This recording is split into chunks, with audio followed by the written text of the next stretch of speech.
Snow filled the sky, and the stench of fresh blood was so thick it blurred the world before their eyes. Kanae, Shinobu, run. A man's voice came from inside the house, weak, yet filled with grim resolve. The 10-year-old butterfly Shinobu was yanked to her feet by her elder sister Kanae, stumbling as they rushed out of the house. Her mind was a complete blank, holding only the increasingly distant sounds of chewing behind her and her sister's suppressed sobbing. The cold wind slashed across her face like blades. They ran barefoot over the snow, and even when dead branches tore open the soles of their feet, they did not dare to stop. The forest was suffocatingly dark, moonlight shredded by clouds into broken pieces that cast twisted shadows on the ground. This has to be a dream. Butterfly Shinobu thought dazedly. Yes, it must be a dream. Look, how could such a huge Teru Bozu be hanging from a tree? She lifted her head, and through tear-blurred eyes saw a figure hanging from a tree ahead. The body was small, perhaps 13 or 14 years old. A filthy white cloth was wrapped around the girl's head with red-tipped hair spilling from the edge of the bandage. Her neck was caught in a rough hemp noose, head slightly bowed, her entire body swaying faintly with the night wind. The bruised purplish face showed no pain, no struggle. A pair of emotionless crimson eyes stared fixedly downward. Her tongue, forced out slightly by the pressure of the rope, only made her figure even more horrifying amidst the shadows. Oh! Kanae's startled cry dragged Butterfly Shinobu back to reality, and at the same time drew the attention of the girl on the tree, Hui Shui. Those eyes turned toward the butterfly sisters, and the two hands that had been hanging limply at her sides suddenly lifted to grasp the noose on either side. Then, as if merely taking off a piece of clothing, she slipped her head out of the rope. She landed lightly, bare toes touching down on the snow with almost no sound. Finding her balance, she patted the tatters of the blue garment on her body, picked up the sword propped against the tree, and then looked at the two sisters standing there in shock. I'm sorry, it seems I frightened you. My apologies. Her voice was utterly flat, betraying neither remorse nor any discernible emotion. Butterfly Shinobu stared at her in a daze. Had this girl been hanging herself just now, and then freed herself on her own? The clouds completely swallowed the moonlight. The forests sank into gloom. From the shadows behind them came faint footsteps and creak, creak. Butterfly Shinobu stiffly turned her head. She saw only a figure sauntering lazily out from the darkness between the trees. It held half a lower leg in its hand, gnawing at it by its mouth, the sound of shattering bone magnified by the utter silence. The thing that had killed their father and mother had caught up to them. Ha ha ha. The demon let out a delighted chuckle, its blood-red eyes glowing in the dark. More delicious midnight snacks delivered right to me. Which one should I eat first? Its gaze swept back and forth over the three of them, before finally stopping on Kanae. This one. She smells wonderful, you it is. Butterfly Shinobu felt her sister's hand clamp down on her own, fingers tightening, trembling unmistakably. Yet Kanae did not retreat. Instead, she stepped half a pace forward, shielding her younger sister behind her. Run. Come with us. She lowered her voice to urge Hui Shui beside her, reaching out to grab the sleeve of that blue garment. But her hand closed on nothing. Hui Shui had already taken 2 steps forward, placing herself squarely between the sisters and the demon. Her tone remained calm, with no trace of fear or anxiety. I hate you. The creature froze, even its chewing halted. Kanae was stunned as well. What was she saying? Ho ho. The demon snapped back to itself, splitting its face into an exaggerated grin. So instead of running away, you come toward me. Let me. At that very moment, moonlight slipped through a gap in the clouds. The butterfly sisters saw only a silver arc flash by. The demon's head tilted to one side, then completely separated from its neck, falling to the ground and staining a wide swath of snow red. Its expression was still frozen in that vicious grin, and it even blinked as though it had yet to understand what had happened. The headless body swayed, yet did not collapse. The severed neck began to writhe, new flesh sprouting and trying to reconnect with the detached head. Still not dead. At some point, Hui Shui was already standing beside the headless body. Tilting her head, her crimson eyes reflected the regenerating flesh. Any eye, what will it take for you to finally die? She sounded as though talking to herself, yet also as if genuinely asking, and as her words fell, the sword in her hand swung again. Swish, swish, swish. Its arms were severed, both legs were cut off, and the torso was split open lengthwise. The entire process lasted barely more than 10 seconds. The demon became a heap of scattered meat before it could even let out a scream. Crouching down, Hui Shui prodded the still blinking head on the ground with the tip of her sword. Why aren't you dead yet? Her tone held pure curiosity, like she was studying some strange insect. Teased by the blade, the demon's head opened and closed its mouth, rasping hoarsely. You monster. Oh. Unimpressed by this answer, Hui Shui replied absently, then rose to her feet. She glanced around, then walked to a nearby tree, and as though stringing skewers, began using her sword tip to lift the still writhing chunks of flesh one by one. At last, with a wet thunk, she nailed them into the tree trunk. The bloody tableau made Butterfly Shinobu's stomach churn. Kanae's face turned pale as well, yet she still drew a deep breath, pulled her sister forward, and spoke, her voice trembling slightly. Thank you for saving us. How should we address you? Hui Shui. The girl turned her head, and the moonlight happened to fall. Her skin was very pale, her features delicate and fine, and faint flame-like red markings could be seen at her temple. She seemed somewhat surprised that the sisters had chosen to speak with her. Choosing her words carefully, Kanae pointed to the chunks of flesh nailed to the tree. Miss Huai Shui. What should we do? It still seems alive. Following the line of her finger, Huai Shui stroked her chin in thought for a moment, then lifted her head and answered candidly. I don't know. Kanae fell silent. Huai Shui quietly observed the two of them. It would not break, and yet. Why was it still so dark? Namalamitba. Heavy footsteps sounded from within the forest. A massive figure parted the trees and stepped out. It was a huge man in monk's robes, eyes tightly shut, twin tracks of tears running down his face. In his hands he carried a chained flail and a giant axe. This was Beiminjiu Xingming. He strode quickly to the scene, sweeping his awareness over the head. On the ground, the chunks of flesh nailed to the tree and the three figures standing nearby. Such a powerful young lady, he murmured, palms pressed together in a sigh. But even so, this is not enough to kill a demon. With that, he lifted the flail and casually brought it down toward the demon's head on the ground. Wait, I'll tell you. Puff.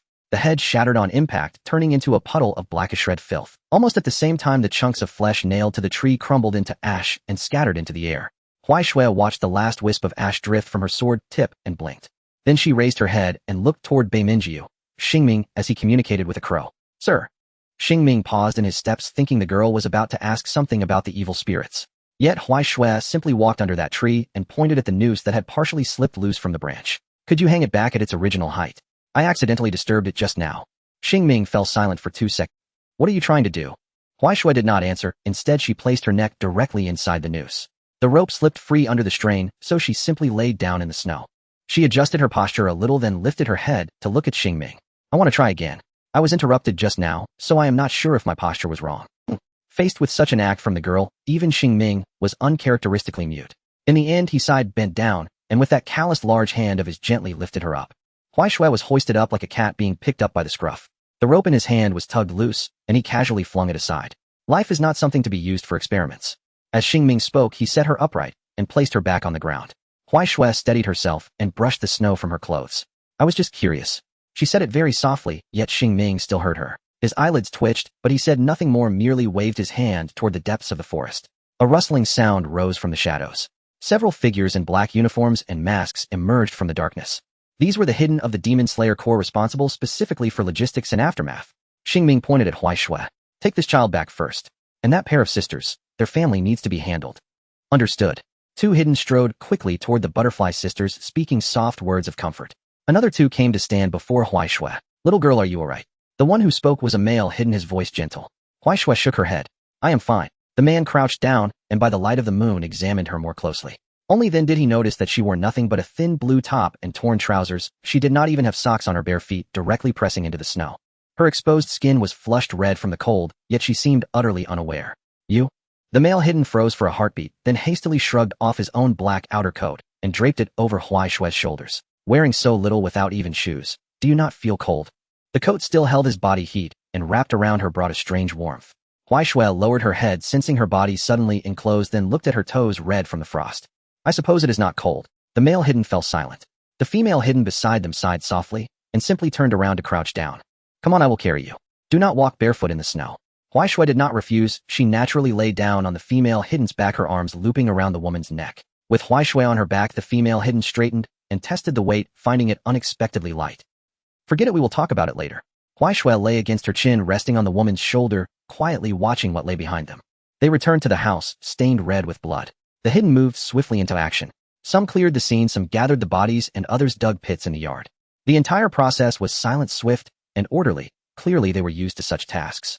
The butterfly sisters were led to a relatively clean side room, where hot water and blankets were brought for them. Kanae clutched her younger sister tightly. The two curled up in a corner, their eyes filled with confusion about the future. Shinobu buried her face in her sister's arms, her shoulders trembling without cease. Kanae bit her lip, tears falling silently, while her hand kept gently patting her sister's back again and again. Do not be afraid. Do not be afraid. Elder sister is here. Huai Shui had been set down by the female hidden, and now stood at the doorway quietly watching. In her eyes 2 threads appeared. They had finally grown thicker, yet remained very dim, and trembled constantly. Huai Shui frowned as she disliked this intensely. She hated that dim color, hated that sense that the threads could snap at any moment. A stuffiness rose in her chest. It probably was not pain, but an indescribable irritation, like an insect crawling in her heart. She turned and walked out of the room into the courtyard. In the moonlight, 2 hidden were shoveling earth into a pit. Inside the pit lay 2 shrouded bodies side by side. Little girl, do not look. The male hidden from earlier walked over and gently blocked her line of sight. Go sit inside. Huai Shui did not move. Instead she asked, they are dead, are they not? Yes. Huai Shui fell silent for a moment, then said, so the threads do break after all. The male hidden stiffened at her words, unsure how to respond, and could only reach out to gently ruffle her hair. Go wait inside. We will be finished soon. Huai Shui obediently returned indoors and sat down in the corridor. She hugged her legs, watching the busy figures in the courtyard, watching the candlelight spilling from the butterfly sisters' room, watching the moon that slipped in and out of view in the night sky. Time crept by, and the horizon had already begun to pale. When the last shovelful of earth was laid, the hidden placed simple wooden markers at the head of the graves. It is time to go. The female hidden walked over and extended her hand to Huai Shui. Come back with us. Huai Shui looked at her, then glanced toward the butterfly sisters' room. What about them? Other hidden will make arrangements and first take them to a safe place. The woman paused. Have anywhere to go? Huai Shui thought about it seriously, then shook her head. I do not remember. Then come with us. The hidden wrapped cloth around her feet, then brought over a slightly oversized pair of straw sandals. Huai Shui put them on, stood up, and followed behind the hidden. They walked for a long time, and by the time daylight fully broke, they had reached a small hollow in the mountains. There stood an old residence, its yard ringed with wisteria. The blossoms had not yet opened in this season, but the tangled bare vines showed the scale of the grove. We are here. The female hidden pushed open the gate. This is the wisteria house, a safe place to stay. The residence was very quiet, with only a few others in the same black uniforms moving about. Seeing Huai Shui arrive with them, some nodded in greeting, while others went to prepare hot water and food. Take her to bathe first. These clothes are unusable, covered in blood and mud. Huai Shui was led to a bathing room. Inside stood a large wooden tub already filled with hot water. Beside it lay a neatly folded set of clean white underclothes and a dark blue short-sleeved kimono. Can you bathe by yourself? Faced with the woman's question, Huai Shui nodded. Very well. When you are done, change into these clothes. We will wait outside. The door slid shut. Huai Shui took off her clothes, stepped onto a small stool to climb into the tub, and submerged herself completely in the water. The water had been heated and felt warmly comfortable. After a long while, only when she felt her body turning light and buoyant did she lift her head above the surface. Once she finished bathing, Huai Shui put on the clean clothes, clumsily tied the sash, and then slid the door open. The female hidden waiting outside was momentarily taken aback. Clean Huai Shui looked like a different person, her skin no longer that sickly white, but carrying a faint warm hue. Your hair needs to be dried. She brought a dry cloth, gently pressed Huai Shui down to sit, and began to towel her hair. Her milky white long hair, damp and hanging over her shoulders, had tips that shimmered with a strange red. Once dried, it fluffed out and looked very beautiful. Huai Shui sat obediently, not moving at all, only her eyes turning now and then as she observed the room. As she dried, the female hidden tried to start a conversation. What is your name? Huai Shui. Your family name? I do not remember. How old are you? I do not know. Where is your... I do not know. The woman's hands paused for a moment before she sighed. This was troublesome. From the look of it, could she have lost her memory? At this moment, the door was pulled open and two other figures entered carrying trays. On the trays were rice, miso soup, grilled fish, and a plate of pickled vegetables. The male figure placed the tray in front of her and said, let's eat first. Huai Shui stared at the food for a few seconds, then reached out to grab it.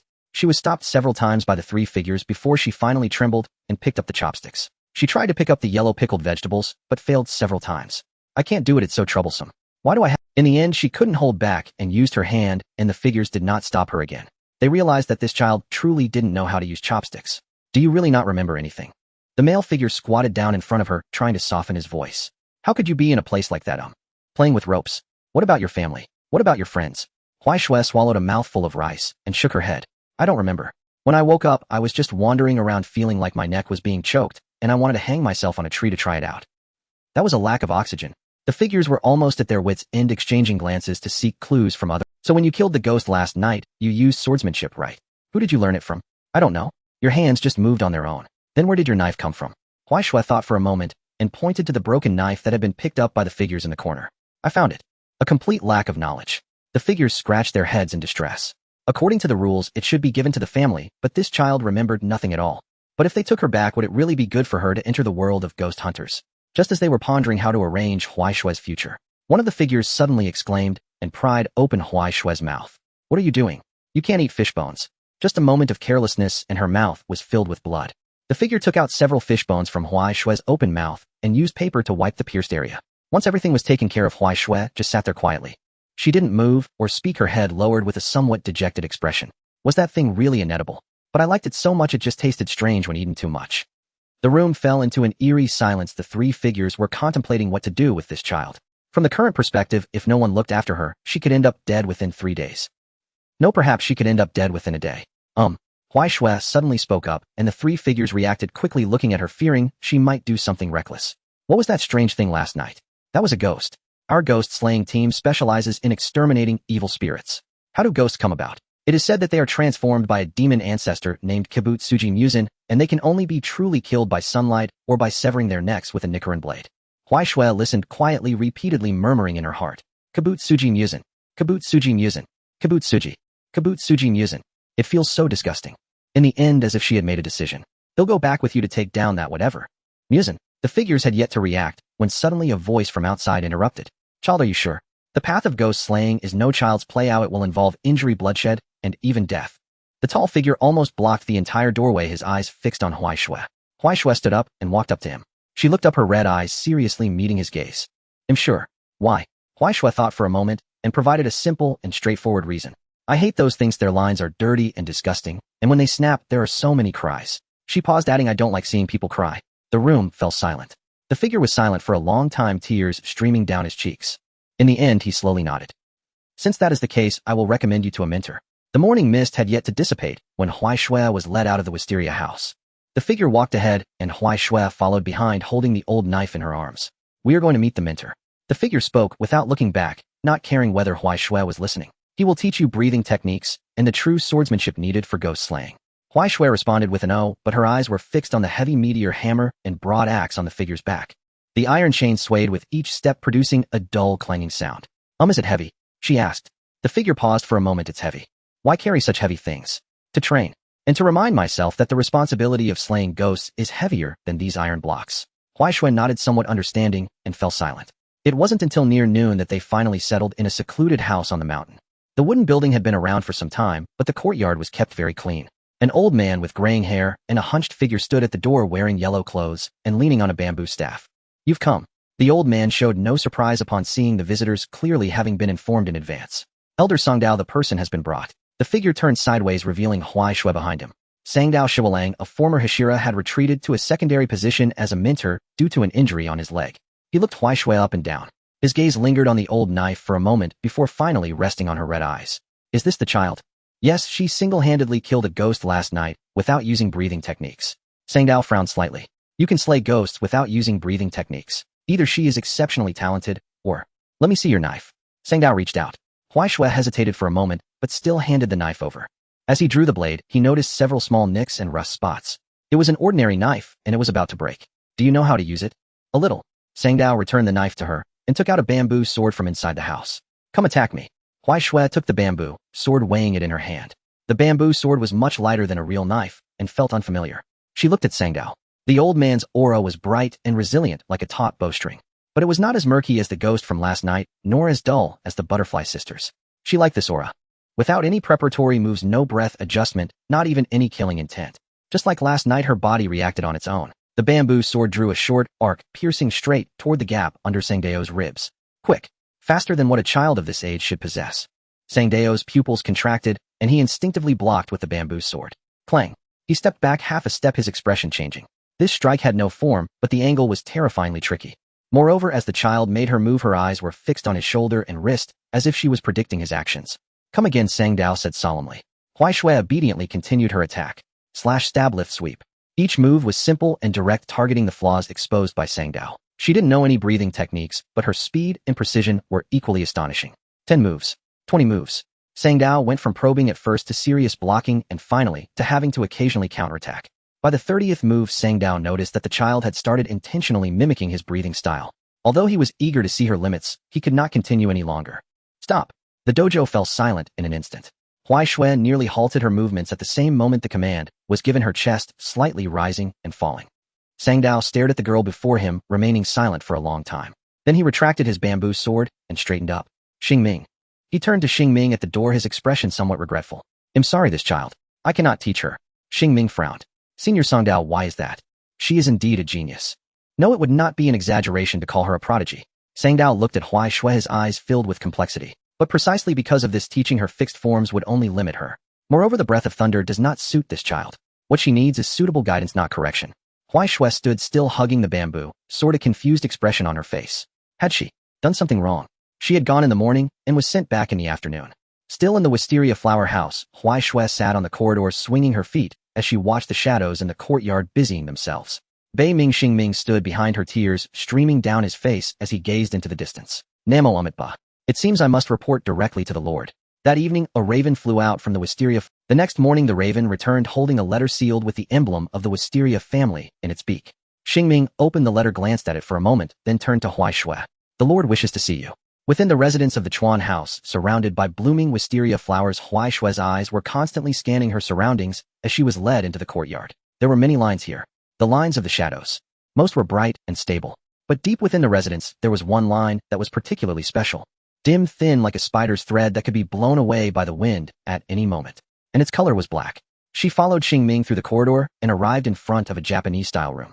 The sliding paper door opened, revealing two people inside. A young man about 20 years old with a handsome and gentle face, but with a slight dark purple scar on his forehead, as if eroded by something. He wore a white kimono, kneeling on a cushion with his back straight. A young woman sat elegantly beside him, her demeanor calm. Xingming bowed and greeted. Lord Huai Shui has arrived. Huai Shui stood at the door, her eyes fixed intently on the... Yao Zai raised his head, his eyes looking in Huai Shui's direction.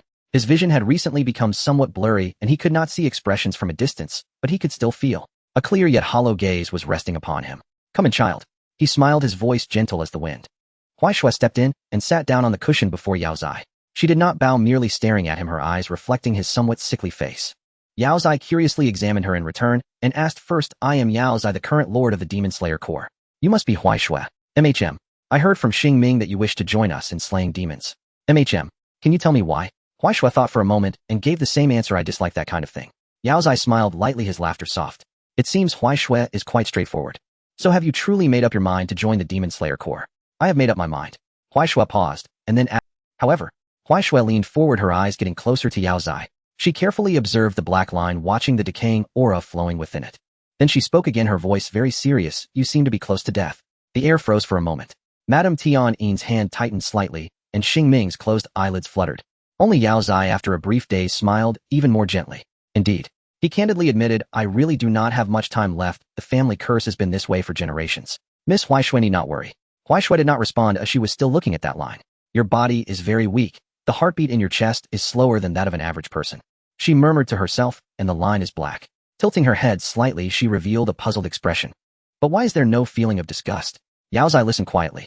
After she finished speaking, he gently asked, what feeling of disgust? The lines of demons are also black, but they are filthy and disgusting. Huai Shui gestured with her hands. Your line is black, but it is not dirty. On the contrary, it is very clean, like burnt ash.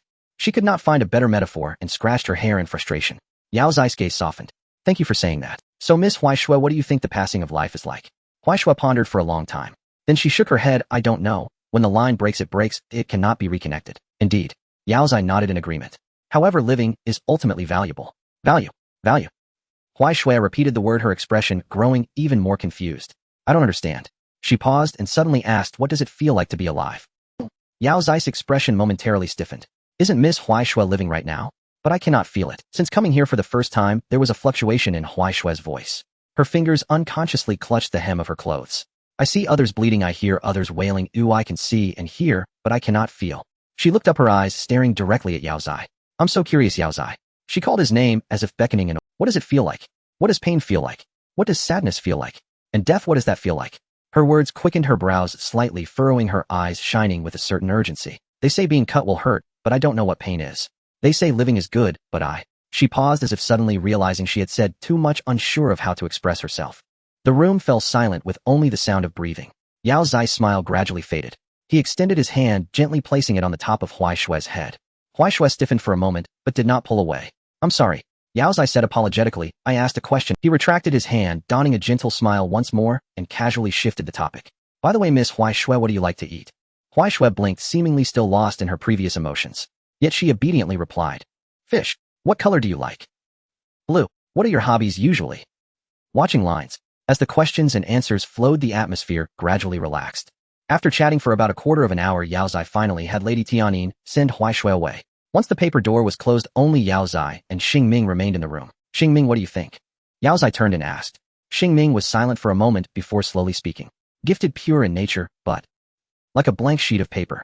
Indeed. Yao Zai gazed outside the door, imagining the figure of that girl, lacking memories like a piece of white cloth, without pain, unaware of the meaning of being alive, curious about the sensation of pain, yet despising the passage of life. He paused, seeming somewhat sentimental. What a gentle person indeed. Just then Lady Tian'in returned and happened to hear this statement. That child. She sat beside Yao Zai. Is she unable to feel pain? Perhaps not just that. Yao Zai shook his head. It might be due to her amnesia, but the most severe situation is that she cannot feel many emotions. Yet strangely, she seems able to perceive the state of life. Moreover, she has an instinctive aversion to the passing of life. Is that why she slays ghosts? Probably. Yao Zai looked toward the courtyard. She mentioned that the lines of ghosts are very dirty. That child is experiencing this world in a way we cannot comprehend.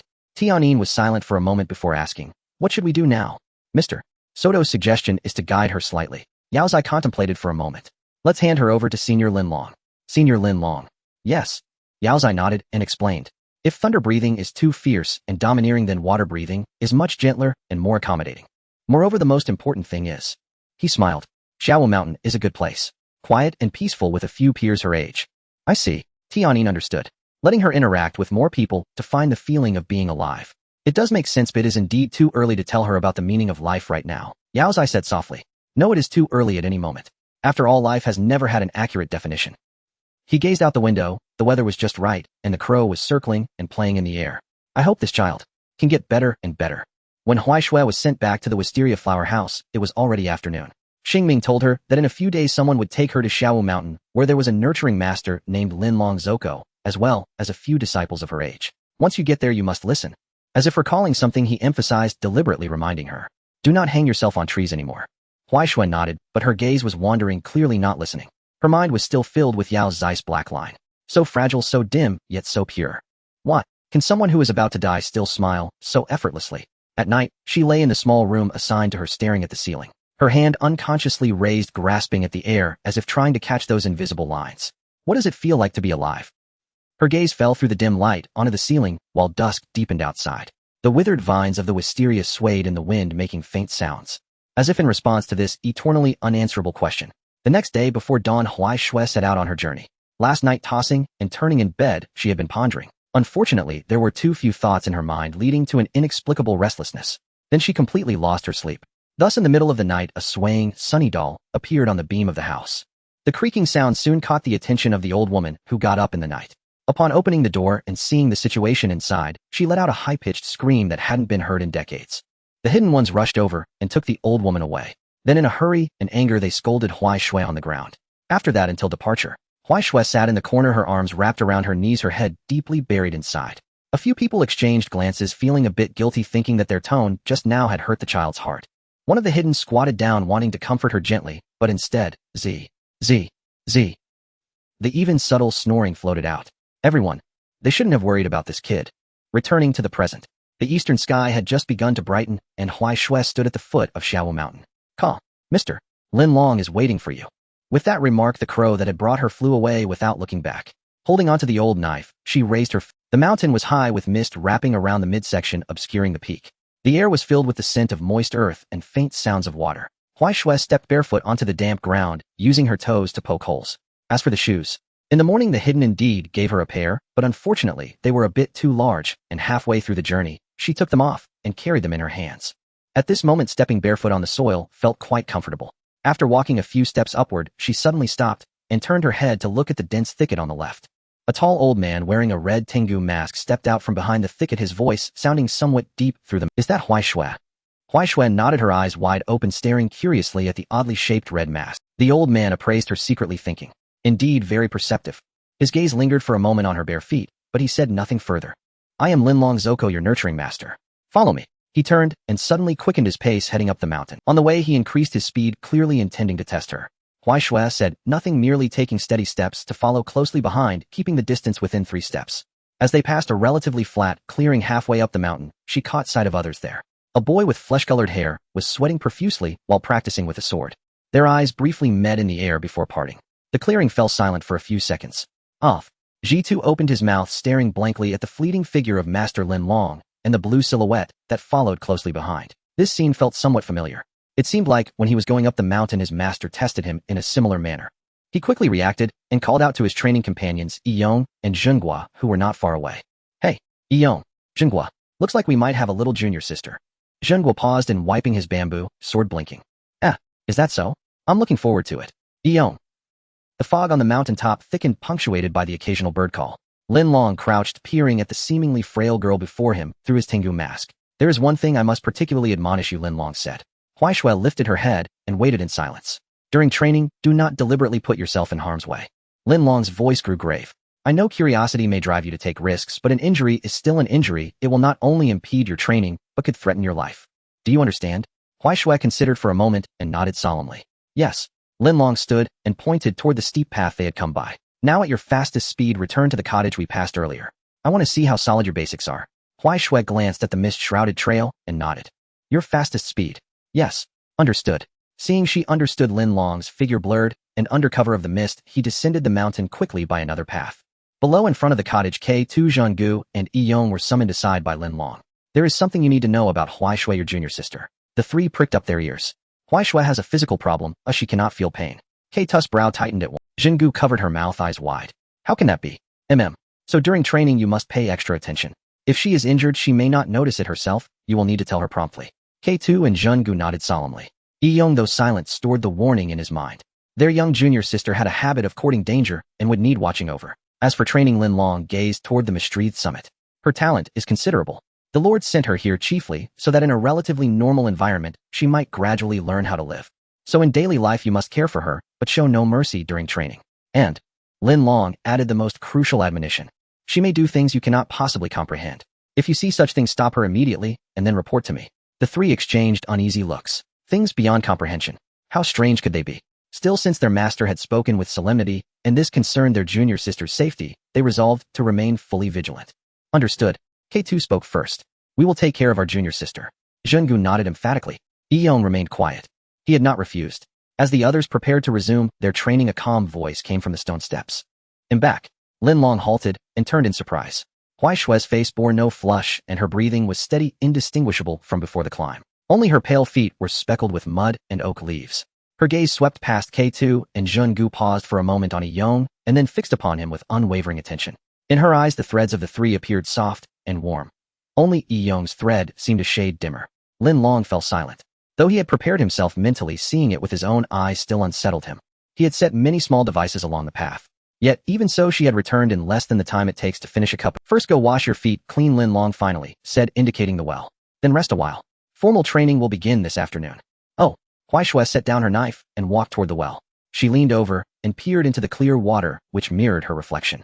As she watched, something seemed to capture her attention, and she leaned forward further. With a sudden splash, to everyone's astonishment, she slid straight into the well. K2 and Zhenggu cried out. Yi Yong uttered a startled sound. They scrambled for a rope to haul her up. Rushing to the well, they met Huai Shui's head rising from the water, her eyes wide and innocent. Huai Shui clung to the rim, wet hair plastered to her face. Without aid, she heaved herself out and lightly dropped onto the well's edge. A plump little frog perched on her head. The frog croaked twice and kicked its hind legs as if to make a dash for free. "Oh, it's going to run." Huai Shui reacted instantly, springing forward and snatching the frog back with precise timing. She stumbled slightly on the slick ground as she landed. She rose and looked at the four who had gathered around with anxious faces, of faint puzzlement in her eyes. Why were they all looking at her like that? After a moment's thought, she offered the frog forward. "Do you want to eat it? It's quite good." She remembered a time in a village when a roasted frog had been fragrant and tasty. Zhenggu, coming back to herself, watched Huai Shui's earnestness and could not help a small smile as she stepped forward. "Little sister Huai Shui, do you mean to roast it? They'll help you prepare it." K2 quietly pulled the still-dazed Yi Yong to start a fire. They could use hot water as well. Above all, their master seemed somewhat displeased. Without a word, Lin Long walked up to Huai Shui and delivered a light chop to her head. There was a dull sound, and she lifted her face, innocence and confusion written plainly in her eyes. Lin Long withdrew his hand, the corner of his mouth twitching beneath the mask. This girl's skull is truly hard, he thought. Keeping his expression steady, he said in a low voice, "Do not jump into the well again. What if you could not get out?" Huai Shui nodded. It appeared she had taken his warning to heart. "From now on you will live here." Lin Long indicated a small wooden hut cleared from a stack of firewood to their left. It would serve as the dwelling for Zhenggu and Huai Shui. "From now on, rise at 5 in the morning, a wash, and then begin training." Huai Shui replied once, but her thoughts seemed to drift elsewhere. Her gaze fell on the fire K2 had just kindled and the roasted frog in Zhenggu's hands. The frog was gone, but the aroma was tempting. Afternoon training began with foundational conditioning. Lin Long ordered the four to run laps around the clearing, each carrying a basket of stones weighed according to their build. K2 led the pack, shouting spirited slogans as he ran, seeming inexhaustible. Zhenggu ran with steady poise, her breathing impeccably controlled, only fine beads of sweat beading on her brow. Yi Yong brought up the rear with his usual impassive expression, yet today, he felt an uneasy prickle at his back, because Huai Shui was following him with a bamboo basket. That gaze seemed unwaveringly fixed on his back. After 20 laps, Lin Long called a halt. "Rest for 15 minutes, then pair up for sparring." The four sat in the shade beneath the eaves drinking water. K2 wiped his sweat and sidled up to Huai Shui curiosity, prompting him to ask, Huai Shui, are you really not tired? Huai Shui cradled the bamboo cup and sipped in small mouthfuls. When asked, she shook her head. Not tired. You in the past. Were you subjected to some special training before? I don't know. K2 did not press the matter and grinned. All right then. When we spar later, please teach me. Huai Shui continued to stare into the bamboo cup. Please guide me. 15 minutes later, the sparring began. Lin Long arranged for Yen Tu to face Huai Shui and Zheng Guo to face Yong. Use wooden swords just touched to the point. Yen Tu picked up the wooden sword, assuming a standard starting stance, his gaze sharpened. Incoming. Huai Shui also picked up her assigned wooden sword. Her grip was somewhat awkward, fingers clenched too tightly, and her wrist angle appeared slightly stiff. Yet she seemed unaware of any issues. Come on. Yen Tu moved quickly, the wooden sword slicing through the air toward Huai Shui's left shoulder. Huai Shui did not dodge or evade, merely raised her hand slightly, the tip of the sword precisely meeting the trajectory of Yen Tu's wrist. If he did not withdraw, his wrist would collide on its own. Yen Tu was startled, abruptly stopping his momentum and changing his downward strike into a horizontal sweep. Huai Shui took half a step back, pressing her wooden sword down, perfectly sealing off the path of the sweep. In the following brief 10 exchanges, every one of Yen Tu's attacks was preemptively intercepted in this manner. This left him incredibly frustrated, as if he had punched into a heap of cotton with all his strength. He felt as though he was not sparring with a person, but rather confronting an invisible, intangible force that was prickly at every turn. Pausing to catch his breath, Yen Tu wiped the sweat from his brow, his fighting spirit intensifying. Huai Shui, can you practice with me a little longer? Huai Shui indifferent agreed. No problem. Meanwhile, Zheng Guo and Yong's sparring also seemed to have stopped at some point, both looking over with expressions of amazement. Among them, Yen Tu was currently the strongest, yet even so he couldn't even brush against the hem of Huai Shui's clothes. This little junior sister was indeed astonishingly powerful. The sounds of wooden swords clashing echoed, and after several more exchanges, Lin Long took the wooden sword from Huai Shui's hand. Your grip is incorrect. He pinched Huai Shui's fingers, adjusting her grip and wrist angle. You should hold it like this for smoother force application and to avoid injuring yourself. Huai Shui followed his instructions, trying a few swings in the air, nodding. It does feel smoother. Let's continue. Lin Long turned to the other two. Yong, Zheng Guo, you join in too. The two understood, and each took up their swords, slowly closing in on Huai Shui from three directions. Huai Shui still appeared unflustered.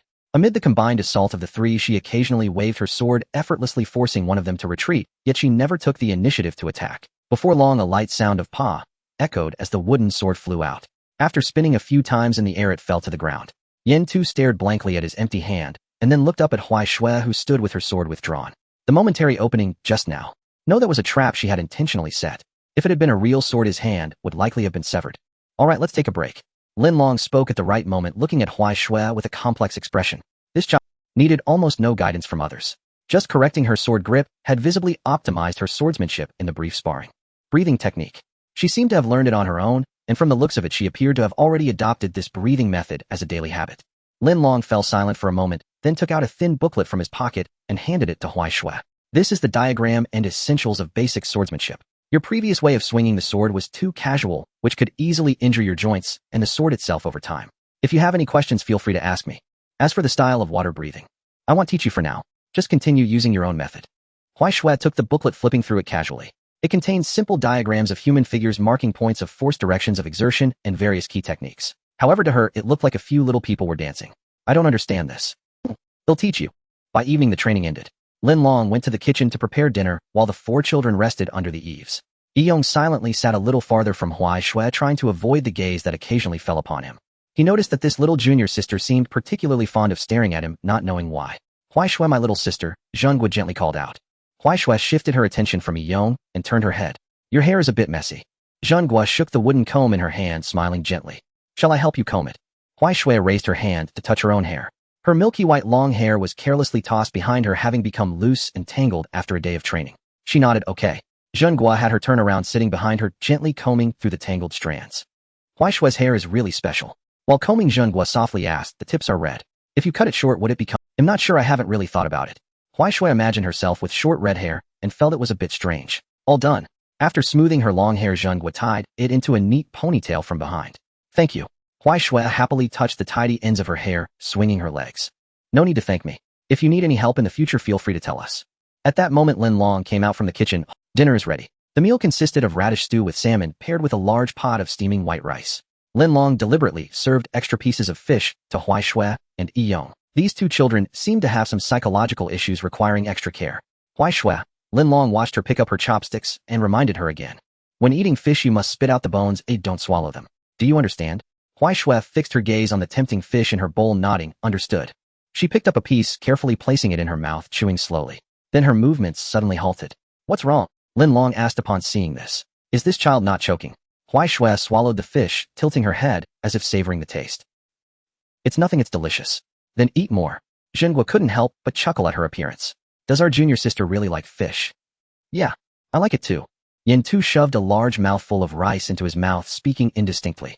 Lin Long's Shifa's cooking is the best. Yong quietly continued eating from his bowl, but his gaze involuntarily drifted toward Huai Shui. The two exchanged a glance in the air. Yong thought, why do I always feel an ominous premonition? After dinner the sky gradually darkened. The four helped to clean up the bowls and chopsticks, then returned to their rooms to rest. The small room where Huai Shui and Zhenghua shared was simple, but kept clean and tidy. She lay on her designated bedding, staring at the roof, gently illuminated by the moonlight. A lot had happened today. A new place, new people. Everyone was nice, but she needed to keep an eye on Yong. He seemed not to be. Turning over, Huai Shui faced the window. Which one tasted better, roasted frog or salmon stew? After comparing seriously for a while, without reaching a clear conclusion, she closed her eyes. On an afternoon a few days later, the narrow mist mountain welcomed two visitors. Ji2 was focused on practicing with his sword in the clearing when he heard footsteps coming from the direction of the stone steps, and he looked up. Two young girls stood side by side at the entrance. One had long black hair, gentle eyes, and a faint smile on her face. The other had short purple hair, her expression slightly aloof, but her eyes were bright. Who are you? Ji2 put down his wooden sword. The girl with black hair took a step forward and slightly bowed. We are here to find Miss Huai Shui. I am Butterfly Kanae, and this is my sister Butterfly Shinobu. May I ask if Miss Huai Shui is here? Zhengu walked out from the house, slightly surprised upon seeing the two, evidently, having heard Huai Shui mention them. Who are you? We are here to thank Miss Huai Shui. Kanae spoke sincerely, and we also brought some small gift. At that moment Huai Shui happened to return from her training on the mountain. Clearly she had just been soaking in water, her clothes completely drenched with droplets still dripping from the ends of her hair. Upon seeing the Butterfly sisters, she stopped in her tracks. Hello to you both. Her tone was cheerful, indicating that something pleasant had just happened. Kanae quickly stepped forward and bowed deeply. Thank you, Miss Huai Shui. I am truly grateful for you saving me and my sister that night. Huai Shui quietly watched them. In her view, the lines on Kanae were much brighter than that night, no longer so dim. Although Shinobu remained slender, there was a hint of resilience now. No need to thank me. Kanae straightened up and took out several small porcelain bottles from her bag. These are injury ointments I prepared myself. They work reasonably well. Also, she turned to Ji2. I brought some plain tea from Master Lin Long. Ji2 took it instead and nodded in thanks. Zhengu warmly invited them in to sit down. Amidst the gentle aroma of tea, Kanae's gaze remained tenderly fixed on Huai Shui. It seemed she had been lost in thought, and Miss Huai Shui, may I ask if you? No. It was as if she knew what the other wanted to ask as Huai Shui cradled the warm teacup. Her gaze pierced through the steam directed at the two. Stop thinking about those things, you just live on. The room fell silent, and Zhengu looked at the suddenly quiet sisters, feeling somewhat puzzled. The two did not stay long before leaving, but as they departed, they clearly felt lighter, in a good mood. They were also about to start training related to demon slaying. The visit from the sisters was merely a small interlude. After sending them off, life on Narrow Mist Mountain returned to Huai Shui's. Life was simple. She woke up before dawn and followed Master Lin Long to engage in various bizarre physical training exercises, running around the mountain with weights, climbing like a gecko, and her least favorite classes on common knowledge. Whenever she showed her reluctance to listen or tried to run away without needing to be told by Lin Long, Ji2 and the others would gently pull her back like a child. Afternoons were reserved for sparring. Initially, Ji2, Zhengu, and Yong took turns sparring with her.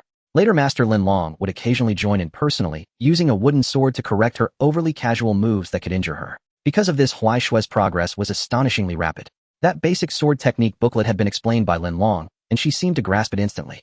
What frustrated Ji2 the most was that no matter how hard he practiced new moves trying to reclaim a victory in the next sparring match, Huai Shui always managed to counter with the simplest of techniques, her calm eyes fixed on him, as if asking, is that all you've got? The bond among the group rapidly deepened, and it turned out that Yao Zai's thoughts were correct. After spending a long time together, Huai Shui spoke noticeably more, no longer possessing the initial robotic quality. However, her mind would occasionally wander, leading her to do things that ordinary people could not understand. Like this afternoon, after training, the four of them were resting on the mountain. The sunset bathed Narrow Mist Mountain in warm hues. Ji2 and Zhengu were packing up the training equipment, while Yong silently wiped his wooden sword. Huai Shui stood still, her gaze moving from the sky to the branches below. After watching for a while, she stepped forward and leaned over the edge of the cliff. At first, no one noticed until she began to crawl forward, her head almost going over the edge. Hey, Huai Shui, it's dangerous over there. Ji2 was the first to notice and shouted. Huai Shui but a figure was quicker than her. Yong had set down his wooden sword at some point and rushed forward to grab her wrist. Huai Shui was pulled and spun around on the ground, letting out a cry of surprise. The scenery before her shifted, and she looked up at Yong, her eyes filled with confusion. Jitu and Zhenggu were also beside her. Huai Shui, what were you doing over there? Jitu frowned, his tone unfriendly, somewhat angry. I told you it was dangerous over there. Seeing them so tense, Huai Shui shook her wrist tightly held by Yong. After thinking for a moment, she asked, when you look down from a height, do you ever feel an urge to jump? How fascinating, why is that? The three were speechless. Jitu opened his mouth, but could not find the right words for a long time. Yong pressed his lips into a thin line. It's a wonder you've made it this far. Zhenggu quickly stepped forward, gently pulling Huai Shui's arm to bring her away from the edge of the cliff. Huai Shui, it's dangerous over there, you can't go. Next time you want to go somewhere, please let us know, okay? It felt like she had done something. Hearing them say this, Huai Shui thought to herself. Her head gradually lowered, displaying a demeanor of obediently accepting criticism. Oh, then I won't go there again. Admitting her mistake decisively, Huai Shui obediently followed Jitu and Zhenggu down the mountain. Yong silently followed behind, feeling his heart pounding from the fright, lost in thought. Why had his reaction been so intense? It had clearly passed. In the dead of night, Yong suddenly sat up from his bed, cold sweat covering his forehead, breathing rapidly. The blood-red scene from his dream, his sister's last desperate shout as she pushed him away, and the chewing sounds. They entwined again, painfully clear. He curled up his legs, shrinking under the blanket, trying to calm his racing heart. But to no avail, sleep had long since vanished without a trace. Donning his outerwear, he gently opened the door and stepped into the cool night. The moonlight was faint and the forest was shrouded in a misty haze. He had no particular destination, simply walking slowly along the path behind the house, letting the cool breeze disperse the heaviness in his chest. Then he saw that person under the tree. Huai Shui sat cross-legged beneath an old tree, leaning against its sturdy trunk, looking up at the dimly visible starlight. Her long hair spread out, gently swaying in the breeze. Hearing the footsteps, she turned her head, her gaze landing on Yong. The two exchanged glances for a moment. Yong thought she would just look at him as usual, not speaking. But tonight Huai Shui seemed somewhat different. After pondering for a moment, she unexpectedly took the initiative to speak, her voice unusually clear in the quiet night. Yong. Her tone remained calm, yet carried a hint of inquiry. Are you unhappy? Yong's footsteps came to a halt. He did not answer immediately, but silently sat down a short distance away from her. The remnants of his dreams still flickered in front of him, the lump in his chest, making it hard for him to breathe. He lowered his eyes, not responding to Huai Shui's question, but instead asked softly, I know. You always focus most of your attention on me, why? He raised his head to look at Huai Shui. She seemed taken aback by his counter-question. Under the moonlight, her eyes appeared somewhat lost. She tilted her head and pondered. It feels like you've always been a bit sad. Your colors are darker than those of the Yangtu and Zhenggu. Sometimes they suddenly become quite unstable. She paused and added, can you recover? I don't want you like this. Yong felt something was off. Those things he thought he had hidden, well, seemed to be exposed in Huai Shui's eyes. Sad. Maybe. He fell silent again, his gaze drifting towards the dark silhouette of the mountains in the distance. My sister, he suddenly spoke, his voice regaining calmness, was eaten by a ghost while trying to save me. Huai Shui listened quietly, not interrupting. She hid me but couldn't escape herself. Gazing at the swaying leaves, Yong seemed to be stating a fact, yet it also felt like a heartfelt yearning. My sister is stronger than me, gentler than me, and more worthy of living. It would have been better if I had died then. These words he had never spoken to anyone, yet now they tumbled out. It seemed even more emo. Huai Shui had been listening intently, quietly watching him in the night. But after hearing it all, she merely pressed her lips together and remained silent. She didn't know what to say. Words of comfort were beyond her understanding. Explaining reasoning was not her forte. She only felt that the Yong sitting beside her now emanated a suffocating, so she chose silence, simply sitting with him. The two of them passed most of the night under the tree in silence. At some point, Yong unknowingly leaned against the tree trunk and fell into a deep sleep, his brow slightly furrowed. Huai Shui, however, remained awake, gazing at the sky. The stars are blocked by clouds, how annoying. In truth, she hadn't come out specifically to wait for Yong. Lying on her cot at night, she found herself pondering the breathing technique. When Yangtu wielded his sword, the blade seemed to cut through the water. Master Lin Long said that was the form of water breathing, a sword technique coordinated with a unique breathing rhythm. She wanted that too. To create beautiful streams of water when wielding a sword felt like it would be very interesting. But Master Lin Long told her to first think for herself. What should she think about? How to connect breathing with swordplay. She tried adjusting her breathing rhythm to match her arm movements, but it always felt awkward. Either her breath would break or her movements would stiffen. After pondering for a long time without any lead, she became increasingly restless and simply decided to come outside and sit. Compared to the night, she indeed preferred to sleep during the day. The sunlight was warm and comfortable on her body, making it easy to fall asleep. But Master Lin Long had clearly stated this cannot serve as an excuse not to sleep. During the day there are heavy training sessions, and at night you must rest. She understood the reasoning, but it just wouldn't let her sleep. As dawn broke, morning mist filled the forest. Yangtu yawned and pushed open the door, just as he usually did to fetch water by the well to wash up, when his gaze casually swept over and he immediately froze. Oh. He saw Iyong leaning against the old tree soundly asleep with his eyes closed covered by a somewhat oversized white coat. That coat was given to Huai Shui by Master Lin Long, and she had hardly ever worn it. Meanwhile, Huai Shui sat beside him, her back straight, face tilted upwards, motionless as she gazed at the sky. The tips of her hair and eyelashes were adorned with sparkling dew, and she had no idea how long she had been sitting like this. Hey, you two. Yang Tu walked over his footsteps, waking Iyong. Iyong abruptly opened his eyes, a flicker of confusion passing through them before he realized where he was. The memories of last night flooded back, and a complex expression crossed his face. He moved his somewhat stiff shoulders and noticed the coat draped over him, pausing slightly as he looked towards Huai Shui. Hearing the movement, she also lowered her head, shifting her gaze towards them. Her complexion was as usual, showing no signs of staying up late. Hi. What do you mean by hi? Yang Tu looked at Iyong, then at Huai Shui, his mind filled with questions. How come you two are sleeping outside? Wait, Huai Shui, you didn't stay up all night, did you? Huai Shui nodded. I was thinking about something and couldn't sleep. What could you possibly think about all night? Yang Tu pressed, but he felt that asking Huai Shui wouldn't yield much. He nudged Iyong with his elbow, giving him a look. What situation are you two in? Iyong shifted his gaze away and did not explain. At that moment, Jingu and Master Lin Long also emerged, having overheard. After understanding the situation, Master Lin Long's gaze lingered on the two for a moment. Ultimately, he only told Iyong, this will not be tolerated again. He then looked at Huai Shui and said, you must not doze off during training in the day. Oh, morning training went on as usual. Perhaps because he had caught a chill from sleeping outside, or maybe due to the emotional exhaustion from last night, Yang's state was noticeably gloomy. He was a beat slow to react, and Yang to seize the opportunity to land a few solid hits. Huai Shui, however, perfectly adhered to Master Lin Long's requirements. There were no signs of her dozing off at all. Of course, this was only in the morning. After lunch, there was a period of Huai Shui walked alone to the sunny slope behind the house and lay down. The sunlight was just right, warm and cozy as it spread over her, dispelling the chill of the morning. She looked up at the sky, watching the fluffy clouds lazily drift by, changing shapes. As she watched, her eyelids gradually grew heavy. Her thoughts floated away with the clouds drifting far away. Just as she was about to sink into sleep, a smiling face suddenly appeared in her view, blocking the slowly moving clouds. Let me see who this is. How rare, Huai Shui. Jingu's playful voice came from above. I can't believe you're... She squatted to the side, continuing with a cheerful smile. But don't worry, I won't tell Master Lin Long. It's nice to take a little break sometimes. Huai Shui's brow furrowed slightly as the cloud that had been making her drowsy was now blocked. Jingu. She spoke, her voice tinged with laziness and a hint of discontent. Moi. Jingu blinked. You're blocking me. Huai Shui said, propping herself up with her arms and sitting up. Her brow was still slightly wrinkled and her lips were slightly pouted. It was a rare expression for her. This look, combined with her somewhat drowsy eyes, struck a chord in Jingu's heart. Unable to hold back her laughter, Jingu's eyes crinkled with joy.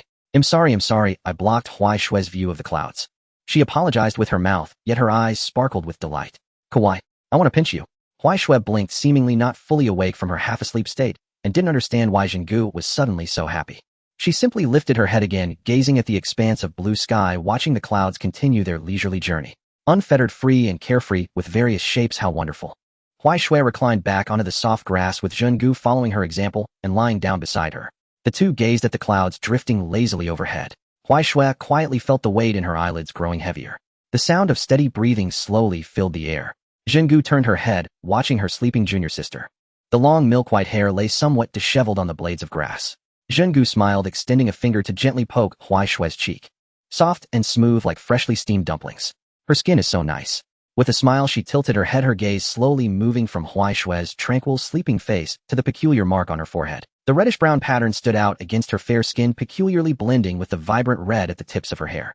What exactly is this on my junior sister's forehead? It can't be a scar, but shape is too regular. A birthmark. It doesn't quite resemble one. Just as she was lost in thought, suddenly, Jingu.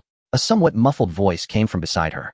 Jingu snapped back to reality, only to find Huai Shui had opened her eyes at some point and was staring straight at her. Oh, did I wake you? She quickly withdrew her hand, feeling a bit embarrassed. Huai Shui shook her head, propping herself up. She looked up at the sky where the clouds continued to drift slowly. It seemed she had captured something important as she murmured softly, I think I understand now. With that, she got up and walked to the side to pick up her practice wooden sword. Jingu curiously sat up, as well, watching Huai Shui grip the wooden sword and stand still for a moment, as if adjusting her breath or recalling something. Then her body began to move. The initial stance did not resemble any form of water breathing, nor did it look like any known school. Her figure leapt lightly, the wooden sword tracing a gentle and elusive arc through the air. As she moved, the flow of her breath began to subtly change, gradually merging with the movements of her sword. Jingu's eyes widened in astonishment. This is A sword technique that integrates with the breathing method, and one that has never been seen before. Could it be that my junior sister created it herself? The initial movements were still quite rough with some transitions appearing awkward, but with Huai Shui repeating adjusting and refining it over and over.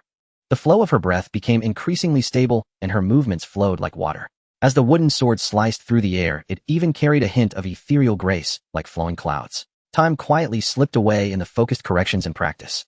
Huai Shui continuously eliminated extraneous movements conjured in her mind until the entire sword form was free of stagnation. When she finally stopped and reopened her eyes, she realized the sun had already begun to set. Unbeknownst to her, two figures had appeared beside her. Zhan Tu waved with a bright smile, while Yi Yong had little expression, his face adorned with a clear red handprint, which looked somewhat comical. But when Huai Shui looked back at him, she noticed that the line on his body, which had previously appeared somewhat dull, was now much clearer in color and had become more resilient and stable. Huai Shui, are you done practicing?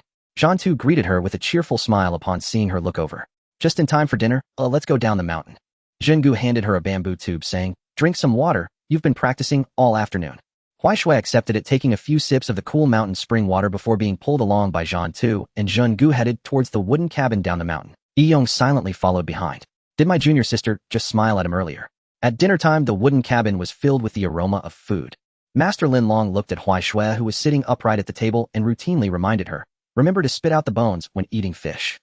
Huai Shui nodded, and then for the next moment Master Lin Long and the other three were fortunate to witness what was called a storm of consumption. After practicing sword techniques nonstop for an afternoon, even Ultraman would get the red light. Huai Shui's eating speed was extremely fast. In no time, more than half of the rice and vegetables in her bowl were gone. Lin Long watched in silence for a few seconds.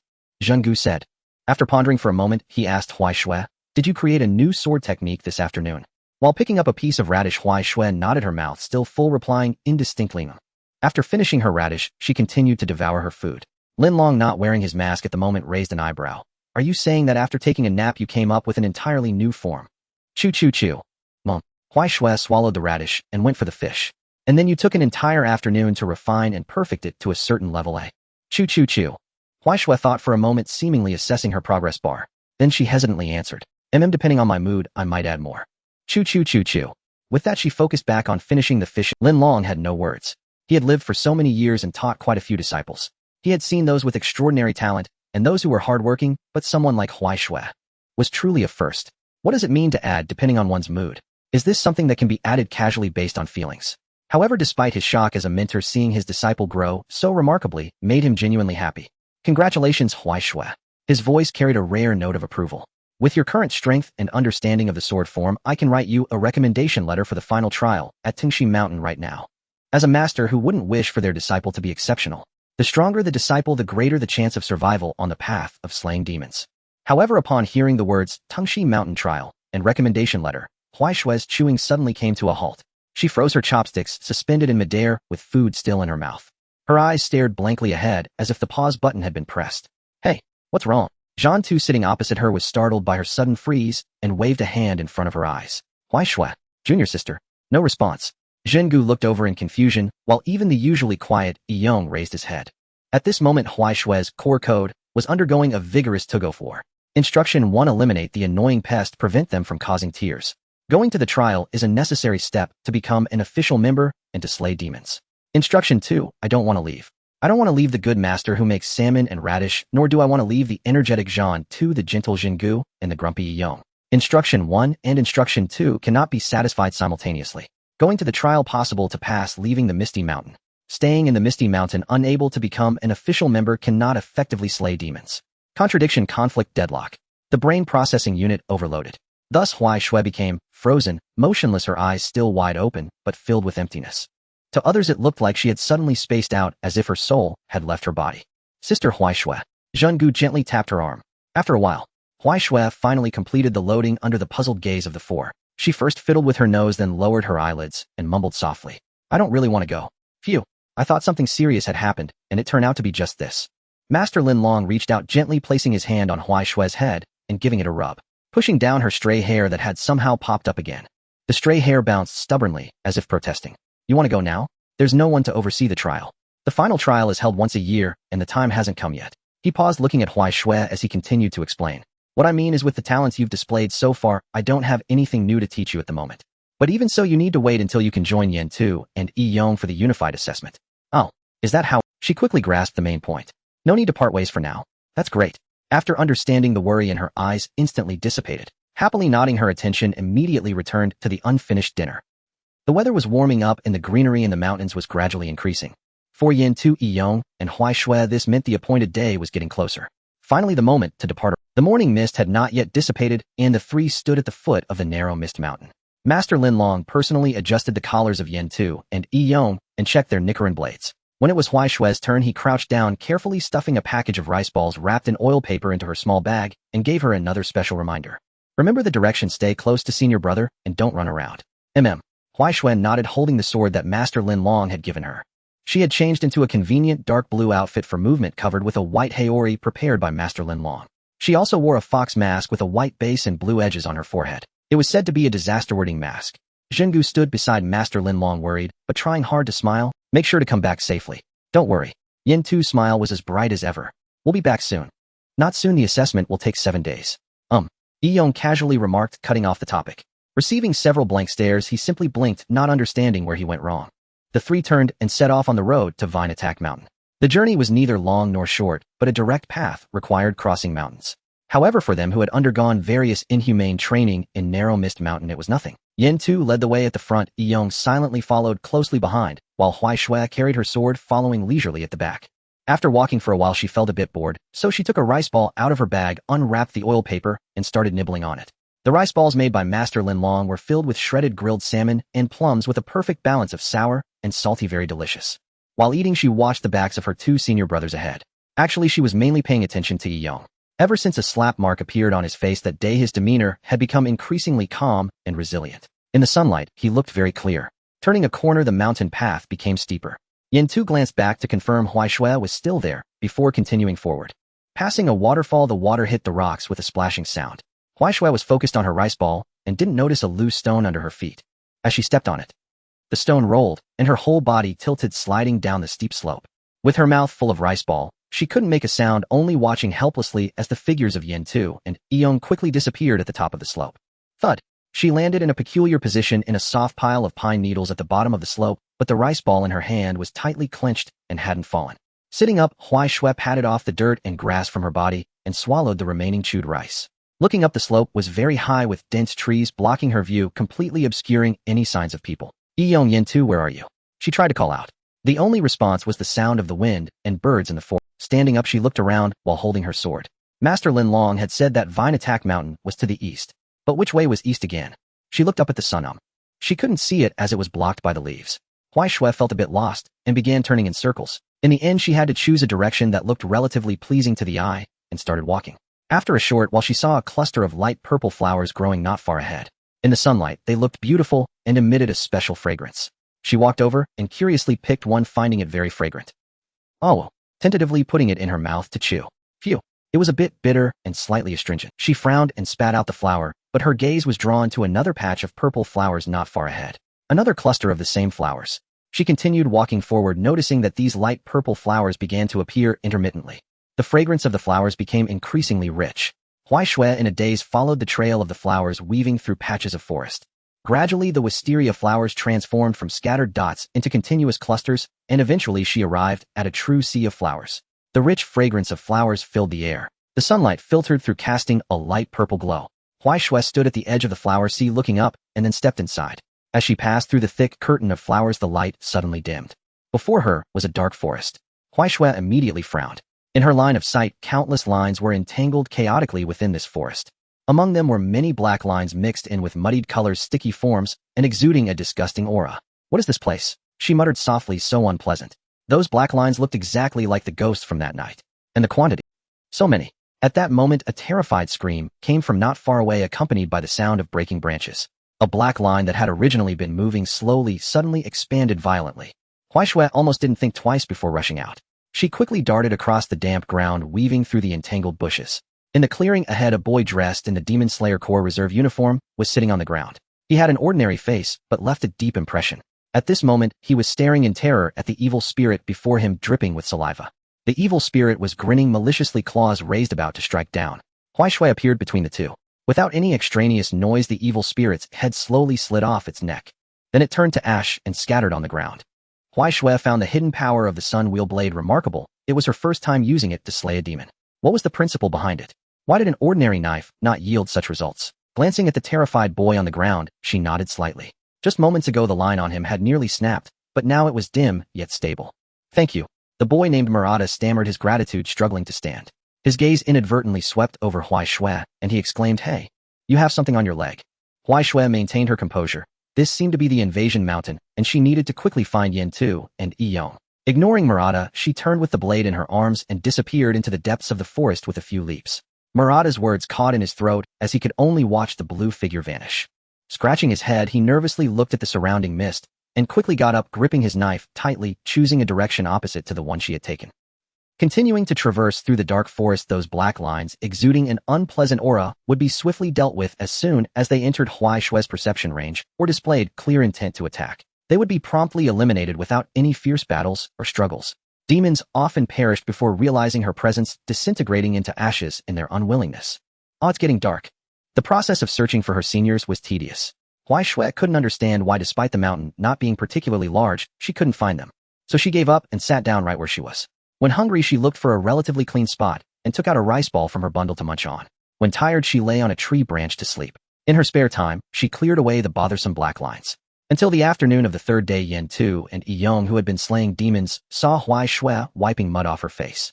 There was still blood on her nose. As for why she looked like this, she had fallen from the tree while sleeping face down. Yin Tu and Yong were stunned upon seeing her. Huai Shui. Yin Tu hurried over, relief evident on his face. Where have you been these past few days? We've been looking for you for a long time. I slipped down the slope and then couldn't find you. Huai Shui took the paper and water Yin Tu handed her, washing her face clean. Yong remained silent, his gaze fixated on her right leg. There was a noticeable tear on the dark blue fabric of Huai Shui's pants near the outer thigh, stained with dried blood. The tear even revealed the flesh and dried blood clots beneath. Yin Tu's attention was drawn to it, and he crouched down to observe closely, his expression turning strange. The location and shape of the wound clearly did not seem to be caused by the claws or teeth of a demon. What happened? The demons in this mountain shouldn't have been able to hurt you. Huai Shui looked down, recalling, I think I got stabbed by a broken stump when I slipped down. Yin Tu and Yong fell silent simultaneously. So their extraordinarily powerful junior sister was injured in the selection at Invasion Mountain, not by a vicious man-eating demon, but rather by rolling down the slope and getting stabbed by a stump. Yin Tu took a deep breath, calming himself, and pulled out a small cloth bag he always carried. Inside were some basic medical supplies and bandages. You need to disinfect and bandage that properly, Huai Shui. In this environment, wounds can easily get infected. As he spoke, he gestured for Huai Shui to sit down. Huai Shui obediently sat on a large stone, tilting her head as if just remembering this matter. I forgot.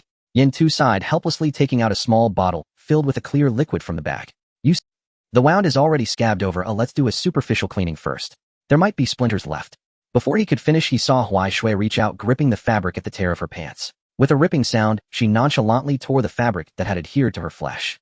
The dark red scab was forcibly pulled away, and fresh blood immediately gushed out, streaming down her fair skin. Yin Tu. Yong. Yin Tu gasped, feeling his calves twitching in sympathy. Who turned on the pain-sharing feature? Just looking at it made him feel hurt. Yong stared at the wound that had begun to bleed again, his brain momentarily stopping processing. There was something he wasn't sure if he should say, but since Yin Tu said he wouldn't say anything, he chose to remain silent. Huai Shui, however, simply glanced at her bleeding wound, without even furrowing her brow. Then she reached out to take the small porcelain bottle from Yin Tu's hand, pulled out the stopper, and decisively dumped the majority of the powder into the wound. The white powder was instantly soaked by the blood clinging to the wound and bubbling red. Yin Tu grimaced. No, that's not how you use it. You need to clean it first. Forget it. He wiped his face, resigned, and picked up a clean strip of cloth. And, let me do it, Huai Shui, just stay still for now. Yong quietly turned his head away, handing over his water bottle. Finally, he turned back, keeping a vigilant eye on their surroundings. Under Yin Tu's careful cleaning and bandaging, the wound was finally properly treated. Throughout the process, Huai Shui sat quietly, as if the injury was not her own leg. After the bandaging was complete, Yin Tu sighed in relief. It's a bit deep, try not to let it get wet for the next few days. Though I suppose you won't listen anyway. Oh, Huai Shui replied, testing the movement of her bandaged leg, feeling no considerable effect. The sky was gradually darkening. Yin Tu and Yong discussed how to spend the night. Meanwhile, Huai Shui, holding her knife, looked up at the sky obscured by tall trees, then turned and walked in a certain direction. Junior sister, where are you going? Yin Tu asked. Going to take a look from a higher place, Huai Shui replied without turning back. With her exceptional physical capabilities, she easily climbed a large tree. Standing on a branch, the night wind lifted her white haori. She closed her eyes, and when she opened them again, her red pupils revealed a vision invisible to ordinary people. Her gaze slowly swept over, fixing on a certain spot. It was an area on the mountainside leaning towards the west. A line stood out conspicuously. It was several times thicker than an ordinary demon's line, as dark as ink. Huaishui calmly observed that twisted line, which was moving slowly, causing other smaller black lines to retreat. After watching for a while, she shifted her gaze, her eyes filled with anger. So annoying, should I go over and cut it? Although it was currently not a concern, that line for some reason seemed to be vaguely entangled with Yin too. Huaishui, what are you muttering about up there? You just bandaged your leg, come down quickly. You'll break your leg again if you stay up there. Yin Tu's voice came from below, accompanied by Yong's uncertain echo. Huaishui's expression quickly returned to normal as she climbed down rapidly. What was that thing anyway? Dare to come, then die. The night was spent amidst the revelry of evil spirits and the slaughter of newcomers. As the morning sun rose once more, Huaishui directly collapsed to the ground, entering standby mode. Yong and Yada looked at her helplessly, the bandages on their legs still seeping blood. Last night, due to intense activity, the wounds had reopened. That was freshly bandaged. They had no choice. Initially, they planned to find a safe place to rest for the night. However, Huaishui complained about those things being annoying and insisted on going out to fight. They couldn't hold her back, and in the end they were dragged around to slay spirits. But there was no helping it. After all, the senior brother was not as strong as the junior sister. During the day, the vines attacking the mountain were somewhat safer, but Yong and Yada did not dare to let their guard down. The two took turns standing watch, accompanying Huaishui until dusk. As the sun was about to set again, Yong squatted next to a tree trunk, holding a somewhat dry rice ball. After hesitating for a moment, he placed the rice ball in front of Huaishui, who was still softly snoring. He then cautiously shook it left and right. Huaishui's nose twitched imperceptibly, her eyelashes fluttered, and she slowly opened her eyes. There was still a hint of confusion in her gaze, her focus lacking as she instinctively followed the food in front of her nose. Yong silently handed the rice ball to her. Huaishui looked down at the rice ball and then began to nibble on it, slowly following her instincts. Her eyes remained vacant, her whole being exuding a philosophical aura of, who am I? Where am I? Yada watched this scene from the side, laughing uncontrollably. The two of them together sometimes felt like a silent play, truly entertaining. He handed over the water pouch, habitually advising, eat slowly, don't choke. After finishing a rice ball and drinking a few sips of water, Huaishui's confusion gradually dissipated. After stretching her body slightly, she climbed back up to the top of the tree under the puzzled gazes of the two. She scanned the entire forest. This had become her habit over the past few days, regularly checking for activity in the woods. So far it seemed fine. There had been no casualties among the people here.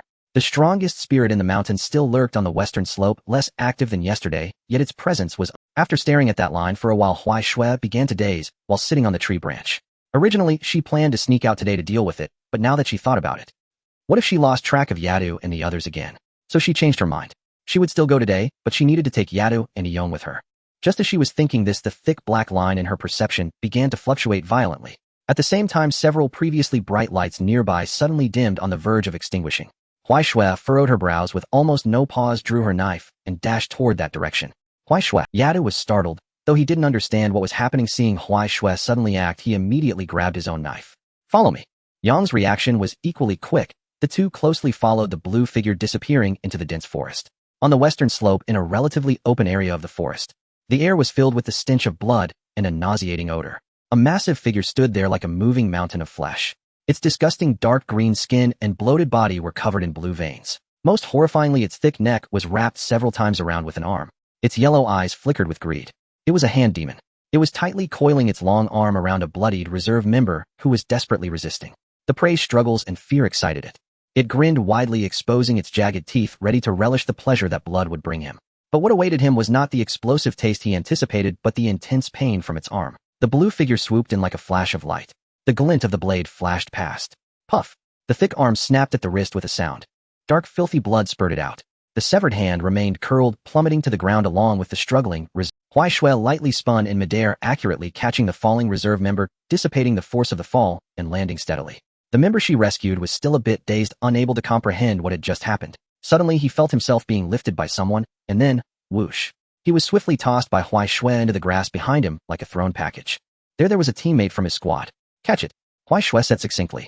The person instinctively reached out, and in his dazed state, he caught his equally bewildered teammate. The two were still shaken, but Huaishui's attention was already no longer on them. The hand demon, feeling pain, locked its gaze onto Huaishui. Its angry expression turned pleasant the moment it saw the fox mask. The flesh at the severed wrist writhed madly. A new hand was rapidly regenerating. Little fox, tell me, what year is it today? Huaishui didn't understand why he asked this. She just recalled that Master Lin Long once mentioned it in a story. Some spirits love to block passersby and ask them questions. But regardless of whether they answer or if the answer is correct, they ultimately cannot escape death. Thus Hui Shui cleverly responded. I know you are a ghost. The two who were just saved and excited reacted. The hand demon. It raised its arm and pointed at its head. Hey little ghost, is there something wrong with your... Looking at their reactions, Hui Shui felt insulted. She gripped her knife, slightly lowered her body, and prepared to step forward. Hui Shui stepped back. However, Yadu, who had just arrived, rushed out first, swinging the Nichiren blade through the air, directly cleaving the regenerating arm of the hand demon. You have an injury on your leg, don't move recklessly. Oh, what if the wound splits open again? Eong also coordinated with Yadu from the back, launching an attack from the other side. After long training with Hui Shui, this human-shaped modifier on the Foggy Mountain, their combat abilities had significantly improved. Facing a giant and powerful enemy like the hand demon, they did not engage in a heated confrontation, but instead utilized agile movements and their coordinated teamwork. They continuously targeted its vital points and those troublesome arms. The sound of blades clashing against the hand demon's flesh and bones echoed. The blue light of water flowed in Hui Shui's eyes. She retracted her knife and sat down beside them, watching the scene unfold. At first, the hand demon could still rely on brute force and regeneration to resist, but it soon fell into a disadvantage. It continuously acquired new wounds, and its regeneration speed seemed unable to keep up with the rate of destruction. It kept roaring anxiously, trying to say something. Little fox with the mask. Clang. Eong expressionlessly struck down its regenerating arm with a swift motion, creating an opportunity for Yadu. Lin. Swish. Eong made another swift strike, slicing off its shoulder. Little ghost, listen to me. Puff. The blade pierced flesh, and Yong's knife once again slashed across its neck, causing a spray of blood. Continuously interrupted the hand, Ghost became utterly furious. Little ghost, you are too much. It suddenly swung all its arms, striking with a speed and strength far beyond before hitting the Eong, who tried to stab again. Eong severed one arm, but was struck by another. The tremendous force sent him flying backward. He was then caught gently by Hui Shui, who was watching from the side. On the other side, the rabbit saw Eong get injured, and anger flashed in its eyes. Seizing the brief opening exposed by the hand ghost's attack, it leaped up with all its strength to slash down. The Sunwheel blade carried a stream of water, aiming directly at its neck. Got it. However, a glint of cunning flashed in the hand ghost's eyes. It had hardly moved at all, creating an illusion of being quite clumsy. Just as the rabbit reached the highest point, it pulled its body back, dodging, while drawing its arm back, suddenly grabbing upward with lightning speed. Danger! Eong shouted urgently. The rabbit's pupils constricted sharply, unable to change direction while in midair, and could only barely position the blade horizontally to block. Clang! The sound of metal clashing caused pain to resonate in the rabbit's eardrums. He felt a tremendous force transmitting from the blade, tearing open his hands as blood stained the hilt. Then he was violently thrown back like a sandbag. He crashed into a small tree before hitting the ground. Worse still, he looked down to see a clear crack on the Sunwheel blade given to him by his master. Cough! The rabbit struggled to push himself up, but couldn't help but cough.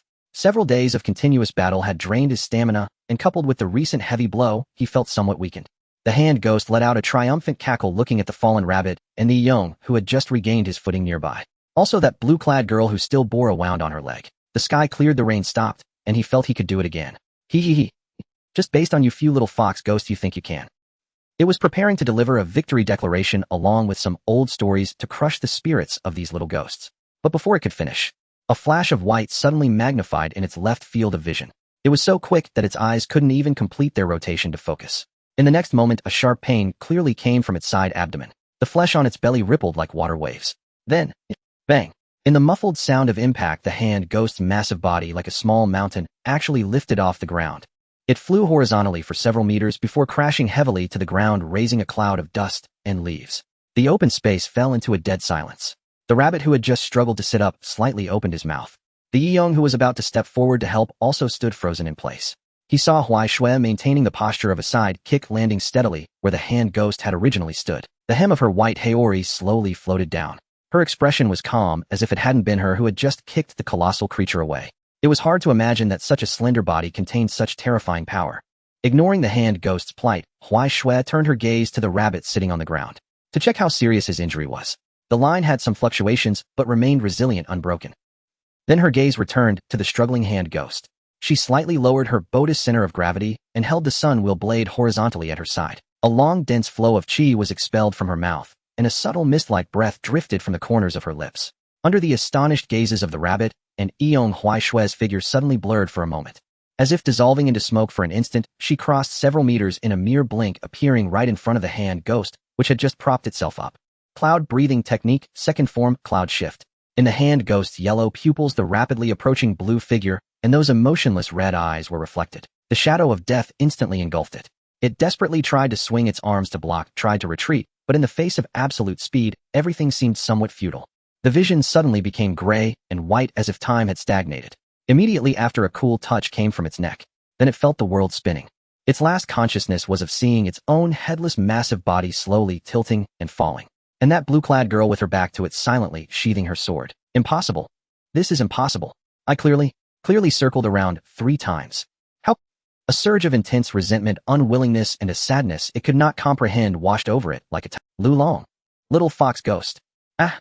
Suddenly its dilated pupils snapped shut, as if in the final moments before its dissolution it saw some kind of illusion. Tears shimmered in its murky eyes. Huaishui did not look back. In her perception, the thick black line was violent, emitting endless sorrow. Then it shattered inch by inch, turning to nothingness. A sinful person may have once had pitiable aspects, but their body and mind had long lost the qualification for sympathy amidst endless slaughter and resentment. She thought indifferently without any desire to intervene in its dissolution. She merely turned coldly, allowing that massive body to be turned to ash in the waves of sorrow. Returning to the rabbit's side, Huaishui crouched down to examine the cracked blade in his hand. Rabbit. She spoke, her voice as calm as ever. But what she said left the rabbit stunned. I'm sorry. The rabbit was somewhat bewildered. Why is Huaishui apologizing? Because. Huaishui pointed to his cracked hand and the damaged blade. I couldn't deal with it from the start, causing you to get hurt, and the blade is broken. You'll be scolded by the master when you go back. Huaishui paused, pointing to the moon on the horizon, providing a more direct reason. And also, it's time for us. The rabbit was stunned, and then a mix of helplessness and happiness surged up. He couldn't help but laugh. Yeah, going back, I will probably get scolded by Master Lulong for ruining the blade during the team selection. Grabbing the hand, Young extended the rabbit, used it to rise again. Huaishui is right, but is indeed time to eat. Let's go find a safer place to rest for a bit. Tomorrow, we can go home. Even injured, he did not forget to lighten the mood, with the 3 of them walking shoulder to shoulder back toward the original campsite, leaving behind the 2 who had been saved, their minds still unresponsive. What was that guy saying just now? A safe place. Weren't the ghosts on the mountain all dealt with by you? The next day, just before noon, when the 3 returned to Narrow Mist Mountain, the sunlight was perfectly illuminating the wooden house halfway up the hill. Master Linlong stood beneath the tree at the entrance. Wearing a red mask, he stood tall. Yin too walked at the front, and upon seeing his master's figure, his steps paused for a moment before he broke into a smile and hurried forward. Master, we are back. Before he could finish his sentence, he was embraced by Master Linlong, whose strong arms also wrapped around Yin Tu and Yong Huaishui, who was following behind. The 3 were gathered closely together, and Master Linlong said nothing, simply holding them in silence for a while. Huaishui's face was pressed against Yin Tu's shoulder, feeling a bit stifled. She did not struggle, remaining quietly still. It's good to be back. Master Linlong released them, his voice soft. After saying this, he turned and walked into the house. Wait a moment, lunch will be ready soon. His figure seemed no different from usual, steady and reliable. However, as Huaishui watched him walk towards the house, his slightly hunched shoulders caught her attention, and she suddenly spoke up. Master seems very happy. Yin Tu paused for a moment, then scratched his head, smiling a bit shyly. Is that so? That's good. What about the broken sword? Yong suddenly thought of this and chimed in. Yin Tu. After Master Linlong entered the kitchen, Zhen Gu suddenly darted out from under the tree's shade, clearly having been waiting here for a while. Master has been here since it was still dark this morning. Zhen Gu whispered, speaking mysteriously to the 3 of them. When I got up, he was already standing there motionless, and the atmosphere was chilling. After saying this, she noticed the bandages on Huaishui's legs and the cracks on Yin Tu's hands. Her smile carried a hint of concern, but she did not ask further, only speaking softly. I knew you all were the strongest. Let's go take a rest. Huaishui was pulled forward by Zhen Gu, but she felt a slight weight on her head. The raven that had followed her all the way was currently comfortably using her head as its nest. It tucked its neck and closed its eyes, and the unique tuft of hair on its head bobbed with its breathing. Zhen Gu curiously leaned and staring at the raven. Is this Huaishui's raven? It seems so clingy. Huaishui nodded, reaching up to poke the raven's round belly. The raven merely shook its wings, let out a disgruntled caw, and continued to close its eyes, falling into a deep sleep. Judging by its posture, it seemed to be saying, I'm sleeping here, do you have a problem with that? This is how it was when I chose the raven. Yin Tu explained from the side, unable to hold back a laugh. All the other ravens were standing properly on the shelf, but this one flew down and landed right on Huaishui's head, and we couldn't shoo it away. Huaishui said it was fine, so it stayed with her. Zhen Gu's eyes sparkled. How interesting. I wonder what my raven will be like in the future. Let's take a bath first, soak in hot water to relieve fatigue. Ooh, I've already boiled the water.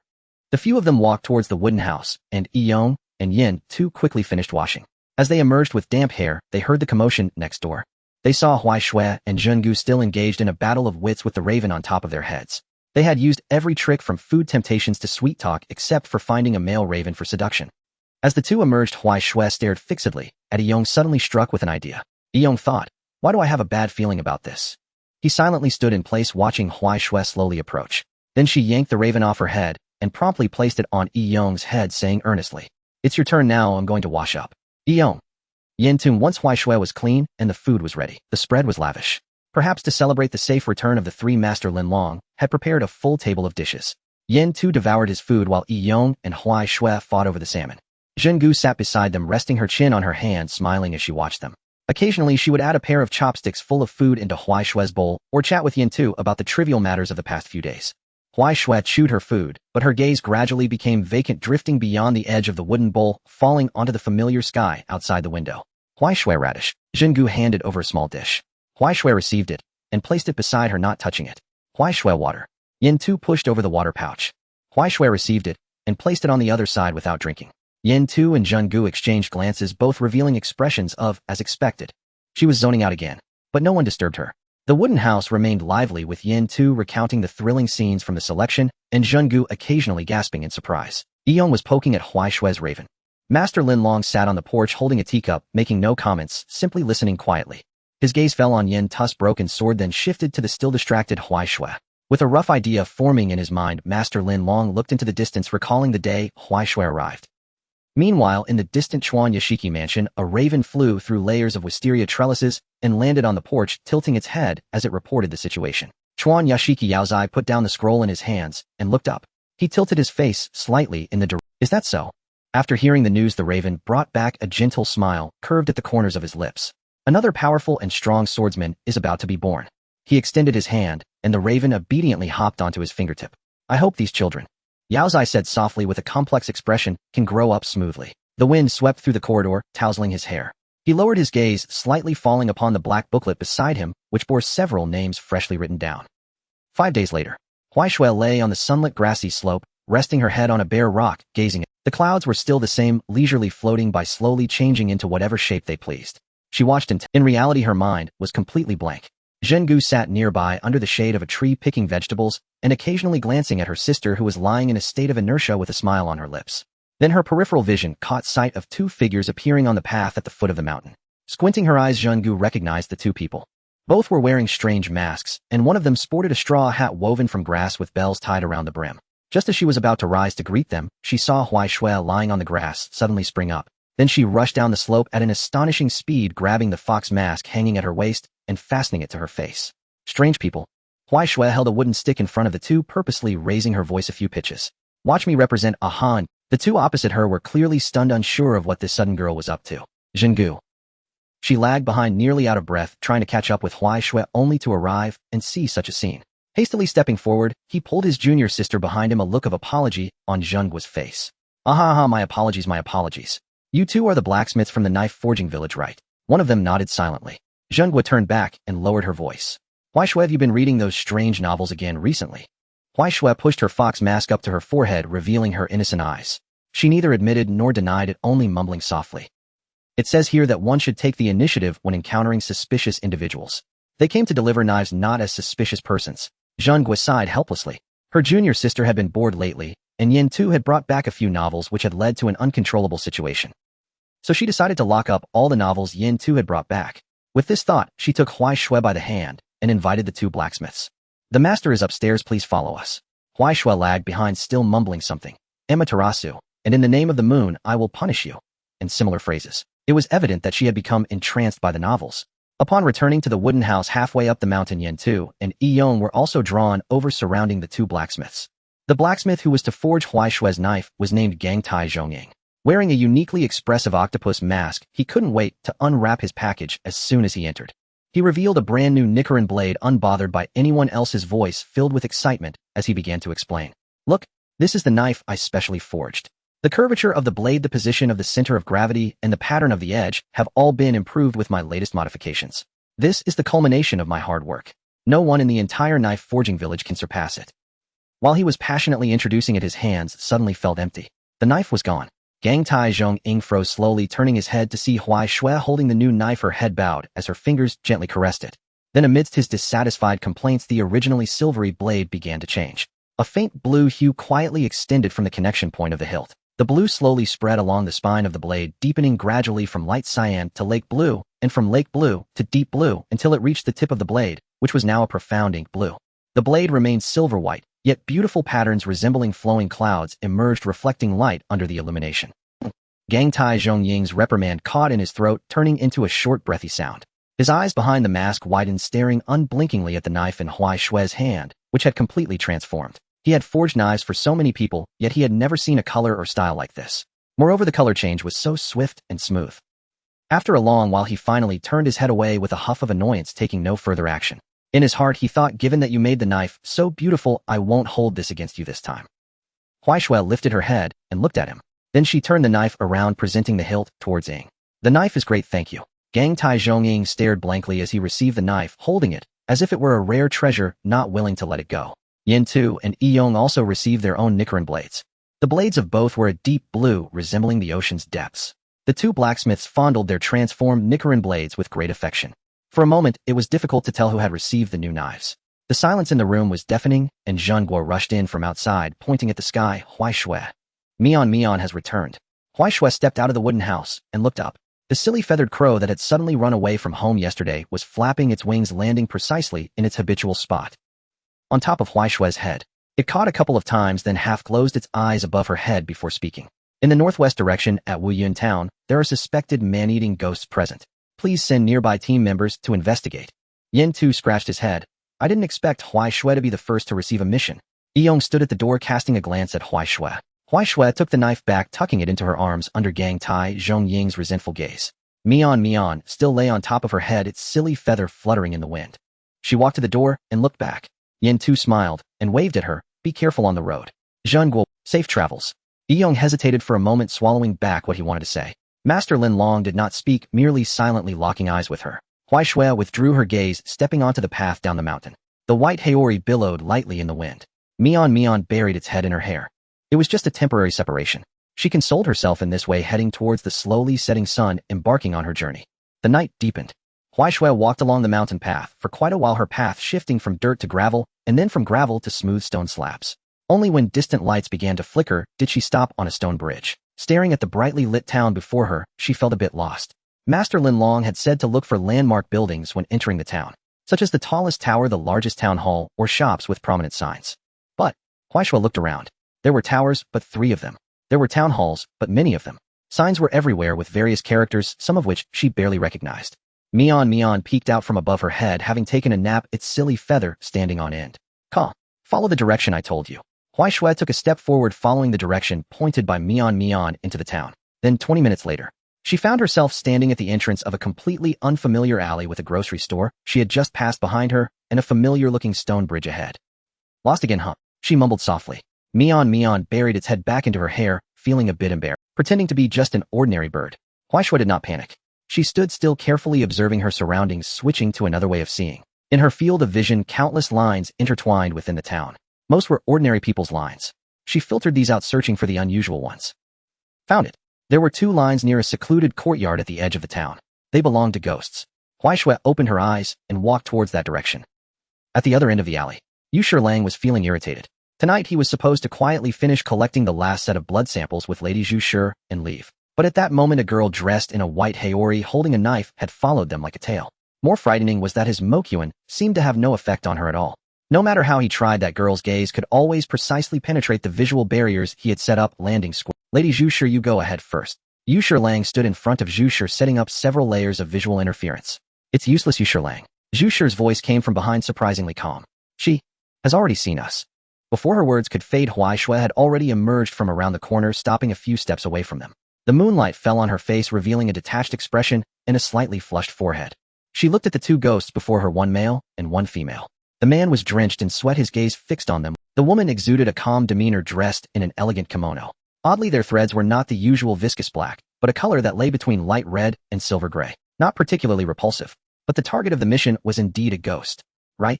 Huai Xue gripped the hilt of her sword, neither drawing it nor advancing. She merely stood there, hesitantly observing them. Yu Lang became increasingly tense under this silent scrutiny, ready to act first, but was held back by Zhu's hand on his shoulder. Miss, we are ghosts, I do not deny that. Zhu stepped forward, crossing Yu Lang's obstruction and voluntarily exposing herself within Huai Xue's sword's range. However, we do not eat humans, nor do we serve Muzan. If possible, she paused, looking directly into those eyes. Can we have a proper conversation? Huai Xue did not respond. She continued to observe Zhu Shi's threads, trying to discern any flaws or malice within them. Yet they extended quietly and steadily, devoid of any aggressive fluctuations or nauseating greed. Just as she hesitated on how to respond, her gaze suddenly shifted, landing on the entrance of the dark alley behind her.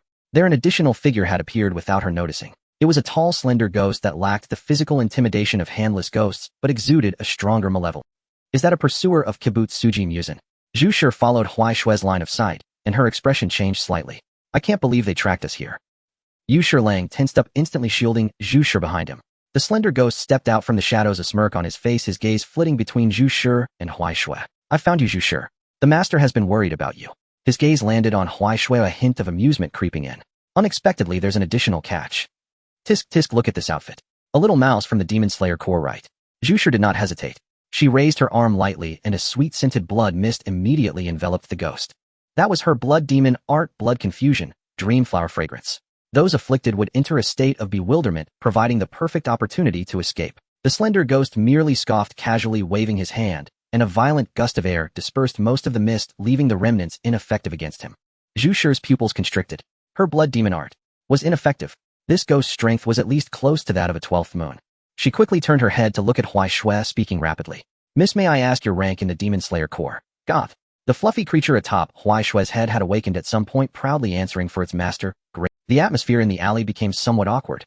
Zhu Shi. Yu Shilang. The slender ghost was momentarily stunned before bursting into uncontrollable laughter, shaking his shoulders. Grade Gui. Grade Gui. Huh. A mere rookie who just joined the ranks, accompanied by a noisy bird, dares to come here. After laughing enough, a cruel glint flashed in his eyes. Little girl, do you know my strength? A creature like you I could crush a dozen with a single slap. Zhu Shi did not laugh. She looked at Huai Xue, hesitating for a moment before sighing. Miss will hold him off here. You should. Trying. No way. The slender ghost had lost patience for idle chatter. He swung his arms, and a swirling vortex formed from countless shards of darkness, roaring toward the trio. Blood demon art, shattered blade vortex. The violent wind blades tore through the air, crashing against the pillars lining the alley, instantly shattering the sturdy old wood into countless fragments. Debris flew everywhere, rubble collapsed. Just before the vortex reached her, Huai Xue lightly leaped into the air, evading the attack. Behind her, Zhu Shi and Yu Shilang were unable to fully avoid it, both getting grazed by the wind blades. In an instant, their robes were torn, blood and severed limbs spilling out. The ghost's body began to regenerate rapidly. Yu Shilang gritted his teeth and cursed, while Zhu Shi frowned slightly. The slender ghost looked up at Huai Xue, suspended in midair, a mocking grin spreading across his face. In midair, without any footholds, this rookie ghost who had just joined loved to leap about, unaware that it merely made her a more conspicuous target. He raised his hand again, several black wind blades coalescing anew, aimed directly at the figure in midair, who had nowhere to dodge. Huai Xue tilted her body slightly in the air, her gaze piercing through the oncoming wind blades to land on the ghost's grotesque face. She opened her mouth and exhaled slowly, her voice very light. Breath of the clouds, first form. The Nichiren blade was drawn, its edge shimmering.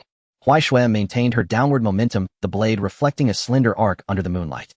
Sky turning slash. In the next instant, her figure vanished. The remaining wind blades whistled past where she had been standing, shattering a low wall behind her, yet not even grazing the hem of her clothing. The slender ghost's smile froze on his face. He heard the faint sound of air breaking behind him. He turned sharply, his head fell off. Huai Xue had already landed behind him, her figure slightly turned. She sheathed her sword with nonchalance. The slender ghost's vision began to tilt. He saw his headless body slowly dissipate. He opened his mouth, yet words failed him. The confidence he had just moments ago shattered in an instant, morphing into deep resentment. How is this possible? Consciousness sank into eternal darkness. His body turned to ashes under the moonlight, swept away by the night wind, vanishing without a trace. The alley fell silent once more. Zhu Shi stood in a daze, watching the slender figure with its back to her. Her expression was no different from that of someone who had just squashed a bothersome insect. Yet in Zhu Shi's heart, tumultuous waves surged, her pupils quivering. As Huai Xue descended, the bangs on her forehead were lifted by the wind, revealing the crimson flame-like patterns. Those patterns, and the eyes that seemed to see through everything. She felt as if her breath had momentarily ceased. Certain distant memories began to clarify.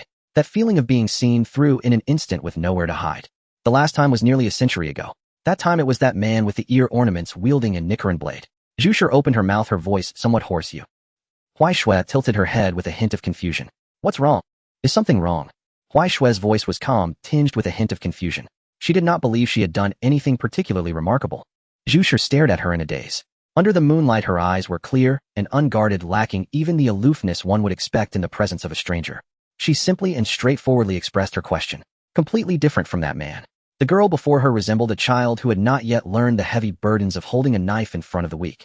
Zhu Shi lowered her gaze, suppressing the swirling thoughts within her heart. "It's nothing," she said softly, and when she lifted her head her usual calm demeanor had returned. "I'm just a bit surprised I was rude just now." She paused, looking earnestly at Huaishui. "I am Zhu Shi, and this is my assistant Yu Lang. Thank you for coming to my aid." Her words were sincere without any intention of justifying her identity.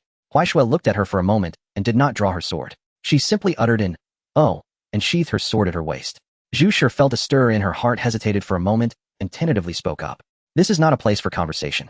If convenient, could we move to my residence? There are some matters I wish to discuss with you." "Lady Zhu Shi."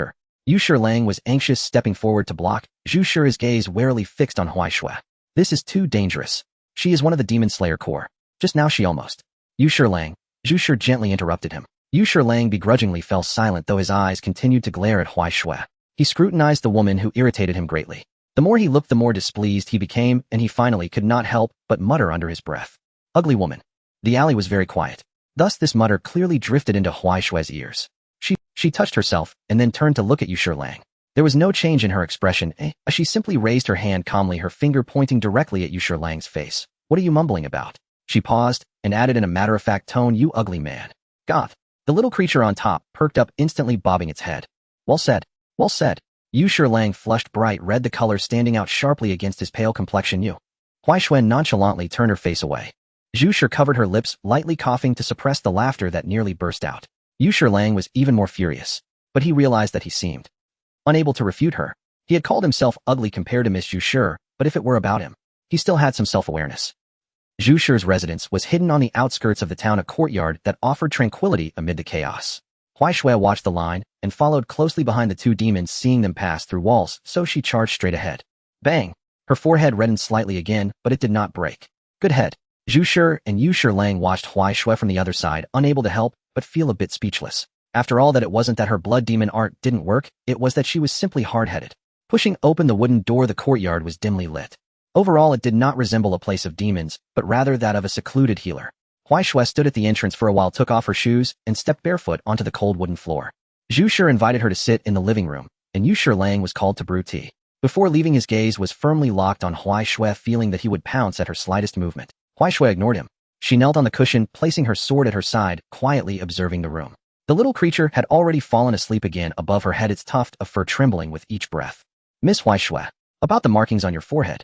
Zhu Shi gently called her awake, and Huaishui, who had been lost in thought, held the teacup that Yu Lang had heavily placed down, taking a small sip. "I've always had it. I don't know when it appeared, I just woke up with it." Zhu Shi was silent for a moment. "Do you know what these—" Huaishui thought for a moment and shook her head.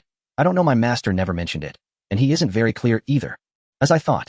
Zhu Shi looked at her voice a bit excited. "Swordsmiths born with markings have not appeared since the Warring States period.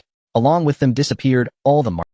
She organized her emotions and slowly revealed the truth. At the same level, marked swordsmen are several times stronger than ordinary swordsmen. Yet almost without exception, they meet their end before the age of 25. Huaishui's eyelashes fluttered. "Right? How old am I now?" "The markings are like a virus," Zhu Shi continued. "When one person awakens, surrounding swordsmen may also be infected, gradually developing markings. This is a physical limit being overdrawn, exchanging a burning life for brief power." She paused, adding, "However, the emergence of marked swordsmen also signifies the arrival of a prosperous era. The marked swordsmen of the Warring States period had once eradicated the evil spirits." The living room fell silent. Huaishui lowered her head, gazing at her reflection in the teacup. The surface of the water gently rippled, and the crimson markings at her temples also quivered. She raised her head, her voice still calm. "How can we prevent it from spreading?" Upon hearing this, Zhu Shi looked at her. "I'm sorry, I don't know that. However, Miss Huaishui, you need not worry. You are so young, and the markings are likely innate. Innate markings are extremely rare, though I have only seen one in my life. He lived past 25, and even lived for a very long time." Huaishui fell silent. This was not the answer she wanted to hear. She didn't care about herself, but she didn't want to implicate others. "If others become infected, is there a way to cure it?" she asked directly without any circumlocution. Zhu Shi was slightly taken aback, her heart feeling a bit complicated. She had seen many patients, those who heard they might not live long would often go to great lengths to seek remedies. But why was this child's reaction so calm? "If the markings have already appeared, reversing it is nearly impossible," she stated honestly. "However, I have a bit of speculation. As long as I have a blood sample from someone with innate markings, I may be able to verify and even develop a drug to slow the erosion." "Good." Huaishui agreed without much thought. "I will provide you with blood." This decisive response momentarily left Zhu Shi speechless. "Don't you need to think it over? This means you have to trust me this. Demon. Huai Shui tilted her head, not quite understanding what there was to consider. You don't dislike me, and you say you can cure it. Trying it out won't cost anything. After a pause she added, if you research it, make more of it. I can provide as much blood as you need. Zhu Shi was silent for a long time. Looking at the girl before her, she suddenly understood why that man had accepted her as an outlier 100 years ago. Some people are born capable of seeing through to the essence. Untroubled by identity, undistracted by stance. Simply, purely, and calmly making the most direct choice. I understand. Zhu Shi stood and bowed slightly. Thank you, Miss Huai Shui. She then took out clean blood collection equipment from the cabinet, her movement skilled. It might sting a little, she cautioned, but Huai Shui paid no mind, boldly rolling up her sleeve and resting her arm on the table, nodding. Draw. Feel free to draw. Blood slowly flowed into the container through the transparent tube. The process took a while. Huai Shui, feeling bored, let her gaze drift around the room, finally landing on Zhu Shi's focused profile. Why did you just collect the blood of that ghost? She suddenly asked. Zhu Shi glanced at her for a moment, her hands never stopping, and quietly explained. I need blood samples from other ghosts, especially the more powerful ones. Their bodies have a higher concentration of Muzan cells, which can be used to research a way to eliminate him. Huai Shui blinked. Muzan. The name spun around in her mind, twice before aligning with the information that head of all the ghosts. The one known as Kibutsuji Muzan. Huai Shui pondered how to phrase her next. So it's about killing powerful ghosts and conveniently collecting their blood. That would be one way to understand it, Zhu Shi replied with a slight curve at the corners of her mouth. Oh. Huai Shui nodded, her tone matter of fact. Then I'll help you with that. The medicine to eliminate the ghosts. Zhu Shi paused her movement slightly. She looked up at the clear-eyed girl in front of her, momentarily unsure of what to say. That would be truly appreciated, she said softly, a rare sincere smile appearing on her face. For collecting blood, it would be about once every 2 months. While she spoke, she secured the needle. At that time you don't need to come specifically, I'll have Cha-Cha go collect it. The same goes for collecting ghost blood. As her words fell, a calico cat suddenly darted out from somewhere, lightly jumping next to Huai Shui, tilting its head up to nuzzle her hand. Huai Shui looked down at it, extending her hand to gently pat its head. It was fluffy, soft, and felt pleasant to the touch. No problem. Yeshalang stood at the door, never relaxing his vigilance. He still found this ugly girl very suspicious. He also felt that Lord Zhu Shi's inexplicable trust in her was too hasty. He still thought that the noisy bird on her head was extremely annoying. He pressed his lips together and averted his gaze. Out of sight, out of mind. But not long after, Zhu Shi left to handle some personal matters.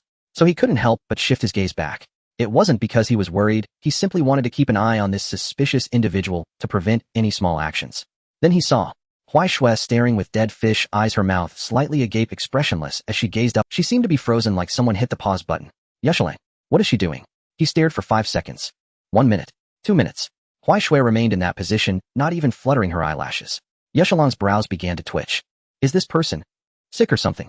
He instinctively glanced at the container collecting the blood, then his pupils suddenly contracted. That amount of blood. He dashed over, grabbing Huai Shui's arm and yanking out the needle. Glaring at the already filled container, and then at her pale face, his voice rose several notches. Are you an idiot? Huai Shui snapped back to reality, staring at him in confusion. Did your brain grow legs? And Yeshalang turned even redder with anger. Don't you know to pull out the needle? Drawing so much blood, do you want to die? A normal adult would feel dizzy after losing 15% of blood. Looking at this amount drawn, it was estimated to be almost 20% or more. Does she think she's a blood bank? Huai Shui looked down at the needle mark on her arm, then back up at the furious Yeshalang, still wearing a nonchalant expression. I forgot. Forgot. You actually forgot. Yeshalang fumbled to press on the puncture, while cursing as he wiped up the spilled tea on the table. His face flushed bright red, and it was unclear whether it was from anger or urgency. At that moment, Zhu Shi walked out from the inner room. Having not eaten for several days, her desires were already quite strong, and she hadn't expected Huai Shui's blood to be the finest among the thin blood. The scent was a great temptation, even for her. If she stayed any longer, she was afraid she would lose control. Before leaving, she had specifically reminded Huai Shui to watch the scale of the container and pull out the needle when it reached 10. But now, she looked at the scene before her. Huai Shui sitting with a pale face, Yeshalang tidying up, still cursing, and the one being scolded looked innocent, not knowing what she had done wrong. What happened? What's going on? Seeing Zhu Shi arrive, Yeshalang immediately complained, quickly recounting what had happened while glaring at Huai Shui. She was actually in a daze. She didn't even know to pull out the needle when she felt uncomfortable. Lord Zhu Shi, do you think someone like this has a hole in her brain? Zhu Shi was silent for 2 seconds, her gaze towards Huai Shui turning somewhat complex. She sighed and silently turned to fetch the blood transfusion device. What is this? Huai Shui curiously asked as she watched the new device Zhu Shi brought out. It's a device for blood transfusion. Zhu Shi began assembling it. You've drawn too much blood, we need to replenish. Huai Shui shook her head, standing up. Why put back what was so hard to draw? This won't do. I don't need it. I'm perfectly fine, completely okay. She moved around casually to prove she really was fine. Look. Zhu Shi looked at her somewhat pale face, wanting to say something, but hesitating. But Huaishue had already walked towards the door. "I'm leaving." She waved her hand without looking back. "Bring the ghost blood next time." Yeshalang gritted his teeth from behind. "Hey, wait." Huaishue had already opened the door and disappeared into the night. Zhu Shi watched her retreating figure and then glanced at the container filled to the brim with blood, ultimately letting out a soft sigh. People with extraordinary talent. Indeed, they were all somewhat different from ordinary people. Once outside the residence, the night breeze brushed against her face, cool and refreshing. Mian flew up from above her head, leading the way in front of her. Leading Huaishue towards the nearest wisteria. It flew a bit, then looked back at Huaishue, flew a bit more, and looked back again. "Are you really okay?" Mian's voice came from above, tinged with concern and guilt. "I was just dazed for a bit," Huaishue replied confidently. "I feel great." But Mian hesitated for a moment. "You're starting to walk unsteadily." Huaishue looked down at her feet. It seemed there was indeed a little bit of lack of control. "Hey." She raised her head, asking seriously. "It does seem like it. What should I do?" Mian. "Why does it feel like I made the wrong choice in the beginning? Didn't the older generation say that to be smitten at first sight is the rarest thing?" Just as it was about to say something more, its gaze suddenly froze, turning towards the woods on the right. "What's wrong?" Huaishue followed its line of sight. Mian hesitated for a moment. "There are 2 ghosts in the woods on the right. They aren't very powerful. If you're not feeling well, I can fly nearby to find other teammates." Huaishue's gaze crossed over the treetops. She also saw it, 6 lines. Not far away in the woods, it seemed 2 ghosts were attacking 4 people. "No need. I'm just a bit tired. It's not a big deal." She tightened the knife at her waist and rushed toward that direction. "Let's go." In the woods, Yusui Tianyuan once again repelled those 2 ghostly creatures. This was already an unknown number of times. His arms were beginning to feel sore, and his breathing had become somewhat erratic. The injuries from the battle a few days ago hadn't fully healed, and coupled with the overnight journey, his stamina was depleting far more than usual. But these 2 creatures were like cockroaches that wouldn't die. Clearly, he had pierced their hearts and smashed their heads, yet they would stagger back up after a while and continue to charge. Coming from a ninja family, he recognized the situation. These should be the so-called man-eating ghosts from folk tales. Damn it. Gritting his teeth, he kicked the ghost that lunged at him once more. Is this the retribution from heaven? Is his fate really meant to end here? Should he just rot in that disgusting family for a lifetime? He turned to look at another battlefield. Suemo Musu and Shui, his 3 wives, were also dealing with another ghost.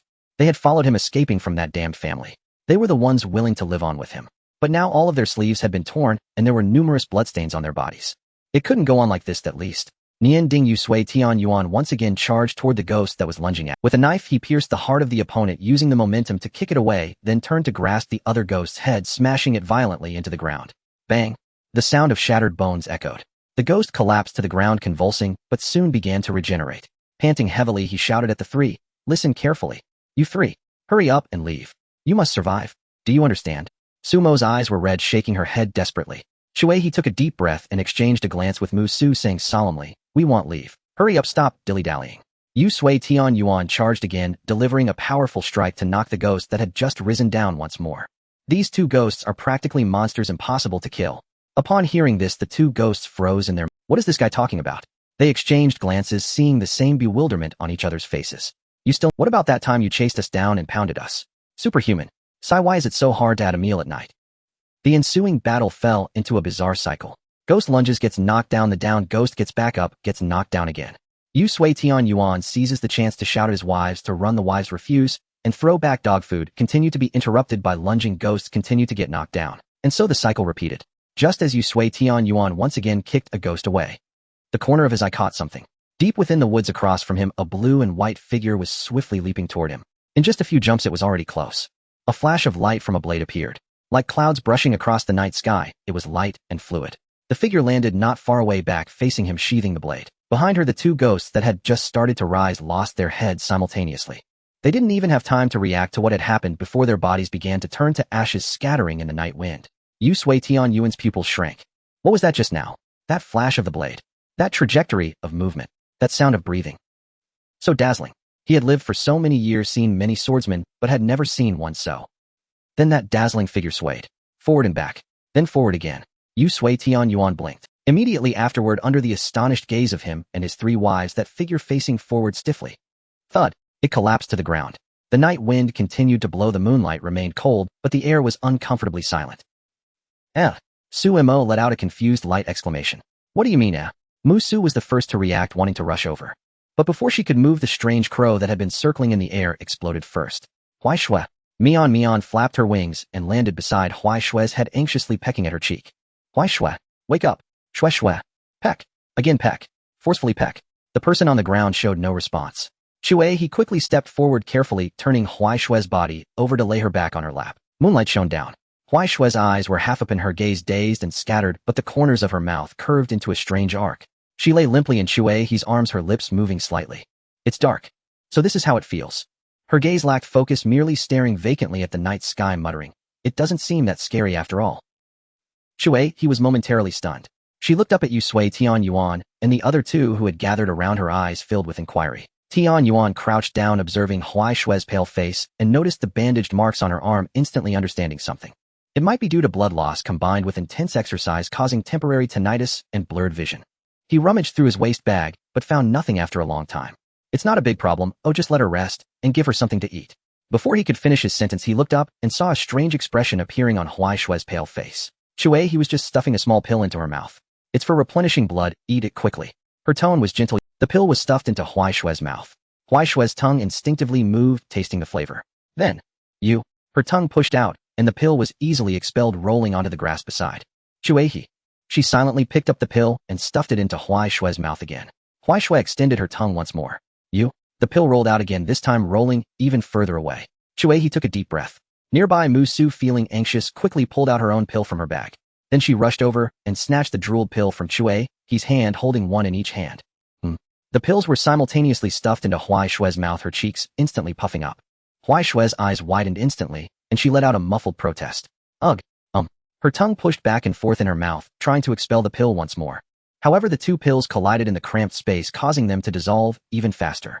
The bitter taste exploded in her mouth. Huai Shue's eyes immediately brimmed with tears. Ugh.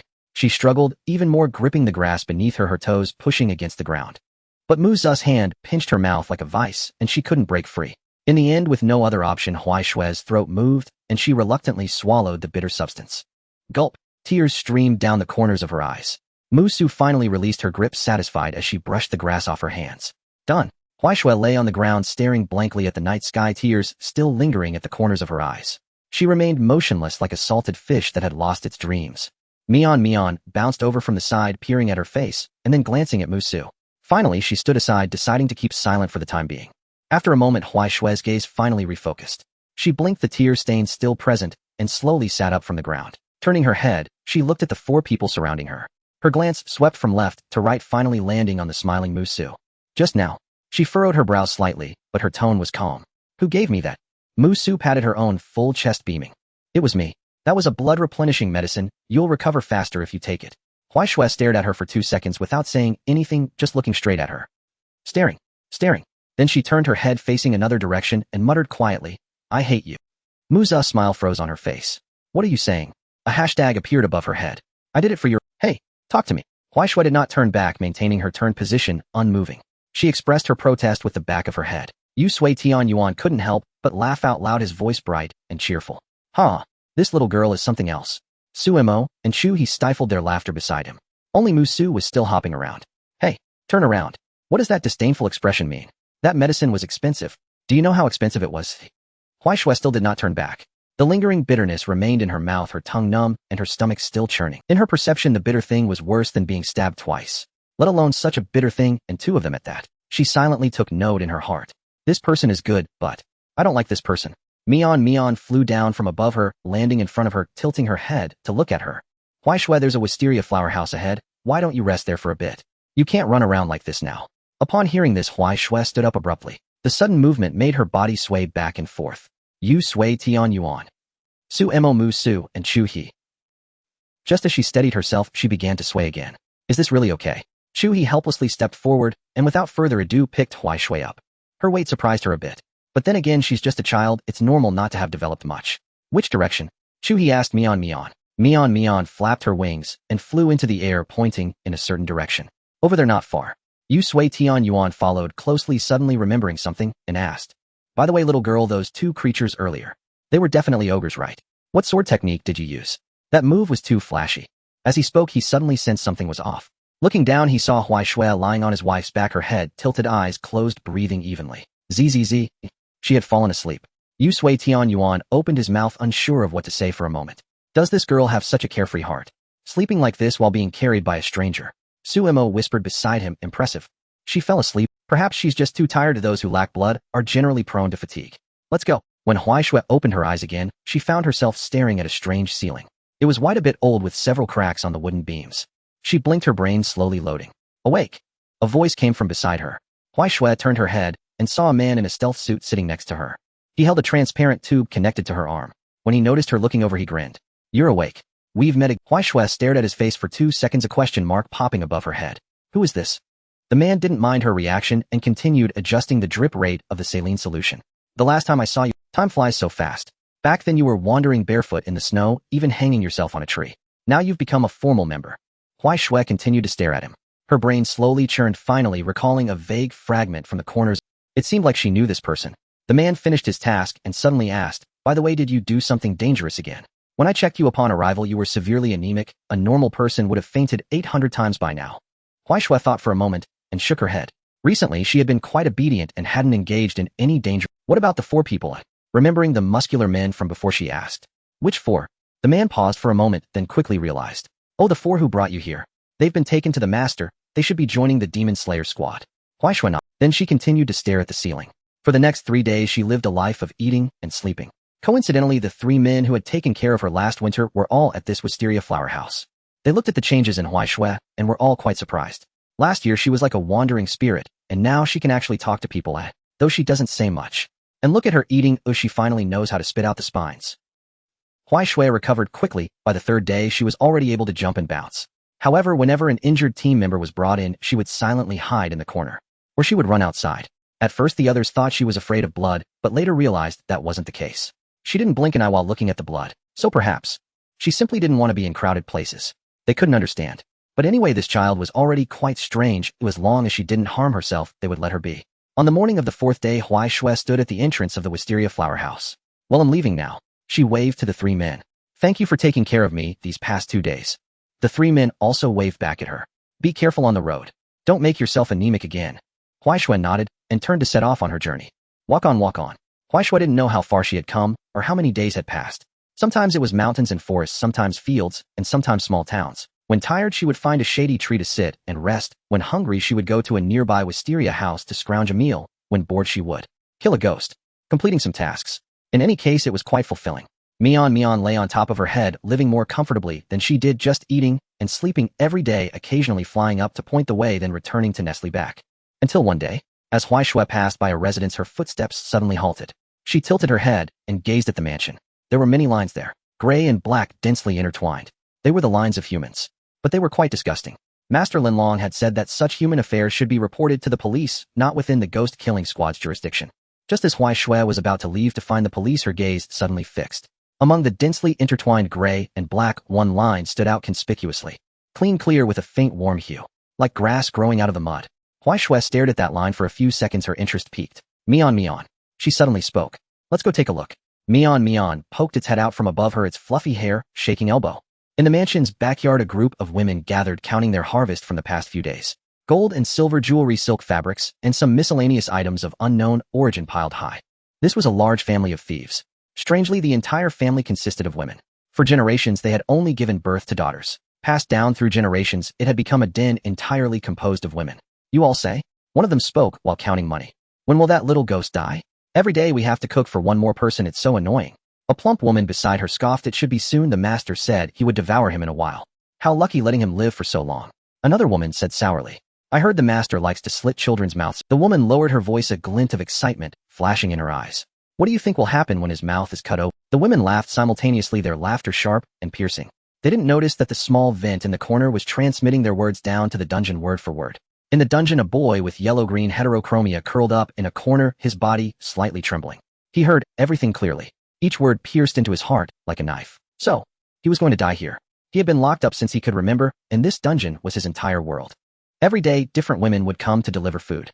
Their gazes made him sick, as if looking at a livestock awaiting slaughter. He was the only boy in this family. But he never felt that he belonged here. He sat quietly from dawn until the sun dipped in the west. Light filtered through the small vent overhead, moving slowly, then finally disappearing completely. In the darkness, he finally moved. He crawled over to the corner of the cell, where there were several wooden bars. He opened his mouth, biting one of them, and began to gnaw forcefully. Wood shavings pierced into his gums, the metallic taste of blood spread in his mouth, but he did not stop. He didn't know where he could go, nor what to do after getting out. All he knew was, he did not want to die here. Just as his mouth was filled with blood from gnawing, a voice suddenly came from above. If you gnaw your teeth away like that, you won't be able to eat anything. The boy looked up sharply. Outside the vent, a person was leaning. Moonlight poured in behind her, outlining her black silhouette. The girl, who looked to be about the same age as him, tilted her head and watched him. Who? He instinctively took a step back, pressing his back against the wooden bars. Huaishui did not answer his question, but continued to look at him. Wasn't this person just competing with him in a staring contest? She had been watching him for a while. He had remained still, and she thought it was a contest of endurance. Why did she suddenly start? Why are you locked up here? The boy stared at her warily, but did not answer. Huaishui did not press further and changed the question. Do you want to get out? The boy was taken aback. He paused for a few seconds. Then he nodded. I want to. Huaishui nodded, withdrew, and stood up, taking a step back. The boy thought she was leaving. A sudden wave of indescribable disappointment surged in his heart. Then he heard an extremely faint sound. It was the sound of a blade scraping against stone. Swish. The moonlight poured down from the small window, much brighter than before. The boy looked up, his pupils suddenly constricting. The small vent had neatly cut through the surrounding stones. The gap was wide enough for him to crawl out. Huaishui's face reappeared at the hole. She leaned in and extended her hand.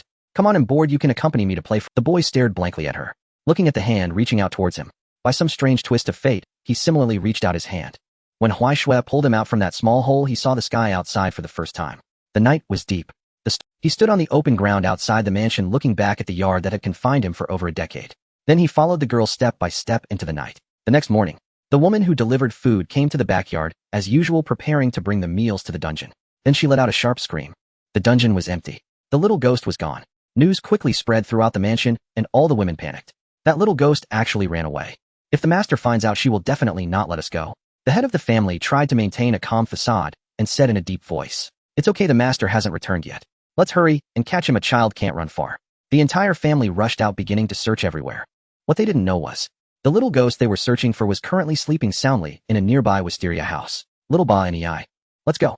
After chatting a lot last night, they naturally became familiar. Huaishui pulled the still sleeping Ihei Xiaoba and Ei toward the door. Xiaoba and Ei, groggy, was being tugged along, stumbling as he walked. After a while, he suddenly woke up. He stopped in his tracks, glancing back at the wisteria house that was gradually fading away, then looked at the girl who was still right. He had come out. He was brought out by this girl. He stared at the hand gripping his wrist, suddenly unsure of what. Where are we going? I don't know. What are we doing? I don't know. Huaishui turned her head and glanced at him. Let's go, just get outside first. Xiaoba and Ei came to his senses, pursed his lips. Then he took a step and followed. In the following days, Huaishui took Xiaoba and Ei out for strolls every day. It was said to be taking along, but it felt more like they were walking in front and behind each other. Xiaoba and Ei silently followed behind her, maintaining a distance of 3 or 4 steps, neither too close nor too far. Huaishui paid him no mind. She walked her own path, glancing around occasionally, squatting down to poke at wildflowers by the roadside, or gazing up at the birds perched on the trees, lost in thought. Sometimes they would visit the town's market, and whenever Huaishui spotted something interesting, she would buy it. She had money, plenty of it, and since becoming an official member, she had never run out. Xiaoba and Ei watched from behind, occasionally helping to carry something, and sometimes accepting a treat. Then when encountering ghosts at night, he watched her draw her knife and swiftly deal with them. Clean and efficient, without a single word wasted. As Xiaoba and Ei observed, gradually something began to grow in his eyes. The way she breathed was steady and prolonged, like a gentle breeze flowing through a valley. The rhythm of her swordplay was smooth and natural, devoid of any unnecessary movements. It was beautiful, yet he could not comprehend it. Moreover, he had no desire to learn it on the spot. He did not want to breathe through his mouth. The aura of the ghosts was repugnant, akin to the stench emanating from those women who brought her meals. Each time he got close to those entities, he felt as if filthy things were crawling up his nose, blocking his throat, and he could not cough them out. One day, while passing by the ward of the wisteria flower house, he saw someone tending to the wounded with discarded old bandages strewn on the ground. He stood by and watched for a while. Then, taking advantage of the moment when no one was paying attention, he secretly took a few relatively clean ones. From that day on, every time he went out with Huaishui, he would wrap bandages around his face, tightly covering his mouth and nose. Huaishui cast him a puzzled glance. Her eyes lingered on his face for 2 seconds before shifting away. However, later, when preparing to strike against ghosts, she would pause to wait for him, allowing him enough time to wrap the bandages properly. Xiaoba and Ei lowered his head, stealing glances at her back. He did not say any words of thanks. But during lunch that day, Huaishui noticed an extra piece of dried fish next. Huaishui looked up at Xiaoba and Ei. At that moment, he was averting his gaze, pretending to ponder something. When her questioning glance yielded no answer, Huaishui did not hesitate further and lowered her head to eat the dried fish. Besides Huaishui, Xiaoba and Ei encountered a second companion willing to stay by his side. Small and white, it seemed to have emerged from nowhere, coiled up in a pile of dry leaves by the roadside, trembling slightly. Its scales were dirty, looking like it hadn't eaten in a long time. The two stood beside it for quite some time, and finally the snake raised its head to look at Xiaoba and Ei. Xiaoba and Ei looked back at it, then squatted down and pulled out the half of the rice ball left from breakfast, tearing off a small piece and placing it in front of the little snake. The white snake glanced at him and then lowered its head to eat. After finishing, it did not leave. When Xiaoba and Ei stood up, it followed closely at his feet, slithering slowly. After taking a few more steps, it was still there. In the sunlight, that small white figure trailed behind him. Finally, he saw. Would you like to follow me? The tip of the snake's tail twitched slightly. From that day on, in addition to Huai Shui, there was another slender white shadow behind him. But for some reason, the snake always bared its fangs at Huai Shui. She was quite helpless and had no idea how she had offended it. Surely it couldn't be, because she initially poked it with a stick thinking it was a white piece of excrement. After a few days, Huai Shui was having fun. Xiaoba and Ei, it gradually began to smile, and the Ihei family was going crazy. Although it seemed like Huai Shui was randomly bringing him around every day, she actually had her reasons. She could see those murky lines. Some were close, some were far, but they were all quite unpleasant. The route she took with Xiaoba and Ei appeared to be aimlessly wandering, but in reality it cleverly avoided the murky presences she did not wish to encounter for the time being. Until the night of the third day. The moonlight was faint and shadows danced in the forest. Huai Shui stealthily slipped out, standing motionless in the shadows far from the old mansion. Her gaze crossed over the collapsed courtyard wall, landing on the ajar door. Moments ago, a ghostly figure had vanished inside. She did not move, simply allowing those murky lines to disappear. Mian was perched on her shoulder, remaining silent. The two of them stood there quietly like two statues, pretending not to see anything. When Huai Shui took a step back, Mian peeked out from above her head, as if just waking from a slumber, then flew up before retracting its head, its fluff shaking. Seeing that Huai Shui had already joined Xiaoba and Ei, its eyes darted around. Then it leaned close to her ear and spoke in a voice only Huai Shui could hear. Mission: clean up the nearby evil spirits. Just those in that mansion. Huai Shui nodded. She turned around and looked at Xiaoba and Ei, who had been silent for a long time. He was squatting by the roadside, his head lowered, seemingly lost in thought. As she approached, she saw that he was feeding Diwan. Huai Shui watched for a moment. Then she said, "Let's play hide and seek." Xiaoba and Ei looked up, wearing a peculiar expression of "not this again." Again? Oh well. After playing 4 to 5 times a day, he had already gotten used to it. Huai Shui. Xiaoba and Ei sighed, stood up, and stuffed the remaining dried meat into his pocket. Diwan climbed up his pants leg and coiled around his shoulder. He turned away and began to count. 1, 2, 3, 4, 5. Huai Shui turned and left. Behind her, the counting continued, growing more distant. 27, 28, 29, 30. By the time she stepped into that mansion, it was already drenched. The air was thick with the stench of blood, and several bodies lay on the ground, barely recognizable. The ghost with the upper body of a beautiful woman and the lower body of a serpent was crouched in a corner, chewing on something. Hearing the footsteps, it abruptly turned its head. Its murky eyes locked onto Huai Shui, then brightened. Fresh. It flicked its forked tongue as if tasting the air's scent. Still top-grade fresh blood. It dropped the remnants in its hands and straightened up, grinning widely. "You come knocking at my door, then I shall not be." It lunged directly at her. Then, there was nothing more. Huai Shui's knife was faster than the thoughts in its mind. The blade swept by without any flashy moves, just a simple sidestep and a slash. A regular attack, and the snake ghost's body continued to lunge forward for a few steps before crashing to the ground. Black blood gushed from the severed neck, mingling with the human blood stains, only to turn to ash. Huai Shui sheathed her knife and turned to leave, the soles of her shoes lightly splashing through the pool of blood, emitting a faint pata sound. Behind her, the massive body began to turn to ashes, drifting away in the dim room. Upon returning to the grove in the back mountain, sunlight had already filtered through the leaves. Huai Shui spotted several lines from a distance. The white one belonged to Xiaoba and Ei. One was a very bright fiery red, resembling a burning flame, standing out especially next to the white one. She quickened her pace. As she passed through the final patch of bushes, a clear view opened before her. A tall man with orange-haired hair stood in the center of the clearing. The girl he was holding seemed to be around the same age as her. The girl was suspended in midair, desperately kicking her legs, a dagger lying on the ground below. Maki Shuru had a helpless expression, clearly unsure of how to handle the situation. Xiaoba and Ei stood beside them, the arrow on his shoulder, huffing smoke. His gaze passed over Maki Shuru and looked back. Huai Shui happened to be walking out from that direction. Maki Shuru noticed the shift in Xiaoba and Ei's gaze, turned his head, and was clearly taken aback upon seeing the girl who had quietly appeared behind him. When did this child arrive? However, he quickly cast aside this question, as what was more important was. "Little girl." His voice was as loud as a bell, startling Huai Shui. "You are also a member of the Demon Slayer Corps. I need to go slay the demon over there. Keep an eye on her for me." He gestured to Huai Shui to take over controlling the struggling girl. Huai Shui glanced at the girl. Her lines were chaotic, filled with rage and sorrow. The colors reminded Huai Shui of the butterfly sister's eyes from that night. Yet it was somewhat different. There were many more sharp, thorn-like things included. Huai Shui did not hide her disgust, and then turned to Maki Shuru, her expression instantly returning to calm, as she said in a flat tone. "The demon has been dealt with, no need to go anymore." Maki Shuru was taken aback. Dealt with. Before he could ask further, the girl who had been set down had already turned to face Huai Shui. She steadied herself, panting heavily, her eyes red, as she stared intently in this direction. Then, the sharp voice pierced through the stillness of the woods. If you had come earlier, Mom and Dad would still be alive. Why didn't you come sooner? You're just like that shameless person who ran away. You're all shameless. Those noisy words came crashing down, each more unpleasant than the last. Huai Shui was stunned by the insults. She stood frozen, her eyes slightly widened, mouth agape, unable to utter a single word. The way those words were combined was something she could never have imagined in her life. Can language be used like this? Xiao Banai frowned, and the arrow on his shoulder raised its upper body, huffing even more vigorously. Maki Shuru also felt a headache coming on. This child was clearly disturbed, lashing out at anyone she could catch. It would be best to send her to the police quickly. He was just about to speak when he saw Huai Shui move. She stood there dazed for a moment, her eyes flashing with various complex emotions. Confusion, bewilderment, and incomprehension, finally settling into an expression of "I need to do something."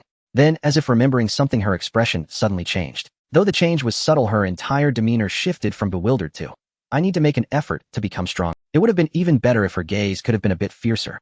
Huai Shui raised her hand, mimicking characters from novels, pointing at the girl, still cursing, striking her coolest pose, and said slowly, "Evil, wicked demon.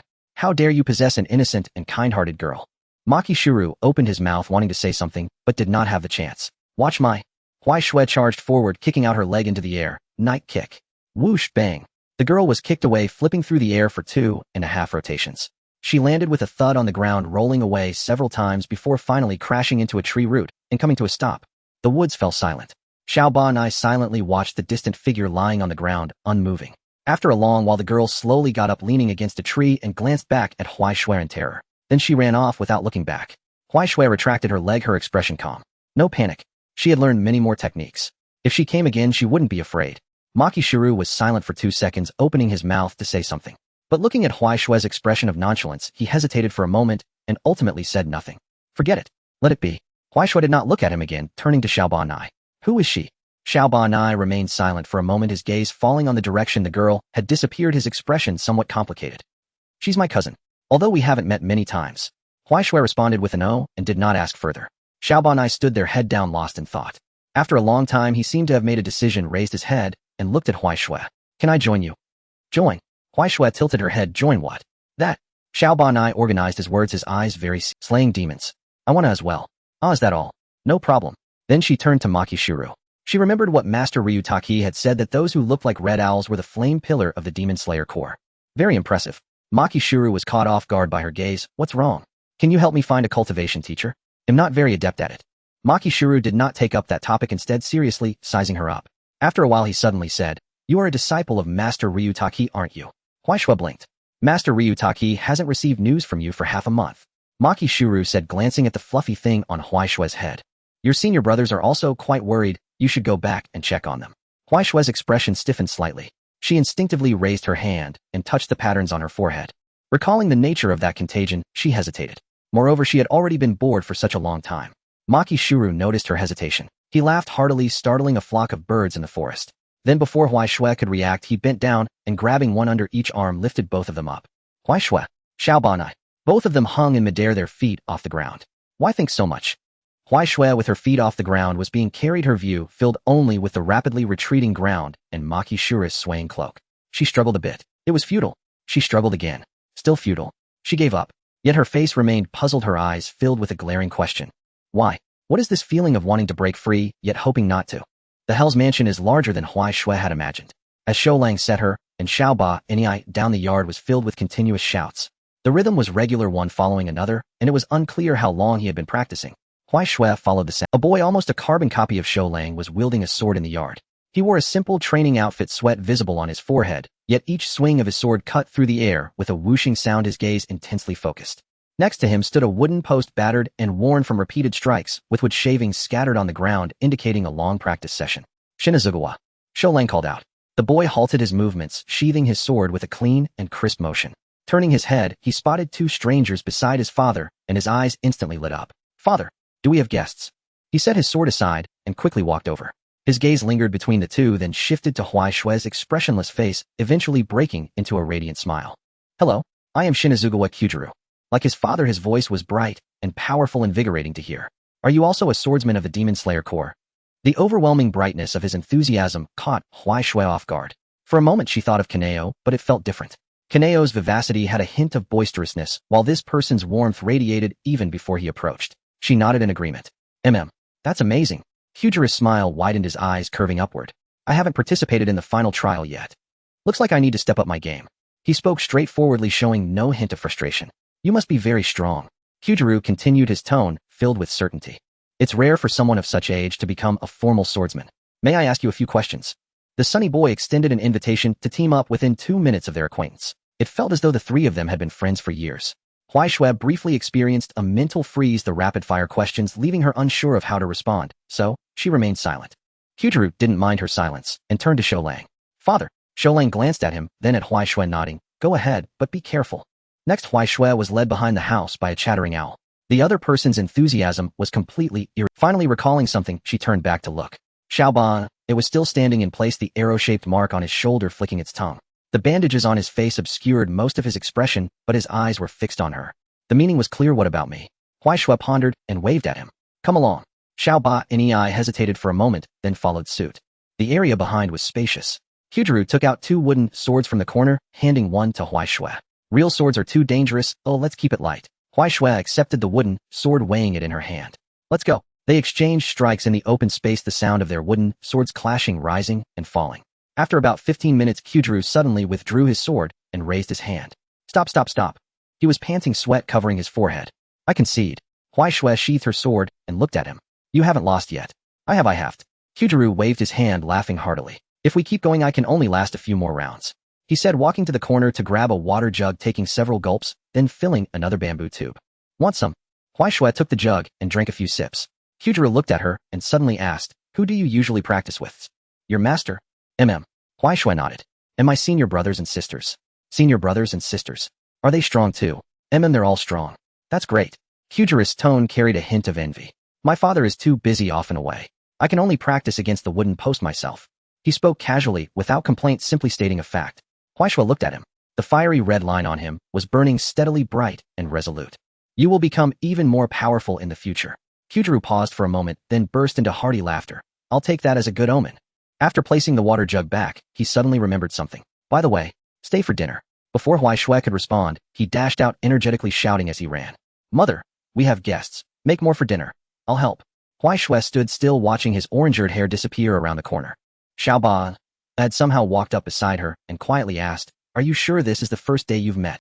I believe it is. The two silently watched in that direction. Soon Kyujiro ran back, grabbing the two. Let's go, dinner will take a while, you two go sit inside.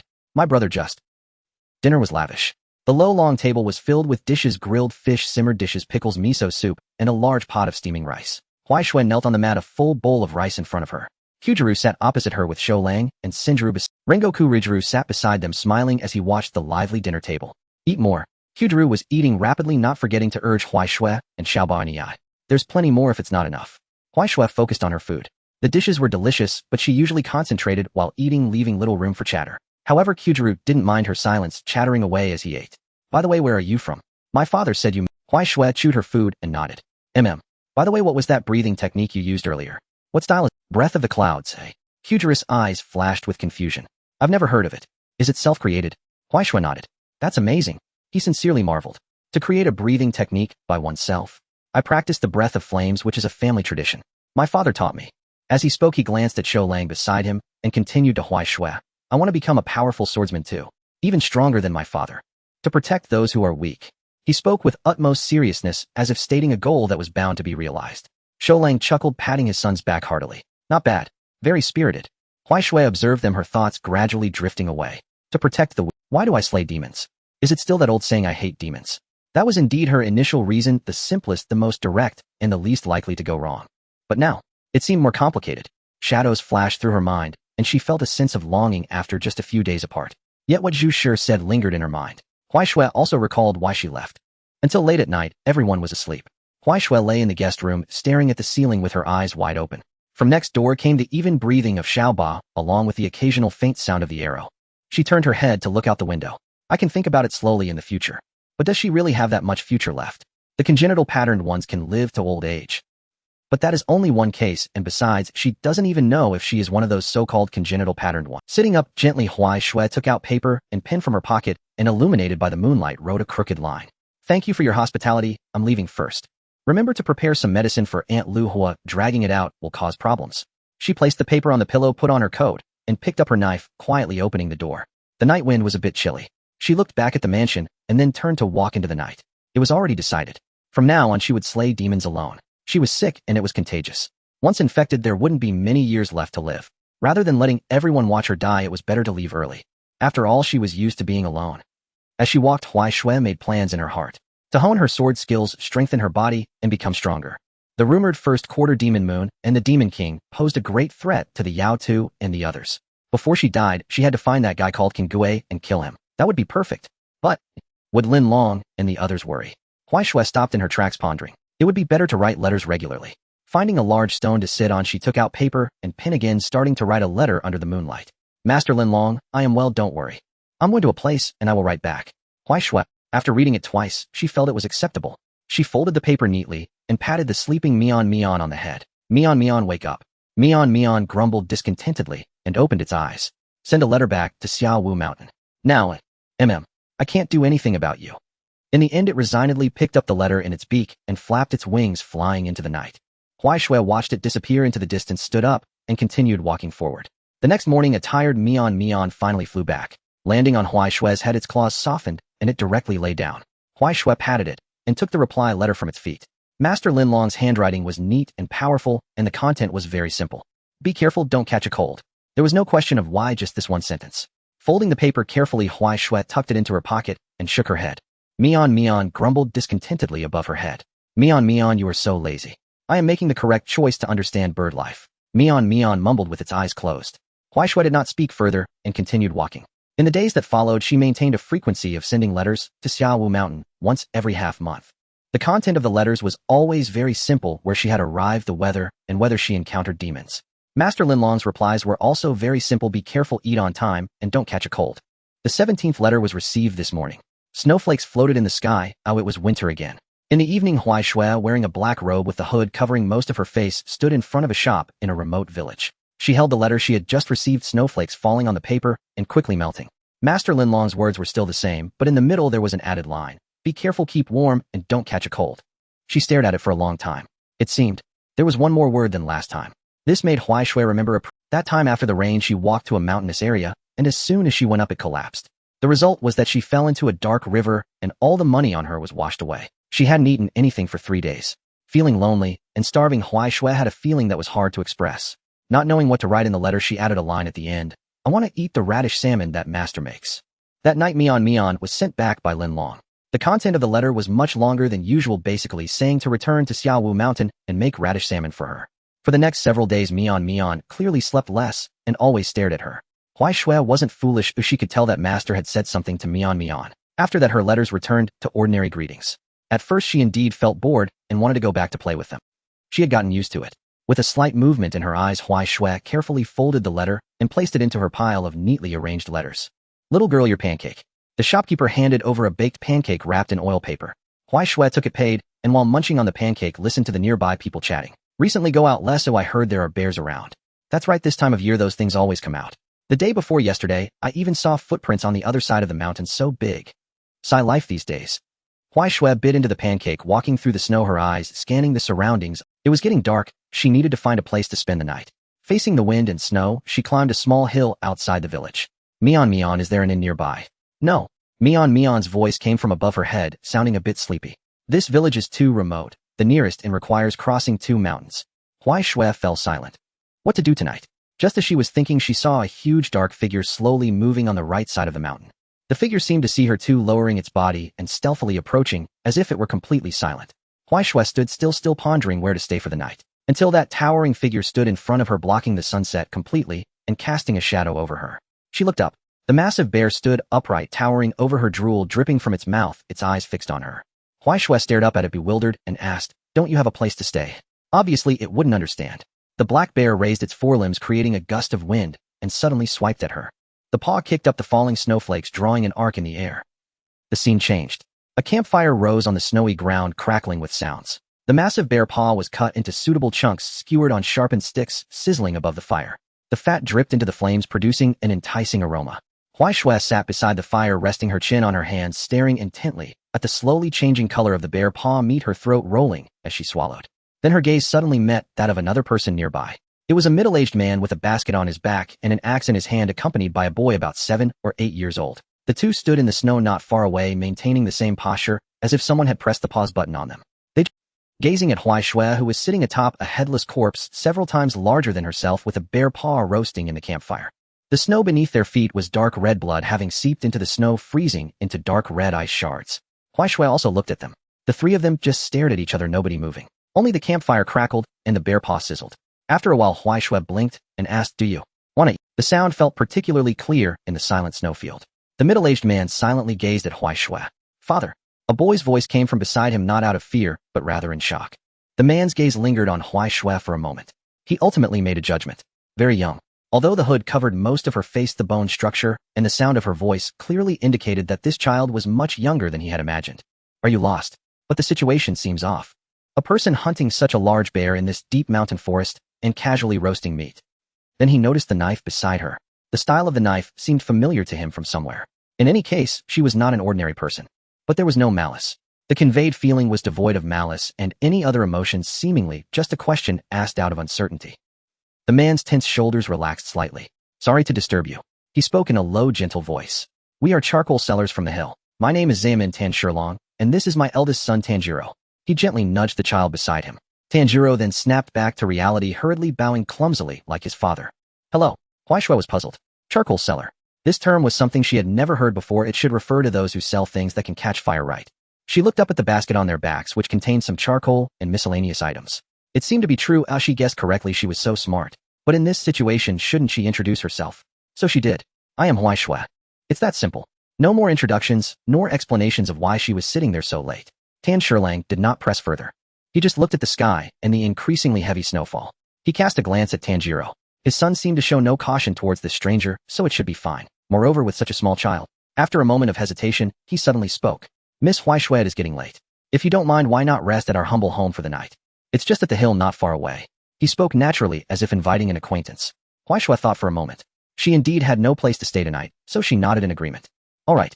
She stood up, and under the bewildered gazes of Tanjiro and Tanjiro, reached out to grab one of the bear's hind legs and dragged it up the mountain, leaving long drag marks in the snow. Tanjiro, father, she.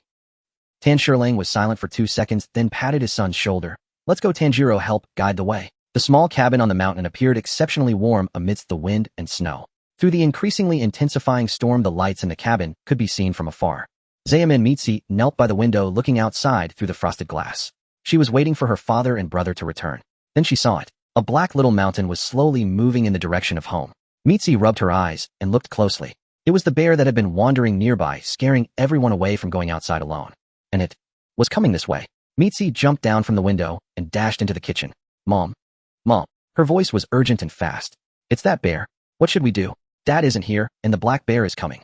Zaemin Iji was cooking something by the fire and nearly dropped the chopsticks into the pot upon hearing this. But she quickly calmed down, wiped her hands, and bent down to Mitsi.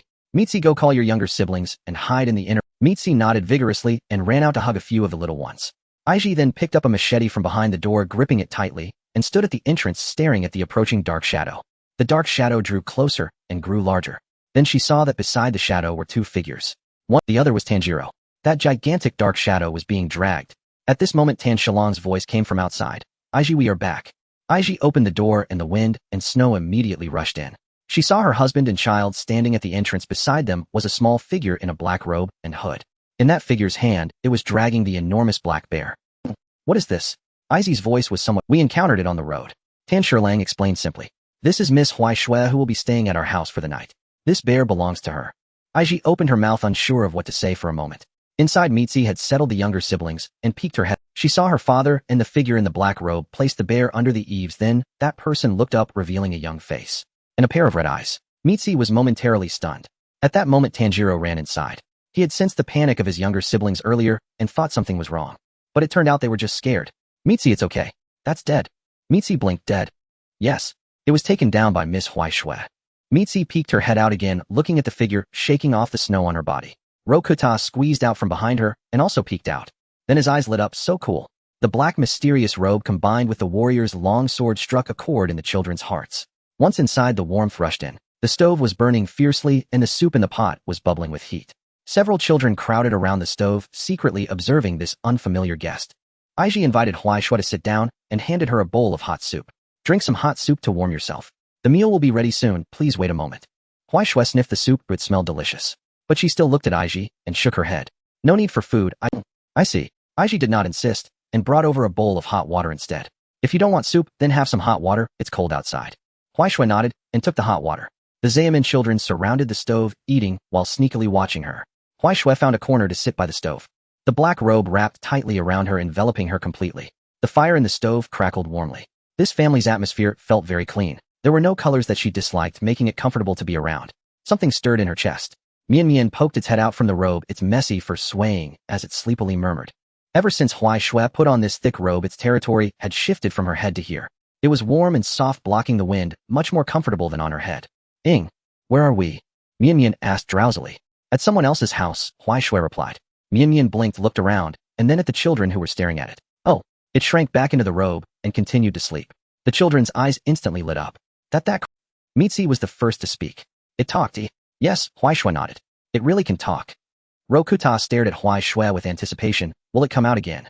Huaishui looked down and patted her. No response. She patted again. Miamian's dissatisfied voice came from the robe. Be quiet, I'm sleeping. Huaishui raised her head, looking at Rokuta. It said it's sleeping. Rokuta blinked, then covered his mouth and started laughing.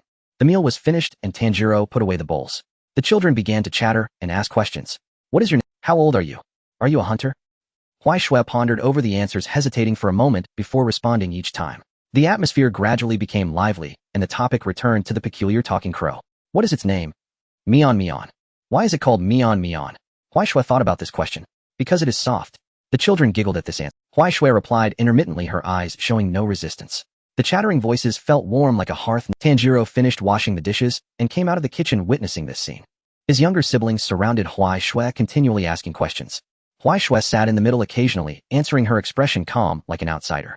Yet every time she answered a question, a hint of confusion flickered in her eyes. It seemed she was trying hard to understand these questions, pondering how to respond without disappointing the children. Rokuta Hanako. He gently called them. Miss Huaishui is a guest, don't keep asking questions endlessly. Hearing their brother say this, the two children finally stopped, albeit reluctantly. Tanjiro ruffled their hair.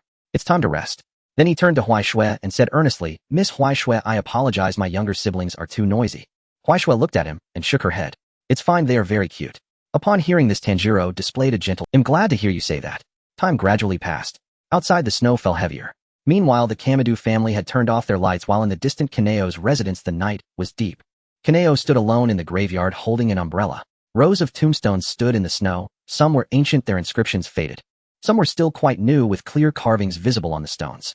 Beneath each tombstone lay a swordsman who had once dedicated everything to the cause of slaying demons. Snowflakes accumulated in a thin layer on the umbrella. He stood there motionless for a long time. Kanae watched from a distance, remaining back. She knew that whenever the night grew quiet and heavy thoughts weighed down on him, he would come here, just to stand for a while, to sweep the graves, then return to continue doing what he must. The Kanae family generation after generation bore that curse and the mission to slay Muzan Kibutsuji. From a young age, Yoya knew he would not live long, but he did not know if he could accomplish the unfinished business of his ancestors during the time he had left. He also did not know how to honor the efforts of those ancestors. How could he not let down the sacrifices of those swords? He was merely a naturally weak person who could not even hold a sword. How much could he actually do?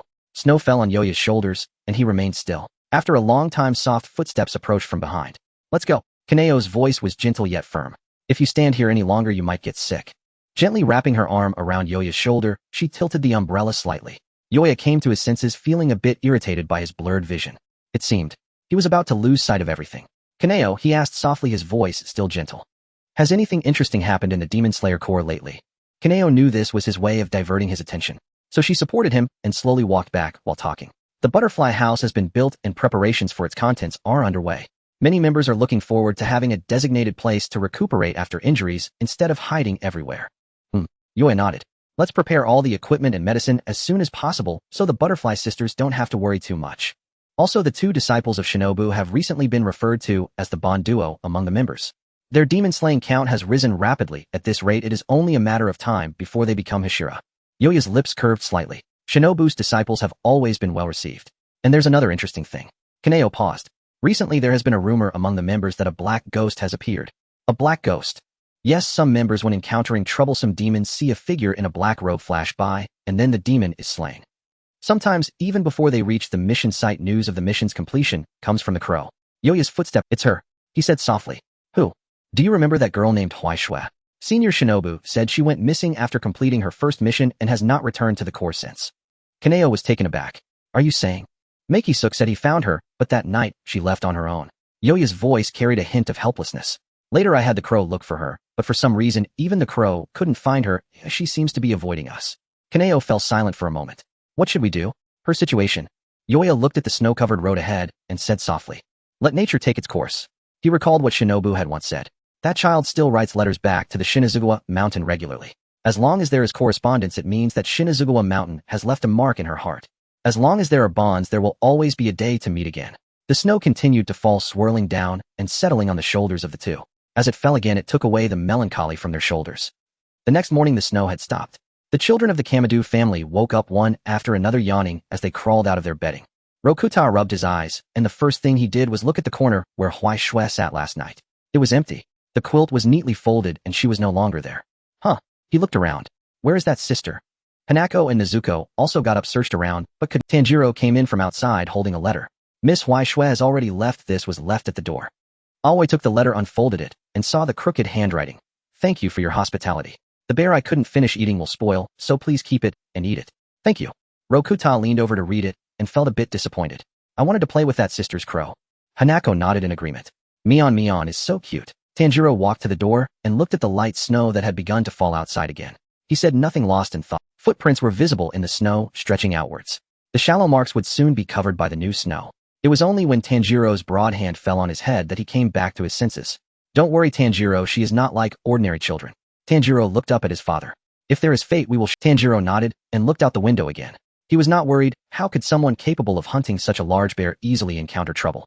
He recalled the aura that Huaishui emanated last night. It was still so pure and gentle. But why was there always a hint of loneliness within it? As the ice and snow melted, Huaishui walked along the dirt path flanked by trees sprouting fresh buds. She still wore that thick black robe, the dagger at her waist, swaying gently with her steps. Mion poked its head out from the robe's collar, its tuft of hair, swaying as it took a deep breath. A spring has come, it exclaimed.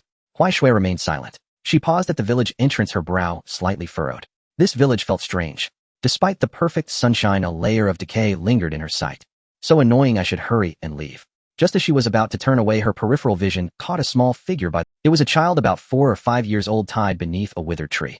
The child's black hair was a mess, and it wore a filthy single garment, standing there barefoot and dazed. Huaishui halted. She approached and crouched in front of the child. The child lifted its head. Its purple eyes were large and hollow, devoid of any luster. The child just stared at Huaishui, showing no reaction. They locked eyes for a moment. Do you also enjoy the feeling of being light as a feather? She asked this because it suddenly reminded her of those days she spent hanging from trees. The sensation of her neck tightening and her consciousness fading away had a strange allure. It seemed she hadn't done that in a long time, or perhaps she'd try it again someday. In response to the question, the child remained silent. But Huaishui felt that she probably didn't like it. So she reached out her hand and began to untie the rope. The rope was tied tightly, leaving deep red marks on the child's neck. Hey! A sudden shout came from behind. Huaishui turned her head.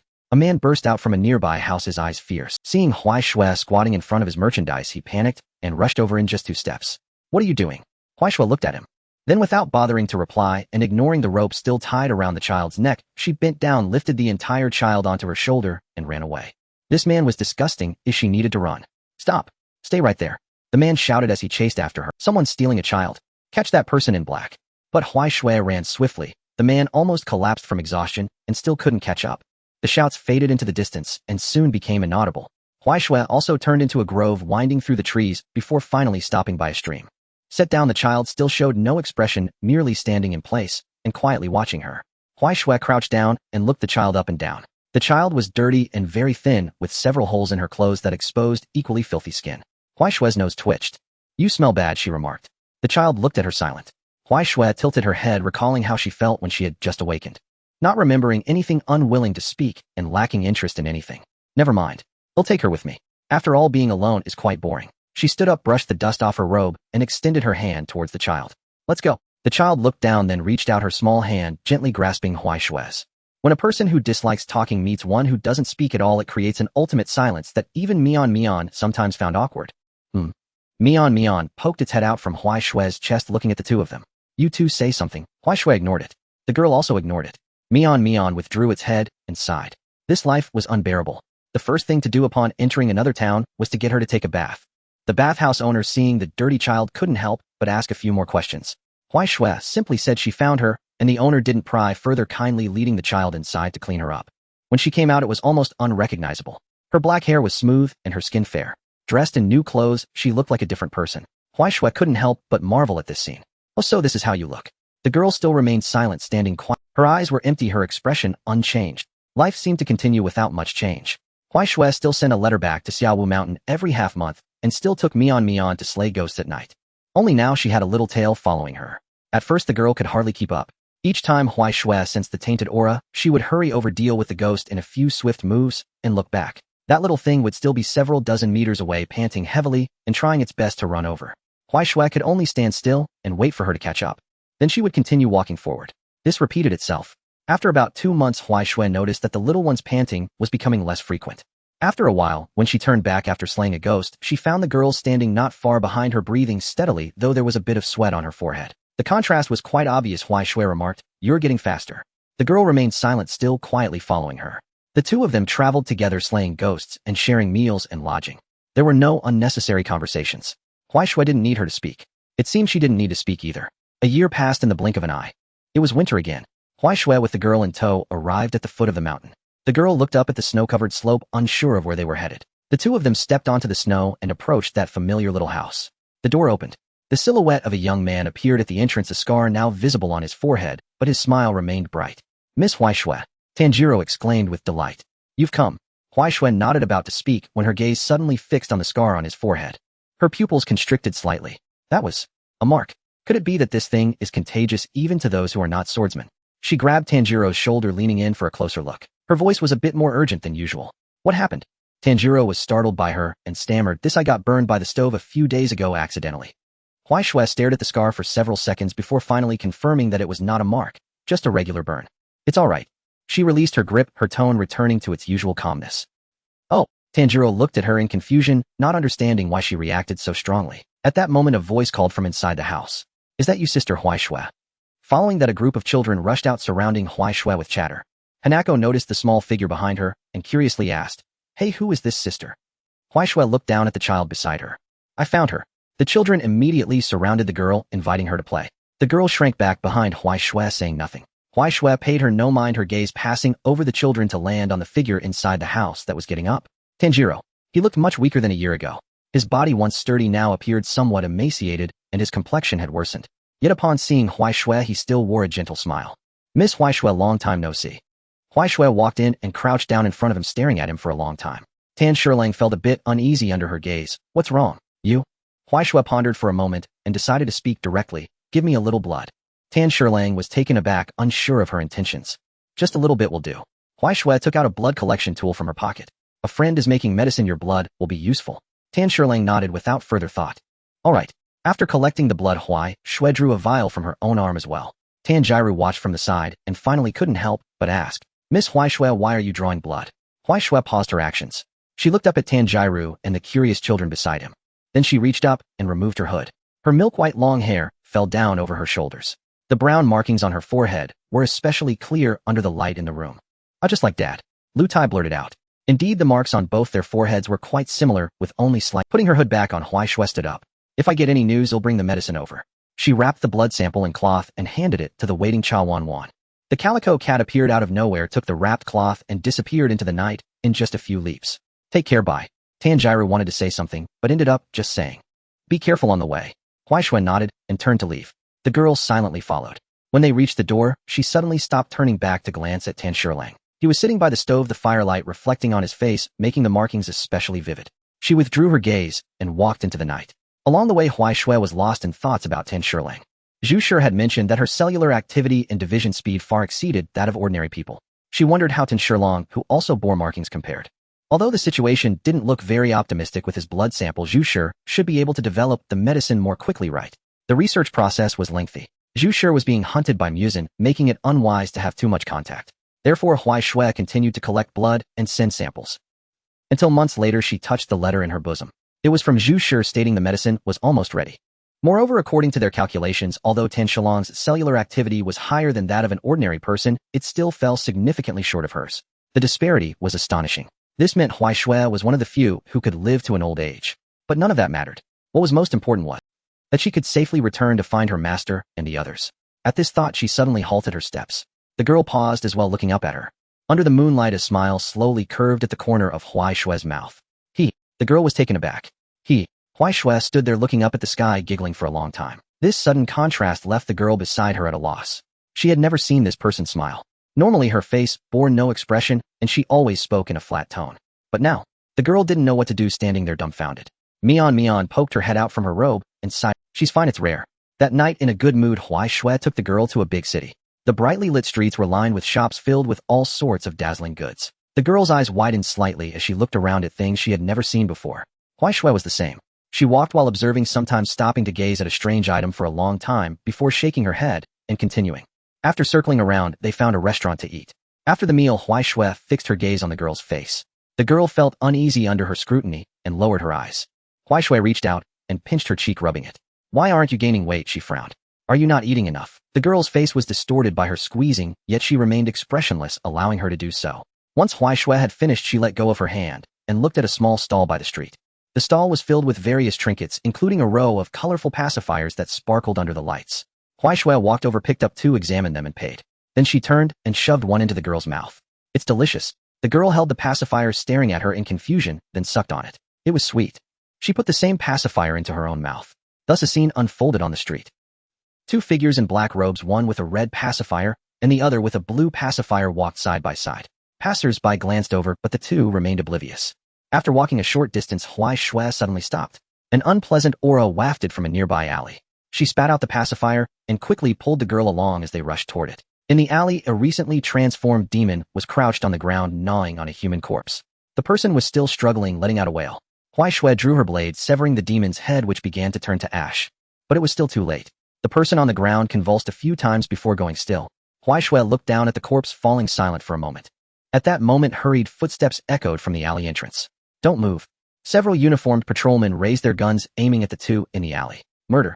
Quickly catch them. No. Huai Shui tried to explain, but the patrolman had already rushed in. Realizing the danger, Huai Shui picked up the girl and maneuvered around the side. Don't you dare run, shouted a patrolman, raising his gun. Bang, bang, bang.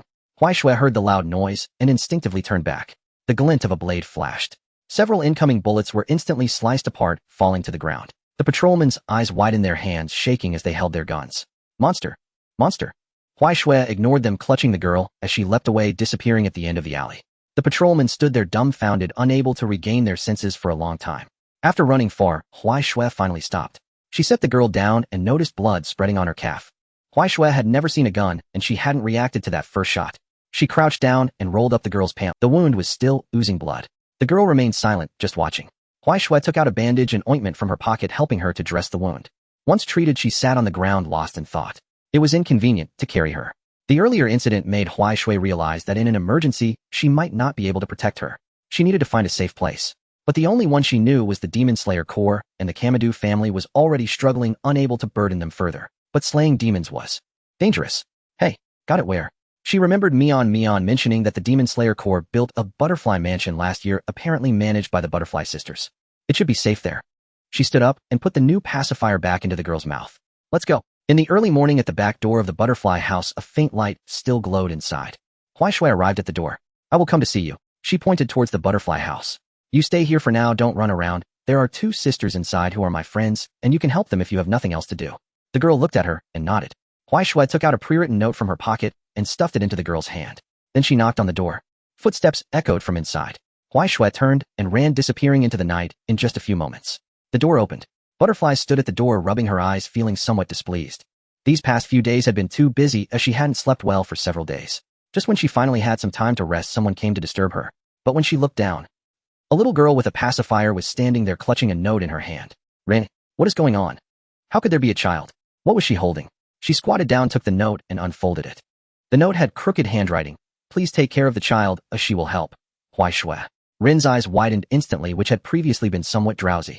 It was more effective than cold water, instantly waking her up. She suddenly turned back and shouted into the house, Sister! Sister! Huaishue has a child. Inside, Butterfly Kanae was mixing medicine, and with a shake of her hand the powder spilled onto the table. What a... She quickly walked out, staring at the pacifier-holding, expressionless little girl at the door, completely baffled. What on earth is going on?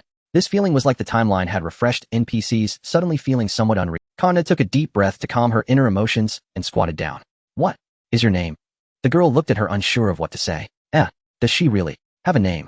That's right, having followed Huaishue for over a year, she still didn't even have a name. One didn't know how to start, and the other didn't know how to ask. Huaishue squatted on a tree, watching the door of the butterfly house close. The small figure disappeared behind the door, and she silently turned around. Let's go. Mian poked her head out from the robe, glancing back at the busy butterfly house. Are you just leaving her there? Not leaving. Huaishue jumped between the tree trunks, her black cloak billowing in the night wind. It's placing her. Mian fell silent. After a moment it asked, You seem to have not given her a name yet. Huaishue paused in her steps. Mian saw her reaction and was left speechless. You haven't thought of one yet, have you? Oh. Mian withdrew into the robe, not wanting to speak anymore. 2 days later, Huaishue walked aimlessly, and when she came to her senses, she was already standing at the foot of the narrow mist mountain. The steps were still covered in moss, and mist enveloped the mountain. The air carried the scent of earth and water exactly as she remembered. How long had it been since she last walked this path? She stood there in a daze, gazing at the familiar path leading to the little house on the mountainside. As long as she walked up, she would be able to see Master Linlong. Perhaps she could also see the rabbit and the silly Facio. She lifted her foot to step forward, then halted again. Looking down at herself, she noticed dirt and stains she hadn't had time to clean up. In this state would Master worry. What have you been doing outside all this time? Why are you hiding from people? She couldn't answer any of these questions. Her foot retreated. She stood at the foot of the mountain for a long time, ultimately turning around and leaving. Just wait a bit longer. They'll come back once the potions are ready. Definitely. There is a small town not far from the butterfly house, where Huaishue has been staying recently. Not for any other reason, just because. Mian, come out quickly, you're making a bulge like this. Just for a bit, bear with it for a moment. Huaishue adjusted her clothes, unable to get down, twisting her waist. Still unable to get down. So she yanked Mian's bird leg and pulled it out from her robe. Guga, what are you doing, Shueshua? You need to find another place to nest. So love will disappear, right? Irritatedly shaking off the dramatic raven, Huaishue tidied her clothes. Seeing that she didn't respond, Mian began to recount the news she had gathered. All about the happenings in the Demon Slayer Corps over the past year. For example, the Flame Pillar was replaced, the old Flame Pillar stepped down, and his son took over. Thinking of this, Huaishue's mind immediately conjured 3 orange-eared owls. The loud and talkative one who scared her, insisting on treating her to meals while sparring, was now a pillar.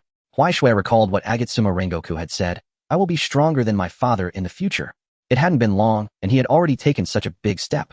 Besides that, your friend Butterfly Kanae became a pillar about a month ago. Oh. I see. Calculating the time, it was a month ago. So now she should have been officially named. I wonder what pillar. There's even a more impressive one. Your senior brother Iyong has long since become the water pillar. Tomioka Iyong. Yes. I heard he and that rabbit took down a lower moon together. He struck the demon's head, so they made him a pillar. But it seems that the rabbit is also close. Oh, I've heard its achievements are already quite impressive. Huaishue's eyes widened slightly. Silly face. Has he become a pillar? She remembered Yang's face, which always had little expression. It felt like something was off. But after listening to the whole story, there were no bad news. The rabbit's accomplishments were also nearing the standard. Shinobu had also passed the selection. Everyone was doing well. That was good. With this thought, a subtle smile appeared on the corner of Huaishue's mouth. Mian nestled in the robe pocket, felt the subtle changes in her body, and peeked out. What is she so happy about? Lately she's been getting stranger. One moment she looks utterly dejected, the next she suddenly bursts into laughter. When she's usually down, she often wants to find a tree to hang herself from. It's really too scary. So it was considering whether it should find a stone to reboot its nose head. It must be a careful selection. A stone that's too soft won't withstand Zuex's head, and a too hard one could cause accidents. I heard marble is pretty good, so we'll go check it out. While planning the feasibility of the plan, Mian suddenly sensed Huaishue's slightly tensed body. Is there a situation? It wanted to peek out, but as soon as it showed its eyes, a hand pressed it back into the robe. Shueshua, what are you doing? Huaishue ignored it, just lowering her hat brim, tightening the knife at her waist, and continuing to walk forward with her head down. On the bridge, 3 people were walking towards her.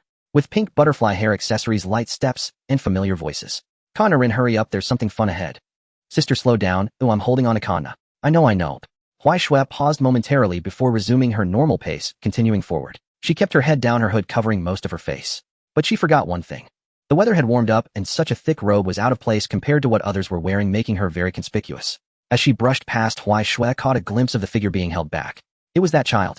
She was dressed neatly by the two sisters, wearing a pink kimono with a matching butterfly hairpin adorning her head. Is it called Seong Naihu?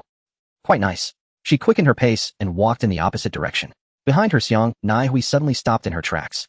She turned her head, staring at the black silhouette that was gradually retreating. Sister, what's wrong? Noticing her sister's odd behavior, Rin also turned back. Nothing. Seong Naihui shook her head, withdrawing her gaze. I might have misinterpreted it. Let's go, Rin, and pick out some clothes for Seong Naihu. Rin made an O sound and continued pulling Seong Naihu forward. Seong Naihu shuffled along, but kept turning her head back. Her violet eyes followed that black figure until it disappeared around the corner, at which point she silently withdrew her gaze. Behind the shop houses. Turning a corner, Huai Shui stopped, exhaling a sigh of relief. That was close, as she almost got recognized. If she had been recognized, it would have inevitably led to trouble. She instinctively looked back. Then her entire being. In her view, the line attached to Seong Naihui was still extending, white, bright, and clean. But at the end of the line, there was a small flicker of black flames. It was small and faint, yet slowly spreading. Huai Shui's pupils constricted slightly. What is that? She had seen various lines. Human, ghostly animal. But she had never seen anything like this. Black flames. What is that? Wow. Shui, why did you suddenly press me? I'm suffocating. Mian wriggled out from her robe, flapping her wings angrily. Shui. Seeing Huai Shui's expression, she appeared somewhat confused. A rare emotional fluctuation appeared on her face. Her brows were furrowed, her eyes fixated on the rear, as if she had been frozen in place. Mian. Huai Shui spoke her mind somewhat elsewhere, as if she was pondering something. Can I ask you for what is it? Keep an eye on Seong Naihui for me recently. If you notice anything unusual, tell me immediately. Mian blinked and followed her gaze to the now empty bridge. You mean the flower crow? No problem. She replied succinctly, then started to chatter again. By the way, Shui, when will that potion be ready? Once you certify as a pillar, I can show off to the other crows. Do you know they brag about how great their masters are every day? That flashy one keeps saying my master is so magnificent. He has slain countless ghosts. Can my Mian swordsman be any worse than them? Aye. Soon. Huai Shui interrupted her. It should be ready very soon. She withdrew her gaze and continued walking, her mind wholly focused on that flicker of black flame. Mian, dissatisfied, burrowed back into her robe, muttering softly. You always say that. The river flowed quietly beneath the bridge. Huai Shui's figure vanished deep into the alley. Another night had passed. The moon hung overhead, casting a cold, clear light through the branches. The body of an unfortunate soul was turning to ashes. It had just emerged from the forest and hadn't even had time to see what had attacked it before its head was already gone. Huai Shui sheathed her knife, standing quietly. The number of ghosts that had perished at her hands had surely surpassed 100. She had never counted and had no interest in doing so. On ordinary days after slaying ghosts, Huai Shui would find a place to rest or continue on her way. But today she couldn't muster any spirit. The images from the day lingered in her mind. That flicker of black flame. Mian shouldn't be slacking off, right? Looking around, there was no sign of that familiar silly feathered crow. Today she had sent Mian to keep an eye on Seong Naihui acting alone. The help from the crow was insignificant to her. After all, she was always running around cutting down any murky black line she encountered. Lost in thought for a moment, she continued walking aimlessly. As she walked, she suddenly stopped. In the night sky, a small figure was flapping its wings and flying towards her. Shui. Mian's voice came from the sky, carrying an obvious urgency. Huai Shui's expression tightened. Mian landed on her shoulder, not even having time to fold her wings, gasping as she spoke. Shui, I finally found you. Seong Naihui received the task you mentioned. It might be the crescent moon ghost. Where? Huai Shui's voice was a bit quicker than usual. Details. To the southeast, there is a reasonably sized. I received the news late, as she probably has already arrived. Huai Shui didn't ask further, and immediately turned to dash southeast. But just as she started, a shadow fell from the sky, crashing heavily onto the ground before her. Bang! Dirt flew everywhere, and the ground was smashed into a shallow pit. Huai Shui urgently halted her steps. Before her, a tall figure rose from the pit, with grayish-white skin and lightning-like markings on his face. Numbers were etched in his eyes. Lower crescent 2. He stared at Huai Shui, revealing unmasked greed. I caught the scent from far away. So it's rare blood, oh what luck. Huai Shui looked at that disgusting face, feeling inexplicably furious. Get lost. Her voice was cold, a dangerous gleam in her eyes. Don't get in my way. Lower crescent 2 was momentarily stunned, then burst into laughter. A little girl telling me to get lost. He licked his lips and stepped closer to Huai Shui. I've never seen such fragrant rare blood before. If you let me eat you, maybe I can suffer less. Huai Shui didn't wait for him to finish. The knife was already drawn. Meanwhile, in the southeastern town, the night was deep and the town was eerily quiet, with every household's doors and windows tightly shut. Seong Naihui stood under a wall on the outskirts of the town, softly sighing. After investigating all night, she had no clues at all. The townspeople said nothing unusual had happened lately. There were no disappearances or strange tales, everything was normal. But the task clearly stated that there might be ghosts lurking here. Maybe the intel was wrong. She rubbed her slightly sore eyes, deciding to rest for a bit, and continue asking tomorrow during the day, just as she was about to find a hidden place to lean against for a moment. What a beautiful girl. The voice came from behind her, gentle and soft, filled with admiration. Xiangni Hu's pupils constricted sharply. When she froze in place, the voice was too close enough to feel the other's breath. She slowly turned her head. The moonlight was blocked by the figure of the newcomer, making it impossible to see their face. Only a pair of colorful eyes could be seen. Those eyes were smiling at that moment, shimmering with a colorful gleam under the moonlight. Shikanae's pupils suddenly constricted. Her body trembled. It wasn't cold. It was fear. A primal, uncontrollable fear surged up her spine, almost making it hard for her to breathe. Are you willing to join us? The voice continued to ask, gentle and soft, as though sincerely inviting a passerby to join an ordinary organization. A beautiful girl like you would surely make a great follower. Shikanae's lips moved slightly, silently murmuring a few words, upper moon. The second, it turned out that the upper moon demon was lurking here. The sense of oppression was truly overwhelming. So intense it was nearly suffocating. Would she die? In an instant, countless thoughts flashed through her mind. Her sister's face, everything in the butterfly mansion, Shikanae's gradually awakening purple eyes, and that blue figure who saved her from the snowy night. Then all thoughts were suppressed by one idea. Must kill him here. The movement of her body suppressed the growth of fear. Shikanae instantly bent down and rushed out, swinging her blade upward, aiming directly at that figure's neck. Breath of Flowers first formed desire to shake the bellflower.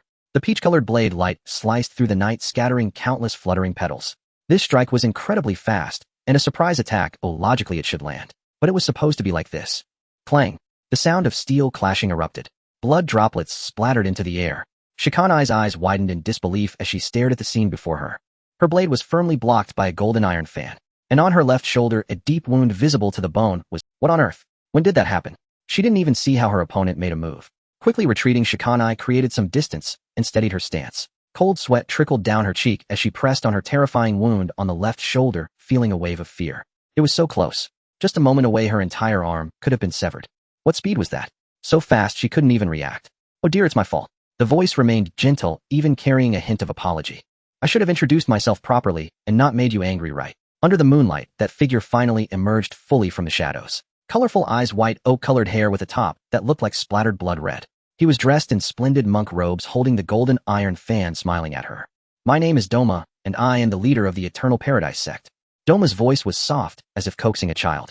Moreover, he seemed to enjoy Shikanae's gaze. He slowly raised the iron fan in his hand, extending his tongue to gently lick the blood remaining on the fan's surface. Then he closed his eyes, a look of ecstasy spreading across his face. Asubarashi. Opening his eyes again, those irises fixated on Shikanae. Please allow me to take you to paradise. That expression, that demeanor, even someone as gentle as Shikanae could not hide her utter disgust. This demon. So disgusting. But she couldn't afford to be careless. The opponent's strength was truly terrifying. If she didn't give her all, not only would she fail to kill him, but she might not even survive until dawn. She could only go all out. I'm sorry, Shinobu. Breath of Flowers' final form, crimson eye of the other shore. Shikanae's eyes turned a deeper shade, shifting to peach pink. In her vision, everything became incredibly clear. All things seemed to enter slow motion. The principle of the final form was to let a large amount of blood surge into the eyes, instantly maximizing dynamic vision. Although there was a possibility of blindness this way, she should have some reaction time, right? Wow! Doma exclaimed as if he had seen some novel toy. Your eyes have changed color. They're a beautiful peach pink. Shikanae ignored his nonsense and charged forward. Breath of Flowers' fifth form, fruitless peony. A series of slashes unfurled, forming a peach-pink net of blades in the air, enveloping Doma within. The golden fan flickered within, continuously clashing with the peach-pink blade light. Clang, clang, clang. The sharp sounds of metal clashing erupted in succession, sparks flying in the night. Such fast attacks! Doma exclaimed in admiration while blocking. Are you a Hashira? Shikanae remained silent, merely accelerating her speed, chaining her sword techniques, unleashing even more ferocious attacks. Hey, consider my proposal. Why are you ignoring me? I'm sincerely inviting you, you know. Doma's voice drifted over lightly, like an annoying fly that couldn't be swatted away. Shikanae's breathing. She had several more cuts on her body, blood staining her sleeves. Yet Doma remained as leisurely as ever. Even when occasionally struck, the wounds healed in an instant. He was merely playing. From start to finish, he never regarded Shikanae as a true opponent. But toys, after all, for Doma, something that becomes dull is food. So I'm getting a bit bored. He sighed, his tone carrying a hint of disappointment. The iron fan was gently waved, and white mist instantly enveloped the surroundings. Blood demon, art frozen cloud. The moment the mist appeared, Shikanae immediately sensed that something was off. She decisively held her breath and unleashed her sword technique with the remaining air in her lungs. Breath of Flowers' sixth form, spiral peach. The blade light spun like a swirling tornado, temporarily dispersing the ice mist around her. Shikanae seized the opportunity to retreat, stepping out of the range of the blood demon art. She gasped for air. But with each breath her lungs felt as if they were being torn apart. Damn it. She inhaled a bit earlier. That mist was likely poisonous, specifically targeting the lungs. This also indicated that this demon's ability was extremely restraining against breath-focused swordsmen. Now, things had become tricky. Meanwhile, nearly 100 crows were flying in different directions. Their command was singular. Flower Hashira Shikanai has encountered Upper Moon 2. Hashira-level members proceed for support. All nearby members quickly retreat. In the night sky, countless shadows scattered and fled. In the mountains and forests, several figures were running at full speed. There's an Upper Moon. He'll tear you apart. A splendid strike. Silence is golden. Boom, boom, boom. Armed helicopter. Meanwhile, in another direction, a figure smaller than all the Hashira was running desperately. Butterfly Shinobu appeared frantic, her face indistinguishable between cold sweat and tears. She ran as if her lungs were about to explode, but dared not stop her heart in turmoil. Sister, sister, sister, please don't get hurt. The empty space beside the town fell into an eerie silence. Only the heavy breathing of Kanae echoed continuously. Blood loss combined with intense movement left her feeling dizzy, yet the pain kept her mind remarkably alert. Looking at the figure on the opposite side, playing with a fan, Kanae's heart sank entirely. She was no match at all. The best way for now was to stall. But with such a disparity in strength, how could she stall? Various plans raced through her mind as she gritted her teeth, staring at the smiling demon across from her. It wouldn't be good if your beautiful face gets scratched, said the demon Donma, tilting his head to look at her. You should listen to my advice and join us willingly, right? He opened his arms, appearing very welcoming. Kanae stared at him for a long while. Looking at it this way, it seemed possible to stall. This guy seemed to be quite the chatterbox. What are you thinking about? Dongma's voice interrupted her thoughts. Thinking about how to buy time. Waiting for dawn. Waiting for companions. Kanae's pupils shook. That's useless. Dongma chuckled, looking gentle and harmless. I've been observing you for a long time. You unconsciously looked east just now. Are there companions of yours over there? But it doesn't matter, Dongma waved his hand. Once I send you to paradise, I can also go find them. It would be great for everyone to be together. Kanae stared at him and suddenly asked, why are you doing this? What? Dongma blinked. You were human before, right? Didn't you ever? Not at all. Dongma seemed to know what she was about to say and interrupted her with a smile. Then he appeared to ponder something with distress. Since I was born, I've been different from others. When others cried, I didn't know why they were crying. When others laughed, I didn't understand why they were laughing. When my parents died, I felt nothing. He raised his hand, looking at his palm, his tone seemingly filled with pride. Everyone says paradise is wonderful. Once you die, you can go there. So isn't it better for me to help them go there sooner? I don't quite understand why everyone is unwilling. I'm merely acting out. Kanae fell silent. What on earth was this guy talking about? She had seen many demons, but never one like this. This demon. He truly believed that everything he did was right. You are truly pitiful, she said softly. Pitiful? Why pitiful? Imperfectly fine. Dongma's smile slightly faltered. You've never loved anyone, nor do you have the right to be loved by anyone. You're just a talking shell. Dongma fell silent for a moment, then feeling unable to think, he laughed again. Such matters are troublesome. He spread his hands. And I don't have to deal with them. It's so easy for me. Kanae stared at him for a long time, then tightened her grip on the blade and slowly straightened her body. You're right, you are indeed very relaxed. Taking a deep breath, the pain still resonating in her lungs, she did not stop. But you'll never know what it feels like to be cared for by someone. Kanae thought of Rin, the sister, who always followed her, who never let up on her words, but was softer than anyone in her heart. She thought of Kanae, the child who still couldn't smile or speak until now. She remembered Huaishui, the girl who saved them on that snowy night. You want to know what it feels like to want to protect someone? She recalled the members of the butterfly house who, despite being injured, still smiled and said, it's fine. She remembered the looks they gave her after she became a Hashira. Trusting, reliant, warm. You will never know either, she said softly, what it feels like to fight for someone's life. Dongma listened quietly, then casually remarked, are those feelings really important? Kanae did not answer. She simply looked at him, her gaze devoid of fear and anger, leaving only a near-pitying emotion. Not important. To you, nothing is important. She tightened her grip on the blade. But to me, it is very important. You are truly pitiful. Dongma's smile briefly faltered. Kanae tightened her grip on the blade. She had rested enough. After stalling for so long, her body could basically move. So she would continue. She might really die here. But Rin was still nearby. So she, at least, had to hold out until dawn. Unfortunately, after discussing such a boring topic for so long, Dongma seemed to have lost interest in her. He decided to start dinner early. Blood Demon Art Crystal Child. With a wave of his golden fan, 5 miniature ice crystal versions of Dongma appeared out of thin air surrounding Kanae. Blood Demon Art Shandong Ice Pillar. Blood Demon Art Lotus Leaf Ice. Blood Demon Art Scatter Lotus Blossom. Blood Demon Art Creeping Ice Prison. Blood Demon Art Frozen Clouds. The 5 ice crystal clones launched their attacks simultaneously. A white mist of ice enveloped the area, countless ice spikes and blades raining down from above like hail. Below her feet, icy vines rapidly spread, attempting to ensnare Kanae's legs. From all directions, It was overwhelming. There was no way to escape. A pitch-black shadow brought forth a sense of death, completely enveloping Kanae. Boom! The ground trembled, and a massive explosion rang out, echoing for miles. The ice mist exploded, scattering into countless tiny ice crystals, making it impossible to see what was happening inside. Dongma watched the empty space with a smile. But only a moment later, as the ice crystals dissipated, his smile froze on his face. Because in that empty space, only the ground slightly sunken and the ice shards scattered all over. Dongma blinked, feeling somewhat puzzled. Then he suddenly sensed something. Behind him, there was a sound of breathing. That heavy, labored breathing was Kanae's. Did she actually manage? Just as Dongma was about to turn around and commend her, suddenly his pupils constricted. No. How could their blood demon art, cold, fierce white princess? He reacted swiftly, launching his blood demon art. The moment, he sensed danger, forming two human-shaped ice lotus flowers in an instant. The deadly ice mist was about to erupt. Crack! The ice lotus shattered on cue. Dongma had no time to be shocked, instinctively raising his iron fan to block. Clang! The sharp sound of metal clashing erupted.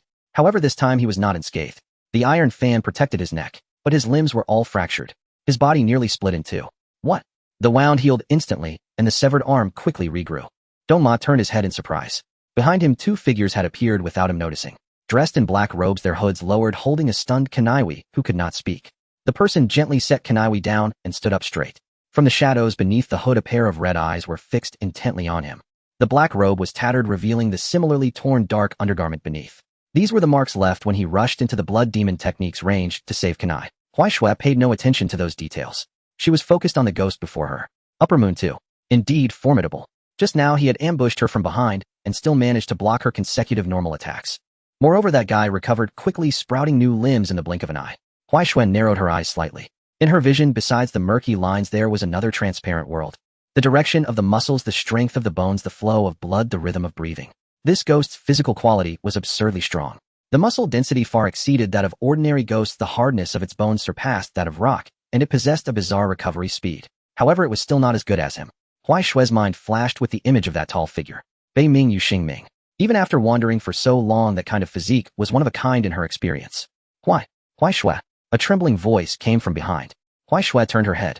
Kanae sat on the ground, clutching her injured left shoulder, her face filled with shock as she looked at her. Under the moonlight, tears streamed down Kanae's pale face, though she didn't know when they had started. Is it really you? Huaishue looked at her, her tone devoid of any tension, in the face of a formidable enemy. Yes, I'm here. Kanae was stunned. That tone, that expression was exactly the same as when she saved her from the hands of the evil ghost on that snowy night. For some reason, upon hearing those words, the fear and despair in Kanae's heart suddenly dissipated by more than half. It was as if just having this person around would truly ensure her safety. Oh, the voice of Tamayo came from not far away, tinged with curiosity. He tilted his head, examining Huaishue, his colorful eyes sparkling. Another beautiful girl has arrived. What a fortunate day today. His gaze lingered on Huaishue's face for a long time, making an evaluation. And she's quite the pretty type. Such fair skin, such beautiful eyes. The more he looked, the more satisfied he became, his smile growing ever brighter. Two beautiful girls, why not join us together? Huaishue stared at him, remaining silent. Mian poked her head out from her shoulder, whispering a question. Shueshue, there are quite a few pillars rushing over nearby. Should we notify them? Huaishue pondered for a moment and gently shook her head. Fly over and tell them to stop. Are you going to deal with him by yourself? Are you sure? Mian was somewhat puzzled. After all, this was an Upper Moon ghost. Wouldn't it be better to have more people? He can't defeat me. Huaishue remained steadfast in her choice to send for help. Mian blinked, then nodded. Though her Shueshue was silly, she never boasted. If she said she couldn't be defeated, then she truly couldn't. If she claimed she could win, then she surely could. All right. Mian took off from her shoulder. Then I'll go notify them. Watching the crow fly away, and Huaishue remained still, Tamayo felt somewhat confused. Why are you ignoring me? He spoke with a hint of grievance. I'm talking to you. Huaishue's gaze finally landed on his face. Shut your mouth, you're annoying. Tamayo was taken aback. Annoying? He thought for a moment. He was clearly very polite, speaking gently, and even invited her to paradise. This was a rare opportunity that many sought in vain. Why would it be annoying? But now was not the time to ponder this. Dawn was approaching. It was time to resolve things quickly. He sighed, his tone tinged with regret. Well, since you are unwilling to join, I will have to. Blood Demon Technique, Crystal Guardian. 5 ice crystal figures reappeared surrounding Huaishue, and Huaishue, be careful. Kanae's voice came from behind. That white mist is poisonous. It will damage the lungs. Huaishue did not look back. She held the knife in front of her. Air flowed gently from the corner of her mouth. Cloud breathing technique, landform, fractured, moon devouring. Countless cloud-like sword energies erupted from the blade, forming a wave of cloud, also fanning out towards the 5 rushing ice crystal avatars. Ice spikes, ice blades, ice vines, ice mist. 5 different blood demon techniques collided with the cloud sea. Those attacks upon crashing into the cloud sea were like sinking into a quagmire, ensnared and shredded. Kanae watched in astonishment from behind. The attacks that had forced her into a desperate situation appeared to crash into a large net before Huai Shui gradually being ground into dust. So powerful. How did she achieve such range and power in her attacks? Tamayo felt the sounds of destruction echoing continuously, and they were drawing closer to him. In the end, bang! Accompanied by an even louder explosion, the 5 crystal guardians shattered simultaneously. Fragmented blades of light pierced through the ice mist heading straight for him. Tamayo raised his fan to block. Oh my, this is truly impressive. Before he could finish his sentence, his pupils, unbeknownst to him, Huai Shui had already crouched down and appeared directly beneath him, the tip of her blade aimed straight up, thrusting towards his neck. Behind her was a trajectory formed by flowing clouds and ice crystals extending from the distant ice mist to this spot. Cloud breathing technique, third form, wandering clouds. Tamayo's fan quickly pressed down to block. But Huai Shui seemed to know in advance how he would move, gently twisting the tip of her blade in midair. Avoiding the fan's surface, she pierced directly through his wrist, continuing upward, straight for his neck. A hint of surprise flashed in Tamayo's eyes as he quickly tilted his head. The tip of the knife grazed his neck, leaving a trail of blood.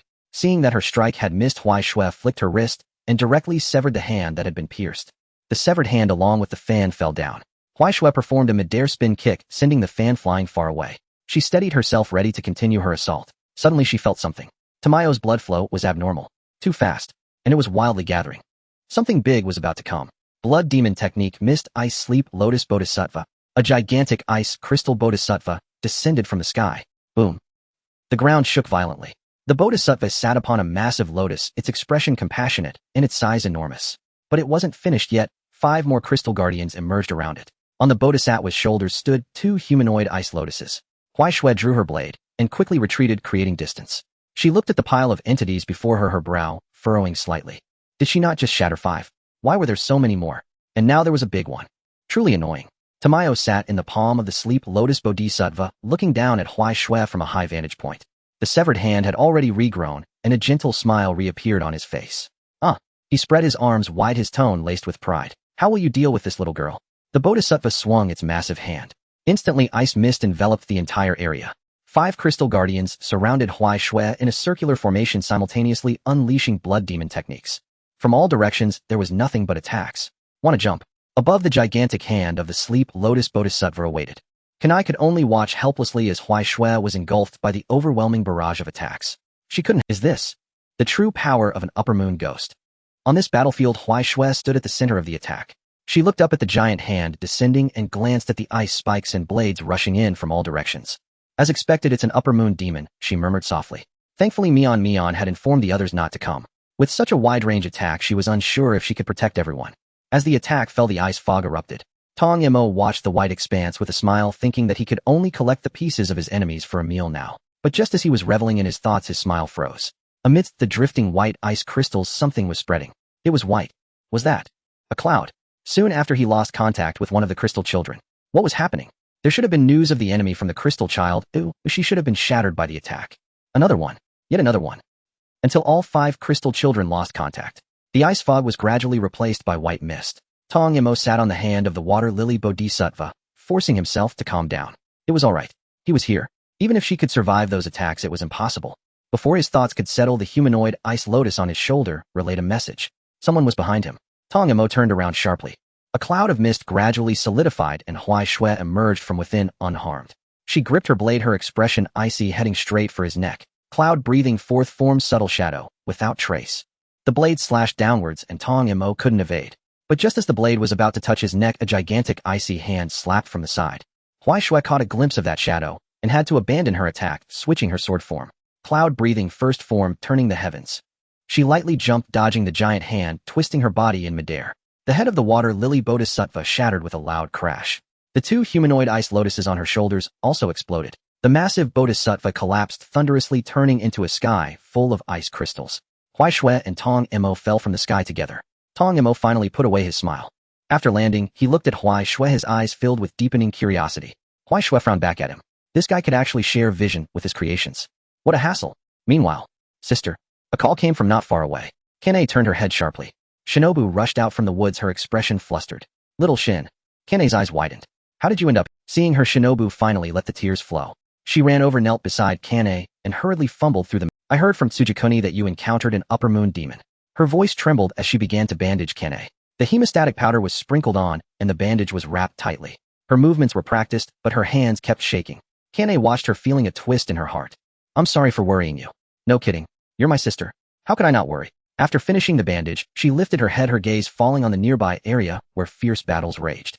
The ice crystals exploded and the mist churned as two figures flashed and intertwined within. The shadow wearing a black robe was clashing directly with the upper moon too. Moreover, it seemed not to be at a disadvantage at all. Her eyes widened. She realized that this level of battle was beyond her reach. Yet the figure in the black robe charged repeatedly into the overwhelming ice crystal attacks, shattering those terrifying ice crystal clones time and time again, and occasionally launching counterattacks that forced the upper moon demon to retreat. Who is this person? A Hashira. No, she had seen all the Hashira. This one did not match their figures. Then who? Sister, who is that? Kanae's gaze also fell on the figure in black. After a moment of silence, she softly, Is your sister Huaishui? Hearing this name, Shinobu froze. Huh. She stared blankly at the figure weaving through the vast ice crystals, her mind going blank. This is Huaishui, sister. Meanwhile, in the night sky, Mion flew extremely fast, declaring that it was a black lightning. While an ordinary Tsujikuni could fly for a stick of incense, Mion could cover that distance in no time. While an ordinary Tsujikuni could fly for an entire night, it could make a round trip in an hour. This was a skill developed from training with Huaishui. After all, Shui always sent letters and often disappeared. Without speed it was impossible to find her. As it flew, it organized its thoughts.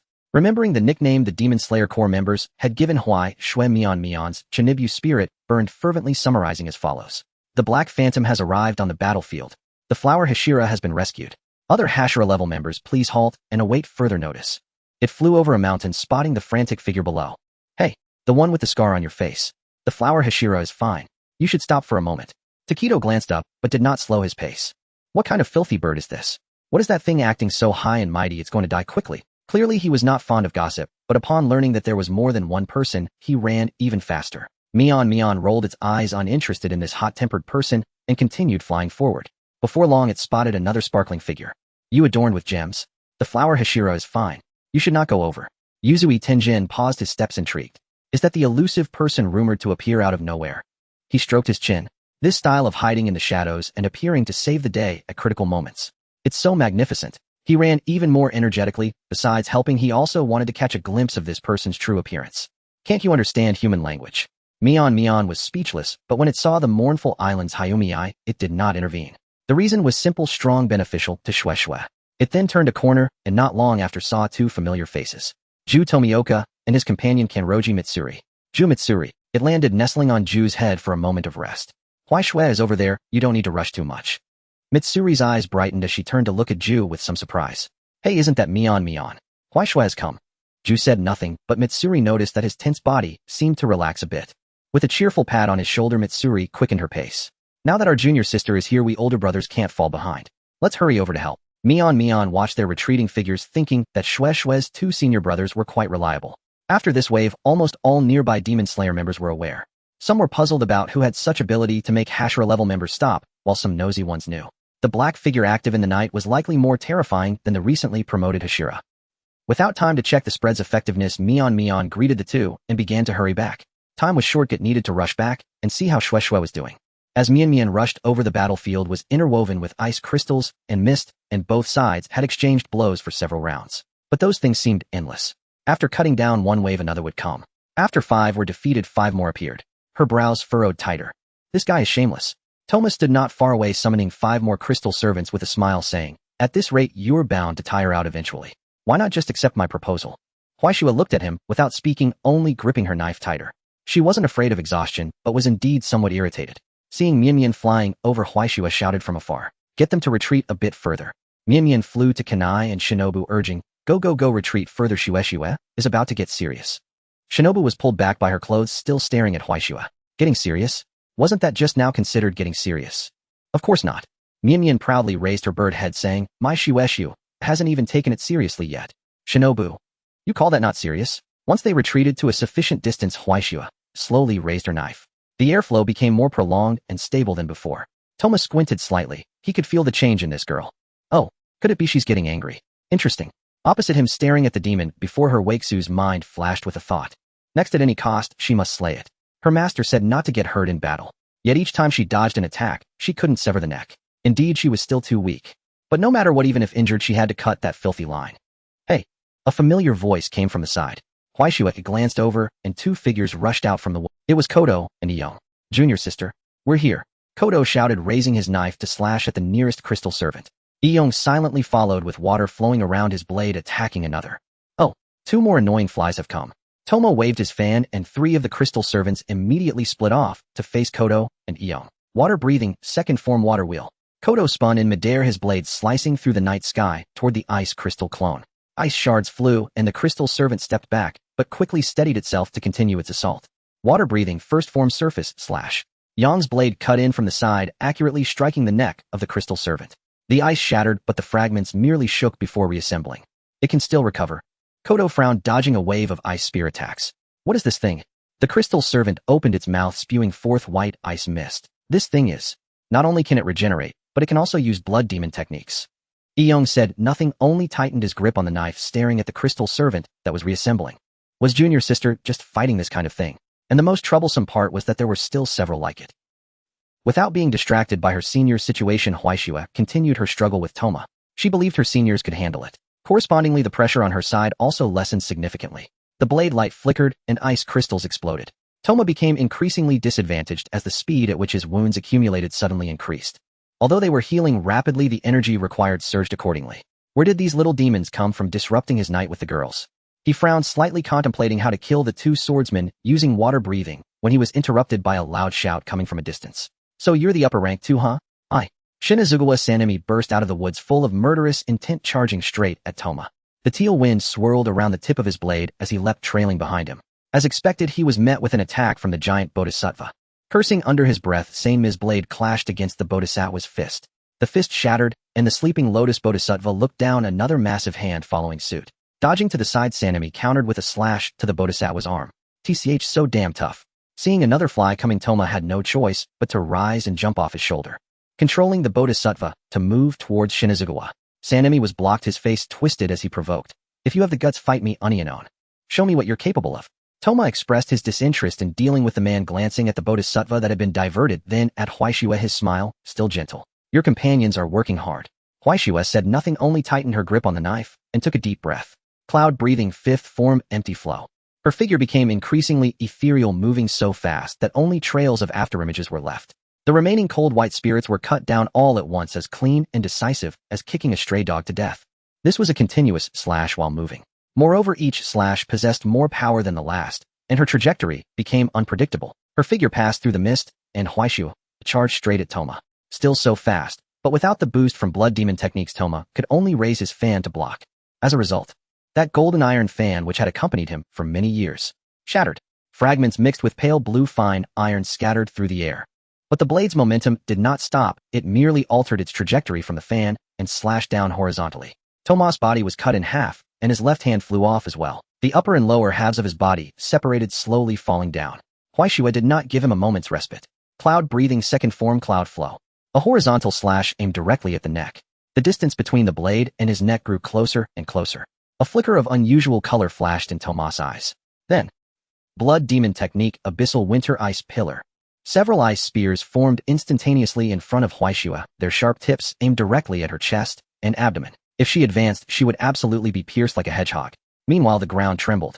A small figure suddenly sprang out behind Sanemi, while the bodhisattva sprayed ice mist from its mouth, forcing him to dodge. Damn it! Gritting his teeth, he could only retreat. Just as he created some space, the sleeping lotus bodhisattva suddenly turned its head, its massive palm clenched into a fist, crashing down. Huaishua caught all of this in her peripheral vision, but she did not stop. Her eyes were solely focused on that filthy line. Soon she was about to sever it. Crack! Uft! The sound of the blade cutting through bone and the sound of the ice spear piercing flesh almost echoed simultaneously. Then came a dull thud. The black robe spread out in the air. The white figure was struck away by a tremendous force, crashing into a building. Smoke and dust rose and bricks crumbled. On this side, Toma clutched his neck, adjusting his head, which was still connected to his neck by skin and flesh. Just a hair's breadth away. The tip of the knife had already cut through more than half of his neck. If it had gone a few more centimeters forward, it would have been hard to say. The wound was healing, but very slowly. After all, it was the neck, it was understandable. Looking up at the dust-filled ruins, a look of regret flashed in Toma's eyes.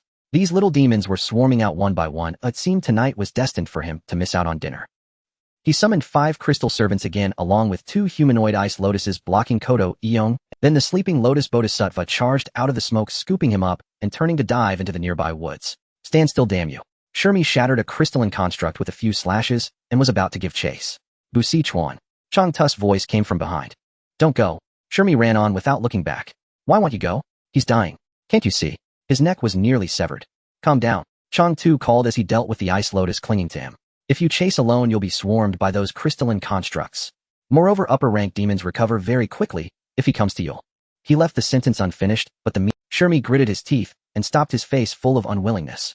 Oomph. He struck apart the last crystal construct and turned to help clear the remaining lesser foes.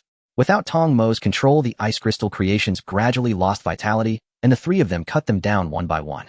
The battlefield finally fell silent. Only fragments littered the ground, and in the distance the ruins still smoked. Elsewhere, Hu Dai-rin supported Xiang Naihui, stumbling to the edge of the wreckage. The smoke had not yet cleared, blurring their vision.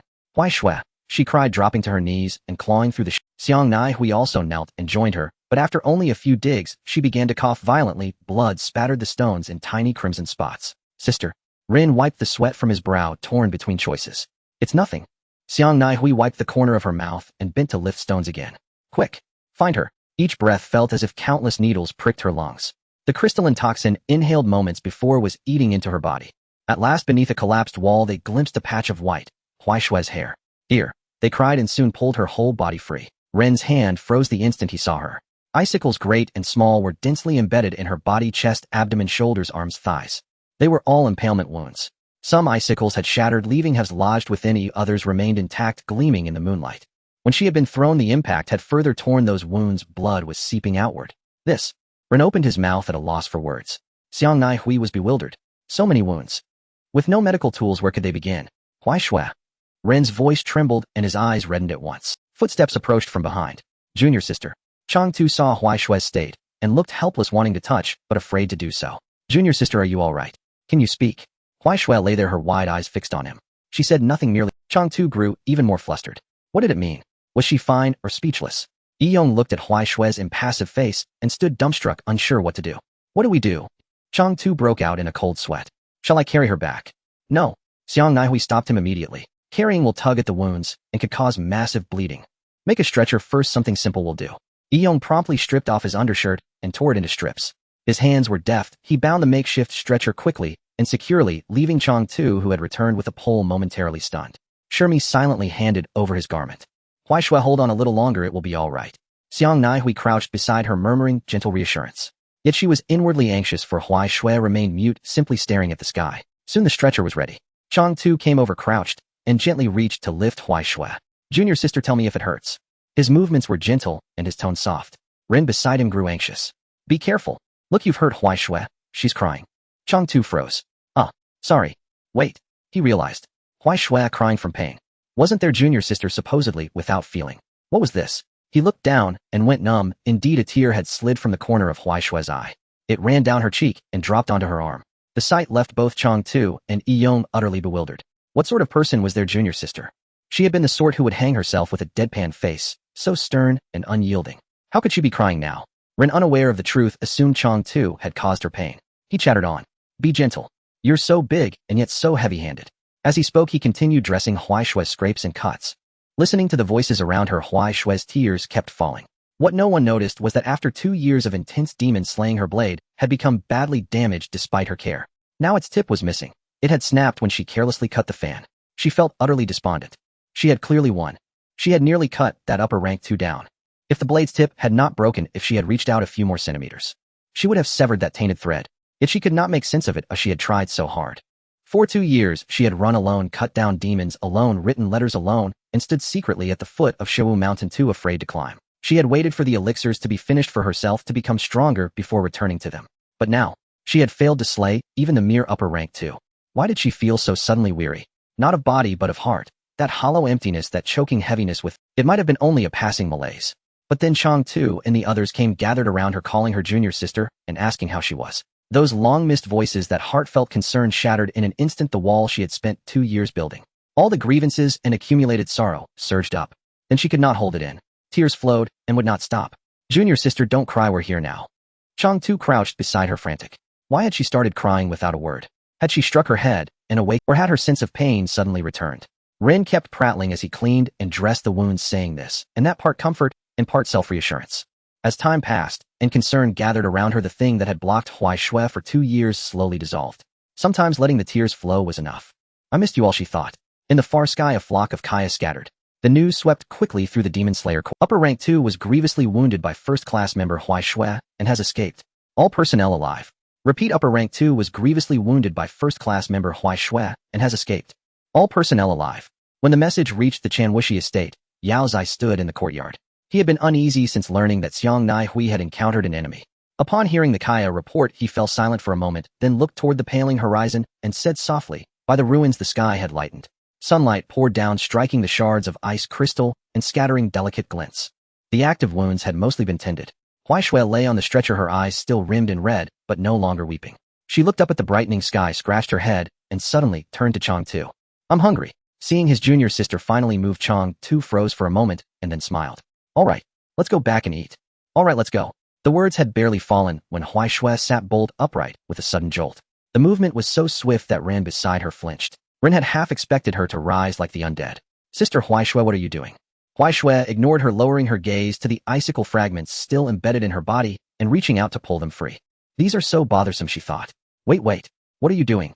Kaida's reflexes were quick. She seized Huai Shui's wrist. Huai Shui, puzzled by Kaida's alarm, regarded her as if it were obvious. I'm going to pull them out, they're uncomfortable. You can't pull them out. Xiang Naihui began coughing, anxious. If you pull them now, you're likely to bleed heavily. Huai Shui glanced at her, then at the icicle shards, and hesitated. Really, she muttered, the warning sounding far more frightening than its speaker intended. As she wavered, the sun rose fully. Sunlight spilled down, and the ice crystals on the ground vanished in an instant. Then the shards still lodged in Huai Shui began to disintegrate into ash at a visibly swift pace. They were, after all, the product of blood ghost art. Exposed to daylight, they withered away. Edge. Rin blinked. The shards scattered ever faster, and then the blood began to flow. My God! Rin flung herself forward in a flurry. Stop the bleeding. Panic seized the group as gauze, powdered herbs, and bandages were hurriedly produced. Huai Shui looked down at the wounds, seeping blood from her body. Her gaze seemed to penetrate inward as she could see the arrangement of vessels and muscles with uncanny clarity. In the few heartbeats it took her to glance aside, Rin discovered something she had never encountered in all her years treating the injured. The wounds slowed the blood's flow, slackening. Then, astonishingly, it stopped. Huh. How did it stop? Chieta leaned in, assuming Huai Shui possessed extraordinary regenerative ability. Her healing is incredible, someone exclaimed. Huai Shui, feeling the scrutiny, explained calmly. I just contracted the muscle, she said. I tightened the tissue around the wound to compress the vessels and used breathing to regulate the flow.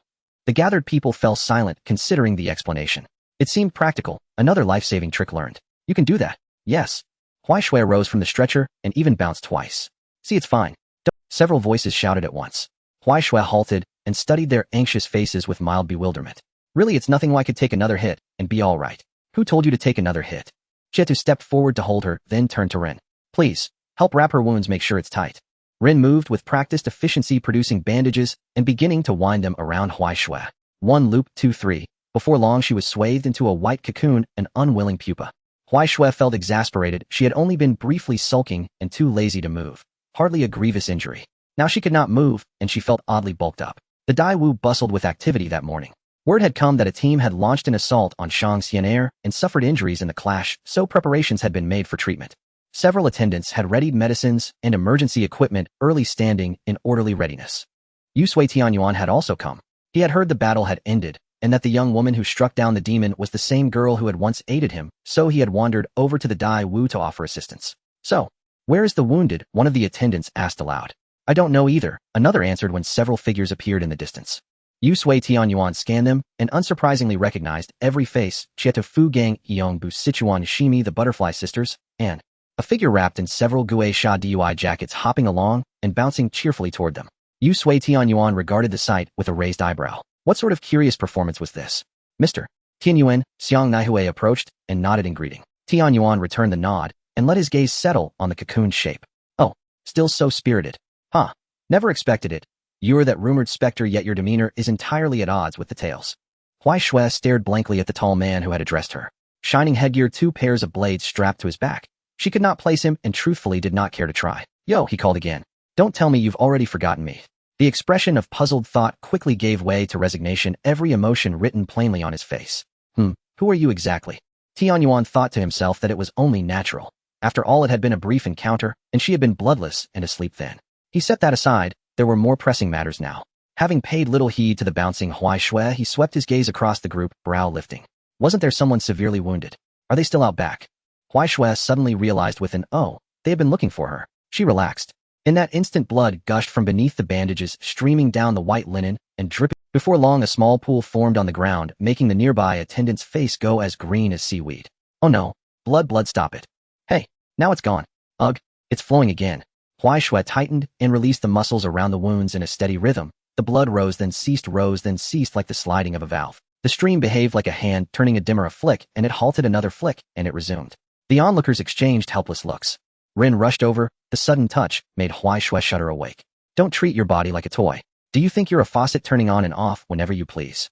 Caught in the act, Huai Shui assumed an innocent expression. I was only demonstrating nothing. The attendants' hearts racing surged forward without another word and carried the cocooned Huai Shui into the Dai Wu. Yusui Tianyuan remained where he stood, staring at the pool of blood and then at the large cocoon being born inside. He found himself at a loss for words. He glanced at Fu Gangyong. The newly appointed water pillar seemed to be her senior brother. Your junior sister seems a little lacking in sense. Fu Gangyong fell silent a moment, then answered earnestly. I think intelligence-wise you two are about even.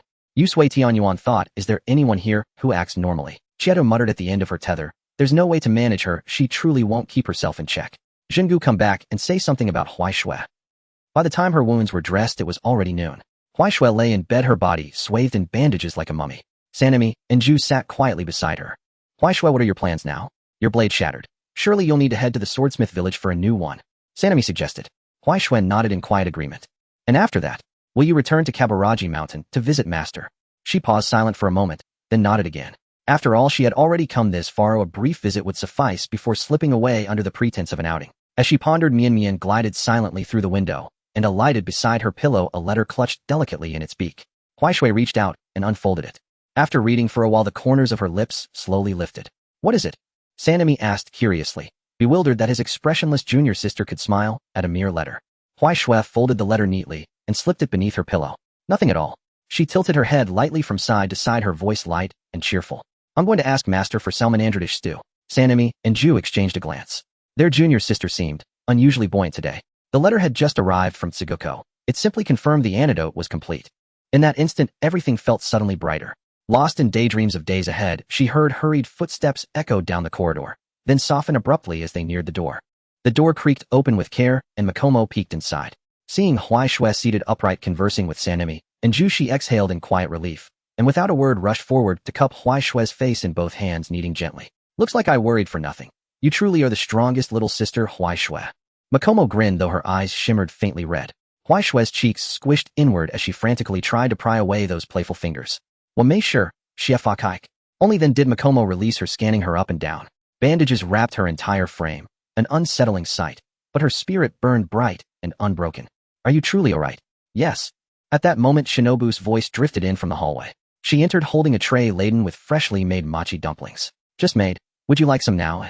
Before she finished speaking, a flash of white darted past. 2 skewers vanished instantly from the tray. Turning, Shinobu found Huai Shui already standing before her. Mouth full of one skewer, another held aloft in her hand. Shinobu blinked.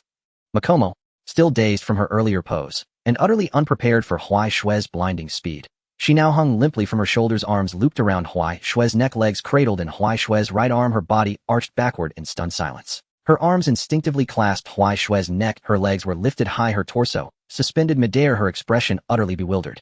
Huai Shui swallowed the last bite, then glanced down at Makomo nestled in her arms, and something clicked in her mind.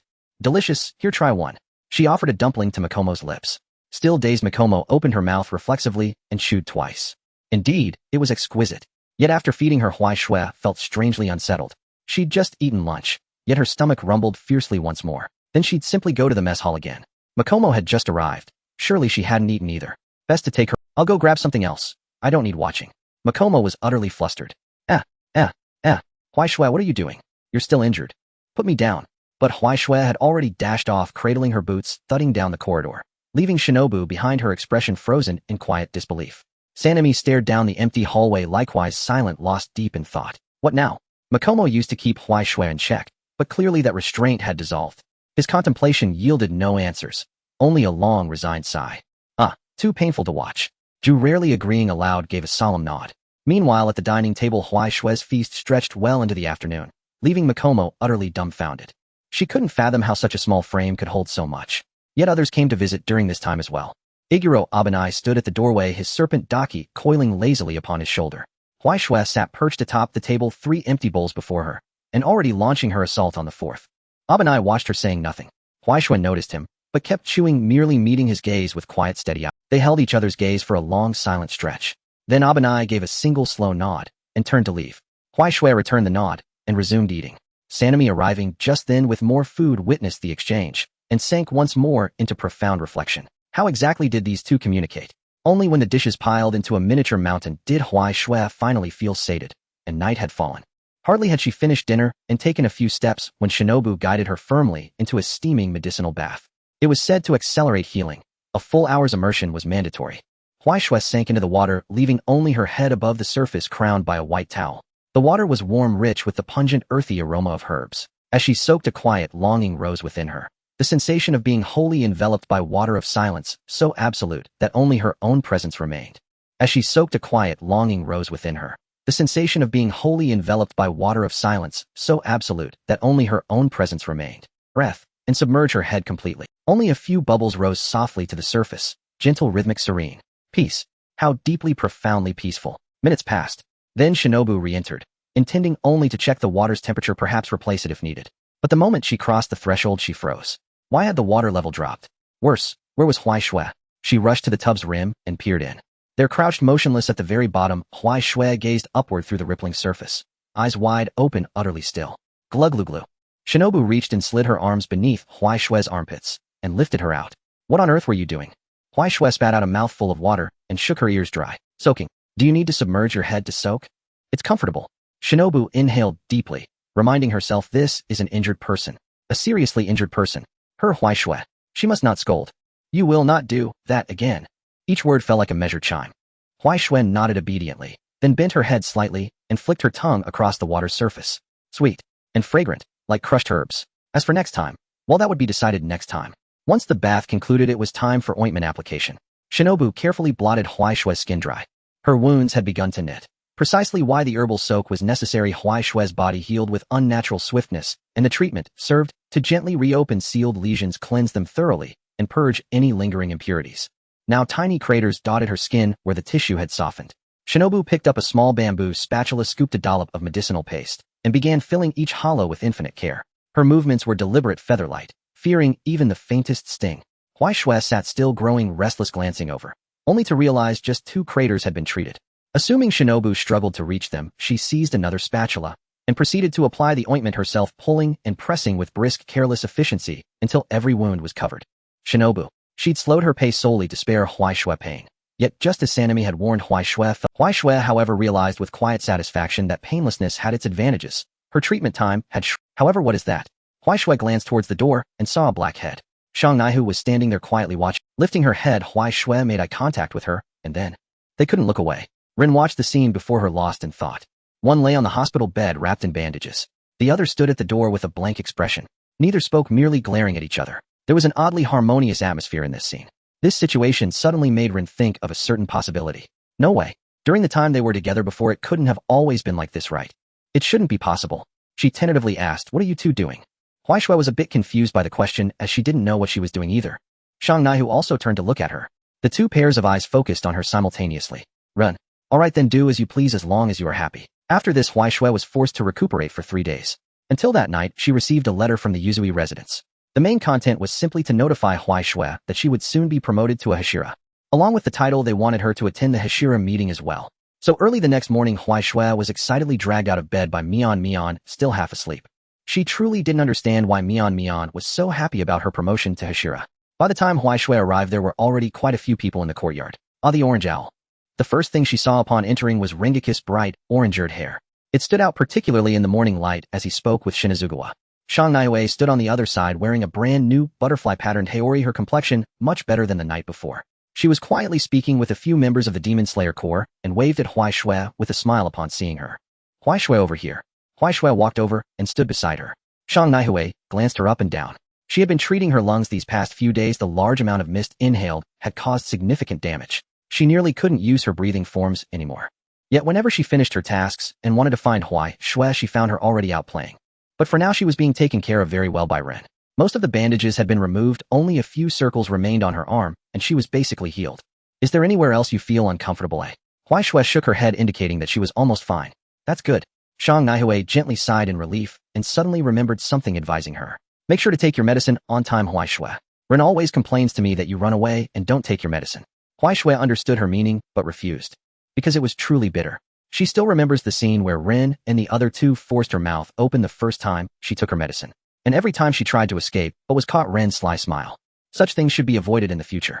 Watching Huai Shui's expression of discomfort and nausea, Shang Naihue chuckled helplessly. At that moment Rengoku also noticed them, and after greeting Shinazugawa, immediately came over. Long time no see, Huai Shui. Congratulations. Congratulations for what? Sweeping away the bitter memories, Huai Shui looked at him in confusion. Of course, today is the day it's announced, right? Rengoku said matter-of-factly. Huai Shui thought for a moment. Oh right, she was being promoted today and needed to congratulate Mion. Still as enthusiastic as ever. Huai Shui hardly spoke, mostly responding to Rengoku's questions. But even so they chatted quite a bit. From understanding breathing techniques to methods of slaying demons, and then to recent amusing events. Just as they were talking, the entrance suddenly fell silent for a moment. Huai Shui followed the gazes of the crowd. A figure walked in. Black hair, bandages covering half his face with a small white snake coiling around his shoulder. It was Iguro Abanai. He entered the courtyard, scanning the area before finally settling his gaze on Huai Shui. She looked at him as well. The two locked eyes for a moment before simultaneously looking away. Shang Naihue watched this scene from the side, her lips twitching slightly. She remembered what Ren had said. Sister Huai Shui and Shang Naihue could stare at each other for half a day. But from the looks of it, it seemed it wasn't just Shang Naihue. You're here, Iguro. Shimi, leaning against the wall and doing nothing, noticed him and extended a team invitation. Abanai accepted the invitation and stood under the nearby tree. It was also his promotion day, but apart from Huai Shui, Shimi, and Rengoku, he wasn't familiar with anyone else. On his shoulder, Kawaramaru flicked its tongue and turned to look at the tall man adorned with gems. There are so many, so extravagant. Yuzui Tenjin also arrived on the scene, and at first glance he spotted Huai Shui. You're recovering quite well as expected of you. Huai Shui nodded, choosing to give up on all verbal responses. She was at a loss for words, always unable to respond to such particularly enthusiastic people. Yuzui didn't mind and turned his gaze elsewhere. Huh, what are those three doing over there? On the other side of the courtyard, Shinazugawa was glaring at Iguro along with Abanai. Iguro was staring back with a deadpan expression. However, from Huai Shui's perspective, it seemed to be a look of confusion. There was a few steps distance between the three, and no one spoke, just glaring. Iguro, why are they looking at me? Abanai, Shimi, they've been provoking me. Kanroji stood helplessly beside Iguro, wondering what pose to take if a fight broke out. Good morning, everyone. The weather is quite nice today. Yoya's voice came from the entrance. Everyone instantly fell silent, and Shimi and Abanai stopped glaring, turning to face forward. There Yoya was being supported by Amanai. After 2 years his eyesight had nearly faded, but his smile remained gentle. Is everyone here? He slowly came to a stop and asked softly. Amanai looked around and nodded. Everyone is here, so let's begin. Today I have summoned you all to announce 2 matters. Everyone held their breath. The first matter is the appointment of 2 new Hashira. He looked at Huai Shui, a smile in his eyes. The mist Hashira Huai Shui. And also, he paused, shifting his gaze to the left. The serpent Hashira, Iguro, Abanai. Yoya looked at their blurred figures, able to roughly distinguish who was who. From today you are the Hashira of the Demon Slayer Corps. Thank you for your dedication. A round of applause erupted. However, Shinazugawa was surprisingly calm, which left Kanroji a bit astonished. This hot-tempered individual was unexpectedly harmonious today. Zong too remembered that he was not yet a Hashira, and Eong had once told him that a newly appointed white-haired Hashira would want to confront him immediately. Later he realized that Eong was referring to Shimi. Not long after he personally experienced the power of Shimi. Not only did he receive a dual invitation when he assumed the position of Water Hashira, but even Rengoku received a dual invitation upon his appointment. As a result, he was referred to by nearby workers as the most reliable Hashira-level quality inspector. However, Shimi himself did not believe he had done anything wrong. He only acted out because the tasks assigned to the Hashira were exceedingly dangerous and lacking strength could easily lead to death. A little testing was necessary to avoid dying without understanding how it happened. Today one of those 2 was a tough individual who confronted him directly, and the other was a friend he had known for some time. Their strength, needless to say, was exceptional. However, his gaze still leaned towards Huai Shui. Since she could suppress Upper Moon, 2 fighting her would reveal the gap between him and the Upper Moons. Huai Shui stood there in a daze, completely unaware that she had already been targeted. The second matter, Yao Zai continued, is regarding this year's task distribution. Tasks were issued one after another, and during the subsequent time, Huai Shui lost in thought, hardly absorbed any of it. She stared at the black tiles on the ceiling, her mind drifting elsewhere. What to do if the sword broke? Rin suggested going to the sword forging village, but where is that? Huai Shui, a gentle voice pulled her back to reality. She looked down and saw Yaozai smiling at her. The meeting has ended. If you have nothing else, would you like to chat with me? She agreed decisively. She needed to take medicine soon, so this became a perfect excuse not to go back. However, what Kanae gave her next made her understand what it meant for human hearts to be treacherous. She said she was busy returning to the butterfly house, and then gave Huai Shui a package saying it was a dessert from Rin. Huai Shui opened it, but did not smile. What dessert? There were only 2 large pills. Under Kanae's watchful gaze, she resignedly swallowed them. It was truly bitter. Wonderful. She arranged Huai Shui's hair and turned to bow. Then I'll head back first. May you be well, my lord. Yaozai nodded. Go on, my child. You've worked hard. Kanae smiled, turned, and left. However, it is worth mentioning that Shimi and Kobanai exchanged meaningful glances as they left, seemingly preparing to do something. However, this had nothing to do with Huai Shui at present. The two entered the inner room where the sunlight was just right. Yaozai sat there with 2 cups of tea placed on the table in front of him. Sitting across from him, Huai Shui grabbed some pastries and stuffed them into her mouth. The bitterness lingered in her mouth as she pressed it down. Seeing Huai Shui's current state, Yaozai smiled gently. Huai Shui, you've changed quite a bit. Huh? What has changed? No, nothing. Are there still pastries? Do you want more? Huai Shui shook her head, indicating she had enough. She knew Yaozai must have something to discuss. However, it was evident she was mistaken. Yaozai was genuinely chatting with her, discussing everything, and eventually the topic shifted to their experiences over the past 2 years. Time flies, Huai Shui. Can you share your experiences from these past 2 years with me? Experiences? Did she really have any experiences? It seemed rather boring. Although she thought so, Huai Shui still spoke truthfully. Due to her limited expressive ability, her explanation was somewhat lengthy and convoluted. Basically, it was about slaying demons, writing letters, befriending Kobanai, slaying demons, taking in a child to raise, and continuing to slay demons. Sending the child to the butterfly house, slaying demons, encountering Upper Moon 2, being set up, and then returning. Even though it was quite verbose and boring, Yaozai listened with great interest, the smile on his lips deepening. These experiences, these emotional exchanges. Finally had she come out of her shell a bit. Upon hearing the end, he simply commented, compared to our first meeting, Huai Shui is much more talkative now. Huai Shui, is that so? She felt nothing of the sort, as she thought she had always been like this. Or should be.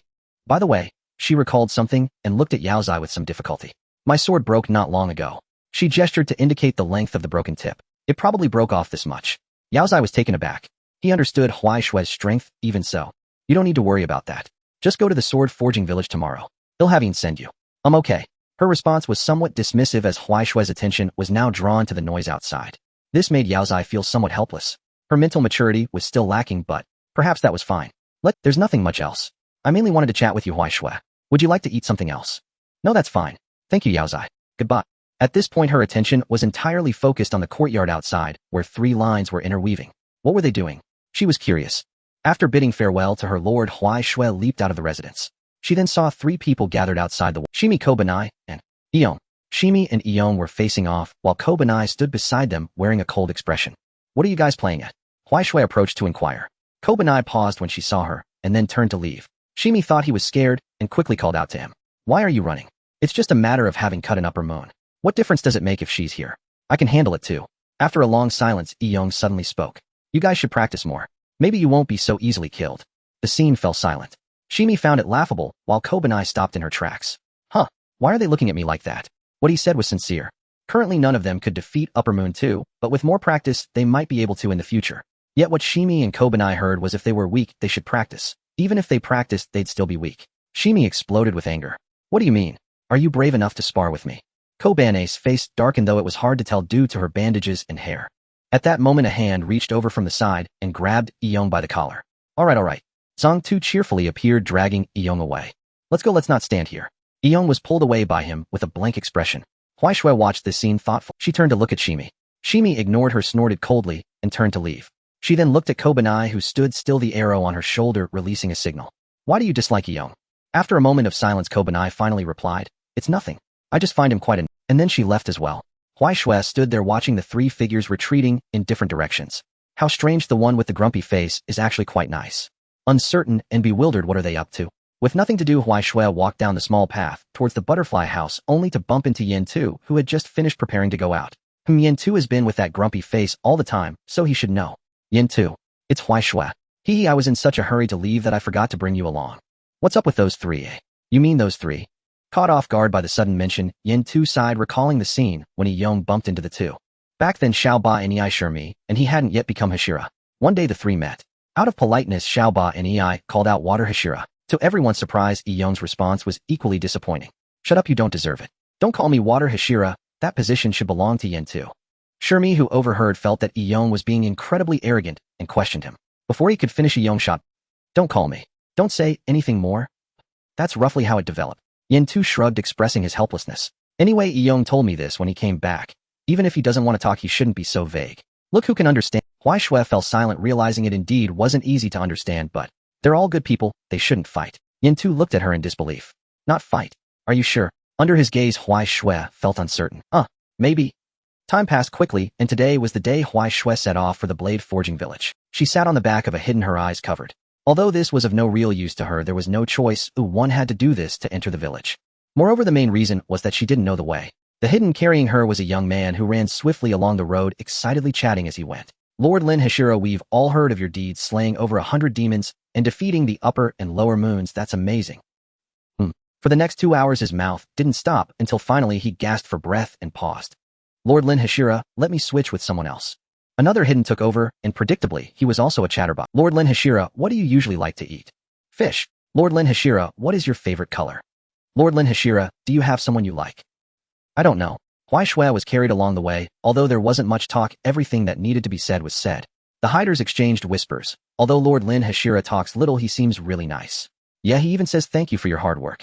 I thought all Hashira were very aloof. That's because you haven't interacted with them. When Huai Shui jumped off the back of the last hidden, she had arrived at the blade forging village. Thank you for your hard work. After expressing her thanks, she turned and walked into this village hidden deep in the mountains. Upon reaching the entrance, she saw a group of children playing. 5 or 6 small kids, the oldest no more than 7 or 8, were chasing each other.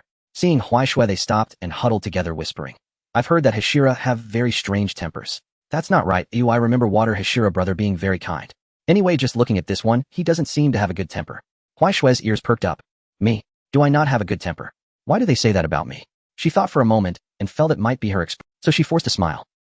But how to put it? This smile was awkwardly uncoordinated, with her mouth upturned, but her eyes unmoving. The children sighed. In the next moment, they all ran away, leaving Huai Shui standing in place watching the dust. Slowly retracting her smile, she felt a bit disappointed. Passing villagers whispered among themselves as Huai Shui walked by, but she felt no ripple in her heart. Her mind was filled with the group of children from earlier. What went wrong? Why was her smile ineffective? Wandering aimlessly, she was deep in thought when an old man approached her. The old man was the village chief of the blade forging village. Upon seeing Huai Shui, he stopped. Are you Lin Hashira? Are you looking for Steel Tomb Hikari? Yes, Huai Shui nodded, snapping out of her thoughts. The village chief pondered for a moment and pointed towards the back mountain. He's forging blades at the back mountain, but it's best not to disturb him now. He has a temper. Thanks. But before he could finish speaking, Huai Shui had already walked towards the back mountain. Watching her silhouette, the village chief turned and left after a moment. Let's go, I still need to help that girl forge the blade. The trees cast dense shadows, and the sunlight was mottled with almost no fog on the mountain. Thus, in Huai Shui's view, the climbing difficulty was not as high as that of Master Lin Long's side. After crossing the top, the back mountain was a mess. Standing in that clearing, one could see that the ground was littered with discarded tools. Steel Tomb Hikari was crouched inside a wooden hut, engrossed in forging something. He was experimenting with the latest forging techniques to enhance the hardness of the Sunwheel blade he was crafting. Sparks flew. Huai Shui approached him from behind, observing for quite a while, but still failing to understand what he was doing. Clang, clang, clang. Steel Tomb. Who is it? Startled, Steel Tomb Hikari turned abruptly, and the hammer in his hand flew out, just as Huai Shui dodged to the side. Then he saw the person who had disturbed him, along with the blade at her waist. Wasn't this the newcomer he had been responsible for training 2 years ago? Hikari's expression became animated. Goodness. She hadn't come for maintenance in 2 years. 2 years. A myriad of emotions flashed across his face, and he could guess what was going on with her sudden visit after 2 years without maintenance. He pointed at Huai Shui, his arm bulging with veins. You. After such a long time, you haven't come to repair the blade, even once. Not even once. Do you know how worried I have been? This blade is my painstaking masterpiece. How could you? How could you? Huai Shui was slightly taken aback, not because of his strong reaction, but because, while such a strong aura of resentment, it's even turning purple. In her view, a deep purple aura emanated from Steel Tomb Hikari, who was now staring fixedly at her. The Sunwheel blade. The blade was snatched away, and Huai Shui did not stop him. Then she realized Hikari's aura had become even more formidable. The tip of the blade was broken, and the edge was all curled up, densely packed, with the most serious place having a direct chunk missing.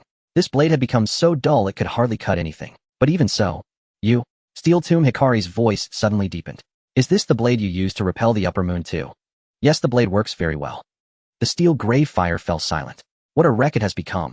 What good is it now? However, he could see that Huai Shui was being very careful while using this knife. Given her efficiency in slaying demons, any ordinary team member would have broken this knife several times without proper maintenance.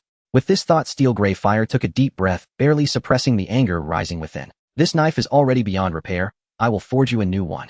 He looked at Huai Shui, his tone filled with concern, though it was merely for the knife. But you must promise me to come back regularly for maintenance, otherwise don't even think about finding me to forge knives again. Got it. Huai Shui obediently agreed, feeling a bit delighted. She had heard that Grey Fire treated his knife as his life, and she thought her actions would surely earn her some reprimand, but the result was unexpected. He was a good person, so perhaps she should ask about his preferences later and bring some gifts. Seeing that the other party was still lingering, Steel Grey Fire waved his hand impatiently to send him off. All right, you can go down the mountain. 6 days, and unless it's necessary, don't disturb me. 6 days. Huai Shui silently noted this and turned to leave. Once down the mountain, the villagers of the Forging Knife Village were very welcoming. Upon hearing she would stay here for 6 days, they immediately surrounded her. Try our village's specialties. These are homegrown vegetables. Come over to my house for dinner tonight. I have delicious dishes. So many people. Surrounded by a crowd, Huai Shui felt a bit at a loss. Suddenly, she recalled what Mian had said. Once you become a pillar, many people will recognize you. She had previously thought little of it, believing that being a pillar was just a level. But now she realized it was true. The villagers were overly enthusiastic, and Huai Shui spent the afternoon wandering outside the village, thus smoothly transitioning to dinner time. Later, she arrived at a small restaurant in the village. It was run by the owner, who had claimed their food was delicious. As soon as she sat down, she noticed someone sitting at the table across from her. With pink hair styled into 2 braids, the tips were grass green, quite striking under the light. The table in front of her was cluttered with empty plates stacked into a small mountain. It looked like there were at least 20 or 30. She had eaten a similar amount 2 days ago. While marveling at the other person's appetite, Huai Shui also took note. Pink braids with green tips. Isn't this the disciple that Xing Shuru mentioned? Just as she was thinking, the girl suddenly looked up and saw her. Their eyes met, and the girl quickly recalled what her master had said about the breath of the Cloud Swordsman. Powerful, gentle, and polite. She had wanted to meet her for a long time. Wow. She stood up and ran to Huai Shui. You are so cute. Huai Shui. I am Kanroji. Mitsuri smiled with her eyes crescent-shaped, her face slightly flushed. You are Huai Shui, right? I've heard about you from my master. He said we would definitely hit it off. This person is also very enthusiastic. Is she really Xing Shuru's disciple? Just like him. What did Xing Shuru think that would make us get along so well? Though she didn't dislike her. In just a few seconds, a whirlwind of thoughts passed through Huai Shui's mind. Meanwhile, in reality, Mitsuri had already taken her hand and extended an invitation. Let's eat together. I ordered a lot just now, but let's eat together. Plus, this place has an amazing hot spring. Do you want to go soak together? There's more. Huai Shui was being pulled along, unable to refuse. Well, she was also bored here anyway. After dinner, the two went to the hot spring house. The outdoor hot spring in Forging Knife Village was quite large, steaming, and very comfortable to soak in. Huai Shui, over there. That pool allows you to see the stars. Huai Shui, your skin is so nice. Have you done any skincare? Soaking in the hot spring, Huai Shui watched Mitsuri splashing around in the pool, silently covering the wounds on her body with a towel. No skincare at all. Liar. Mitsuri leaned in closer, scrutinizing her. You must have some secret. A secret? She recalled her past life, waking up to travel, slaying demons, and only washing when she came across water. There really was no such thing as a secret. Huai Shui hesitated. Maybe. Not washing my face. Mitsuri was taken aback, then burst into laughter. You are so interesting. What's so interesting about that? Huai Shui didn't understand, but she didn't ask. The next morning, she was once again pulled by Mitsuri to have breakfast. Still starting with 20 plates of steamed buns, plus 10 meat buns, and 5 bowls of ramen. The table full of food left Huai Shui, whose brain hadn't yet started, once again unresponsive. After a brief pause, she began to eat in sync. Halfway through, Mitsuri suddenly stopped, gazing thoughtfully at Huai Shui, who had not yet fully woken up. It seemed that now there was only a slight difference in her expression. Huai Shui, why do you always have no expression? Huai Shui successfully rebooted, swallowing a bite of bun. I don't know, I've been like this since I was young. Doesn't it tire you? Mitsuri tilted her head, always keeping a straight face. Is it not keeping a straight face? What would that be like? Trying to relax a bit, Huai Shui made eye contact with Mitsuri.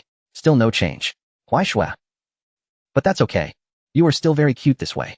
Mitsuri laughed, feeling that she looked adorably silly like it. Thus, for the next few days, Huai Shui's routine was almost completely controlled. Every day was filled with various activities. And so 6 days passed in this manner. During this time, Huai Shui inquired about Steel Grey Fire's preferences and brought 3 boxes of meatballs to him. The villagers watched and sighed. Lord Rengoku is really easy to get along with. He may say little, but he is very easygoing. And that smile. Don't mention that smile, but it's a bit scary. On the evening of the 6th day, Steel Grey Fire came down from the mountain. He held a brand new Nichiren blade in his hands. Here. He found Huai Shui and handed her the knife. This time I improved the blade. I used better steel and adjusted the curvature of the edge. I guarantee it's sharper and easier to use than before. Huai Shui accepted the knife and drew it out. The blade shimmered with a faint blue light under the setting sun, and the flowing cloud-like patterns were clearer than before with the inscription of Demon Slayer at the end. The hilt was also new, wrapped in a deep blue cord, feeling very comfortable in hand. Thank you. Steel Gray Fire snorted, clearly less angry thanks to the meatballs. Remember your promise. Come for maintenance regularly. Huai Shui nodded, indicating that she had a good memory. Mitsuri beside her had shining eyes. Huai Shui's knife is so beautiful. Once my knife is forged, let's play together again. Okay. Huai Shui didn't refuse because she would be leaving the next day. Several villagers who had become familiar with her came out to see her off. Lord Ringo could take care on the road. Lord Ringo could come back to play again. Huai Shui stood at the village entrance looking at the enthusiastic villagers, unsure of what to do. In the end, she only nodded and waved her hand behind her. Then she turned and left with Ian. Looking up at the sky, Mion was soaring eastward with her handwritten letter tied to her leg. On the way back, still wearing the eye mask, Huai Shui sat on the back of Ian, doing nothing. Just as she was about to fall asleep, she suddenly felt something standing on her shoulder.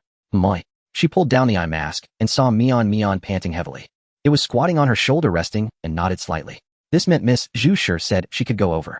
Huai Shui understood and spoke to Ian beside her. I have something to do, you go first. Ian was taken aback. Lord Lin Zhu, can you manage alone? Ian scratched his head, not wanting to ask further, bowed, and turned to leave. Diving straight into the woods, Huai Shui followed Mion's guidance, weaving through the trees. After about a quarter of an hour, she arrived at a small town.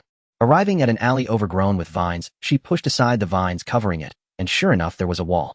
But she could see 2 lines inside, so Huai Shui walked in. As soon as she entered, she saw a sour face. Yusher Lang stood in the courtyard, arms crossed, silently regretting that he had wanted to see Huai Shui's head. Follow me. His tone was stiff. Miss Zhu Shi is inside. Huai Shui glanced at him, said nothing, and walked straight in. This person had scolded her when they first met, which she disliked. Yusher Lang ignored me. He gritted his teeth and followed. Inside, Zhu Shi was sitting at the tea table, smiling at the entrance. Miss Huai Shui, you have arrived. Huai Shui nodded, sat down opposite her, and got straight to the point. Is the potion ready? Do you still need blood? Zhu Shi was slightly taken aback, then smiled. You are still so straightforward. She stood up and took out a small wooden box from the cabinet, neatly arranging several light pink potions inside. It's done, but there are only a few. The rest will take some time to make. Not many. But it didn't matter, it wasn't needed. Huai Shui stared at the potions for a moment and asked, how is this used? Just drink it. Zhu Shi replied as she sat down again and poured her a cup of tea. However, I think you might be interested in the principle behind the pattern disease. The cause of the pattern disease. She was indeed interested. Nodding, Huai Shui picked up the teacup and listened attentively.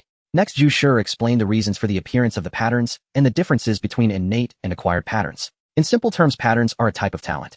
Those who are born with patterns have a cell activity and division speed far exceeding that of ordinary people. This allows them to unleash greater strength, speed, and reaction ability than ordinary people. In contrast, ordinary people activate patterns by forcibly exhausting the lifespan of their cells. This is the reason for their short lives. Regarding this, Zhu Shi made a comparison. The swordsmen of the Warring States period lived less than 25 years due to frequently activating patterns and exhausting themselves. If it's only occasionally activated a time or two, the impact on the body isn't that significant. She pointed at the potions in the wooden box. Using this medicine will completely cure it. Staring intently at the box of potions, Huai Shui felt a surge of excitement. It could indeed be completely cured. The anxiety she had been holding on to was finally released. Okay, I understand now. Zhu Shi looked at her, feeling somewhat emotional. This child, clearly so concerned about others, always appeared indifferent. By the way, Huai Shui suddenly remembered something and extended her hand. Give me a few of those convenient blood sampling needles. Next time I encounter the upper crescent, I can sample directly. The needles. Before she could finish her sentence, she realized something was off in Huai Shui's statement. Encounter the upper crescent next time? That means. Her gaze fell on the knife at Huai Shui's waist, which looked different. You encountered the upper crescent. Huai Shui nodded. Upper crescent too. I slashed him once, but didn't kill him. He ran away. Zhu Shi's pupils shrank slightly. Still the upper crescent 3. She looked Huai Shui up and down as if to confirm she wasn't missing an arm or a leg. But she appeared to be perfectly fine. You actually managed to escape from Tong Mo. Not completely unscathed. Huai Shui, already somewhat annoyed for not having killed Tong Mo, took the rare occasion to correct her. I slashed him once and he ran away. Zhu Shi fell silent. After a while, she finally said softly, it seems I still underestimated you. But thinking about it, since she possessed patterns and such strength along with this terrifying combat ability. With such formidable strength, it was acceptable. With that in mind, Zhu Shi stood up, took out 2 sets of blood sampling tools from the cabinet, and handed them to Huai Shui, then reminded her. Use them carefully, send the blood over quickly after sampling. If left too long, they will become ineffective. Huai Shui took them, tucked them into her bosom, and indicated she understood. Having said everything that needed to be said, Huai Shui stood up ready to leave. Indeed, it was not suitable to stay here longer, partly due to her identity as a demon slayer. Secondly, because of Zhu Shi's identity on the demon side. But before that, first give me another potion for Tanjiro, I promised him before. Zhu Shi nodded and took out a potion from the wooden box. Please thank Mr. Tanjiro for me, his blood has greatly assisted my research. Understood. Huai Shui took it and quickly exited the courtyard, blending into the crowd in the town. Watching her figure disappear behind the vines, Yu Shilang muttered softly. Every time I come here it feels like a thief. Zhu Shi stood at the door, smiling lightly. Yu Shilang, don't say that. It is what it is. In the evening, Huai Shui stood at the foot of the mountain where the Tanjiro family home was located. Following the mountain path up, the familiar little house gradually appeared in her view. Unlike winter, the courtyard had several small clothes hanging out to dry, firewood stacked at the door, and the vegetable garden beside it had expanded considerably. A few children were playing in the yard. Rokuta had grown quite a bit, and Hanako and Sho had also gotten taller. Sister Huai Shui.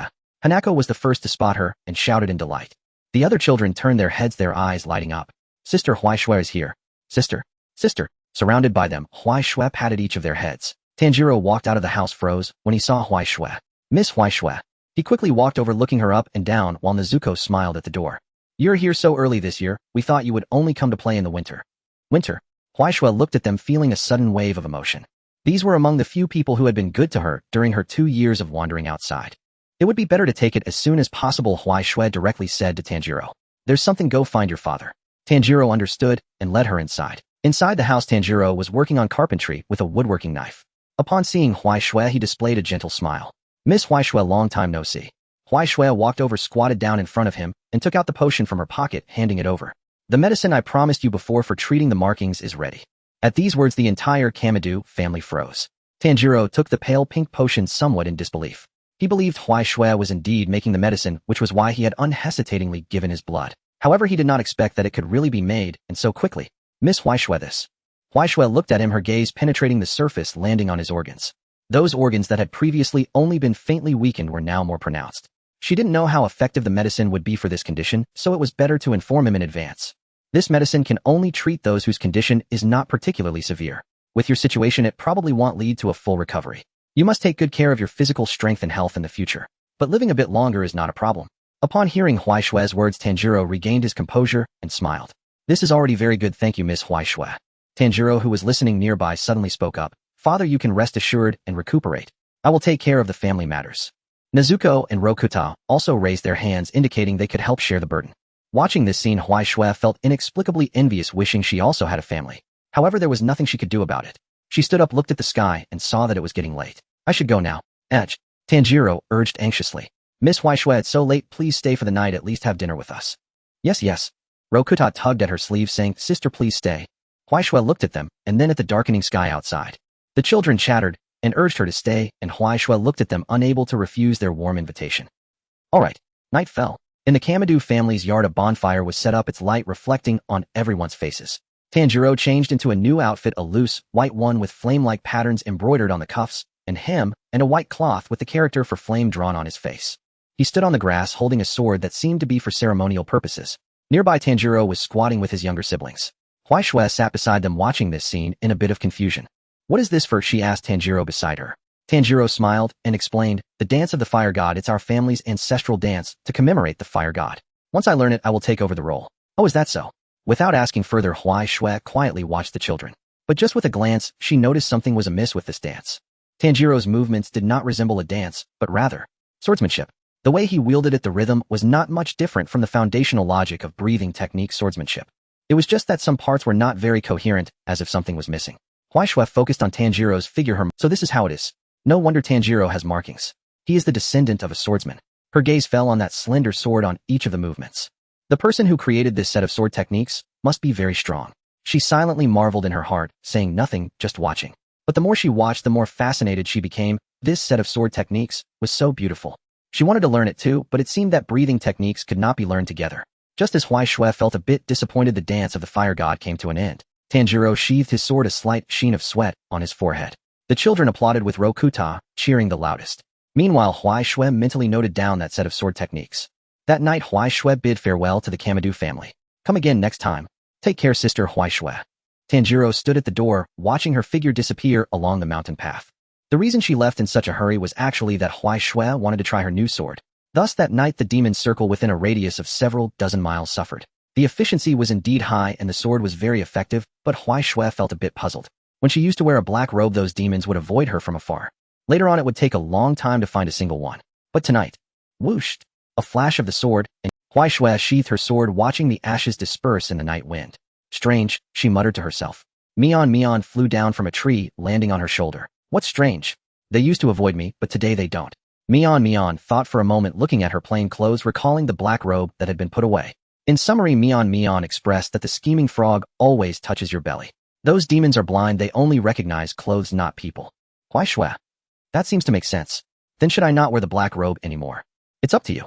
Mion yawned, continuing to nestle on top of Huai Shui's head. Behind her, another evil spirit discovered her and excitedly pounced over. A flash of the sword, and it fell flat again. In the morning, as the sunlight penetrated the mist and shone in the forest, Huai Shui stood at the foot of a mountain, looking up at the familiar stone steps. The steps were still covered in moss. The mountain was still shrouded in mist. This time she did not hesitate and stepped onto the first step. The mist grew thicker and the sunlight grew fainter. Finally, the clearing halfway up the mountain appeared in her sight. The wooden house was still that wooden house. Master Lin Lang was squatting in the yard, chopping firewood, his movements exactly the same as in her memories. Huai Shui stood at the edge of the clearing watching him. The small house beside it had now turned back into a firewood shed with the entrance piled high with chopped wood. There were fewer residents, so they didn't need to chop as much firewood. After watching for a while, she finally spoke. Master. Her voice was not loud, but it was exceptionally clear. Lin Lang's axe paused in midair, and he slowly turned his head. But those eyes peering through the Tengu mask were still so gentle, so familiar. You're back, huh? His voice was calm, as if discussing mundane matters. Lin Lang put down the axe and stood up, brushing the wood shavings off his hands, and turned to walk towards the kitchen. Wait, I'll cook. In front of the bonfire, the salmon and radish in the pot were bubbling, the aroma permeating the entire house. Neither of them spoke. Lin Lang looked at Huai Shui, who seemed hesitant to speak. Huai Shui sat opposite him, gazing at the radish in the pot, her thoughts a mess. She tried to speak several times, but the words got stuck in her throat. Lin Lang observed her indecisive demeanor and turned his gaze away. If you don't want to talk, then don't. It's good to be back. Huai Shui paused for a moment, suddenly overwhelmed by an indescribable feeling. She had kept secrets from her master for so long, yet her master had said nothing. She recalled the words spoken by Yao Zai a couple of days ago. Senior Lin Long is a person with rich life experience and kindness. You can confide in him about anything. Master, After hesitating for a while, Huai Shui finally spoke. From the first mission, when she encountered Zhu Shi and learned the truth about the markings. From knowing that she could infect others and cause them to have shortened lives. From deciding to leave alone. From every letter over the past 2 years. To now creating the potion and returning with peace of mind. She spoke a great deal, so much that even she was surprised at her own verbosity. Lin Long listened quietly, saying, occasionally adding firewood to the stove, stirring the radish in the pot. By the time Huai Shui finished speaking, 3 rounds of water had already been added to the pot. Lin Long looked up at her. In his eyes there was no blame, only warmth. Child, you have worked hard. This sentence touched Huai Shui, and just like that night, when the rabbit surrounded her, ripples surged in her heart again, making her feel quite distressed. She didn't know why, but this time she managed to suppress it. Yet Lin Long still noticed a momentary tremor in her shoulder. He served a large bowl of salmon radish in front of Huai Shui and reached out to stroke her head. Silly child, even if everyone is infected with markings, they won't mind. After all, things that can enhance strength are what the members of the Demon Slayer Corps desperately want. But Lin Long did not say that for their reason to enhance their strength, even at the cost of their lives, is to eradicate evil spirits and protect others, whereas Huai Shui's purpose was to protect them. He only knew that the disciple before him was still a child. She had been wronged and burdened and now needed comfort. Go ahead and eat, haven't you been wanting to?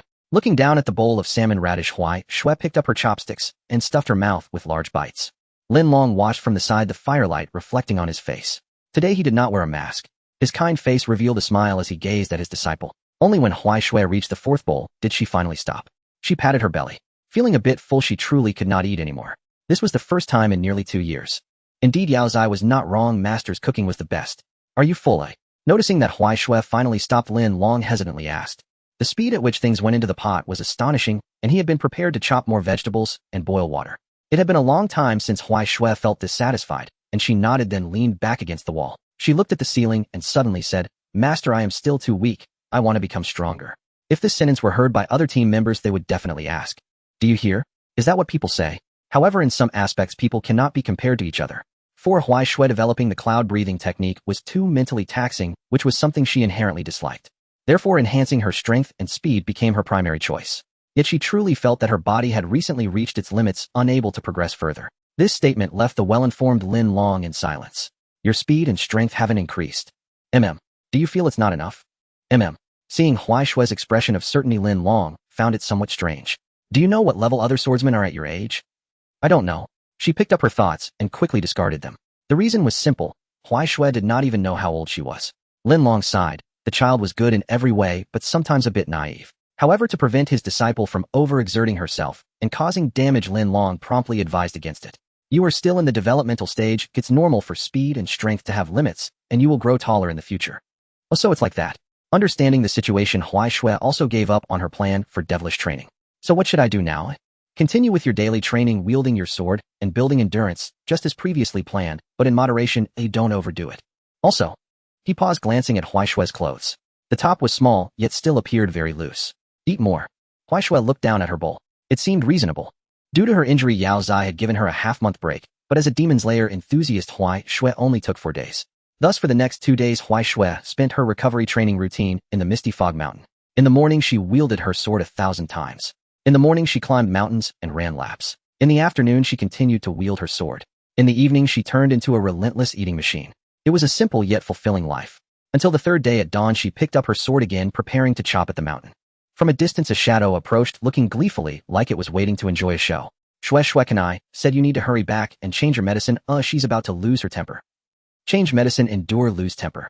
These words kept cycling in Huai Shui's mind. Oh no. She completely forgot that Ning had reminded her to return and change her medicine before leaving. Huai Shui's movements froze. That ominous smile reappeared, making her feel a chill run down her back. She should hurry back. She had lost track of time while playing. She turned to look at Lin Long. Master, I have to go. Lin Long nodded. Go ahead. Receiving a reply, Huai Shui put away her sword and turned to descend the mountain. After walking a few steps, she turned her head back, waved at the mountain, and then continued on her way. Lin Long watched the small figure disappear at the mountain paths and feeling greatly comforted. Huai Shui also had more friends. Ning. Is she the little girl from Butterfly House? Butterfly House. Rushing in, Huai Shui felt an extremely low pressure hit her as soon as she stepped through the door. Butterfly Ning stood in the center of the room, arms crossed. Huai Shui recognized that expression. It was exactly the same as when she was force-fed medicine last time. Sister Huai Shui. She spoke calmly, her voice laced with amusement. Do you have any idea how long it has been since the medicine changed time? Huai Shui chose to ignore that smile and walked toward the table, contemplating. If Ning changed her medicine the day before yesterday, and today she came, that means a day, It's been a day and 3 hours. Ning felt quite exasperated. Do you really not take your body seriously? Huai Shui. Abba, seeing this person pretending not to hear and playing tricks again. Ning walked over and pressed her down to sit. Don't move. She removed Huai Shui's clothes and took off the white bandages. Her movements were gentle, but her expression was fierce. As time passed, the herbs had turned black. Now she gently dug them out with a small bamboo stick. Huai Shui looked down, feeling nothing. She sat quietly, silently listening to Ning's murmurs in front of her. Recovery is going well. If we continue with the plan and apply for another 6 months, the wound will heal completely and scars will be barely visible. The new medicine was applied and the wound was rewrapped. Just as Huai Shui thought it was all over and was preparing to get up and leave, that voice came from behind her again. Wait a moment. Huai Shui froze as Ran took out a small booklet from his pocket, opened it, and walked over to her with a serious expression. Sister Huai Shui, there are some things we need to discuss. Huai Shui looked at the booklet, feeling an ominous premonition. What is this? This is the conclusion I reached after consulting with Yin, Tu Zhanggu, and others these past few days. Ren handed the booklet to her with a serious face. You can take a look for yourself. Huai Shui took it and glanced at the first line. 1. No to go for with your neck and the beam. To go for with the beam. What is that? It looks strange. Huai Shui was unsure and decided to read on. 2. No competitions with fish holding your breath by the lakeside. 3. No warming yourself by the fire. 4. No dropping straight down from the well to compete with frogs and dancing. 5. No checking if you have invisible wings by the cliff's edge. 6. No cosplaying as a drowned corpse while taking a bath. After reading this, Huai Shui felt confused. Why did these written things feel oddly familiar? She suddenly had the illusion that Ren was watching her even when she was sleeping. At the very end of this content, there was one more. 7. For violations of the above terms, you bear the consequences. She looked up, meeting Ren's smiling eyes. Warm and gentle. Sister Huai Shui, what do you think of your body? Huai Shui shivered all over, feeling quite distressed. The current situation stirred up some unpleasant memories. Restless, she quietly prepared herself, then suddenly exerted strength in her legs and ran. Wait, Sister Huai Shui. Ren called out to stop her, but Huai Shui thought she was quite clever most of the time and didn't want to stop. As she burst out of the door, she discovered that someone was standing right outside. Xiang Nai, who had heard that Huai Shui was back and had unknowingly been waiting there. Without much thought, Huai Shui reached out and picked her up, throwing her onto her back. The perspective suddenly shifted, and Xiang Nai, who looked a bit dazed. She glanced back at Rin, who was stomping his feet in frustration for not being able to catch up. Sister Huaishui. Huaishui, I'm running away, everyone, I'm out of here. Xiang Nai Hui heard the commotion and poked her head out of the room just in time to see this scene. She smiled, marveling at the bond between the three. Are you coming back for dinner? She shouted towards the receding figure. In the distance, a muffled voice seemed to float back. It was unclear what was being said, but it should be a return. Carrying Xiang Nai, who Huaishui escaped from Little Ren's clutches. They crossed streams and small bridges before stopping in a town. She remembered the words she had said to Xiang Nai Hu before, that she would take her out to play when she returned. It was time to fulfill. In fact, calling it play was an exaggeration. Neither of them were fond of talking, and they just strolled around the town one in front of the other. The roadside stalls sold all sorts of things. Dumplings, sugar figurines, masks, small toys. Huaishui stopped in front of a sugar figurine stall staring at the colorful little animals for a long time. The stall owner was an old man who smiled and asked, "Little girl, would you like to buy one?" Huaishui hesitated for a moment before pointing at the rabbit-shaped one beside. The old man handed it to her. Huaishui took it and turned to give it to Xiang Nai Hu. Here, eat this. Xiang Nai Hu happily accepted it and began to eat, finding it sweet and very delicious. The two continued to wander until the sky gradually darkened. During this time, Huaishui occasionally observed Xiang Nai Hu. Her eyes were bright and still slightly trembling, indicating she was very happy. Just as she was thinking this, Mian, who had been out all day, suddenly flew back. Shui, there's a mission. In the southeastern direction, in a coastal village, there are rumored to be evil spirits appearing. A mission has come. Has it already been 4 days? So fast. I heard that the tasks for the pillars are quite difficult. Oh, let's see how tough they are. Huaishui got up and looked at Xiang Nai, who calculating in her mind. This village was not far from the butterfly house, and with Xiang Nai Hu's speed they could reach it in a few minutes. Moreover, judging by Mian's demeanor, this task seemed rather urgent. Can you return by yourself? Xiang Nai, who nodded, indicating she was fine. Alright, I'm leaving then. After saying this, Huaishui turned around and left. Xiang Nai, who remained sitting on the stone steps watching her disappear into the night. Then she also stood up, gathered the things she had bought in the afternoon, and headed towards the butterfly house. Early the next morning, Huaishui finally arrived at the fishing village. It was even smaller than she had imagined. A dozen households, a few dozen people relying on the sea for their livelihood. Surrounding them were small wooden boats with fishing nets and dried fish hanging out to dry.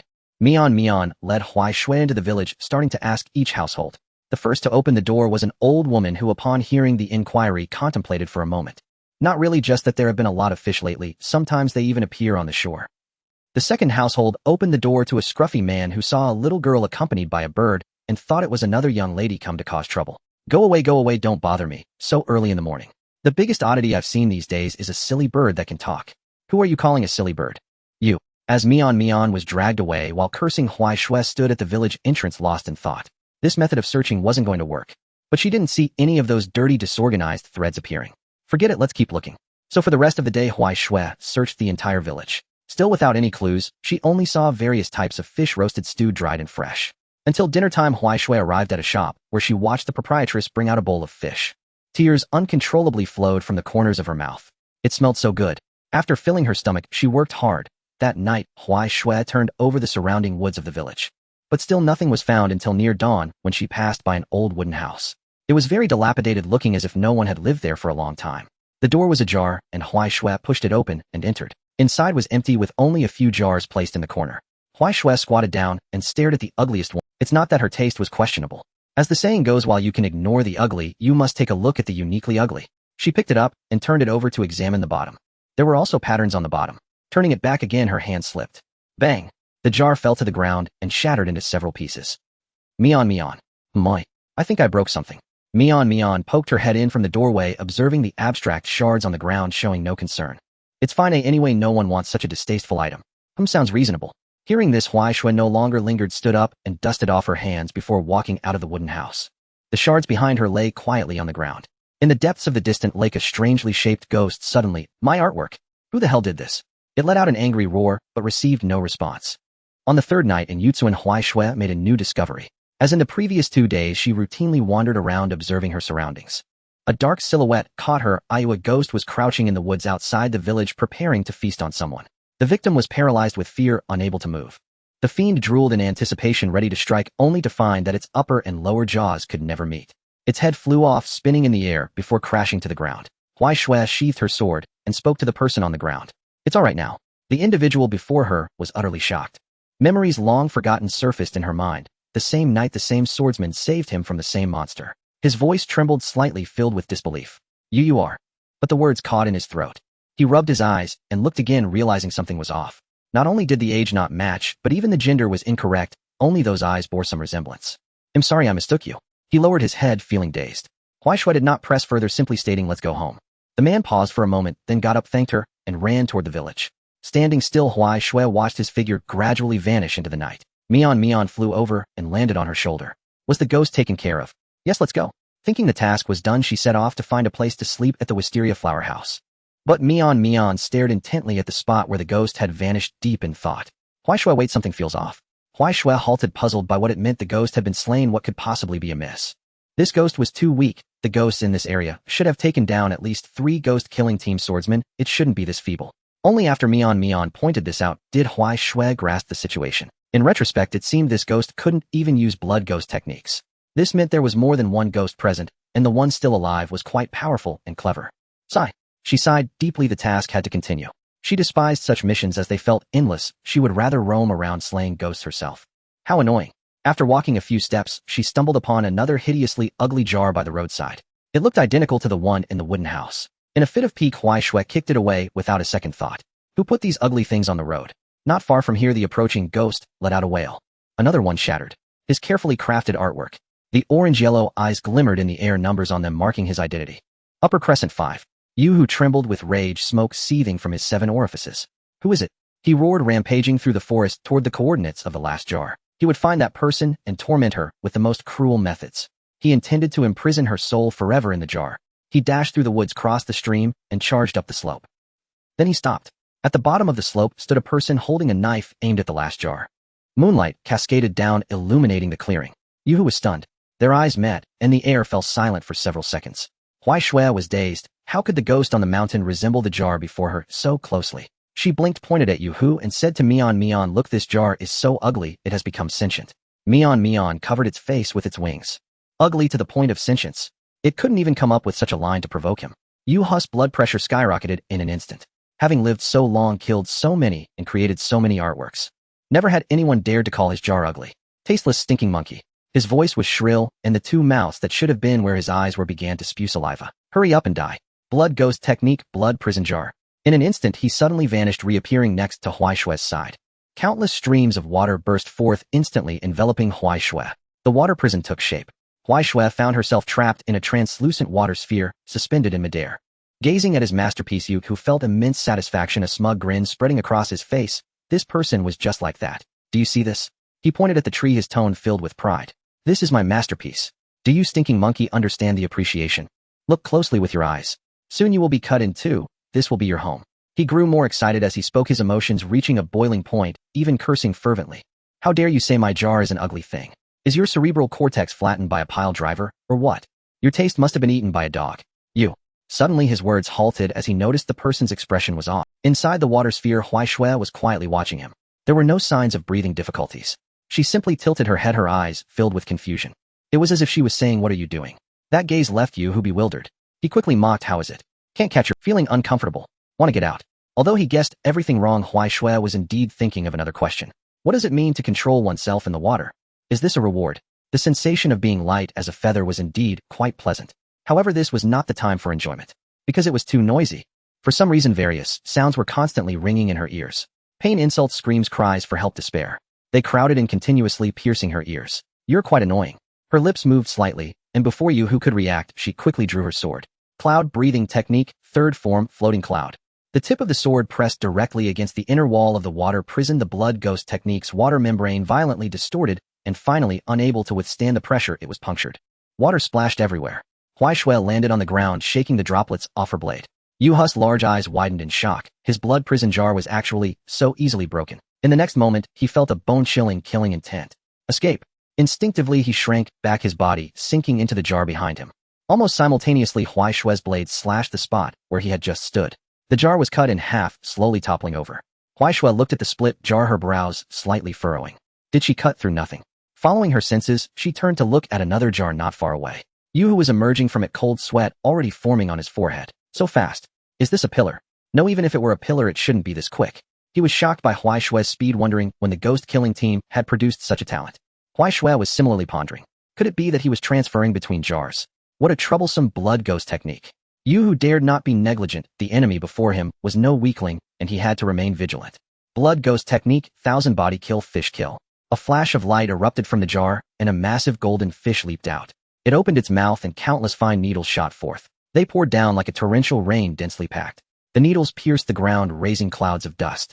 Each one dug deep into the soil with the exposed parts still trembling slightly. The jade pot chuckled with delight. This is 1,000 books laced with paralysis poison. Just one can make you. Before he could finish, the scene before him shook him to his core. Huaishua didn't even try to defend herself. She gently swayed her body in place. Even as the attacks grazed her cheek, her eyes didn't blink. The countless 1,000 books swept past her, not a single one hitting. The words of mockery stuck in his throat, and the jade pot stood frozen in place. A cold gleam flashed, and a head flew off. Looking at the ugly head falling in midair, Huaishua was puzzled as to why her body. A cold gleam flashed, and a head flew off. Looking at the ugly head falling in midair, Huaishua was puzzled as to why her body had not dissipated. No, the head is hollow inside. Not far away, another pot suddenly emerged, gasping for breath. What had just been severed was merely a layer of his outer skin. He looked up at Huaishua. She simply poked at that layer of skin with her head lowered, then suddenly turned around. Her gaze directly locked onto him, hiding behind. Cold sweat trickled down, and the jade pot thought to himself, "What's wrong with this little brat? His scales are as fragile as paper before her." Moreover, he was forced into his second form so quickly. If it hadn't been for his quick reaction to retract inside, he might not have even had time to unveil his second form before dying. Looking at the jade pot, which had transformed into a completely new form, Huaishua lightly furrowed her brows. What on earth is this thing? A fish or a snake? Why is it so disgusting? She lifted her foot and kicked another pot beside her, shattering it. Crack. The jade pot's heart bled. Oh, so he is that disgusting, huh? Then, as her thoughts settled, a tree slowly sprouted from the pot. The tree bore not fruit, but countless severed limbs and heads. They were twisted artistic creations made from human bodies cut and stitched together. The incomplete bodies on the tree, along with several heads, were slightly moving. So painful. I want to die. Come in me quickly. The voices were faint and weak. But Huaishua heard them clearly. Those voices were filled with despair. She walked over, standing beneath the tree, looking up at the mangled bodies. The threads were barely visible, about to snap. They could no longer be saved. And they were worse off than dead. She raised her knife, the blade aimed at one person's neck. After hesitating for a moment, she still put the knife away. Extending her hand, she aimed for the gap in the person's cervical spine. With one strike, she knocked the person unconscious. At least they wouldn't have to suffer before death. Ignoring the jade pot over there, Huaishua replicated the action, causing those still moaning to fall into unconsciousness. Then she stood there, watching those pure white threads snap one by one. Time passed, and the jade pot had no intention of interfering. This emotional conflict among humans was a high-class art he enjoyed watching the most. Oh dear, how cruel are you, killing your own companions. The mocking words struck Huaishua, causing something to twitch. That was one of her rare emotions, and it was rising at this moment. Her grip on the knife unconsciously tightened. No one noticed the blade turning crimson under the moonlight. She turned her head, looking at the jade pot. In those red eyes there was only a chilling and suffocating sense of oppression. I advise you to count well, see how many seconds you have left to live before I get angry. The jade pot was unperturbed and laughed directly at such words. A little brat saying he was angry. Just him? How ridiculous. What does it matter how fast? No one has ever defeated his second form. Those arrogant pillars all eventually became his art pieces. Proud and self-satisfied, ignorant of appreciation, filthy monkey. He spread his arms, his tone full of confidence. You should be grateful to see my magnificent moves before you die. His body began to swell, muscles roiling beneath the jade pot's skin, his form twisting and changing. Watch closely. In the next 7 seconds I will take you down. Blood demon technique, sheath pot hell. 1 second passed. Countless pots emerged simultaneously, their mouths opening at once. A giant octopus surged from the largest pot, its tentacles sprawling everywhere, wrapping towards Huaishua. Blood demon technique, array, kill fish scales. The jade pot's main body began to move at high speed, weaving between pots. His hands were covered in sharp scales, each swing producing a sound of air being sliced. Circling Huaishua, a formation to kill. 3 seconds passed. The giant octopus tentacles had already wrapped around Huaishua. The jade pot's figure darted to her side, the hand of God slapping towards her garment. Smack! The moment the edge of her clothing was struck, it transformed into several slimy fish dropping to the ground. This situation brought a rush of pleasure to the jade pot. He decided to take it slow. First destroy her clothes, then her knife, and finally destroy her person. Let her know what happens when you ruin an artist's work. For seconds passed. Another tentacle wrapped around. This was the last one. The massive octopus had completely sealed off Wakes' escape. From all directions, there were writhing octopus tentacles. The time was almost up. The jade pot darted past one last time, reaching for her knife. His line of sight was somewhat obstructed, but luckily he touched it. With a firm grip, the knife instantly transformed into a fish slipping through his fingers. The jade pot chuckled sinisterly within. Without a knife, a swordsman from the Demon Slayer Corps is nothing. He withdrew, teleporting into a pot outside, preparing to deliver the final blow. Blood demon technique, 10,000 empty illusions sticky fish. 10 pots opened simultaneously. Countless sticky fish surged from the pots, densely crowding towards Wakes' location. The swarm of fish flooded everywhere. 6 seconds passed. The fish swarm submerged the spot where Huaishua was. The giant octopus tentacles were still wildly thrashing. The jade pot stood atop a pot admiring his masterpiece. After 7 seconds it will be ground into mush. The sounds of the impact and the fish thrashing echoed loudly. Various sounds mixed together, harsh and chaotic. Everything is over. Once you die, I will turn your body into the finest art piece. If there are any remains left, ha ha ha. His laughter echoed in the night sky. Hey! The comforting voice from behind abruptly silenced his laughter. The jade pot's pupils constricted violently. When exactly was this? Did I not say you were slow? As those words fell, he abruptly turned around, but there was no one behind him. No. He turned back abruptly. In front of him stood a shadow. Under the moonlight, Huaishua was drenched, her clothes smeared with fish slime and octopus remains. In her hand was a perfectly intact knife. The jade pot opened his mouth, but no sound escaped, and he felt the world spinning. His vision flipped. He saw his headless body still standing atop the pot. He saw the girl shaking off the slime. Consciousness was quickly fading, and Wakesu's voice came from not far away. I can take you down without even needing a second. She lifted her head, revealing a sly smile. And your work is indeed hideous. The head of the jade pot fell to the ground, its pale face now flushed red. The dissipating upper moon demon was slower than usual, granting him more time to utter his final words. You disgusting monkey. I can't believe I lost to someone like you. They'll be waiting for you in hell, so hurry up and come down. Profanities continued to spew forth, each one more unpleasant than the last. Huaishua remained unfazed, swinging the blood-collecting needle towards the body, then lowering her gaze to him. You're quite noisy. Several flashes of blade light passed by. The head of the jade pot was instantly sliced into fragments, completely turning to ashes and scattering in the wind. With the fall of Upper Moon 5, the gigantic octopus and countless sticky fish on the battlefield behind vanished as well. However, killing the Upper Moon did not bring Huaishua any joy. She stood in silence for a long time. Then she bent down, cradling the dismembered bodies on the ground. Based on the size of the bones in her view, she tried her best to piece them together. Then she began to dig a pit. With a knife, with her hands, with anything she could use. Once the pit was ready, she placed the bodies inside and covered them with soil. No tombstone, no names. A tree served as the monument, the wind as the grave buried in this desolate wilderness. Mion flew over, landing on her shoulder to provide companionship. It could sense it. Huaishua was in a very bad mood now. Mion. After an unknown period, Huaishua suddenly called out. Mion perked up. It decided to change the subject, not letting Huaishua dwell on those matters. Shueshua, you were so cool just now. That tone. Did you learn it from a novel? Shueshua, why aren't you speaking? Hey, Shueshua. Huaishua looked down at her knife, then at her sleeves. Her brows furrowed, and she spoke with some annoyance. Mion, I've realized that being angry is really not a good thing. The moment she said this, it left Mion dumbfounded. Where did that come from? How did the shift happen so drastically? Wasn't she just emo a moment ago? Meanwhile, Huaishua continued to grumble. I purposely didn't dodge out of anger, and now my sheath and clothes are all ruined. She raised her head, looking at Mion with difficulty in her eyes. What should I do, Mion? I'm going to get scolded by Ruin and Mr. Steel Tomb again when I go back. Mion fell silent. After all this time, was she worried about that? It had thought she was mourning for the deceased, but instead she was concerned about getting scolded. Shueshua, do you know who you just took down?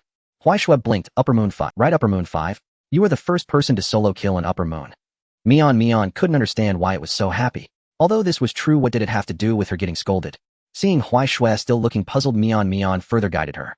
Think about it, you've soloed an Upper Moon. A fierce battle was inevitable, and some damage is perfectly normal, right? Huaishua, this does seem to make sense.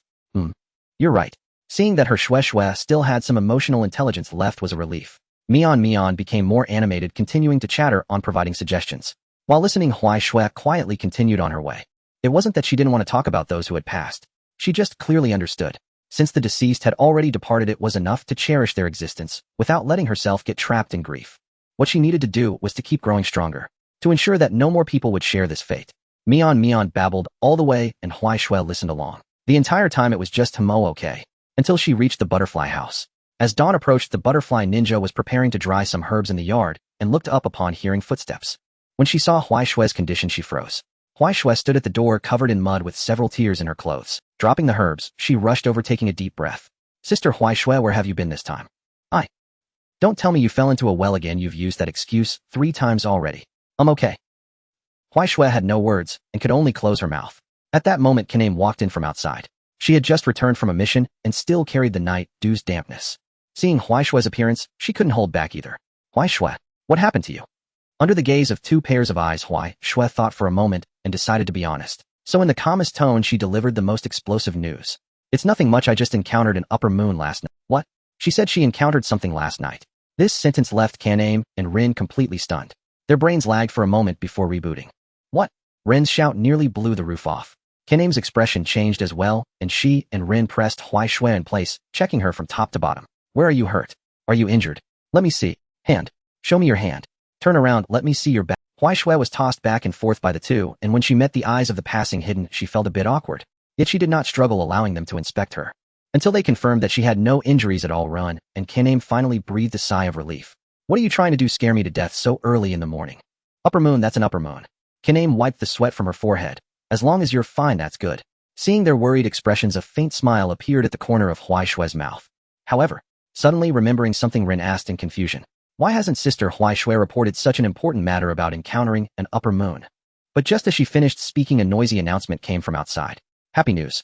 The Lin Pillar Huaishui encountered Upper Moon 5 in the southern fishing village and killed it. Repeat. Lin Pillar Huaishui killed Upper Moon 5. Happy news. Happy news. Kanae and Rin exchanged dumbfounded glances, looking back at Huaishui with changed expressions. This was not just an encounter, she had practically taken the lead in battle, cosplaying as Louis XVI. Following closely was a very special announcement. Lin Pillar Huaishui soloed the terrifying Upper Moon. No injuries, quick kill. Not a scratch. Every strike was a critical hit. And she even gave a cool smile at the end. That voice was unbearably smug, causing Ren's fists to clench instantly. The crow that lazed around on Huaishui's head. How could it only report now after encountering such a dangerous situation? If something went wrong and no support was notified, wouldn't her Huaishui sister be? Thinking of this, she felt it necessary to teach this lazy crow a lesson. Sister Huaishui, when will Mian be back? Listening to the faint voice, Huaishui, who had been contemplating why Mian had so many fresh words to convey, suddenly felt something was amiss. Where is it? Looking at that clouded face, Huaishui decisively made an explanation for Mian. Just now I was in a bad mood, and it stayed by my side the whole time, that's why. Oh, so that's how it is. The butterfly understood and decided to let Mian off the hook. It's fine, I was just asking. Huaishui sighed in relief, while Kanae smiled and shook her head. Since there was nothing wrong, she had to get back to work. Truly busy hunting ghosts at night and monitoring the butterfly house during the day, as she wondered if her body could handle it. She picked up the herbs that Rin had dropped on the ground and was about to continue drying them when she noticed the knife at Huaishui's waist. Sister Huaishui, where's your sheath? Being asked like that, Huaishui froze for a moment. Cold sweat trickled down her forehead. It's strange, I had no trouble with the upper string knife, how could the sheath be gone? Rin stepped closer, but noticed Huaishui's eyes darting around, unwilling to look at her. That is, it got damaged, eh? Rin tilted her head, curiously asking. How did it get damaged, eh? It was just that ghost. Seeing Huaishui unable to spit out a word for a long time, Rin's expression shifted from sunny to cloudy. Initially just curious, but now it seemed Huaishui was definitely hiding something from her, secretly doing something dangerous. Because every time Huaishui hid such matters, she acted this way, never expecting that this time she had actually learned to lie. Sister Huaishui, hasn't anyone told you that when you lie it shows on your face? Huaishui. How would she know? This was her first time. Kanae, watching Huaishui's guilty expression, slowly retracted her. Seeing the two staring at her, Huaishui lowered her head and muttered softly. I deliberately didn't dodge, and then the sheath got damaged by the blood ghost technique. Once again shocking everyone, Rin and Kanae were unsure whether to commend Huaishui for being bold or to say she was amazing. To endure an upper string demon's attack without getting a scratch. Deliberately didn't dodge. Yeah. Why? Huaishui remained silent for a moment. Because he spoke too harshly, I wanted to make him angry. While that reason nearly left the two of them speechless. But upon closer thought, it seemed to fit Huaishui's character perfectly. Rin was even more speechless. Her sister Huaishui was great in every way, but she just didn't take care of herself. Seeing the atmosphere becoming increasingly awkward, Huaishui, seizing the moment while the two were still brainstorming, turned around and ran without saying a word. Outside, Mian happened to fly back. Huaishui caught it in her arms and quickly vanished without a trace. Why is it always like this? I really need to control her. Kanae sighed as she stood behind her sister. Reflecting on Huaishui's past actions, it seemed she was just curious and never truly intended to seek danger. Moreover, with her increasing awareness, she seemed to be paying attention. In the end, Kanae could only sigh. Forget it, sister, you're too indulgent with her. After playfully scratching Ren's nose, Kanae laughed. Your sister Huaishui is so strong she won't get into trouble, and change takes time. She's already being quite cautious. Rin thought for a moment and found it reasonable. At worst, she would just have to pay more attention to Sister Huaishui in the future. Meanwhile, Huaishui ran quite a distance before slowing down. Mian was perched on her shoulder and was jostled quite a bit. Huaishui, why are you running? Plan failed, changing the strategy. What does that mean? This can still fail. Mian was confused, yet knew Huaishui loved to sleep, but shouldn't she at least be able to tell? Then why are you still running? If I don't run, I'll be forcibly controlled again in a bit. Mion thought for a moment and found it reasonable. Perhaps because the sense of anticipation had decreased, it felt somewhat relieved. At the very least, Shue's intelligence was not low. So where to now, eh? Where to? After thinking, Shui remembered that she still had some things to hand over. Let's go to Yaozai first. In the mansion, Yaozai was slowly walking in the courtyard. He had to maintain his exercise occasionally, otherwise his health would deteriorate until he couldn't move at all. Hearing footsteps at the courtyard gate, he stopped and turned towards it with a smile on his face. Shui, you've come. With a shift in perspective, the two returned to that familiar little room. Tian brought tea and snacks, then went next door to take care of the children. The room fell silent. Shui sat across from Yaozai holding the teacup and remained silent for a while. Then she took out 3 pieces of fabric from her bosom. They were name tags worn on the chests of every demon slayer, recording their names. Such incidents were not rare, as some were completely turned to bones, and only such items could help determine the— Yaozai took them lightly, rubbing his fingers over the names. He said nothing. He simply took out a small black booklet and traced the indentations of the characters to record the 3 names. Thank you, I will handle this properly. Shui nodded. After a moment of silence, she spoke up. I won't take any tasks for the next few days. No problem. Yaozai looked at her, thinking that Shui finally wanted to take a break, and readily agreed. Then his gaze fell on Shui's knife. The blade was intact, but the sheath was missing, only wrapped in cloth. Shui, your knife. Shui paused. During the battle with the upper string 5, the sheath got damaged.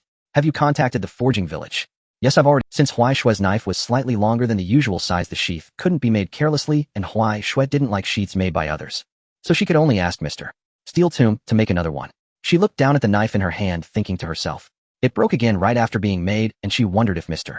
Steel Tomb would be angry. Yaozai watched her, lost in thought, and curiously asked, Shui, what are you experimenting with? Can you tell me? Coming back to her senses, Shui thought for a long time and realized she didn't even know what that thing was called. I don't know either. When the experiment is done, if it's useful, I'll come back and tell you. Having said everything, she stood up to— I'm leaving first. See you next time, Yaozai. Yaozai nodded, rising to see her off. Watching her figure disappear outside the door, he murmured softly. To kill an upper string without injury. You truly are a miracle. After expressing his feelings, he also left the room, turning towards the back cemetery. Before long, night fell. In just 1 day's time, the news of the Lin Pillar killing an upper string demon had spread like wildfire among the demon slayers. I heard it was a one-hit kill. No, I heard it was a battle of 300 rounds. You all are wrong. I heard it was a victory through strategy. Anyway, it's impressive. Meanwhile, the person involved, Shui, was wandering aimlessly in the woods. She was looking for experimental subjects. After about an hour's walk, she stopped. Found it. Not far ahead in the field of vision, a murky line was slowly moving. Shui took out the coarse hemp rope she had prepared and charged forward. With a right whip kick and a left front kick, she bound the evil spirit to the tree in a matter of moments. Who are you? Let me go. Do you know who I am? I am. The captured spirit, still spewing curses, suddenly felt its leg being severed. Not the neck. Is this person a complete fool? It snorted disdainfully, looking down at the severed leg, where the flesh was already beginning to squirm, preparing to regenerate. Then it noticed that the human was staring at its wound, seemingly observing something. And indeed, Shui was looking at the leg that was growing back, nodding her head. Subsequently, she gripped the knife handle and began to exert force gradually. When a certain threshold was reached, the blade began to slowly turn red. Seeing this, Shui gripped it with all her might, and the blade instantly became crimson. Just like last night. After observing for a moment, she aimed for another leg. The spirit found her actions somewhat amusing, but soon it could no longer laugh. A burning pain that penetrated its soul surged through its entire body. It screamed in agony and struggled. At the severed end, no flesh was writhing. How is that possible? Why isn't it regenerating? It looked at the human in terror. Shui also looked at the cut surface, deep in thought. Oh, so that's how it is. She indeed hadn't misread it at that time. This crimson knife does have the effect of inhibiting regeneration. Moreover, the cutting seemed to be progressing more smoothly. This still needed to be examined, as this spirit was too weak for her to sense it properly. While so weak, expressing her disdain, she casually severed the spirit's head. Before dissipating, the evil spirit's eyes still carried unwillingness and curses. Where did this lunatic come from? Without a word, they tied it up and even used it for slicing while calling it weak. Is there any justice in this world? Shui ignored it, looking down at her knife. The red was slowly fading. Does it disappear if power is not continuously supplied? She silently noted this point. Although it was somewhat troublesome, it felt quite useful. This should have some effect on them. Maybe she should share this method with everyone later. Meanwhile, deep underground in a seemingly peaceful place, a city with a complex structure was hovering. Infinity City, the hiding place of the progenitor of spirits, Muzan Kibutsuji. The dim lights illuminated layers of floating buildings, making it difficult to distinguish where the center was. In one of the floating pavilions, a man dressed in a suit and flashy black leather pants stood on the platform. He fiddled with various colored potions, trying to calm the anger within, yet his expression remained terrifyingly dark. Beside the table were several crushed test tubes. Behind him, a female ghost with cascading black hair cradled the strings of her instrument, gently plucking them. Ming knew. She was the control center of this infinity city, managing the buildings inside and the movement of the entire Zhang. Accompanied by the sound of strings, several figures appeared. On the platform below, a man covered in tattoos, with secure pink hair, slowly rose. Upper Moon 3 Akaza. He glanced around, frowning slightly. Summoned here. Wasn't there a mission just issued at the end of the year? To teleport now, could it be that Doma has been killed? That would be wonderful. Just as he felt, a bit of joy, a voice that made him extremely displeased came from behind. Oh Akaza, long time no see, did you miss me? Just like Shinobu meeting Ju, the veins on Akaza's forehead. Without even turning his head, he retaliated with a punch. An explosion followed. Doma's head was smashed by the elbow, and the splattered flesh hung grotesquely from the skull. Wah! Doma's body swayed but did not fall, the remaining mouth still bore a faint smile. The damaged area was rapidly sprouting flesh to recover. Akaza, you are still so enthusiastic, it seems you missed me. Without any basis, he made a groundless conclusion. As he spoke, he reached out to rest his hand on Akaza's shoulder. But halfway through, he was directly grasped by a strong hand. The bones creaked, and just as his arm was about to be forcibly broken. Akaza, enough already, Doma, you too. A low voice drifted from another floating pavilion. Behind the curtain, a figure with a single ponytail could be vaguely seen sitting there. A powerful aura instantly enveloped the space. Akaza's pupils slightly contracted. The man's aura had become even stronger. He snorted coldly and shook Doma's hand off. Doma, unfazed, looked at him with a grin. Wah! So scary, so scary. Affected by this aura was also a corner where a frail old man was trembling, tears and snot streaming down his face. Looking at it this way, he indeed seemed to lose some sanity. But compared to Yorichi, he was somewhat better, as he still looked somewhat human. Upper Moon 4 Hantengu. He crawled forward a couple of steps before shrinking back, appearing extremely pitiful. At the same time, the last two figures also appeared. One was a slender demon with green hair. The other was a beautiful demon with white hair. Upper Moon 6 Jotaro Daki. The two stood side by side, silent. Daki, who was usually talkative, remained quiet in the heavy atmosphere, obediently standing beside her brother. At this moment, all the peak combat power on the demon's side had gathered. Muzan lowered the test tube, lifting his gaze to sweep over them. You should know why I called you here today, right? No one dared to respond. They all knew that Muzan was angry, and it was a rare and intense anger. From the current situation, it seemed that Yorichi must have died. But how did he die as an Upper Moon? And who was responsible? No one dared to make hasty conclusions or ask. In the empty infinity city, the voice continued to resonate, slow, yet carrying suppressed fury. As an Upper Moon to be killed by those useless members of the Demon Slayer Corps, I truly don't know what use it is to keep you around. The oppressive aura felt tangible, suffocating several demons to the point of almost gasping for air. Those Upper Moon demons, who appeared formidable and invincible in the eyes of the Demon Slayer Corps, felt their blood surging within them in front of Muzan, uncontrollably trembling. This was the influence of the blood of the Demon King, a shackle they could never escape once they became demons. Even Kokoshibo remained silent, quietly sitting in the pavilion. However, among them, there was one demon who was the exception. Oh dear, don't be so angry. Doma spoke cheerfully despite showing signs of physical collapse. His tone remained exceedingly lighthearted. Muzan's gaze shifted to him. Seeing this grinning face made him even angrier. His tone grew colder. You still have the nerve to speak, Doma. This matter is also your responsibility. What did I do? Doma replied, somewhat confused. What had he done? He had done nothing these days, just stayed at home eating people and spreading the word, living quite leisurely. Do you know how Yorichi died? It was that white-haired female swordsman you mentioned. White-haired female swordsman. What white-haired female swordsman? Doma tilted his head, inserting his finger into his temple, twisting it. Crack, crack, crack. After twisting for a while, he finally realized. Oh, so it was her. At that moment, I thought she would die from the attack, but I didn't expect her to survive. Truly impressive. A sense of surprise filled my heart, yet I couldn't help but feel pleased. This proves that I still have a chance to devour that beautiful girl next time. However, when Muzan heard this thought, he expressed, I really can't stand you. Toyohiro's performance had never been out of his expectations, yet it never pleased him either. Forget it, after all, there's no point in talking reason with this guy. Calming himself down, Muzan ignored Toyohiro, his voice returning to its cold, aloof demeanor as he issued an order. Give you some time. Besides continuing to search for the blue flower, find candidates for the Upper Moons and bring them here. Most demons were blank-minded, completely afraid to entertain any thoughts. Only Akaza was deep in thought. The blue flower he had been searching for, and as for the candidates for the Upper Moons, perhaps that white-haired swordswoman would be a good choice. A strong individual who could kill a Hashira. He felt a stirring within him, secretly excited. He must find her and defeat her personally to see if she would be willing to become a demon. Of course, Akaza's thoughts did not escape Muzan's watchful gaze, yet he did not immediately intervene. Muzan was well aware of Akaza's strength and seriousness towards his tasks. He was the only one among the 6 Upper Moons who truly worked. Even though Toyohiro claimed he couldn't defeat him. But who knows if he was just holding back. Should I take a look at his memories? Muzan glanced at Toyohiro, who was still grinning foolishly, and ultimately decided against it. Most of the memories should consist of women or young girls. Moreover, looking at those memories, he felt he might become foolish himself. Little did he know he had also missed the truth of how Toyohiro almost got killed. I believe I have a suitable candidate. At that moment, the silent Kokushibo finally spoke. Muzan raised an eyebrow. Oh, let's hear it. Outside, the sky was gradually brightening. Last night, Huaishui had found 2 demons and was burning there, but with a red blade. She concluded that demons seemed to be allergic to this red blade. Reflecting on the activation and effect of this red blade, Huaishui headed back towards the butterfly mansion. During this time, she passed by a village. The morning streets were sparsely populated with only a few early risers setting up their stalls. Just as she was about to buy something to eat, she noticed a black-haired boy wandering down the street crying. Tears and snot flowed freely, resembling a punished child who had been kicked out of the house. Huaishui stood by the roadside watching him walk past, and then return. She wondered what he was doing there. After thinking for a moment, she took out a bun that she had brought yesterday and handed it to him. The boy looked up, his tearful eyes staring at the person in front of him, clearly not understanding what this meant. He listened intently to the voice of the newcomer. It was terrifying yet gentle. Do you want to eat? Seeing the boy remain motionless for a while, Huaishui asked.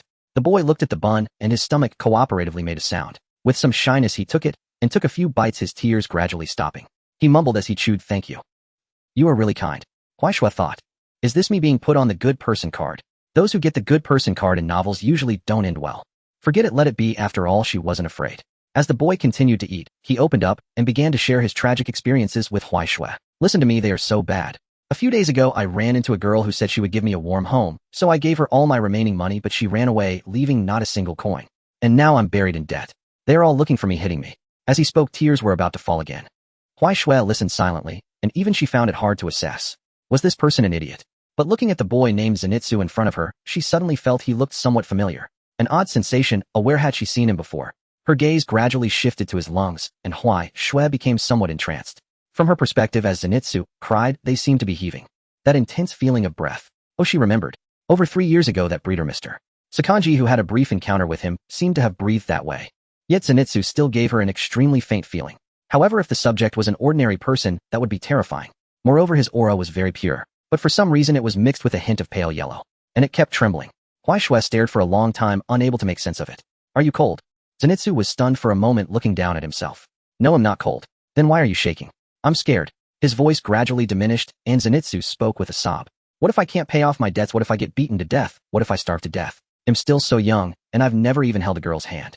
As he said this, his aura trembled obviously. This made Huaishui, who was not good with words, even more unsure of what to say. Was it because of this reason? Forget it, I won't think about anything else. There is a place that provides food and shelter, and the job is just a bit tiring. Do you want to go? Huh. His tears instantly stopped, and Zenitsu's eyes widened. He didn't expect to come across such an opportunity while running around in the morning. This girl, she is a great benefactor. Yes. I'm going. Eager to express his attitude, he stared at Huaishui, his eyes full of gratitude. Oh, how should I thank you? How about I offer myself in return? Huaishui replied. Why is this person so chatty? Not wanting to engage, she reached out and grabbed the back of his... Huh. Before Zenitsu could react, he was lifted off the ground. Then he realized he was flying. Indeed, literally flying. Huaishui had immense leg strength, and even while carrying someone, she could jump very high. With just 2 leaps, they landed on a branch in the forest, and then she continued to soar through the air effortlessly. The wind howled past her ears, and the ground rushed beneath them. Oh, help! In the peach orchard of Momoyama, peach trees covered the hills bearing large fruits. Sakanji was sitting at the door of his house sipping tea. Another bountiful year. This year's peaches might not be finished. He squinted his eyes, enjoying the rare leisure. Then this rare tranquility was shattered by the sound of retching. Huaishui stood at the door along with the boy who was gagging in her hands.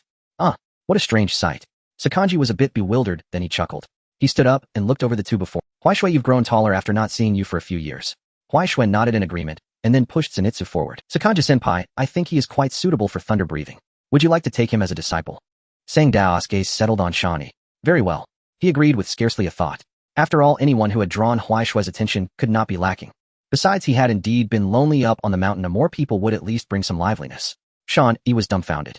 He glanced at Huaishui, then at Sang Dao. No, what breathing? What disciple? Didn't he merely come looking for a place with a little work and room and board? What on earth was going on? Before he could ask, Sang Dao had already risen and stepped forward. Kid, what's your name? Shawnee. Shawnee, huh? Sang Dao nodded and issued a curt instruction. From today, you will live here. You need not worry about other matters, but your training must keep pace. Do you understand? Shawnee nodded in a daze while his mind roared. Understand, my foot. What is this situation? Who can tell me? He looked at Huaishui. She met his glance and gave a slight nod. No need to thank me. Shawnee seethed inwardly, as if he would offer thanks. So where exactly was this place? Shan Yi was in pieces. Sang Dao was pleased while Huai Shue's gaze had drifted to the mountain behind the cottage. There was a single black filthy line there exuding a nauseating aura. Huai Shue's brow tightened. The sensation filled her with disgust. Is there anyone else here? Hearing Huai Shue, Sang Dao did not conceal it, and said with a smile, yes, I recently took on a disciple. He pointed toward the rear of the mountain. His name is Kuai Yu. He has good talent and sharp comprehension, a promising youth. Huai Shue nodded and fell into thought. As for Kuai Yu, even though Sang Dao praised him, a warning would be prudent. She stared at that line for a long time, and the two beside her grew curious about what she was doing. Huai Shue spoke, expel him from the gate. Sang Dao's smile stiffened. He did not grasp the meaning of her words. Unfazed by their puzzled looks, Huai Shue continued in her own manner. He is no good.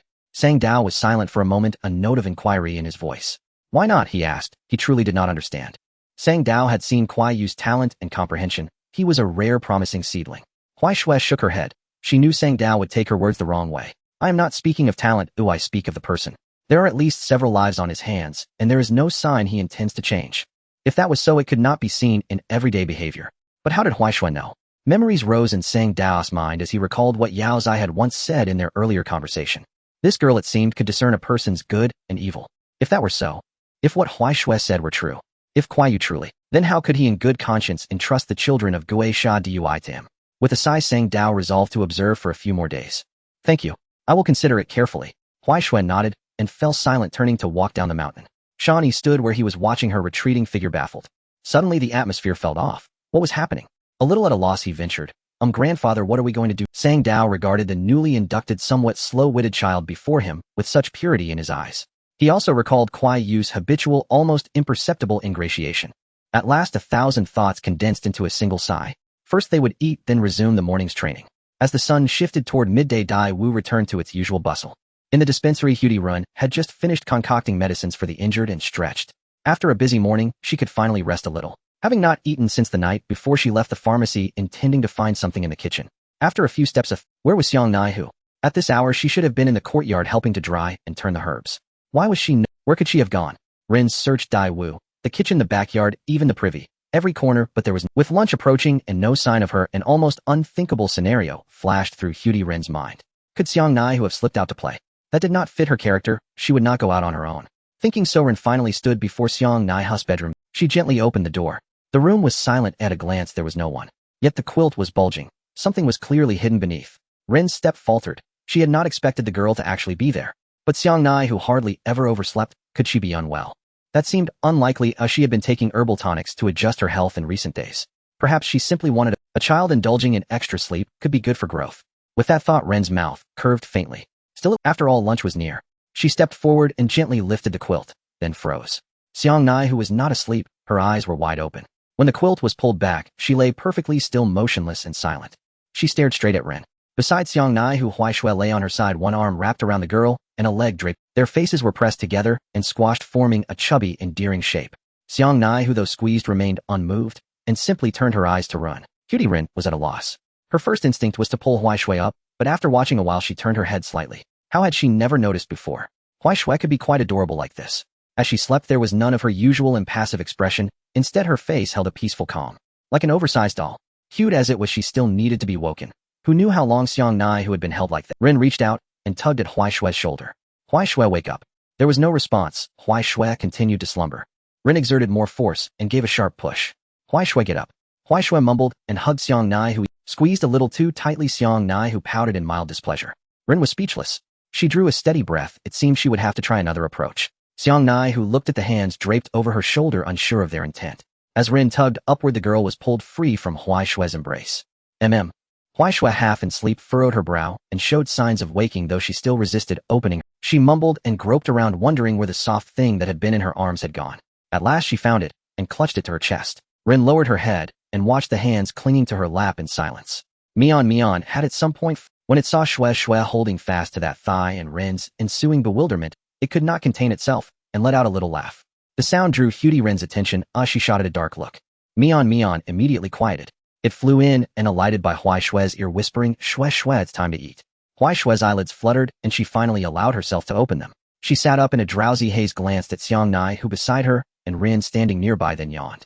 Why have you all come to my room? Ning looked puzzled, glancing at Xiang Nai, who her eyes questioning. What is going on? Xiang Nai shook her head. This morning, as soon as she was ready to get up, Huai Shui barged in. Without a word, she jumped onto the bed and hugged her tightly, then fell asleep just like that. However, Huai Shui seemed unaware of this, still looking confused at the two, leaving Ning completely baffled. Sister Huai Shui, didn't you climb onto Xiang Nai's bed and sleep with her for the whole morning? It's already time for lunch now. Oh, is that so? As her consciousness gradually cleared, fragmented memories returned at that moment. After descending from Taoshan, she had traveled for another 2 hours. She was so exhausted that she wanted to fall asleep right away, and she probably just accidentally walked into the wrong room and hugged something by mistake. And then it went blank. Recalling the soft, warm sensations from the dream, Huai Shui looked at Xiang Naihu beside her. She opened her arms slowly and then hugged her again. Xiang Naihu blinked and instinctively shrank back a bit. Yes, the sensation was correct, as she indeed had hugged Xiang Naihu. Moreover, from observation, it seemed she didn't mind it. Then it's no big deal. Next time he'll just find the right room to enter. Holding Xiang Naihu tightly, Huai Shui stood up and looked at Ning. Ning, I'm hungry. Seeing her nonchalant expression, Butterfly Ning sighed and rubbed her forehead. I actually came to call you both for. After lunch, Huai Shui put down her bowl and said to the other three at the table, I'm going to Yao Zhe's place. Xiang Naihu and Ning exchanged glances, both a bit puzzled. Now, yes, you might need to go too, I'm leaving first. The two were even more confused, but Huai Shui simply stood up, said nothing, and gave them an affirmative look before walking out. In the Yurishiki residence, Yao Zhe was basking in the sun on the corridor. Yao Zhe, I'm here. Huai Shui, you arrived so quickly. Hearing the call, he turned his head in surprise. I figured it out, so I came back. Huai Shui sat down next to him. Upon hearing that things were clarified, Yao Zhe's curiosity instantly piqued. What is it exactly? You promised to tell me, and you can't back out now. Huai Shui scratched her head, feeling that explaining it twice seemed like a hassle. After hesitating for a moment, she proposed. The matter is relatively complex and concerns the enhancement of strength. We can call the others over to watch together. The others here naturally referred to the Hashira. What exactly could enhance the Hashira's strength? Yao Zhe became increasingly curious and quickly agreed. No problem, I'll have Kyuga notify them. Thus that afternoon, just a few days later, an emergency Hashira meeting was called. As a result, Huai Shui achieved a certain accomplishment. She successfully unlocked the closest Hashira meeting. Shimi, Kanae, and others arrived one after another, exchanging glances. What's going on? Timmin looked around. Why is a meeting suddenly being held? Shimi crossed her arms, watching Huai Shui play chess with the lord in the yard. Who knows? I just got the notification too. Kyujuru remained spirited. No matter the reason, it must be him. Xiang Naihu, standing aside, was even more puzzled. Huai Shui said she might come alone, but she didn't mention that all the Hashira were to come. What was going on? With everyone gathered, the meeting began. Glancing at the somewhat tense atmosphere around, Yao Zhe smiled. There's no need to be so nervous. The reason for gathering everyone today is that Huai Shui has something to say. Upon hearing this, everyone breathed a sigh of relief, thinking that nothing serious had happened. Then they exchanged glances and turned to Huai Shui. Feeling the gazes upon her, Huai Shui withdrew her gaze from the chessboard and walked to the center. Everyone looked at her, waiting for her to continue. But after thinking for a long time, Huai Shui didn't know where to start. The atmosphere instantly turned cold. Huai Shui. Everyone, come on, say something. Finally, when she truly had no idea, Huai Shui decided to demonstrate directly.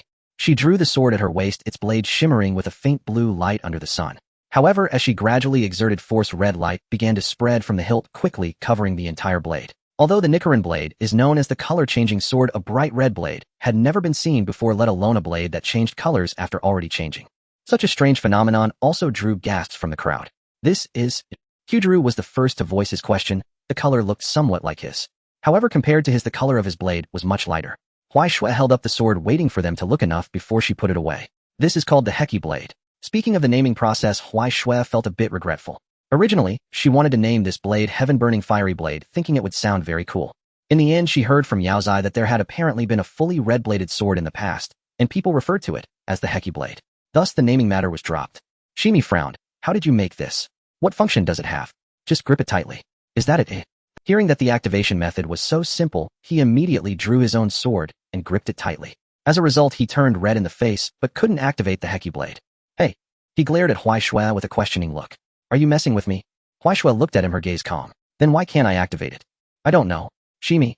Iyong, watching from the side, suddenly spoke up. If you really can't, then don't force it. Shimi turned his head, veins popping on his forehead. Huh, what did you say? This arrogant guy, if he couldn't do it, did he think he could? But before he could continue to explode, he suddenly felt his hand go empty. The sword had already been taken by Huai Shui. The blue blade instantly turned bright red in her hands, even faster than before. Now Shimi was truly convinced. He quietly accepted the sword Huai Shui handed back. He listened attentively as she explained to everyone. The principle of the Heki blade should be to conduct heat through grip strength, causing the blade to heat up and turn red. The main function is to make the blade sharper and to suppress the regeneration of demons. It should be very effective against upper-rank demons with such rapid regeneration speed. You can try it, grip it tightly thinking about making it turn red. Can it really suppress the regeneration of demons? That's truly amazing. Everyone wasn't foolish and began to try. They all knew that the biggest difference between humans and demons was that demons could rapidly regenerate during battles, while humans once injured needed to recuperate. The Heki blade undoubtedly brought this original gap infinitely closer. However, after trying for a long time, they couldn't figure it out. They couldn't help but marvel at how strong Huai Xue's grip must be. After several attempts, Shimi still failed. He was angry, but only at himself. Then he glanced at Iyong beside him. What about you? Iyong gripped his sword, but the blade remained unaffected. Seeing this scene, Shimi felt like he had lost all his emotional value. If you really can't, then just give up. He mimicked Yong's tone, starting a deliberate act of revenge. Iyong. Huai Xue watched this scene from the side, suddenly finding it a bit interesting. However, when she looked at the big axe and the meteor hammer of the sorrowful Tsuyumi, she fell silent. After informing everyone about the purpose and usage of the He Dao, this session of the meeting concluded successfully. However, regarding the matter of the patterns, Huai Xue chose to keep it a secret. Although she herself didn't know how that thing actually worked, she thought that not many of these people were honest. Perhaps someone would secretly research it and end up figuring it out. In any case, she did not want to see that situation occur. After all, although that thing could enhance power, it was life-threatening. And what good could possibly come from something that harms the body? Even with Zhu Shi's potion as a safety net, it was still just a safety net. Unless absolutely necessary, it was better not to use it. Since that meeting, Huai Xue had completely settled down in the butterfly house. Although she said she settled down, there was actually no fixed room for her. The room that had been assigned to her had long since been taken back. Because it turned out that Huai Xue was someone who could sleep anywhere. Simply put, she refreshed her sleeping spot randomly every day. Today she slept on the bed in the room of Xiang Nai, who tomorrow she might sleep in the hallway, and the day after she might end up hanging on a tree in the yard. Thus, every morning Run would have to put on a missing person notice performance in the butterfly house, fearing that Huai Xue would cause some trouble. Sister Huai Xue, where did you run off to again? On the tree. Get down. Oh. Days passed like this. One morning Rin was drying herbs in the yard. Huai Xue sat in the corridor, her gaze blank, with a piece of herb she had picked up from the ground in her mouth. It wasn't bitter, it was sweet, and it tasted quite good. Xiang Nai, who squatted beside her, staring blankly at her own. The two sat side by side, not saying a word. After finishing drying the herbs, Ren turned around and saw this scene, feeling quite helpless. Fortunately, she had already gotten used to this picture. Walking over, she reached out to pull the herb from Huai Xue's mouth, checking if she was eating anything strange. Only after confirming everything was fine did she ask, Sister Huai Xue, don't you have anything to do today? No. Huai Xue raised her head, somewhat dissatisfied. Of course she had nothing to do, as she had been nearly bored to death these past few days. A few days ago she had gone out to play, and after Rin caught her playing, she was put under house arrest. Thinking about it made her frustrated, as she had just taken a piece of wood and slid down a slope.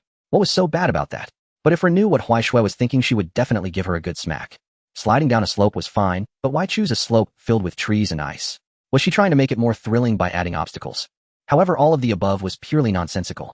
Huai Xue was not good with words, and there was no need to mention confronting her about it. She could only use her resentful eyes to look at Rin. Ignoring the gaze, Rin noticed that Huai Xue had been displaying more little expressions lately, which was quite entertaining. If you have nothing to do you want to help me buy some things in town? Buy what? Upon hearing this, Huai Xue instantly perked up, her droopy hair also bouncing back to life. Rin pulled out a piece of paper and handed it to her. These herbs we've run out in the butterfly house, so we need to restock in town. Huai Xue took the paper, didn't even look at it, and directly stood up. Xiang Nai, who also stood up, signaling that she wanted to go too. Let's go. Xiang Nai, who nodded and followed along. Rin watched from behind, suddenly finding it somewhat amusing. These two, were they not cut from the same mold? In town, Huai Xue did not head straight to the apothecary. Instead, she strolled down the street with Xiang Nai, who. On the way, they passed a stall selling small accessories, and Xiang Nai, who paused for a moment. The stall displayed various hairpins, bracelets, and small pendants. Huai Xue turned back and saw that her gaze was fixed on a pair of butterfly-shaped hairpins. They were small, exquisitely crafted, and the colors were a mix of pink and white. Do you want them? Originally it was just a casual question, but Xiang Nai's answer surprised Huai Xue a bit. Although it was just a single word, it was the first time Xiang Nai who expressed her opinion. Since the child wanted it, what else was there to say? Huai Xue directly took out money to buy the hairpins and stuffed them into her hands. Xiang Nai, who looked at the hairpins in her hands, then raised her head to look at Huai Xue. Her brain felt a bit sluggish. Seeing her in this state, Huai Xue felt a bit confused. Didn't she like them? Why did she suddenly freeze? Then she saw Xiang Nai, who after a few seconds of dazed tiptoe and reach out to place the hairpins on her head. Huai Xue, so you wanted me to wear them? In Xiang Nai's eyes, the three sisters had long become her family. Rin and Hui both had them, and she wanted to see Huai Xue wear them too. She had been contemplating whether to buy one or learn to make one herself when the item was handed to her. However, she recalled that her sister had mentioned before that Huai Xue seemed to have endless money. Well, then it was no problem. Looking up, Huai Xue had already stopped in front of a snack stall. At this moment, her attention was entirely on the street opposite. There, Xiao Ba and Ei was standing in front of a stall holding something deep in thought. Beside the stall stood a girl with pink hair. Oh, wasn't that Meili? The two were completely oblivious to a person in the distance observing them. Huaishui stood not far away secretly watching this scene. Then she noticed something interesting. At that moment the threads between the two were slowly intertwining, gradually revealing a faint pink hue. What was this? Huaishui's eyes widened slightly as she focused intently, the pink hue growing stronger. Then she saw Xiaoba and Yi finally muster the courage to walk up to Meili. This is for you. Although she still wore a cold expression, her tone softened considerably. Meili turned her head and saw the pair of green socks, momentarily stunned, and then her face turned bright red. Huh, is this for me? Xiaoba and Yi nodded without further words.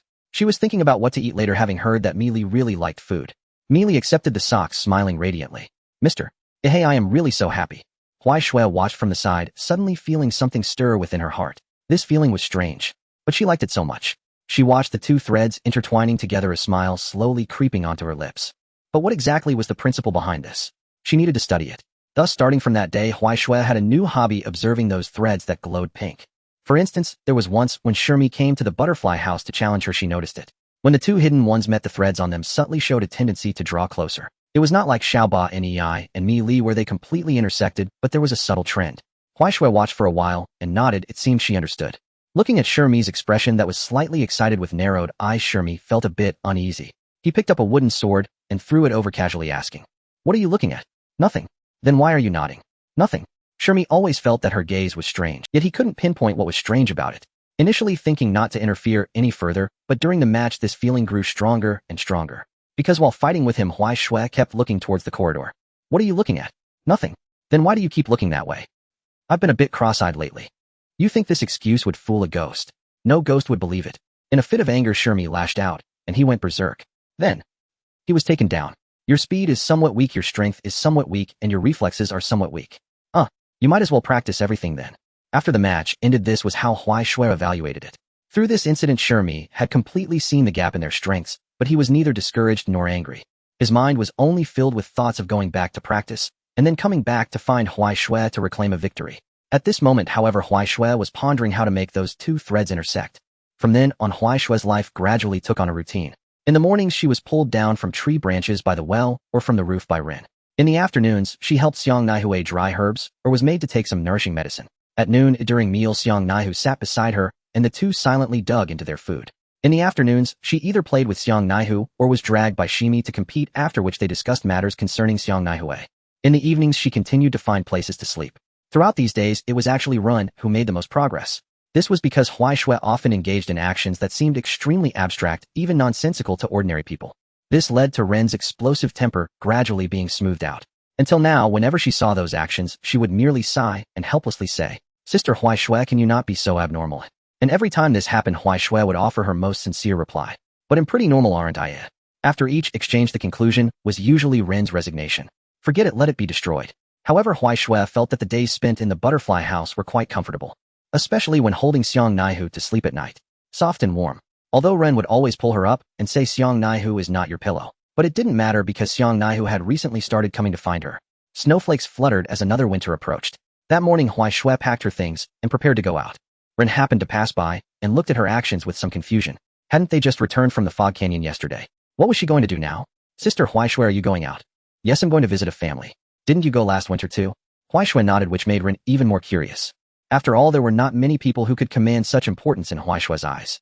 At the same time, Xiang Naihue also walked out of the house. After understanding the situation, she pondered for a moment and suggested, "Just right, Ren and I have no tasks these days, so let's take Xiang Naihu along with us. We can go to the nearby town to have some fun and relax. Huaishui goes to visit friends, and then we can all return together in the evening." Ren looked at Huaishui, who indicated that. Thus they decided together, bringing along a bewildered Xiang Naihu. On the road, Huaishui led the way in front with Xiang Naihue and the others following behind. Though they were following, Ren was constantly talking.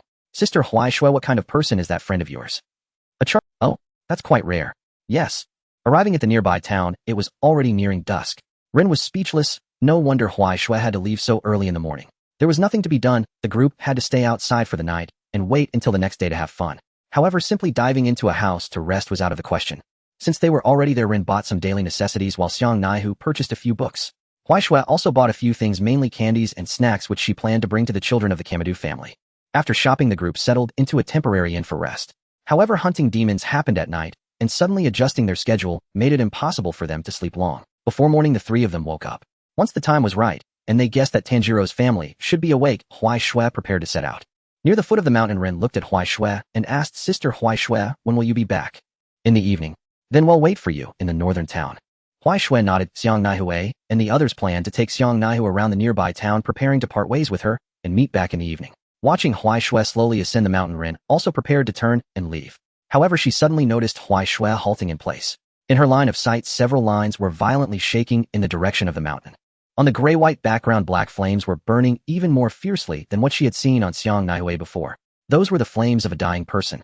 Moreover, it was a non-natural death. Looking at Huai Shui's somewhat stiff back, Ren felt an inexplicable Sister Huai Shui. Huai Shui did not turn back or acknowledge her. Ren quickly caught up and circled in front of her. When she saw that face, Ren was stunned. At that moment, Huai Shui's face was devoid of the usual expressionless demeanor. Instead, it was replaced by a grave seriousness she had never seen before. Sister Huai Shui. It's nothing. Seeing Ren rush over, Huai Shui relaxed her brow, her voice returning. Everything seemed to be back to normal. However, the earlier expression and that inexplicable heart tremor had already etched itself into Ren's mind. What exactly happened? You tell me. It's nothing. You're lying. Huai Shui fell silent, but the more Ren looked, the more anxious she became. At the foot of the mountain, Xiang Naihui, who was playing with Xiang Naihu, sensed something was off. As she approached, she overheard the two arguing. I'm going with you. No way. Why not? There is no why. The repeated refusals made Ren's heartbeat quicken, even causing her to feel a suffocating sensation.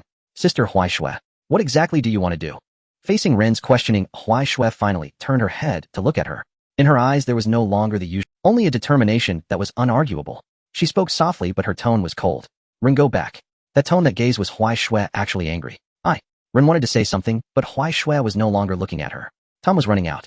She turned to Xiang Naihui behind her and instructed. Xiang Naihui, take them both back.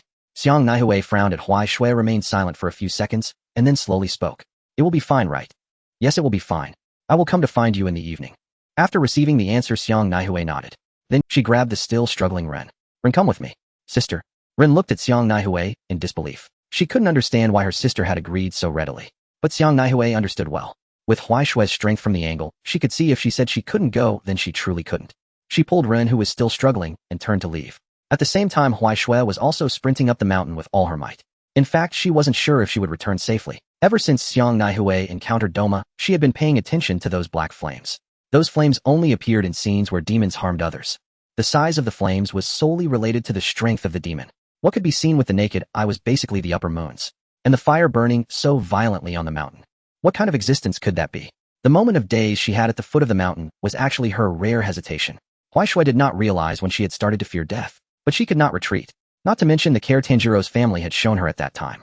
Just considering this enemy, if not eliminated today, it would surely encounter those she was familiar with in the future. Thus it was essential to eradicate it here. The mountain path flew rapidly beneath her feet. Huai Shui murmured softly, her voice scattered by the wind. I'm sorry, Ren, I lied to you all. Atop the Yunding mountain, as predicted by Huai Shui, the Zaman family had already risen. Kuei-ji was in the kitchen preparing dinner, with rice porridge boiling in a pot, steam rising. Several children were playing and frolicking in the inner room, and the laughter of Lu Tai echoed intermittently. Suddenly a knock sounded from outside the door. Kuei-ji wiped her hands and walked over to open the door. A man stood there. Dressed in a suit, his crimson eyes were particularly striking in the night. He simply stared at her, raising an eyebrow slightly. Is this the right household? His gaze swept past Kuei-ji, scanning the interior. Kuei-ji froze in place, and upon seeing those eyes, an icy chill surged from her heart. This man was not right. Sir, may I ask the reason for your late visit? Tan Shilang also stepped out from the inner room, pulling his wife behind him, taking a step forward to block the doorway. In his sight, the person before him had 5 brains and 7 hearts. Moreover, those organs were constantly moving. Tan Shilang was certain that given his current physical state, he could not hold him back even a little. What kind of monster was this? He had to find a way to get Kuei-ji and the others to leave first. The gaze of Muzan fell upon him. Then he instantly froze, cold sweat pouring down. A fleeting figure flashed through his mind, and old wounds began to throb faintly. That man wielding the Nichiren blade, wearing the Nichiren earrings. Kabutsuji Yurichi. A century ago, that man had left him an indelible scar and made him struggle in pain to this day.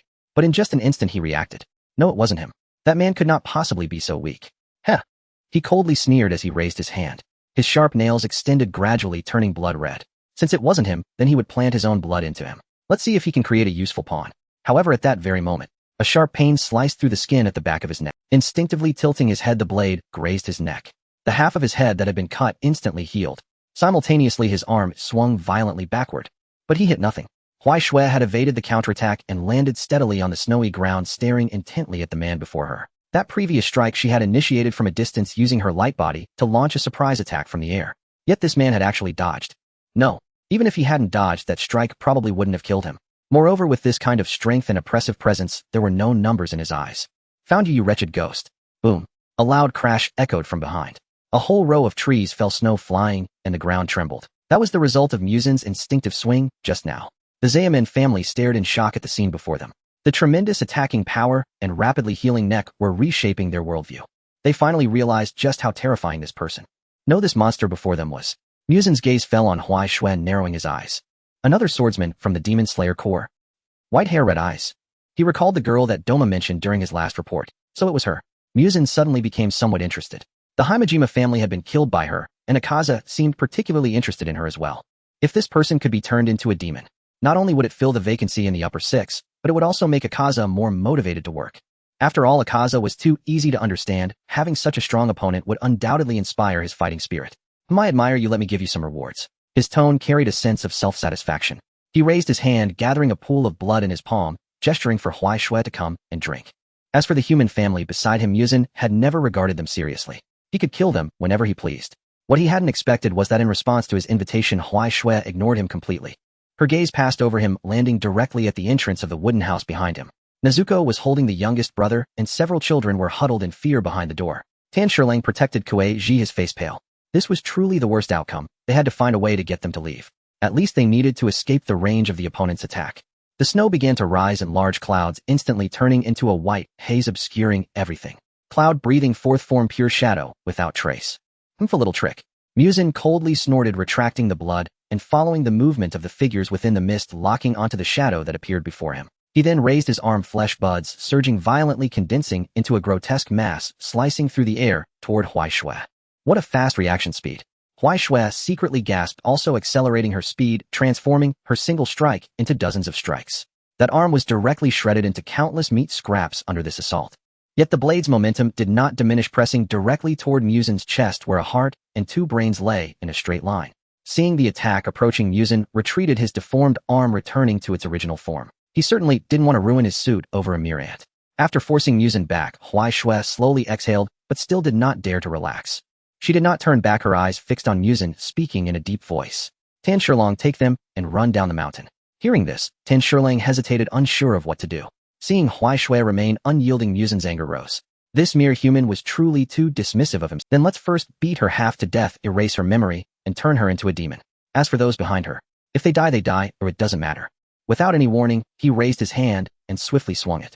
Countless invisible attacks swept in. Huai Shui's pupils contracted sharply, instinctively warning her to evade. But just as her body bent down, she thought of the Zaemin family. If she dodged, the fate of those behind her was predictable. She gritted her teeth, taking a stance, her body quickly moving to shield the others. However, the moment's gap was not enough for her to complete her sword technique.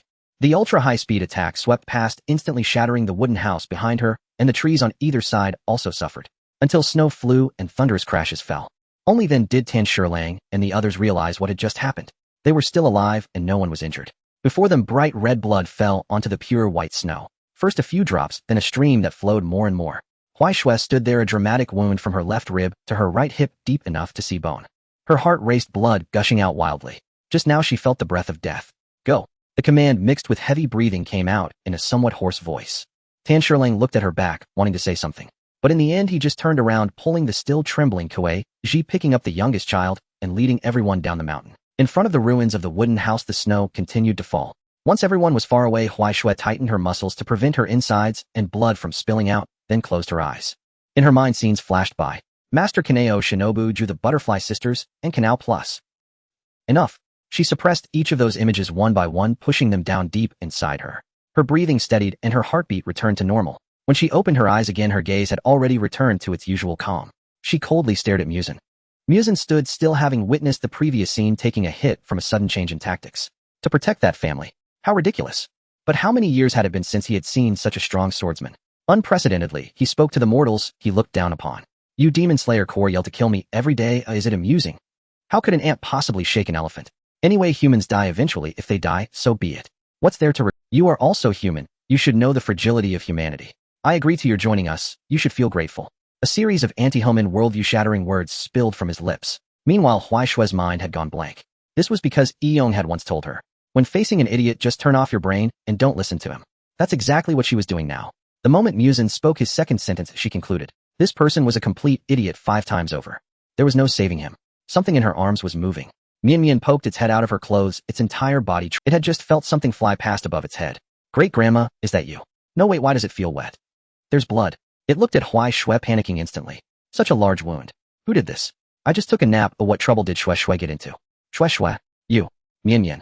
Huaishue interrupted it, her voice as gentle as usual, yet uttering the most cruel words Mian had ever heard. Fly higher. If anyone tries to approach here, warn them off. Her eyes remained fixed on the Muzan before her. It's the same for everyone, even Mr. Xingming cannot come. Pay close attention to the battle. If I die, don't worry about me. Just bring back the intel. Shueshue.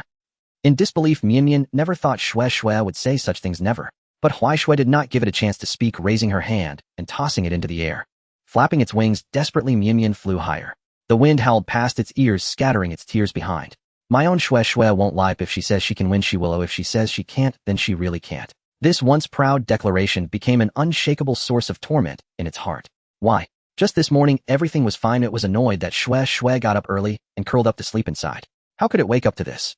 But there was no time for it to think. Looking down, that bloodied figure still stood in place, facing the terrifying demon that pressed down with suffocating pressure. Mian steeled its heart. Following Huaishue's orders, it flew even higher, not daring to hesitate for a moment. Below, Muzan watched the crow flying into the sky, lost in thought. Is that a crow of the Demon Slayer Corps? It's better not to let it fly away, that would attract more pests.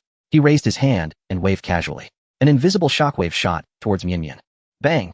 Huaishue appeared in the air, at some point cutting that attack in half, looking down with a commanding presence. Muzan withdrew his gaze, directing it towards her. Both arms squirmed simultaneously, flesh and blood growing wildly, transforming into 2 hideous meat pillars. The speed and power were alarming. Before they even arrived, the wind they stirred already struck her face. Huaishue twisted her body in the air, changing her stance. Breath of Cloud's first form, sky overturning spin. She spun down from the sky, her blade lights swirling like sharp whirlpools, shredding the 2 meat pillars to pieces. The pieces of flesh fell to the ground, still writhing. Feeling a sharp pain, Muzan raised his arm to inspect. The regeneration speed at the wound was significantly slower than usual. He looked at the crimson blade in Huaishue's hand and the pattern on her forehead. A strong sense of revulsion surged from the depths of his heart. Yinakuni Yurichi. That name flashed through his mind. But soon he sneered at himself. How could such a person possibly appear a second time? The disgust transformed into a perverse delight. If such a person could be turned into a subordinate, he could command, well, how delightful that would be. He looked up at the sky. The east was already lightening. In about 10 minutes, the sun would fully rise. The 2 meat pillars retracted and regrew. This time they transformed into 2 whip-like appendages filled with sharp teeth glinting in the night. Facing this ever-changing monster, Huaishue found it more challenging than ever. Even if she struck with the crimson blade, it still possessed such rapid regeneration. Truly troublesome. The moment her thoughts settled, Muzan vanished. His speed was as if he was teleporting. He appeared before Huaishue, sending out both whips at once. At the same time, countless blood droplets erupted from his body, transforming into dense black thorns that spread out, sealing off all avenues of retreat. With a slight shock in her heart, Huaishue looked at the blood demon art that wrapped around her like a net. Since she couldn't evade, then cut. She swiftly severed the 2 whips in front of her. Lowering her stature, she exhaled like a tide, retracting her blade and executing her sword technique. Breath of Cloud's third form, Wandering Clouds. The attack surged like a rampage, breaking through the encirclement of Muzan's blood demon art. Immediately after, countless blade lights like clouds and mist expanded in a fan shape. Breath of Cloud's 6th form, Shattered Moonlight. The coverage of her sword technique expanded instantly, enveloping Muzan and all those blood demon art creations within. Compared to her battle with Tamayo, Huaishue's sword technique was now even more ferocious with a wider reach.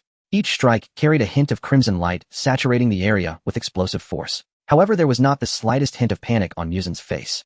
In Huaishue's sight, the muscles on his body relaxed and then tightened effortlessly. Then an invisible shockwave spread outward from him as its center. Boom.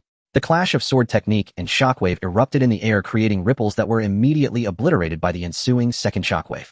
Before she could stabilize her stance, Huaishue attempted to block the incoming attack with her sword horizontally. But the shockwave directly penetrated her defenses and body, sweeping backward. The snow exploded, the ground cracked, and the white expanse was cleared into a brown area. Her nose felt slightly warm and blood gushed forth. She was injured, but she did not stop. Charging toward the third shockwave, she went straight for it. Her eardrums buzzed and her vision gradually darkened. All 7 orifices bled and her internal organs were all injured. But it didn't matter as long as she didn't die. Huaishui knew that with her current self, she couldn't defeat her opponent. But the gap wasn't too large. Therefore, she couldn't care for her body anymore. If she did, she would only be worn down to death. Exchanging wounds for wounds, she would charge forward and take him down. Muzan did not expect her to be so daring, actually charging forward against his attack. The strikes of the whips were slightly delayed. In that instant, Huaishui unleashed several slashes. She directly sliced the whips before her into countless fragments. Muzan was astonished at how could she still possess such speed. But it didn't matter, what couldn't kill him only made him stronger. The arms swiftly lashed down violently. But Huaishui had already seen through it. Her body sank slightly, and she transformed into ethereal mist, vanishing from Muzan's attack. Breath of Cloud's fourth form, shadow of substance. Muzan's eyes widened. In that instant, his vision vanished, coupled with the enhancement of concealing aura from the transparent world. He actually failed to notice where she had gone. When she reappeared, Huaishui had already arrived behind Muzan, completing her sword technique. Breath of the Cloud's seventh form, breaking through the clouds. As the murmuring voice echoed, Muzan realized it too late and attempted to turn around to stop it, but it was already too late. Having lost the opportunity, he could only watch as the Huaishui sword technique was completed. Breath drawn in and exhaled, hundreds of slashes descended in an instant. Flesh and blood flew, clothes shattered, and bodies broke apart. His body abruptly halted. How many years had it been since he felt such pain? Along with the pain came the shattered brain and heart within Muzan and his once lofty attitude. His face darkened instantly to the extreme he never expected. The human he looked down upon could actually reach him. A mere human. A mere human. 8 whip-like tendrils burst forth from his back and legs simultaneously. Used to being on high ground this time, he was thoroughly caught off guard. Muzan no longer cared about his image and re-entered battle mode after who knows how many years. The extending tendrils swung wildly, unleashing a downpour of strikes like a torrential rain. Noticing the changes in the opponent and the shadows cast on the ground, Huaishui's alarm bells rang, prompting her to abandon all further attacks and retreat. Yet even so, her body was riddled with countless wounds from this explosion of power. The clash between the sun wheel blade and the bone whips produced a resounding clang.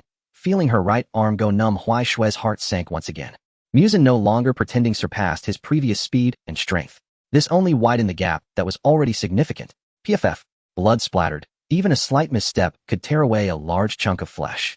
At that moment, Huaishui finally retreated, avoiding Muzan's initial onslaught. She landed on the ground, crouching and looking up. Muzan before her had completely changed his appearance. His suit was torn, revealing skin marred with knife wounds underneath. The injuries caused by the seventh form had long since healed. Her limbs were covered with mouths drooling and looking horrifying while 8 bone whips swung beside her. Muzan's expression was extremely grim. He had been too careless to be cut by such a small fry. He needed to take this more seriously. This moment of contemplation finally allowed Huaishui a chance to catch her breath. But just as she adjusted her breath, she sensed something was off with her body.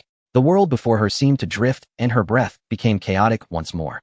Her heartbeat was erratic and unstable. Poison, perhaps.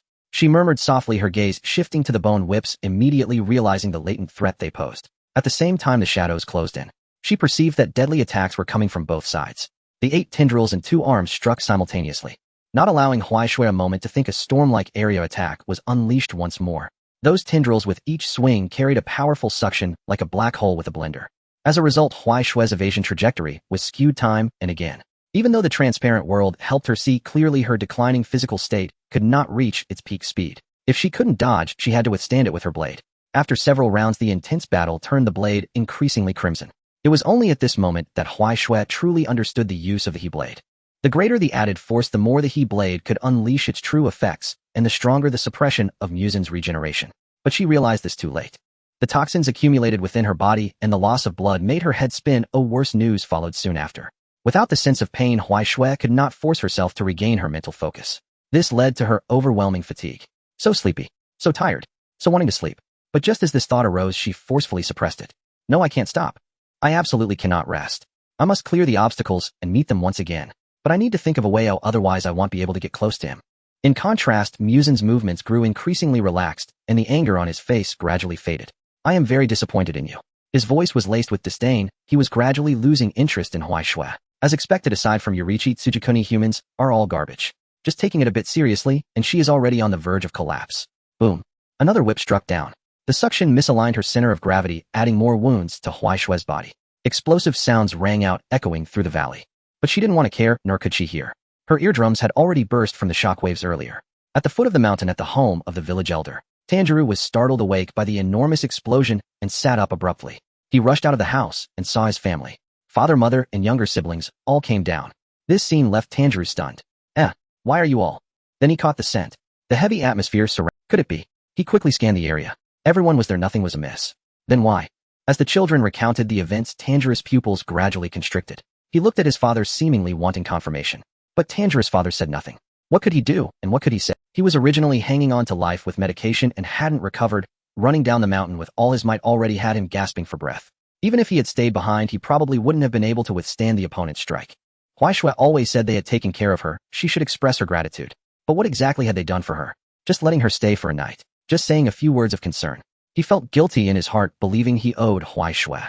But if he hadn't taken his wife and children away just now, on one hand he would lose everything. On the other hand, having them stay would only complicate things, and would be even more unfair to Huaishui's efforts. Tanjiro looked at his father's expression and suddenly understood everything. He lowered his head, listening to the booming sounds from the mountain in silence. A rough hand gently rested on his shoulder. "I'm sorry, Tanjiro, I can do nothing." Tanjiro's tears flowed, and how could Tanjiro's father not feel pained? His children always said he was the strong, but now he couldn't even help a single child. His heart was in deep torment, utterly powerless. And this emotion spread to everyone in the Kamado family. Weakness is original sin. Now they could only pray for Huaishui's safe return. On the mountain, Huaishui dodged the whip strike once again. Spitting out a mouthful of blood, her focus was sharper than ever. She had adapted to the attack speed and was ready to try to counterattack. But Huaishui knew her attacks were still slightly lacking. Yet the sword forms of the breath of the clouds were primarily focused on speed and stealth, leaving her momentarily at a loss for how to proceed. The sky was lightening and faint rays of light began to seep through. As the brightness appeared in the darkness, Huaishui instinctively glanced over. There the clouds were slowly drifting, still able to transform into any shape she desired. To transform into any shape. In that moment, Huaishui seemed to dance with the clouds in the sky, allowing the morning sun to dye her body crimson. Yet to Wukin this was nothing but a blatant provocation. Even in such a state, she dared to let her guard down. She truly did not take him seriously. The attacks became more ferocious, yet Huaishui remained unfazed regardless of the bone whip striking her. Various sword forms flashed rapidly in her mind, and the light in her eyes grew brighter. What are clouds? They can take any shape. Hiss whoosh. As Wukin looked on in confusion, Huaishui's breath underwent a subtle transformation. The bone whip shooting toward her was shattered in an instant by countless scarlet lights. As Huaishui moved, the sword light left a continuous trace in the air. The strikes transformed from concentrated bursts into fierce slashes. Yet they remained incredibly swift. Breaking through herself, dawn broke in the darkness. Huaishui surged toward Wukin with the fastest speed she had ever possessed. Along the way, every bone whip attempting to intercept was severed by the fiery sword light. What? Her body trembled violently as the figure before her gradually overlapped with the one she feared the most. Where's the fun in this? What's funny about this? What do you take life for? Why must you forget? The demon's whispers echoed persistently, and coming to her senses he looked down. Yet he was met with a sea of crimson. In those eyes there was no fear, no despair, only piercing light. Impossible. Such a person could never appear again. Moreover, if it were him, I wouldn't still be standing here. Wukan's heart was in turmoil. Facing his past fears, he resisted in this absurd manner. Huaishui was never like anyone else. She was the formless cloud, she was herself. Now she would only move. Her injuries were so severe, yet she still made such grand movements. Didn't she feel pain? Was she not afraid of death? But it was futile. Unpleasant memories stirred Wukan's murderous intent. He was not prepared to spare Huaishui. Instead, he intended to kill her here and now. To ensure sufficient damage, Wukan even dropped his defenses, turning his body entirely into an offensive weapon. She must not be allowed to live. Blood continuously flowed from Huaishui's mouth and nose, blurring her vision. With all her strength, she unleashed her final strike. Cloud, breathing eighth form, ever-changing embers, burning the clouds. The fierce flames replaced the ethereal white clouds. Like the afterglow of the setting sun on the clouds at the horizon. Carrying the hottest journey and the most illusory reflection, it unleashed countless slashes. True and false, whether urgent or elusive. The blade she gripped with all her might left indelible marks on Wukan. Blood mist erupted both his and hers. The bone whip and shockwave struck Huaishui simultaneously as the sword strike completed. Boom. The immense force sent Huaishui flying. The shockwave followed, closely piercing through her broken body. Her once blue attire had completely turned into tattered brown strips. Fortunately, she managed to block with her sword at the last moment. Otherwise, she would surely have been bisected. After lingering in the air for a moment, she fell heavily to the ground, motionless. Not far away, Wukan looked down at his own body. His heart and brain had been struck multiple times. But so what? It was all over. He raised his head to look at the figure lying on the ground. His eyes revealed disdain, his voice echoing on, "Even if your talent is high, you are merely a slightly stronger insect." His injuries healed once more. This was the defiance of Wukan. As long as he was not completely slain in an instant, he was like an endless perpetual motion machine. Yet even Wukan did not notice. On his body, alongside the deep scars from 100 years ago, new shallow marks had appeared. very faint and thin, yet irrecoverable. In the distance, a red trail on the snow was striking. It was the scratch made by Huaishue's body as she was flung away. She lay quietly there, her body gradually growing cold, her consciousness slowly fading. It was the same with Doma before and now as well. Is it still not enough? Why is it always just a little short? She felt the figure of Wu Kan drawing closer. His footsteps fell softly on the snow, making faint crunching sounds, getting closer. Yet Huaishue could not hear it this time. She had truly lost. But Mian should have recorded his moves, but how could they win against such a monster? No, Mian also knew the pattern of the medicine. If only they could wait until everyone cultivated the blade and became stronger to strike together. They would surely be able to kill him, right? They must be able to. Huaishue thought this and no longer worried. She closed her eyes, ready for a good sleep. But why? Why was there such unwillingness? A strong thought, unprecedented in nearly 4 years, occupied her. I want to live. I cannot bear to part with you all.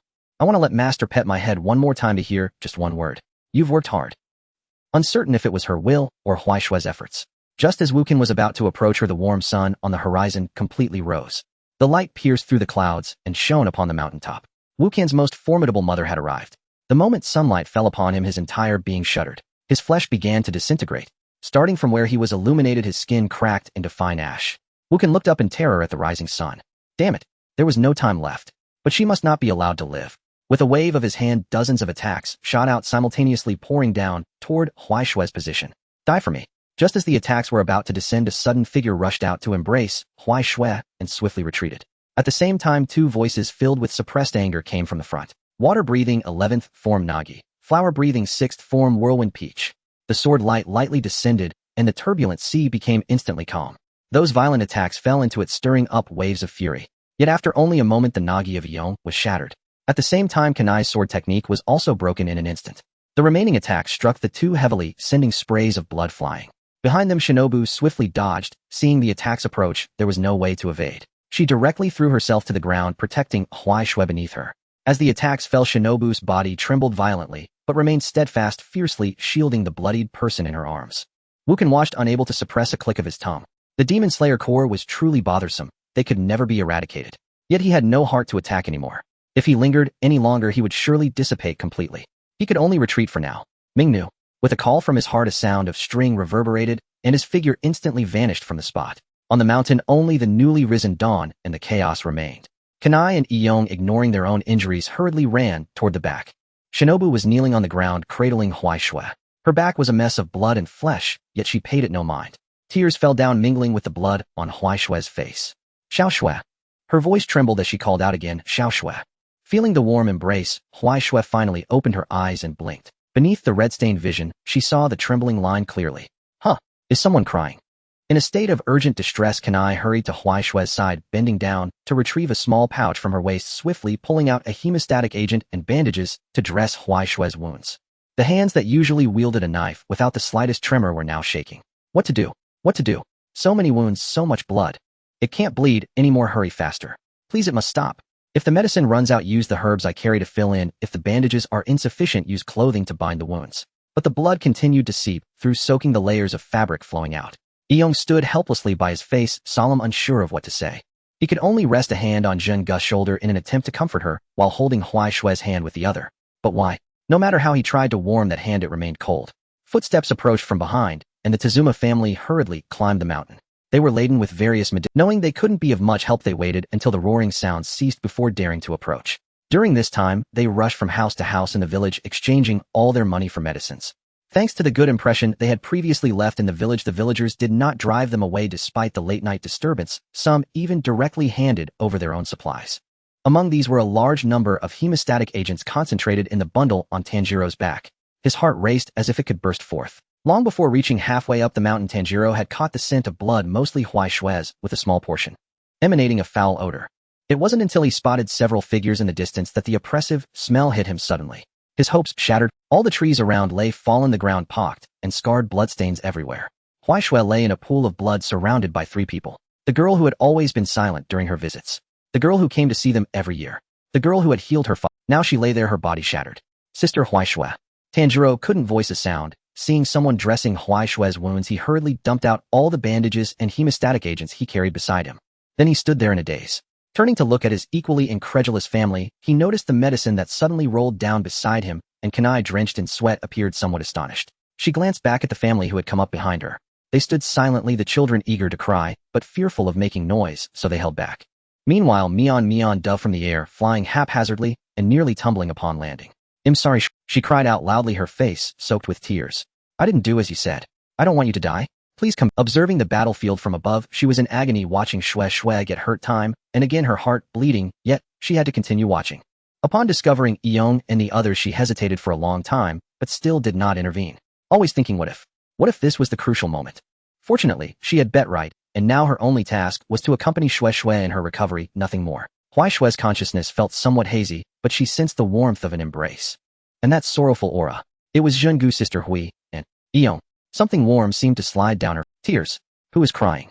She moved her lips wanting to speak, but the blood in her throat caused her voice to falter. Don't cry. Not saying it would have been better, her utterance only made Zhengu cry even harder. Her entire body trembled, tears streaming down nonstop. Shue grew anxious. Why was her comfort having the opposite effect? No, please, really don't cry. Stop washing my face. I think I can still be saved, and my recovery ability is super strong. She opened her mouth, trying hard to push the blood from her throat. Blood foam overflowed from the corner of her mouth, sliding down her cheek. Though her words were still somewhat shaky and trailing off due to lack of strength, they finally became clear. She turned to Iyong beside her. Iyong, help me. It's poison. The junior sister can actually speak. Yong's spirit lifted instantly. Poison. Does that mean she wants to be taken away? No problem, leave it to me. But where to? He didn't even know what poison she had been afflicted with, what to do. So he remained frozen, still holding. In the meantime, he managed to make eye contact with Kanae. Kanae, what are you going to do? Iyong, you ask me. I also want to know. Just then, while Kanae was in a daze and Iyong was at a loss, Mion's CPU reached its peak efficiency. It suddenly thought of someone. The one who had researched Muzan for hundreds of years. Iyong, hurry, follow me, I'll take you to find it. With a goal in mind, Iyong immediately hoisted Shue onto his back and set off. Mion sprang into the air, her speed surprising him. Can Mion really fly this fast? Why didn't I know before? Meanwhile, Mion called back. You two keep up, if attacked you might also get poisoned. Kanae nodded, pulling Zhengu up from the ground. After running a few steps, she seemed to suddenly remember something and turned back to the Tazuma family. Please go down the mountain from the right side, my two younger sisters are tied to a tree below. Help them get free, or a group of people in black uniforms will come to take over. You can follow them to a safe place first. Tanjiro nodded, indicating he understood. Leave it to us. And so the two groups parted ways, Iyong and the others quickly disappearing into the woods with Shue. Tanjiro stood in place looking at the wreckage around him and his siblings quietly shedding tears before him. A thought frantically took root in his heart. He also wanted to become stronger. At the very least, to be able to fight alongside sister Shue. At least when such disasters struck, he could protect those he wanted to keep safe. He did not want to feel this sense of helplessness a second time. Let's go. Tanjiro's hand rested on his head. We also have our own things to do. Feeling the warmth on his head, Tanjiro took a deep breath and followed his family down the mountain to the right. On the open mountaintop, tranquility returned once again. After everyone had left, a squirrel awakened from its winter slumber, came down to forage in the snow. After bouncing around a bit, it found a tube on the ground containing a red liquid. Meanwhile, Yong's trio was still moving at a very fast pace. In no time, they had covered nearly half the distance. But while flying, Mion realized something was amiss. She had misjudged the situation. Although Tamayo had a partnership with Shue and their relationship was quite good, she was still a demon. In her haste, she had forgotten this crucial point. It was indeed inappropriate to have two Hashira of the Demon Slayer Corps head to her hiding place. However, apart from this plan, it seemed there were no other options. It couldn't think of anyone else who could immediately cure Muzan's poison. But then she recalled that Shue had mentioned that Kanae's wish seemed to be for humans and demons to coexist peacefully. So, let Kanae take Shue inside later. Iyong and Zhengu would wait outside, and if there were any medicine, they would send it out. That's right, let's do it that way. Iyong, Later, let Kanae take Shue inside and you and Zhengu wait. After the relay at the summit of MT, Yunding Shernai and Yang's messenger Crow had brought back information to the Demon Slayer Corps. The Pillar of Frost Shue encountered Kibutsuji Muzan before dawn, and they battled until morning with the Pillar on the brink of death. The entire Demon Slayer Corps was shaken. What on earth? You say they fought until dawn? It's no wonder everyone was so astonished. What does that even equate to? It's like being in a dungeon yourself, slashing through minor enemies, watching the script, and grinding experience. Then suddenly realizing that a fierce teammate just skipped the entire plot, rushing straight to the final boss to solo. And such explosive news spreads incredibly fast. Just then, the recently returned Yato happened to pass by the Misty Gorge, coming to see Master Lin Lang. As soon as he sat down, he heard the news, a cold sweat instantly pouring down. Master Lin Lang's expression was obscured by the mask, but he soothingly comforted him. It's all right, trust her. Yet the grip on the teacup tightened even further, and no one knew what he was thinking at that moment. The emergence of this news cast a shadow over the Demon Slayer Corps. In the blink of an eye, 2 days passed. Iyong and his group had already arrived early at the bustling Asakusa. Mian had been worried about Huai Shui as well as protecting Tamayo. During this time she had not gone out to report. This led to no one knowing where Huai Shui had gone over the last 2 days. The entire Demon Slayer Corps was left in the dark regarding the pillar's near-death state. Iyong and Mikomo were pacing back and forth outside on the street. However, their mindset had relaxed considerably as they squatted on the roadside munching on pancakes. 2 mornings ago they had come here together. Then Mian insisted they couldn't proceed any further and took Kanae into a nearby alley. The two were thus left waiting outside. During this time, they could only see Mian flying in and out until the next morning when she breathlessly returned with 2 medicine vials for them to take. And she also brought good news. Huai Shui's condition has stabilized. The two finally relaxed their tense hearts, exchanged glances, and then continued to loiter outside. Eventually, they reached the current scene, nibbling on pancakes and leisurely chatting. Do you think Huai Shui will be hungry? She will. Will she want to eat the salmon and radish dish made by Master? She will. But Master isn't here. Iyong, you're so quiet. Yato told me to speak less. For now, ignoring the dialogue outside within the blood demon, art enveloped Tamayo's mansion. The white cicada pupa made another appearance. Bound tightly, Huai Shui lay in bed staring up at the ceiling. Shernai sat beside her smiling as she held up 2 bowls. Huai Shui, what is this? Huai Shui turned her head to look at the object on her left, somewhat puzzled, but still answered. Shernai nodded and raised her right hand, asking, Huai Shui, what about this one? Huai Shui glanced again, even more confused, wondering what it was for. Salmon. Steamed clam. Shinei's smile widened. Fantastic. Her biggest worry was Huai Shui's head. Originally not very smart, the consequences of further complications would be unimaginable. But if Huai Shui knew this thought, she would surely glare at her with dead fish eyes. She just didn't want to think too much, but that didn't mean she was stupid. Don't tease me with such childish antics. She pouted, her face filled with protest. But in Shinei's eyes this only made her happier. Oh, my Huai Shui can still pout. Huai Shui. The slight expression on her face vanished, returning to that faint sense of lifelessness. Forget it, I'm so tired I still don't want to move. The instruments nearby beeped, and the room fell silent again. Previously in such a scene there would definitely be a messenger crow showing a mischievous expression. But at this moment Mian was nestled beside Huai Shui, fast asleep. These past 2 days had worn her out. First, the battle scene and skill descriptions against Kibutsuji Muzan needed to be delivered to Yaozai. Then due to the lack of medicine on Tamayo's side, Mian had to shuttle back and forth to deliver medication. Constantly flying, not to mention she couldn't let other messengers discover her whereabouts. Exhausted. Yet even so she persisted, waiting for Huai Shui to awaken before nestling down to sleep beside her. Huai Shui looked down at Mian, who was sprawled out on the bed. After a moment's thought, she reached out to lift her up and place her on her head. The original position of her fluffy head was replaced by the sleepy messenger crow. Mian moved slightly, finding a comfortable position to continue sleeping. Feeling the fluff being pressed down, Huai Shui looked up. Let's just endure it for now. After all, Mian worked very hard. Letting her sleep here seems to make it more comfortable. Creak. Accompanied by the sound of the wooden door being pushed open, Tamayo walked in. Upon seeing Huai Shui awake, a smile spread across her face. Miss Huai Shui, you're finally awake. Following the voice, Huai Shui gave her a thumbs up. This very thumbs up successfully triggered some unpleasant memories for Tamayo. Even now thinking back, that scene was somewhat eerie. Yesterday morning as a demon, she had intended to drink a bag of blood packs for breakfast. Just then a swordsman from the Demon Slayer Corps suddenly rushed in, carrying a blood gourd on his back. That person, who looked so gravely injured that she thought they were dead, actually reached out to greet her. Hi. What do you mean a corpse greeted me? Yeshuru saw that scene and immediately exploded with rage. Shouting something. Hurry, hurry, like the law commands, mommy, baby coax. He rushed forward. It was only when they got closer that they realized who had come. Isn't this Huai Shui? The eerie feeling instantly turned into fright. After a brief exchange, both sides quickly prepared to divide their tasks. That swordsman went to treat Huai Shui's injuries, while Tamayo prepared the Muzan cell dissolution medicine. In less than 2 hours the medicine was ready. Now free from the influence of toxins, Huai Shui declared herself invincible. In the end, under Tamayo's shocked gaze, she managed to stop the bleeding herself. However, the blood she had lost could never be replenished. But it was no problem, Tamayo had a stockpile, so she took it out and directly returned it to her. Finally, Huai Shui completely escaped danger and had been sleeping until now. During this time, Tamayo had also chatted a lot with Shernai. Surprisingly, the two got along harmoniously. They talked about medicine, about Muzan, about that medicine. Miss Huai Shui, your friend has excellent medical skills. Tamayo looked at Shernai beside her, expressing deep approval of her medical skills. We've talked a lot over the past 2 days, and she's very interested in researching Muzan. Huai Shui silently listened, and upon hearing this felt a tickling sensation in her heart. Researching Muzan. Tilting her head, she felt that there was something she couldn't quite remember. Then under the puzzled gazes of Tamayo and Shernai, she let out a gasp. Oh no, it seems the blood she collected has been blown away. After Huai Shui finished explaining the situation, Zhu Shi fell into a brief silence. After pondering for a moment, she finally spoke up. Are you saying that while fighting Muzan you had the time to draw his blood? Yes, it was just a casual thing. Her tone was utterly calm as if this was merely a trivial matter. But that was Muzan Kabutsuji, drawing his blood casually during a fight. What sort of operation is this? She looked at Huai Shue's still expressionless face and suddenly felt that this child might truly not know how to write the word fear. Meanwhile, in her subconscious, Zhu Shi's evaluation of Huai Shue's strength rose once again. However, none of that mattered right now. The urgent issue was the whereabouts of that vial of blood. Cha-Cha Maru should be arriving soon, as she could only hope no one else had picked it up. Just as the atmosphere fell silent, Huai Shui suddenly weakly squeaked. Actually, there's still a vial in my old clothes. At the time, she thought of keeping a backup sample, but who would have known that right after drawing it, she would be flung away. She felt a bit annoyed about that. Had she known it would turn out this way, she wouldn't have bothered at all.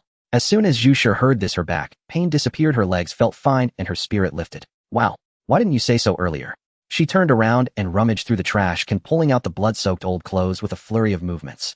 And indeed there was one. A small test tube lay intact in the pocket. The dark red liquid inside the transparent tube appeared somewhat viscous. Seeing that the blood was preserved so well, Zhu Shi also relaxed. However, Kanae furrowed her brows as she noticed Zhu Shi constantly swallowing. Surely she wouldn't have any thoughts about this blood, would she? Miss Zhu Shi, what's wrong with you? Cough, nothing. Realizing her own gaffe, Zhu Shi awkwardly covered her mouth, secretly thinking it was not good. But this was unavoidable. The temptation of Huai Shui's blood was simply too great. In the eyes of demons, it was like a delicious soft cake. Just that this little cake could bite back. With the blood research issue resolved, all that was left was to wait for news from Cha-Cha Maru. If Muzan's blood were to be picked up by humans or certain demons, it would be extremely dangerous. Such a large dosage would undoubtedly give rise to a powerful evil spirit. However, upon Cha-Cha Maru's return, she brought both good news and bad news. The bad news was that the blood had disappeared without a trace. The good news was that there were no human or evil demon footprints nearby. This indicated that the blood was most likely taken by animals. If animals consumed a large amount of Muzan's blood, they would instantly die. So does that mean we're in the clear? Hearing Zhu Shi's explanation, Huai Shui's superior intelligence informed her that this was indeed the conclusion.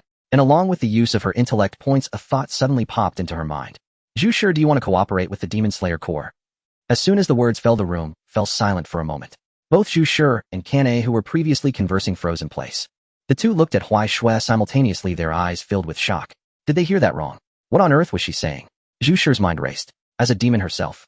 Cooperate with the Demon Slayer Corps. Although she had thought about it, it was definitely not now. The premise for cooperation was undoubtedly an exchange of benefits. Having lived for hundreds of years, Zhu Shi understood this better than anyone. And without the assurance of creating a counteragent against Muzan, her value to the Demon Slayer Corps was practically zero. No value also meant she was expendable, and her safety could naturally not be guaranteed. Unknowingly, cold sweat gradually soaked her back. It was fine to chat with people like Huai Shui and Kanae, but she had seen members of the Demon Slayer Corps before, and it was most would attack her upon seeing her, not even giving her a chance to speak. This was akin to sending a fish into a group of cats. How could she not be afraid? Don't be afraid. The sudden words acted like a tranquilizer, inexplicably reassuring. Huai Shui gazed directly at Zhu Shi, her expression unusually serious. As long as you can guarantee not to harm anyone, if anyone tries to attack you, I will take care of them. Trembling inside, Zhu Shi looked at her in disbelief. She was serious, not joking in the slightest. Indeed, she was assuring her. Zhu Shi began to think deeply. Being able to last so long in a direct confrontation with Muzan Huai Shui's strength would surely be unparalleled within the Demon Slayer Corps. If she had her as a guarantee, it seemed worth a try. She just wondered what the temperament of this generation's Ubuyashiki head would be like. Bang! But before she could finish her thoughts, the door was violently pushed open, crashing against the wall. Yashiru, who had been eavesdropping outside, rushed in, pointing at Huai Shui and starting to yell. Are you crazy? You want Miss Zhu Shi to go to the headquarters of the Demon Slayer Corps? Are you plotting something? I've noticed something off about you for a long time. Huai Shui's gaze became somewhat evasive, a bit guilty. She indeed had ulterior motives. Transporting her own blood and demon blood was too troublesome. She had to be secretive each time, fearing being discovered. But as long as Zhu Shi joined the Demon Slayer Corps, there would be no such concerns. However, she had also fully considered the pros and cons for Yashiru and Zhu Shi. First, Zhu Shi would receive substantial financial support from the Ubuyashiki family, no longer having to worry about research funding. Secondly, once she entered the Demon Slayer Corps, Zhu Shi would no longer have to fear being hunted by Muzan, significantly increasing her safety. And within the Demon Slayer Corps, with her watching over, they could provide Zhu Shi with a good research environment, no longer need. Knowing the precedent of the pattern agent, Huai Shui was naturally aware of Zhu Shi's level. Bringing Zhu Shi into the Demon Slayer Corps would essentially grant them a powerful backup. Moreover, the data that Zhu Shi had collected over hundreds of years, along with the information passed down through generations at Ubuyashiki's end, could be summarized and compared. This would be a tremendous boon for both researching the elimination of Muzan and understanding demons. In summary, aside from the fact that Zhu Shi is a demon, this matter was beneficial in every way and had no drawbacks. And what she could think of Yashiro could undoubtedly think of as well, so the plan was on. Thinking of this, Hui Shui perked up again. She looked directly at Yashiro and said with confidence, I believe I... Yashiro was momentarily speechless by her attitude, his pointing finger, trembling, unsure of what to say. Hui Shui ignored him, stood up from the bed, and pulled Kanae out. Her movements were fluid, completely unlike someone who had been on the brink of death yesterday, leaving the two demons dumbfounded. Then that's settled, I will go ask around first. Kanae, being dragged along by Hui Shui, wore a helpless yet accustomed smile. Farewell, Miss Zhu Shi and Mr. Yashiro. On the street outside. When Zhu and Shinobu saw Hui Shui, they thought they were hallucinating. Weren't they supposed to carry their junior sister back today? How did she walk out here looking perfectly fine? Hui Shui, how did you just stand up? Not understanding why Shinobu asked that, Hui Shui stretched her arms and replied, I'm all good now. Initially a bit skeptical, but seeing Hui Shui bounce around, as if she truly had no issues, Shinobu also relaxed. Meanwhile, countless crows received the message. The flame pillar has returned safely. Repeat, the flame pillar has returned safely. The Demon Slayer Corps erupted in jubilation. 2 days ago, upon hearing that news, everyone thought the flame pillar was done for. Yet today, he stood up. In response, the newly inducted members of the team exclaimed in amazement, showing their admiration. Some even declared that if he was fine, then it was indeed fine. The atmosphere was celebratory. Not only did the Demon Slayer Corps suffer no losses from this unexpected event, but they also gained valuable intelligence regarding Muzan Kibutsuji. And Hui Shui was also recognized as one of the strongest pillars. At the Kamadu mansion, due to Shinobu taking Ju to the Mist Mountains, it was said to ensure his safety. Thus only Hui Shui and Kanae came to report. When Yoya saw them arriving, he first felt surprised, then relieved. The three quickly got to the point, discussing the details regarding Muzan's strength. Hui Shui's response undoubtedly did not disappoint Yoya, and it could even be said that it was expected. It's fine, I'll just cut him down next time. This statement carried significant weight. It was almost the same as saying nothing at all. The child was good at everything except for being a bit wooden. Yoya did not press further. Initially intending to chat about mundane matters for relaxation, Kanae suddenly dropped a bombshell. This was a discussion they had planned in advance, with Kanae organizing the output. She detailed the research that Tamayo had conducted over the years, her understanding of Muzan, and her collaboration with Hui Shui, laying everything out clearly. In that moment, Yoya understood why Hui Shui had not returned to the Demon Slayer Corps. After processing all the information, he quickly reached a conclusion. Feasible, but this matter needs to be communicated to the other pillars. After all, Ms. Tamayo is a demon and they need to be mentally prepared. Clarifying his thoughts, the previously serious expression on Yoya's face turned into a smile when looking at Hui Shui. They'll leave the notifications to the crows, but Hui Shui, you should worry about yourself first. Worry about myself. What does that mean? Hui Shui was perplexed. Yoya's next words made her realize the gravity of the situation. At the Butterfly Mansion, there's a little girl whose resentment seems quite intense. Little girl. Butterfly Mansion. Intense resentment. The three keywords pieced together in her mind, and a face instantly appeared before Hui Shui. It seemed like she had forgotten Shinobu. Shouldn't it be fine? Throughout the journey, she pondered over this, but even upon reaching the entrance of the Butterfly Mansion, there was no definitive answer. Watching Hui Shui hop anxiously at the door, Kanae suddenly felt a mischievous interest. Hui Shui, are you scared? No. Hui Shui's lips were stubborn, but her foot that had just stepped out quickly retreated. It's okay, don't be afraid. Kanae patted her shoulder, a sly smile on her face. Look, I'm not afraid at all. Oh, I even, did that really happen? Surprised, Hui Shui turned to look, wanting to say something, but suddenly froze. Hey, what is going on? Following her gaze, Kanae noticed someone standing at the entrance of the Butterfly Mansion. She had her arms crossed, leaning against the door frame, her icy gaze fixed on them. In her violet eyes, no emotions could be discerned. Shinobu, I'm back. Kanae waved cheerfully, her tone as light as usual. Shinobu's gaze only confirmed that her sister was indeed fine, just as Kanae had said. She turned her attention back to Hui Shui. Upon seeing the bandages on her arms and legs, there was no change in Shinobu's expression. Only her eyes grew colder. Hui Shui felt a chill run down her spine. It was like stretching her feet out while sleeping at night, only to suddenly feel someone at the foot of the bed. Shinobu, I didn't. She intended to use her old trick, apologizing and then fleeing. But before she could finish her sentence, she felt a wave of warmth in her arms. Shinobu said nothing, she simply dashed into her embrace, burying her head into it. Feeling the gradually dampening fabric against her chest, Hui Shui froze and placed her mind blank. She opened her mouth and slowly looked down, seeing the slightly trembling head in her arms. The usually strong Shinobu was now trembling against her. Gradually, Hui Shui also wrapped her arms around her, instinctively holding Shinobu close. Time passed, and only when the fabric ceased to dampen and the person in her arms stopped trembling did Hui Shui finally release her gaze. Then she met Shinobu's reddened eyes. However, her expression had already returned to that fierce look from before. Sister Hui Shui. She scolded, her voice trembling. You're such a super big dummy. Hui Shui did not retort. She merely reached out to pat her head, silently vowing in her heart she would never lose again. Kanae, watching this scene unfold, suddenly found the situation amusing. She crept closer, deliberately elongating her tone to ask, I say little Shinobu's sister is back, aren't you going to express something? Upon hearing this, Shinobu turned back with annoyance. She recalled her experience of being forcibly tied to a tree. That day, to prevent her from pursuing up the mountain, her sister had directly tied her to a tree. Tightly bound, there was no way to break free. Oomph. She pretended to be indifferent, turning her face away. Sister, I really dislike you. Upon hearing this, Kanae immediately feigned a greatly hurt expression. With her hands clasped over her chest, her expression exaggerated, she wilted dramatically. Little Shinobu isn't worried about her sister at all. Sister is so sad. Crying. You could say they were sisters. Kanae expertly grasped Shinobu's emotions, executing a top-tier strategy. Upon hearing her sister say this, Shinobu instantly found herself at a loss. To give in would mean feeling miserable herself. To not give in, she couldn't bear to see her sister like this. Caught in a dilemma, she felt extremely distressed. But eventually, after a prolonged psychological battle, suddenly her voice rose, her face turning red. Holding it in, it's not like that. Sister, you're annoying. After saying that, she dashed back into the butterfly mansion.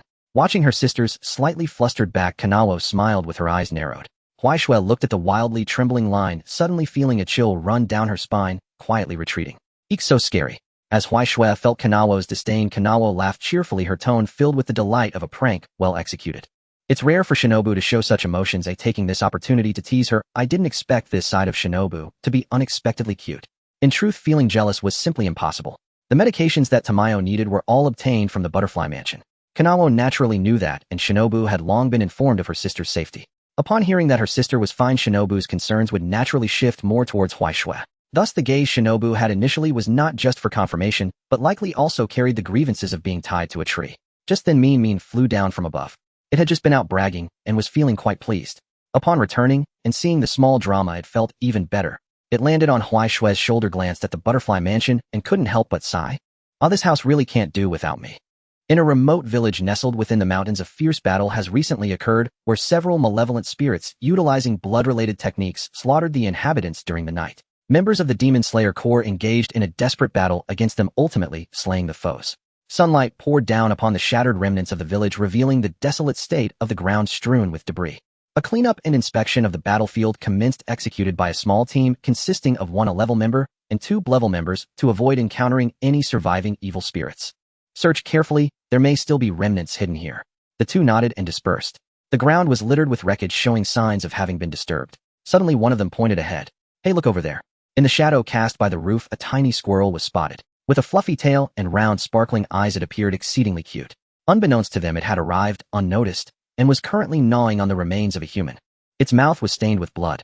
The 3 team members froze simultaneously. A squirrel? When did it arrive? They hadn't seen it the previous night. Do squirrels eat flesh? Never heard of that. But it didn't matter. This creature was gnawing on the bodies they intended to bury. After exchanging glances, they were preparing to approach and deal with it. Then the squirrel suddenly spun around. Seeing 3 humans rushing towards it with fear in their eyes, it leaped with an unnatural speed, its claws swiping down. Thud! Caught off guard, the left side team member's shoulder was instantly torn apart. Blood gushed forth. He staggered back, clutching his shoulder, completely unaware of what had just happened. This scene served as a stark reminder to the remaining 2. This squirrel was no ordinary squirrel. Let's attack together. They shielded the injured member and simultaneously unleashed their sword techniques. The gleaming sword lights crisscrossed, sealing all escape routes for the squirrel. Just as it seemed destined to perish under this strike, suddenly both felt their bodies stiffen completely beyond their control. What is this? Why can't I move? The ruins fell silent once more, with only the sound of the wind stirring. The tip of the blade came to a halt just before the squirrel. Its chest heaved as a whirlwind of thoughts rushed through its mind. Did it survive? Breathing heavily, it cautiously scanned its surroundings. Noticing a figure not far away, the squirrel bared its teeth in warning. Oh, come on, don't be so fierce. The voice was light, tinged with laughter. In the morning sun, a man approached leisurely, holding an umbrella. Behind him were dozens of immobilized Demon Slayer members and hidden figures. He walked in the sunlight, but dared not let a single ray touch him. That umbrella isolated everything. As the distance closed, the squirrel's body began to tremble violently, an expression of fear from a lower being facing a higher one. It wanted to flee, yet it had no idea when it had begun to fear the sunlight. Now the shadow cast by the walls was the only space it had to survive, with no retreat possible. The man looked at it, a smile spreading across his face. Though it seemed gentle, it sent shivers down one's spine. Don't be like that, after all, I saved you. Ignoring the 3 swordsmen still struggling beside him, he squatted down to gaze at the trembling squirrel, his eyes devoid of warmth. Little one, I'm a bit bored. Would you like to come with me? Situated to the west of the Demon Slayer Corps headquarters. This is Huaishui's small courtyard. Indeed, Huaishui did not lack for housing, as since becoming a Hashira, Yao Zai had arranged accommodations for her. However, she had completely forgotten about this matter, and the house had thus been left unused. The concerned party expressed her preference for staying in the butterfly mansion and sleeping anywhere, feeling unaccustomed to being alone here. It wasn't until Tsukasa arrived that the house was once again utilized, and now various experimental apparatuses had been set up inside. The main hall was very tidy, having been well cleaned by Tsukasa and Yu Shirlang. However, due to their identities, not a single window was left unsealed. They relied solely on lamps for illumination.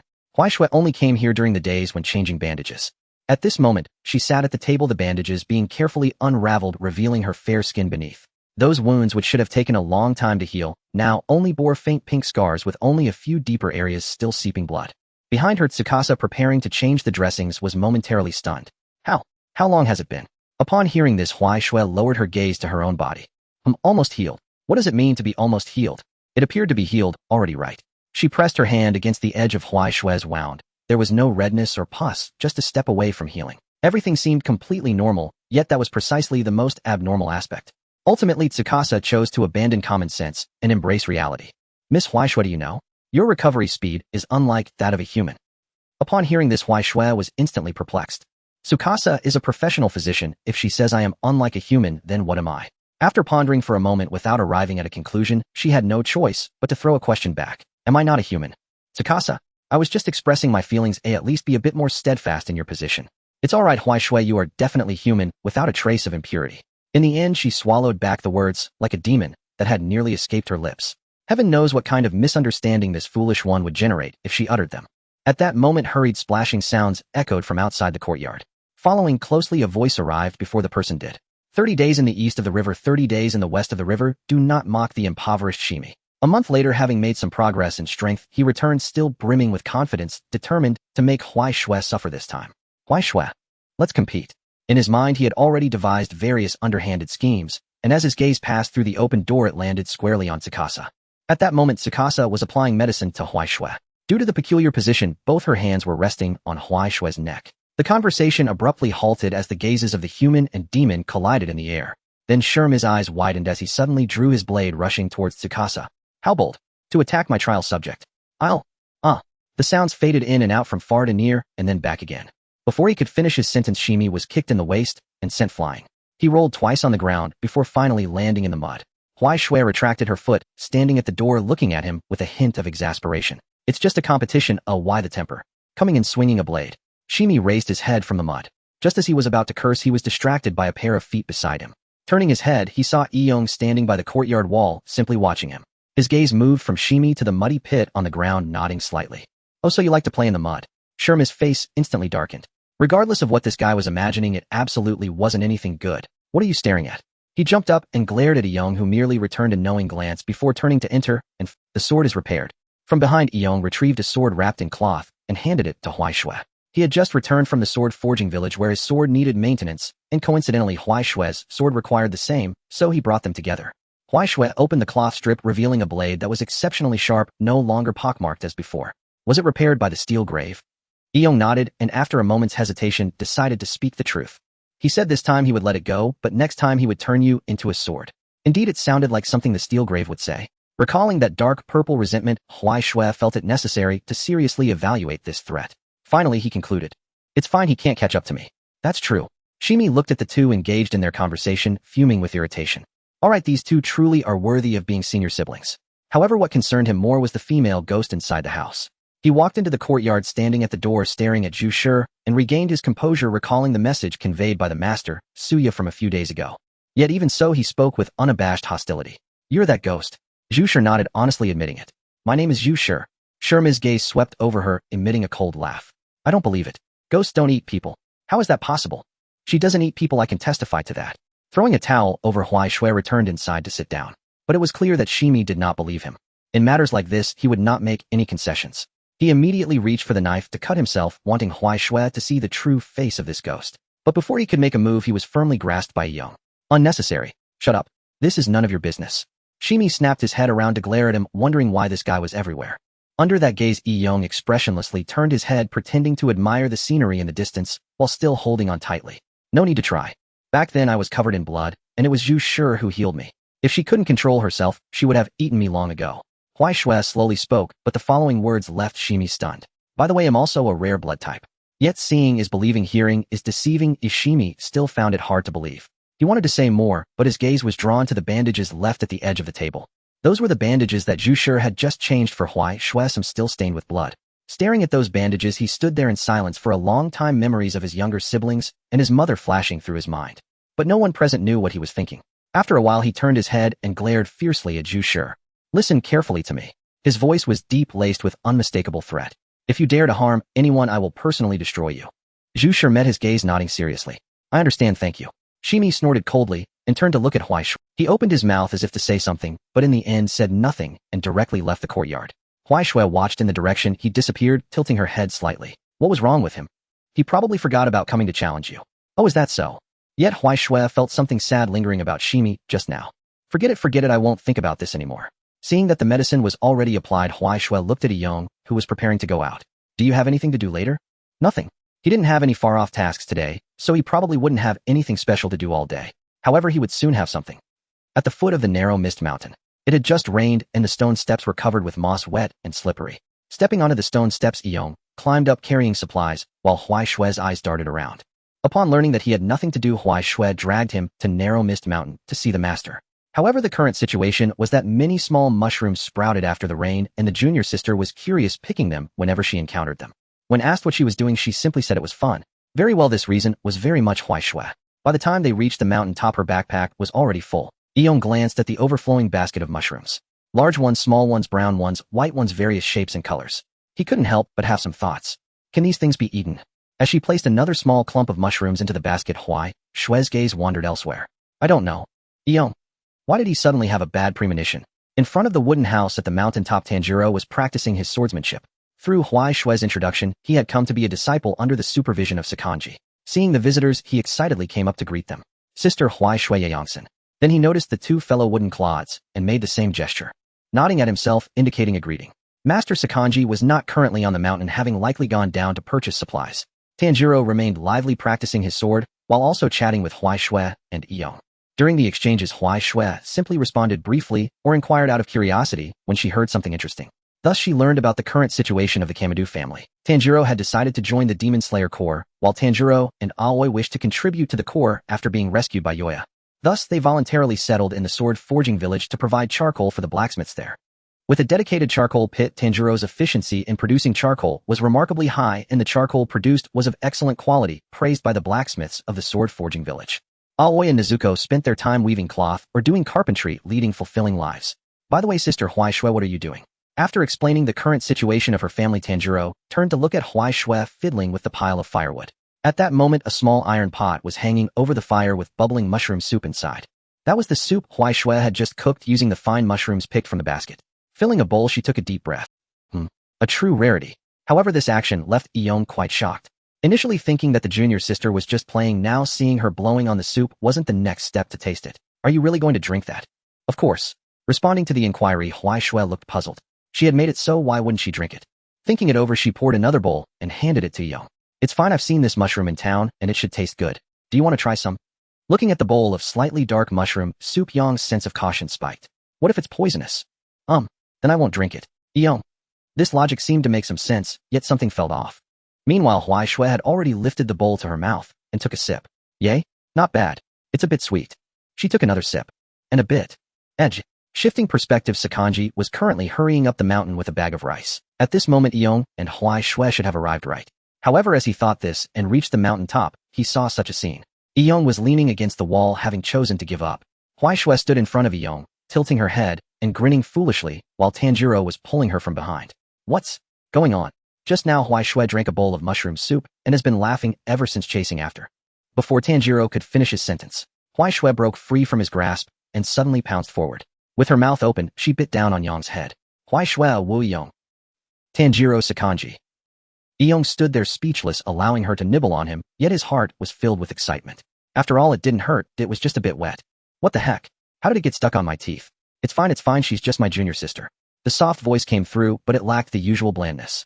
A rare smile bloomed under the sunlight, leaving Tanjiro utterly astonished. Is this really the usually distant and expressionless Sister Huai Shui? She seemed like a completely different person. Meanwhile, Rentaki had gone inside to prepare the medicine. A moment later, he brought out a bowl of dark, unappetizing concoction.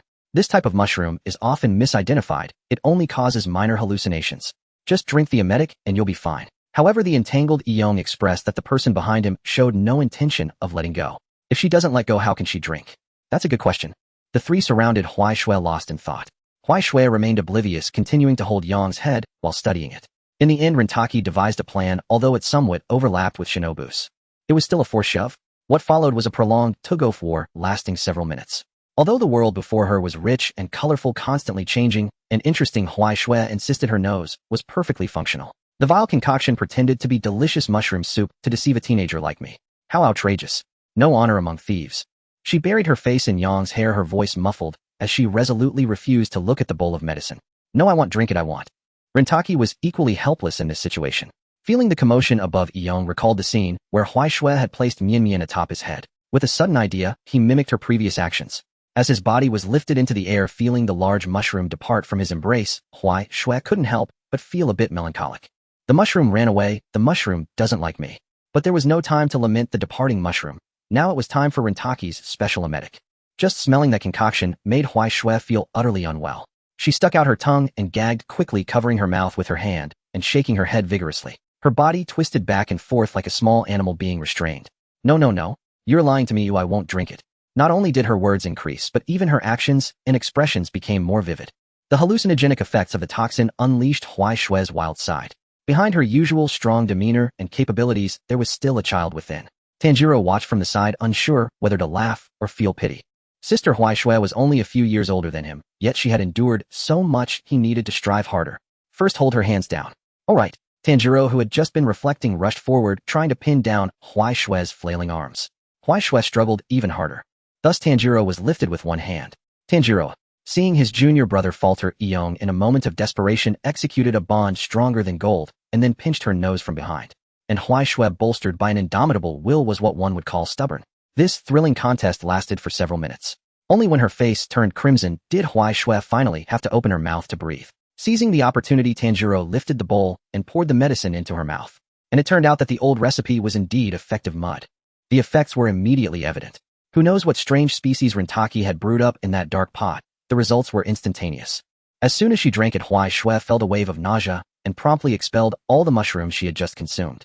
Nearby the tree, an elegant person savoring the moment. After the toxins were brought under control, Huai Shui was directly tied to the bedding, awaiting recovery. As for because after vomiting she began to run around again. She insisted that the beam was giving her the middle finger, and she wanted to confront it. Watching his beloved disciple flail madly on the bedding, Rentaki gently wiped her mouth. Iong and Tanjiro sat nearby, staring at each other in silence. Master, is Sister Huai Shui okay like this? Is she alright? Rentaki shook his head. Just wait for the toxin to wear off, it might take a while. However, that while seemed to stretch on for too long. By the afternoon, Huai Shui's symptoms had not improved. She lay in bed, sometimes giggling, sometimes mumbling, and at other times reaching out to grab at the air. Finally, with no other options, Rentaki could only let Iong take her to the butterfly mansion. Before leaving, Iong bent down and lifted Huai Shui directly from the bed. Feeling the large mushroom return to his side, Huai Shui cooperatively clung to him, adopting a perfect koala pose. Iong, please input text. Well then, Master, we're off. Be careful on the road and try to be quick. Looking at Iong taking Huai Shui away, recalling her earlier despondency when she first arrived at the Misty Gorge, Rentaki couldn't help but feel a bit sentimental. She has grown indeed and gained some common sense, but it feels like she has become a bit daft. Iong raced with Huai Shui and finally reached the butterfly mansion before sunset.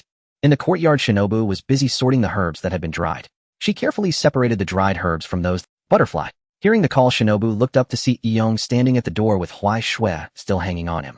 Upon seeing her, Huai Shui shook her head, then smiled cheerfully, leaning close to Iong and mumbling something in his ear. With that silly smile on her face, she was completely different from her usual self. Meanwhile, the most interesting expression belonged to Iong. Even someone like him could show a hint of helplessness at this moment. What on earth were these two doing? Shinobu put down her basket, curiously approaching. What happened? Seeing Huai Shui still in a state of delirium, her brows gradually furrowed. This does not look normal. She mistook the mushrooms and got poisoned. Iong explained, turning Huai Shui to face Shinobu. Four-dimensional pocket. Walrus dam. Holy sword. Will eliminate the representative of the human body. Shinobu. What is all this? Just talking about dreams. Although she knew Huai Shui loved to read novels, she didn't expect her interests to be so eclectic. But looking at her like this, she probably had an idea of which mushroom caused this. It's fine, it's not a big deal. Mr. Tingen, please take her to a room and keep an eye on her. They'll go prepare the medicine. The sunlight streamed through the window, landing on Huai Shui's face. Last night she herself couldn't remember how she felt. It felt like a very long dream. In the haze there were chibi characters, one with white hair and another with black hair playing with her. Hui Shui sat up in bed, then began to daze off, her messy hair completely neglected. She couldn't recall what dream she had yesterday. It felt like she had forgotten many joyful things. Immersed in her memories, Hui Shui didn't notice the person sitting on the stool by the bed. "Good morning, sister Hui Shui." Holding a small notebook in her hand, the person smiled widely upon seeing her awake. Finally noticing the person beside her, Hui Shui still felt a bit dazed. She remembered she was still at the narrow mist mountain. Shouldn't her companions Master Lin Long and Tanjiro be beside her? "Why is it you? Who knows, maybe you missed me." Hearing this, Hui Shui felt more confused as she thought of Shinobu. "Is that so?" Seeing her reaction, Shinobu could basically confirm that Hui Shui had no idea what it was. So under Hui Shui's curious gaze, she opened the small notebook and flipped to a new page. "Sister Hui Shui, to prevent you from getting yourself into trouble, I need to add a new rule. No eating unknown mushrooms or looking for little people to dance with, understood?" "Oh," after a moment of being dazed, Hui Shui finally replied. She then smacked her lips, savoring something. "Mushrooms? What mushrooms?" She couldn't remember. Her gaze drifted, her thoughts already wandering outside. Just as she glanced sideways, Hui Shui noticed a black shadow of a bird flashing outside the window. "Huh, is Mion back?" There was also another person. "Forget it, let's go out and take a look." Without a second thought, she turned and jumped out the window. "Hey, go through the door." The movement was so smooth she must have done it many times before. Just as the words left her mouth, a white head poked back in through the window. "Got it." Then it shrank back. "Shinobu." "Forget it, I'm used to it." Sliding down from the window, Hui Shui saw Yao Zai in the courtyard. Mion circled around him, landing in its usual spot upon seeing her. The bird had been worn out these past few days running errands. Noticing Mion's antics, Yao Zai couldn't help but chuckle at Hui Shui. "I heard you got poisoned from eating mushrooms." "Yep, that seems to be the case.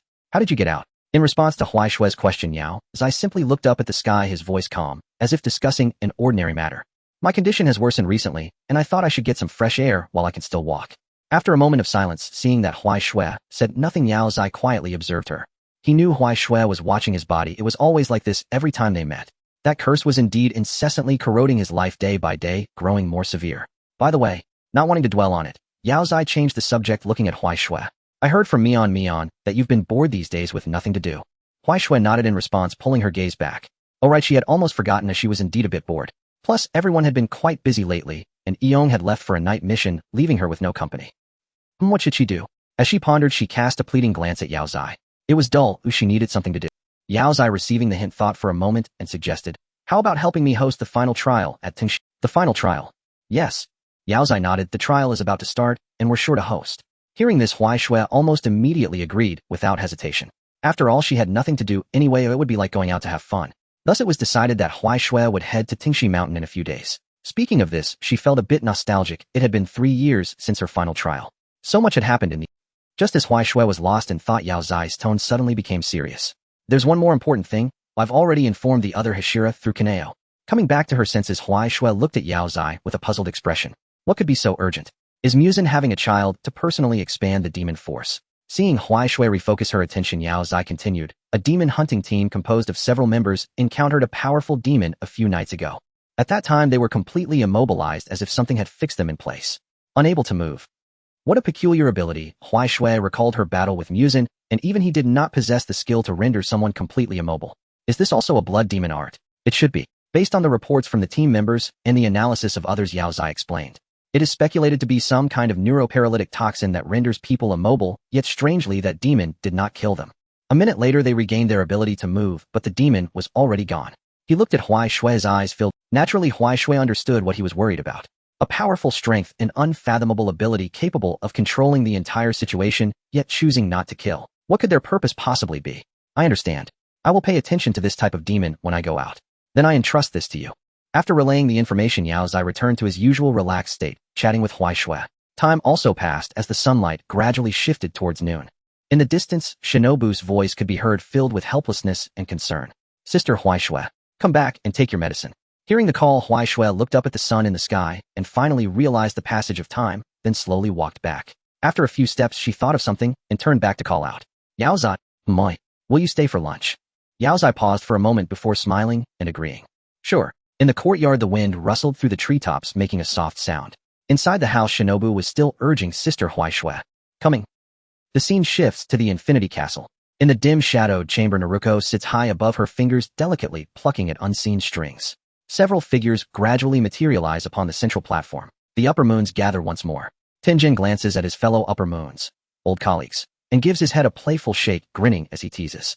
My, how frequently Lord Muzan has summoned us this year. Last time it was after Gyako's demise. And now, who has fallen this time? His gaze drifts slowly, deliberately, toward the figure standing beside him, Kokushibo. Sensing that sinister glance, Kokushibo casts a cold, sharp look at Tenjin, then takes 2 measured steps sideways, increasing the distance between them. Tongue and utterly unperturbed, simply leans in with an ever-bright smile. Lord Kokushibo, haven't seen you in days. Leave? The reply is terse, unyielding. Tenjin sighs wistfully, but makes no further advance. According to the newly acquired treatise Interpersonal Relations and Communication, maintaining healthy rapport requires respectful distance. The astute Tenjin decides to postpone his heartfelt conversation with dear Kokushibo until after today's formal business concludes. With idle moments stretching before him, he begins counting heads, then pauses, softly murmuring in surprise. Still 5 in total, the spot formerly occupied by Gyako remains vacant. Who then will Lord Muzan appoint to fill the vacancy? As the thought crosses his mind, a new figure appears upon the platform. A man clad in black with shoulder-length raven hair and a faint serene smile upon his face. Perched upon his shoulder sits a small squirrel. Its tiny claws grip tightly at the fabric of his coat, its posture betraying quiet tension. Tenjin draws near, peering curiously at this unfamiliar face. Oh, a newcomer. The man's gaze meets his in turn. That gentle smile remains, but his eyes speak 2 unmistakable words. Disdain. He steps back 1 pace, widening the gap between them. His voice carries polite detachment. Apologies. I prefer not to stand too close to others. He assumes this will suffice to deter the man before him, only to find himself confronting a demon whose intellect operates on unconventional frequencies. Tenjin does not falter. Instead, his grin widens, brighter than ever. My, how refreshingly blunt. This exchange naturally draws the attention of Kokushibo nearby. Ah, this newcomer. That look just now, that attitude. You dislike this fool too, don't you? Kindred spirits, brother. He studies the black-clad man, his expression brimming with genuine admiration. And the aura radiating from him, so potent, so fierce. He is undoubtedly a peerless warrior. A sparring match would be splendid, and perhaps friendship forged in mutual respect. The black-clad man, seemingly aware of Kokushibo's gaze, turns his head slightly toward him, then offers a quiet, deliberate nod, a gesture of acknowledgement. Kokushibo returns it without hesitation. Thus across the silent expanse their eyes meet and hold. And so yet again a world where only Tenjin is wounded comes into being. Why a nod for Kokushibo, but a step back for him? Is his visage truly so terrifying? High within the upper gallery, Kakujo withdraws his gaze and turns to his side. Muzan stands beside him, crimson eyes sweeping downward. Calm, omniscient sovereign. He shows promise. All that prior cultivation was not in vain. Kakujo bows his head slightly. Indeed, his talent is extraordinary, and his abilities exceptional. Their shared gaze falls once more upon the black-clad man, still keeping his distance from Tenjin. Let us test. A faint amused lilt colors Muzan's voice as he issues his command, downward Mashiao. Defeat Kabutsuji, and you shall ascend as the 5th upper moon. His words ring with crystalline clarity, reaching every ear. All eyes converge upon the newcomer. Kabutsuji, unsurprised and unresisting, accepts the decree without protest. Mashiao stands motionless, eyes narrowing slightly. Oh, so it is thus. To earn this position, I must first defeat you. Before the final syllable fades, he vanishes from sight. What? Though Kabutsuji reacts instantly, he finds himself utterly paralyzed, his body no longer his own. It is as if some unseen force has seized absolute dominion over him. Not even a fingertip stirs. Only his eyes retain the faintest capacity to move. He sees Mashiao standing beside him, smiling hand raised, palm open. A sharp, clean rip echoes through the infinity castle. Kabutsuji's head parts cleanly from his shoulders. Blood erupts in a crimson arc. Mashiao holds the severed head aloft, its expression frozen mid-breath, caught between shock and disbelief. A hush falls over the platform. Daki's eyes widen in horror, rage surging like wildfire. Brother, she screams, and from her waist countless silken ribbons lash outward, shrieking through the air toward Mashiao. Yet those lethal ribbons, capable of reducing flesh to shreds, halt abruptly mere centimeters from Mashiao's skin. They hang suspended, rigid, lifeless in midair. Mashiao tilts his head slowly, then lifts a finger to his lips in a graceful, silencing gesture. Her scream had disturbed him. Be still, child. Do not interfere. Daki trembles. Her limbs locked, her will subsumed. Only those who have endured such utter loss of bodily autonomy can fathom its terror. Mashiao lowers his gaze gently, places the head back upon its neck, then looks upward, meeting Muzan's eyes. Is this sufficient? Muzan observes him, his expression inscrutable. After a pause, he nods once. Accepted. From this day forth, you are the 5th upper moon. Wounds knit themselves closed. Kabutsuji rubs his neck, silently saying nothing. Tenjin watches from the side, beaming with delight. Wow, truly magnificent. Mashiao ignores him, and instead glances down at the squirrel perched upon his shoulder. He strokes its head gently. It's all right. It'll pass soon. Yet Muzan shows no sign of releasing him. Just, Ma Xiao, you may challenge any of the other upper moons for rank. There is rare curiosity in his tone. I am eager to see how far you will go. To the astonishment of all present, Ma Xiao declines without even lifting his gaze. I hold no interest in such matters. Only then does he raise his eyes, prompting again with mild impatience. All settled then. If so, I'll take my leave. You are Naruko, correct? Please return me to my original location. Naruko hesitates, bewildered that this man shows not the slightest trace of fear before Lord Muzan. Yet the mental command she receives next leaves her even more stunned. Let him go, Naruko. A single chime resonates, and Ma Xiao vanishes from the platform. With no further affairs to attend, the upper moons are each escorted back to their respective domains by Naruko. High in the gallery, Kikujo regards Muzan. With no further affairs to attend, the upper moons are each escorted back to their respective domains by Naruko. High in the gallery, Kikujo regards Muzan. Noticing Kikujo's gaze, Muzan reads his thoughts effortlessly. His eyes drift downward, to the spot where Ma Xiao had stood moments before, his voice laced with quiet amusement. Nothing consequential, merely something intriguing. As long as he does not cross my threshold, let him be. He turns, and dissolves into the surrounding darkness. Only Naruko and the silent contemplative Kikujo remain upon the platform. Before the morning sun had risen, three figures were already colliding with remarkable speed in the open space, the sound of their clashes ringing clear and continuous. Shirmi bellowed angrily, gripping his wooden sword tightly as he brought it down with force. Opposite him, Huai Shui held her sword horizontally, with one hand effortlessly blocking his full-force strike. Is this all the strength you have? The words were squeezed out through clenched teeth as Shirmi glared fiercely at Huai Shui, feeling unsatisfied every time they practiced together, as she always held back. Huai Shui feigned innocence, stating it wasn't that she didn't want to exert herself, but that using too much force might break the wooden sword. No, I'm just being careful. She shifted her blade, forcing Shirmi back. At the same time, a whooshing sound came from behind her. Twisting her torso to form a shape, she thrust her sword along Huai Shui's waist. Missing her target, Xiaoba Nei immediately retracted her sword and changed her move, sweeping the blade towards Huai Shui's wrist. Huai Shui, with a twist of her wrist, prepared to intercept, perfectly aligning with Xiaoba Nei's intentions. With a feint, she suddenly vanished from her original position. Her unique, sword-style agility made her enemies feel as if they were ensnared by a constricting snake. At the same time, Shirmi quickly bent down and circled from the side, aiming to form a pincer attack with Xiaoba Nei. Serpent's Breath, second form, narrow-headed venomous fang. Wind's Breath, first form, dust whirlwind slash.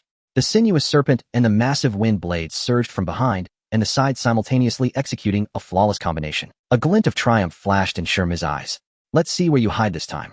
However, in Huai Shui's eyes, the intentions of the two had already become transparent. While they've gotten faster, then I should push them even more, she thought, calmly observing the attacks on the field. The attacks tore up the mud brick ground, yet had no effect whatsoever. This was because Huai Shui had swiftly circled around behind the two. In the next moment, her wooden sword gently tapped their heads almost simultaneously. All right, it's over. Hearing the voice from behind, Shirmi touched the back of his head, turning around in disbelief. Holding the wooden sword, Huai Shui stood there, without even panting, her expression unchanged from when they had warmed up. Tilting her head slightly towards the two, she asked thoughtfully, "In 2 months, can you catch up to my speed?" Shirmi's mouth twitched, momentarily speechless, but his tone was filled with helplessness. What a freak. Xiaoba Nei stood nearby, her brows slightly furrowed, revealing a bitter smile. You're still the same, showing no mercy at all. Huai Shui blinked at them, her tone tinged with confusion. Show mercy? Isn't training meant to improve strength? Show mercy? Well, that's just talking to a brick wall. Besides, after their practice, Mian, who had been observing from a tree, flew down and landed on Huai Shui's shoulder. Shui, shouldn't you prepare for the final selection? All right. Huai Shui paused for a moment, then tossed the wooden sword directly to Shirmi. Help me take it back? I have something to attend to, and I'm off. Before she finished speaking, she had already dashed out, raising a cloud of dust behind her. Shirmi caught the wooden sword, watching her rapidly disappearing figure in silence for a while, then murmured to Xiaoba Nei beside him. Turns out she wasn't even at her fastest speed just now. Xiaoba Nei didn't respond, but her gaze also fell in that direction. The two simultaneously pondered a question. Had she ever used her full strength on ordinary days? The answer was unknown. This person was just a bit too advanced for her own good. But regarding Huai Shui's speed, it was not something that could be achieved solely by talent. The origins of this situation dated back 2 years. Ever since her encounter with Muzan, she had deeply realized the issue. Her speed was simply not fast enough. If only her speed had been fast enough back, then she would have been completely capable of slicing through all of Muzan's hearts and brain in that instant, causing him to perish in an instant, instead of just taking out a part. Thus, in the past 2 years, she focused on various speed training. Every morning she would wake up and start with a 20-kilometer warm-up. Then came 1,000 quick sword swings and various explosive power trainings. Of course, strength training was not neglected either. As for the results, I can only say that she could swing her sword faster and hotter now. During this time something happened that left Huai Shui troubled, causing her to lose sleep for a few nights, constantly thinking of hanging herself from the southeast branch. What was it? 100 push-ups, 100 sit-ups, 100 squats, followed by a 10-kilometer run to train a body that surpasses the ordinary. At that time she had doubled the effort, yet still hadn't achieved it. Novels are all lies, and it was frustrating. While Huai Shui was unhappy, Mian was quite happy. I've told you before, novels are fictional. But you wouldn't listen. Hee. Thus the cheeky bird experienced what it meant to face Huai Shui's cold violence for the first time. At that time the shattered dream left Huai Shui not talking to Mian for a long time. She then silently continued her training. However, the good news was that doing so did indeed make her faster. But that was about it. Early in the morning Huai Shui arrived at Tengshi Mountain right on time. She stood at the foot of the mountain gazing at the familiar sea of wisteria flowers, exhaling a long breath. This year she would once again host the final selection, marking her third year in this role. After hosting the selection, she could also pick some flowers nearby, hunt for some wild game, and roast some meat. To be honest, it was just an opportunity to take a break. Sitting down on a stone, Huai Shui watched as the participants for the selection arrived one after another, feeling a bit dazed. What had happened during the selection 3 years ago? A rider participant had killed all the demons on the mountain, causing Tian Yuan to have to go elsewhere to catch demons. As she pondered this, she suddenly felt someone hug her from behind, only to quickly release her. Turning around, she realized it was Kawaki. She had completely forgotten that she was also participating in the selection today. With her eyes slightly squinted, Huai Shui reached out to pat Kawaki on the head. Go on, Kawaki turned and walked into the crowd. That child who had once been unable to even speak was now also able to participate in the selection. Huai Shui watched her figure, and from the corner of her eye she suddenly caught sight of two familiar silhouettes. Tanjiro and Zenitsu. They were also among the crowd, but at that moment Zenitsu looked quite flustered, desperately clutching Tanjiro's clothing and crying out, "Tanjiro, you must protect me. I'm really weak and might get killed." Seeing him like this, Tanjiro felt utterly helpless. Clearly, when Huai Shui had taken them out to see the world, Zenitsu had been excellent at slaying demons. But he just left. Zenitsu, this is a selection. But don't worry, if you really encounter danger, I will definitely protect you. The heartfelt promise finally reassured Zenitsu somewhat, and he settled down. Seeing that he had finally calmed down, Tanjiro looked around and soon met Huai Shui's gaze. He had heard from his master that Huai Shui was coming, and he was surprised to find it was true. Once he realized, Tanjiro flashed her a brilliant smile. Huai Shui nodded slightly in return, acknowledging him. Below, noticing Tanjiro's change in demeanor, Zenitsu also looked up. Then he saw that most terrifying figure. More than 2 years ago, he had thought Huai Shui was a great benevolent person. But ever since he was dragged to slay demons for the first time, he had confirmed he was utterly wrong. This was no great benevolent person, even Satan would have her tattooed on his back. Rapidly averting his gaze, Zenitsu pretended to be looking elsewhere. Naturally, this scene did not escape Huai Shui's notice. In the end, Kaigaku had left, being driven down the mountain by Sakanji. From that point on, Zenitsu was the only one left under Sakanji's tutelage. The sword is repaired. From behind, Iong retrieved a sword wrapped in cloth and handed it to Huai Shui. He had just returned from the sword forging village where his sword needed maintenance, and coincidentally, soon after everyone had arrived, the selection officially began, following the usual rules explanation. The team members entered Tengshi Mountain one after another. Seeing that there was nothing left for her to do, Huai Shui simply sat on a large rock at the foot of the mountain, idly gazing at the sky. She couldn't stray too far, as she needed to keep an eye on the threads representing the team members. Where danger required assistance was clear at a glance. From the current situation, everything appeared quite normal. Tanjiro and the others were also performing admirably, moving in and swiftly dispatching enemies, while the dark threads continued to vanish. Well then, I might as well lie down a bit longer. Just as she was about to drift off to sleep, she suddenly felt a familiar sensation of being watched. It was that same presence that always seemed to appear whenever she wandered off a little. How many times has it been? How annoying. Furrowing her brow slightly, Huai Shui lay there, without looking, drawing her blade and casually slashing towards the wisteria forest beside her. On the other side of her vision, it seemed something had been cut down. The world finally fell silent. Retracting her sword, Huai Shui turned over, preparing to continue her slumber. What a disgusting thing! I don't think you can disturb my sleep. In Infinite City, the female demon Neru was holding a peep, her tone betraying no emotion. Lord Muzan, she has discovered us again, but this time she hasn't pursued. Just moments ago, a fierce slash had suddenly appeared in her field of vision. Then her eye shattered. That was the product of Neris blood demon art, a skill she had comprehended after being granted blood once more. Currently, she could only perceive a single gaze. Oh, no pursuit. What else did you see nearby? In the vast, empty city, Muzan's voice echoed incessantly. Neru responded, describing the vast sea of wisteria flowers and some non-demon slayer team members wielding swords. Upon hearing this, Muzan pondered for a moment, feeling intrigued. Earlier, he had instructed Neru to test her abilities, only to be focused on by Huai Shui. Moreover, this individual was particularly irritating. Whenever there was a hint of success, she would suddenly appear and disrupt communications. What was most absurd was that the opponent could trace back the route taken by her gaze to reverse track to Infinite City. Thus adhering to the principle that unusual occurrences often harbor abnormalities, Muzan believed Huai Shue's lack of pursuit this time was certainly due to other matters at hand. If there are matters, then let's disturb her a bit. The traditional selection ceremony lasts a total of 7 days. During these 7 days, Huai Shue lived quite comfortably. She wandered the mountain during the day, picking wildflowers and foraging for mushrooms. Of course, this time she was wise enough not to eat anything unfamiliar. At night, she would find a spot to light a fire and give the small animals a hot bath. Today she roasted rabbit, tomorrow it would be mountain chicken, and the day after that. The mountains were abundant with animals, so food was plentiful. Thus she leisurely reached the dawn of the 8th day. Huai Shue sat beside the campfire drooling as she gazed at the crispy, fragrant rabbit. In the meantime, she kept an eye on the direction of the mountain peak. The threads representing the team members were all stable. This selection was quite smooth, no one had encountered danger from start to finish. Daylight was about to break. Once the sun rose, they would all become official team members. Retracting her gaze, Huai Shue prepared to continue roasting the rabbit. But suddenly she sensed a large number of murky black threads entering her perception. And they were not from within Tengshi Mountain, but from the outskirts. Under the moonlight, shadows were rapidly approaching. The three at the forefront exuded the strongest presence among them. Dozens of ordinary demons were encircling her from the shadows. Calmly tearing off a piece of rabbit meat and stuffing it into her mouth, Huai Shue looked around. Oh, it seems the fun has arrived. Let me see. Is it only 3 lower moons? Bioka and Few crouched in the grass, their eyes filled with excitement. It's her, the white-haired female swordsman. When the orders were given, Lord Muzan had mentioned, as long as they killed her, they would obtain blood. Tempted by the reward, the 2 demons exchanged glances and rushed forward without hesitation. Meanwhile, the 3rd lower moon, Zero Yuko, stood quietly behind, observing. She looked at the 2 overly excited fools with disdain in her eyes. Let them test her strength first. If they aren't strong enough, she would intervene. Watching the 2 lower moons charge at her, Huai Shue glanced towards the exit of Tengshi Mountain. There were also quite a few demons gathered there. She sighed slightly, stuffing a few more pieces of rabbit meat into her mouth and mumbling indistinctly, I haven't eaten yet. She handed the remaining 2 pieces of rabbit meat to Mion. Mion. Here, take this. Mion, just awakened and still in a daze, instinctively grabbed it. Oh. Then it saw Huai Shue's figure vanish from the spot, followed by curses echoing from a distance. The miscellaneous demons hiding around were instantly wiped out.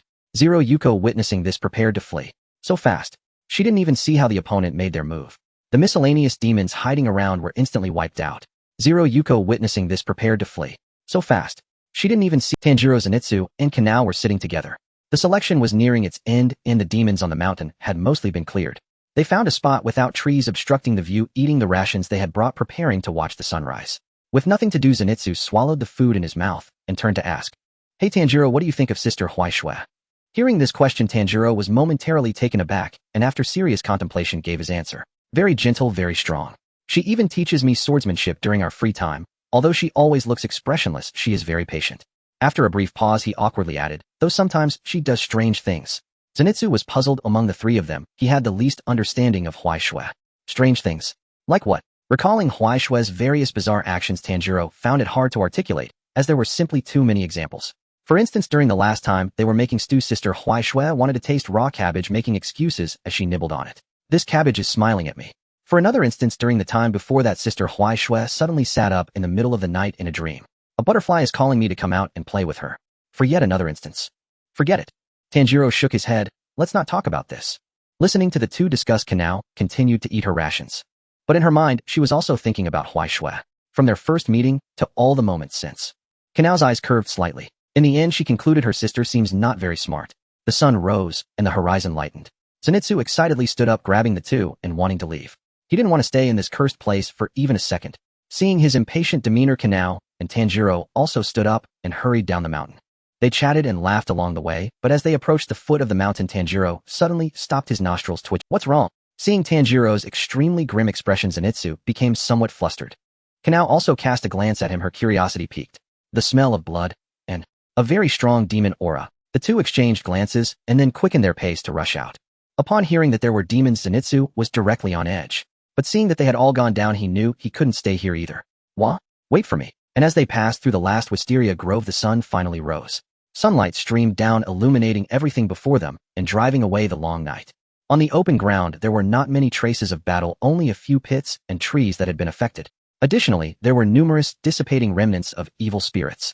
Roughly counting, there were at least 20 or 30 corpses. Among them, 3 exuded an exceptionally fragrant aura, emanating a suffocating sense of oppression.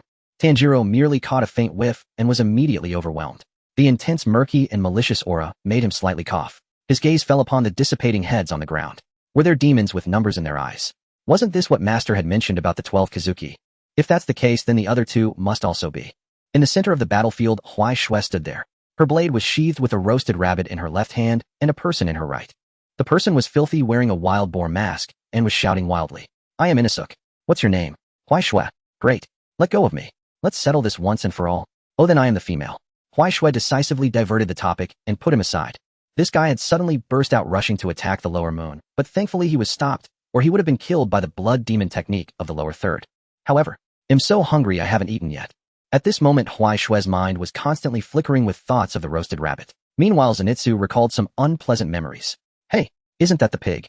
They had encountered this wild boar-masked person on the mountain before. He recklessly charged forward, almost knocking him over. It wasn't until the three of them got closer, contemplating whether to eat it hot or cold, that Huai Shui finally came to her senses.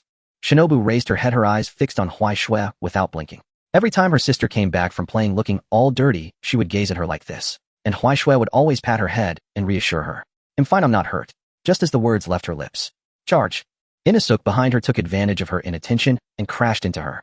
Huai Shui rolled her eyes, not even turning back as she reached her hand behind. She directly pressed down on Inosuke's head. His limbs flailed in the air as he exerted all his strength, but could not advance an inch. Let go of me. I want to duel with you. Huai Shui ignored him and turned her attention to Tanjiro and Zenitsu. Scanning them, their clothes were a bit dirty, but they were unharmed. Very good, you both passed, nice work. Tanjiro smiled back, while Zenitsu hid behind him, internally thinking this person is indeed terrifying. The subsequent processes were generally similar. Once all the members from the mountain descended, they began distributing materials for forging the Nichiren blade and the food. Speaking of the food, Huai Shui thought of Mion, who should have already reached Yaozai by now. But indeed, one could always trust Mion's speed. At the Kanamitsu estate, Yaozai was sitting on the porch holding a cup of tea. The warmth from the morning sun dispelled the cold, yet his brow remained slightly furrowed. Mion stood before him at the railing, just having reported on the situation at Mount Tsujiyama. 3 lower moons. Yaozai repeated softly, his tone somewhat grave. Yes. Mion nodded, her little tuft of hair bobbing. They are lower moon 3, lower moon 4, and lower moon 6, along with a bunch of miscellaneous fish, all taken care of by Shui. Is that so? This is already quite a large-scale operation. Since he took command of the Demon Slayer Corps, Yaozai had never seen demons gather in such numbers. Just as he lifted the teacup, he slowly set it back down. Mion tilted her head to look at him. Lord, do you have any messages for me to convey? If not, I will take my leave. Well, nothing else, thank you Mion, and thank Huai Shui for me. Then farewell, I shall take. As he watched Mion leave, Yaozai raised his head to gaze at the sky, the smile on his face quickly fading. In his nearly invisible eyes, the blurred light of the sky was reflected. According to what that child said, the suspicious gaze should be some kind of blood demon technique. But why did those 3 lower moons appear there? They knew Huai Shui was there, yet sent demons over. Was it to deplete the new combat power of the Demon Slayer Corps? But the 3 lower moons were no threat to Huai Shui at all. Could it be to test Huai Shui's strength? But she had confronted Muzan 2 years ago. He should know better than anyone what her strength was. For what purpose then? Yaozai's brow furrowed tighter. No matter how one looked at it, this was a completely meaningless. But if the opponent was that Muzan Kibutsuji who had lived for over 1,000 years, there must be some deeper meaning behind it. What was he planning? What was he waiting for? Yaozai closed his eyes, quickly running through various possibilities in his mind. But no matter how he thought about it, he couldn't find a reasonable explanation. Finally, he opened his eyes and gently sighed. Muzan Kibutsuji. What exactly do you want from this operation? This question was destined to have no answer. Only the wind blew through the courtyard, stirring a few fallen leaves. Meanwhile, within the Infinity Castle, Muzan leaned back in his chair holding a newspaper. Nakeim was beside him, occasionally sensing the status of the 3 lower moons. Then she noticed that almost instantly she lost contact with them. This also confirmed that the 3 lower moons were in trouble. Master, they have been killed. Without even raising an eyebrow, Muzan continued to flip through the newspaper, crossing his legs as he sat in the chair. It's fine, just continue doing your job. Nakeim wanted to say something, but couldn't bring herself to ask. She didn't understand the reason behind her master's actions. Muzan didn't need others to understand. Just 3 lower moons, their deaths meant nothing. As long as he wished, he could have as many lower moons as he wanted. That level of blood, though not everyone could withstand, could definitely be found. Continuing to flip through the newspaper, a subtle curve appeared at the corner of Muzan's mouth, indicating he was in a good mood. 3 useless ones could exchange for a day's worth of emotional value. Oh, why not? That Kanamitsu fellow was probably wondering why he did this, and would be troubled by it. Good, if that's the case, then his purpose has already been achieved. The clever can be tricked by their own cleverness. Some seemingly directionless arrangements could become deep schemes in the imagination of others. And then, the more they thought, the more chaotic it became. The more they thought, the more anxious they felt, thinking he must be plotting something big. By sacrificing some inconsequential pieces, they could plunge the enemy into endless speculation and anxiety. This is the effect Muzan desired. Then let him try next. Just don't die, you. I still want to see a good show. Listening to this self-talk, Nakime felt increasingly perplexed, but looking at those crimson pupils that could hardly hide their delight, she couldn't help but feel a chill down her spine. Forget it, how could the master's thoughts be something she could compare to? Meanwhile, in a certain town in the south, a stall owner looked at the young man, who suddenly froze in front of him, feeling puzzled. Isn't it hot for you to be wrapped up so tightly? Hey, race, what, you want to take it? It's nothing, I break out in a rash when exposed to the sun.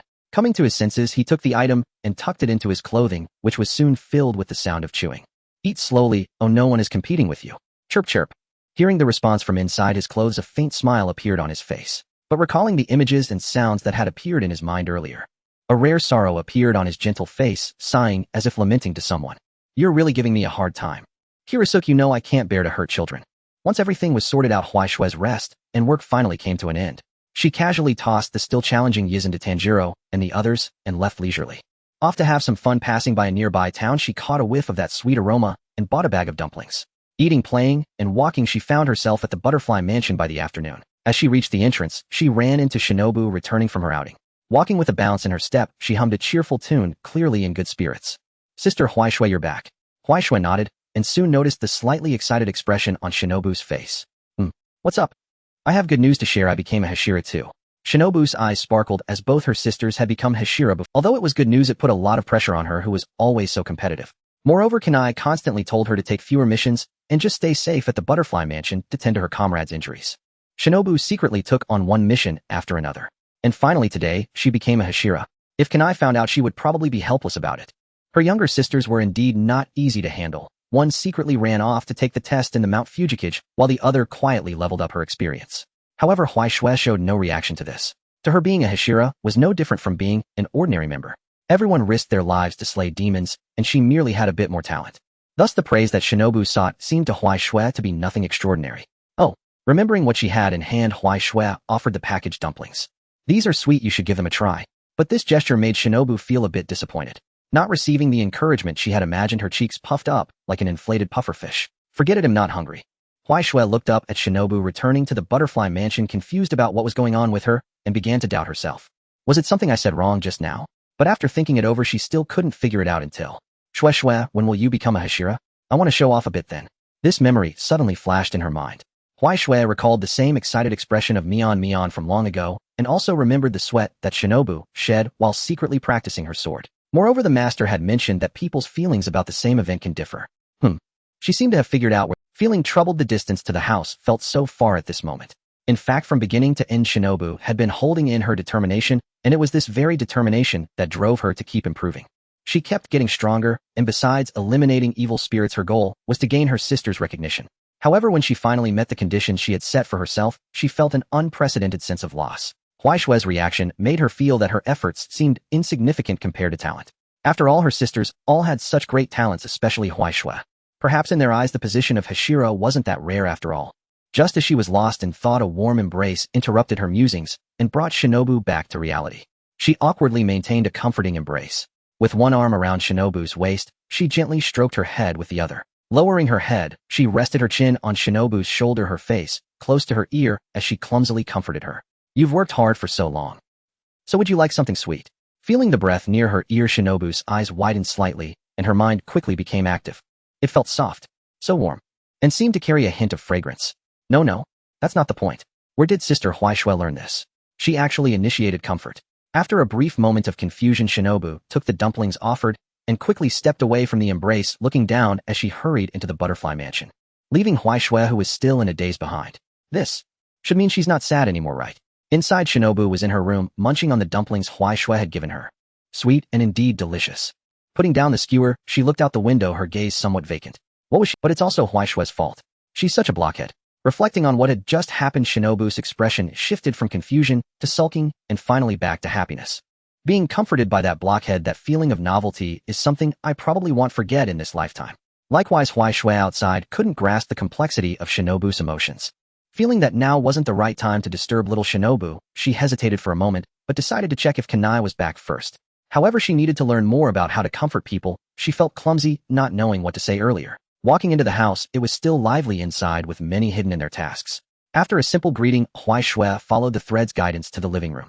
At that moment, Kanae was sitting at the table holding a record book. Upon seeing Huai Shui, she revealed a gentle smile. Huai Shui, you're back.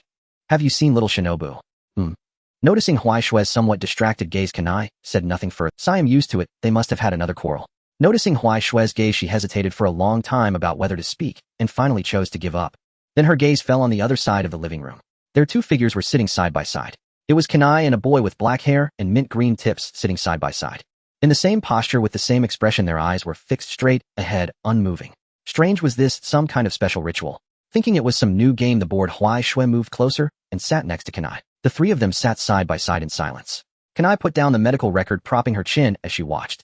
The smile at the corner of her mouth grew deeper. This scene was truly amusing. When the three of them were together, it was like 3 times the adorableness. The moment of tranquility was first broken by Michiro, who snapped out of his daze. He noticed Huai Shui, and she turned to look at him at the same time. You're that Hashira? Have we met before? Hashira meeting. Oh. Kanae, listening to this utterly uninspiring conversation from the side, rolled her eyes. Then she chose to continue staring straight ahead. Seeing this, Kanae finally couldn't help but chuckle. What are you three up to? After her words fell, 3 pairs of eyes synchronized to look over, making her even happier. Alright, I need to go prepare medicine. Michiro, you wait a bit longer. Huai Shui observed from the side, and upon hearing the word medicine, she shivered all over, and then asked Kanae, who was getting up.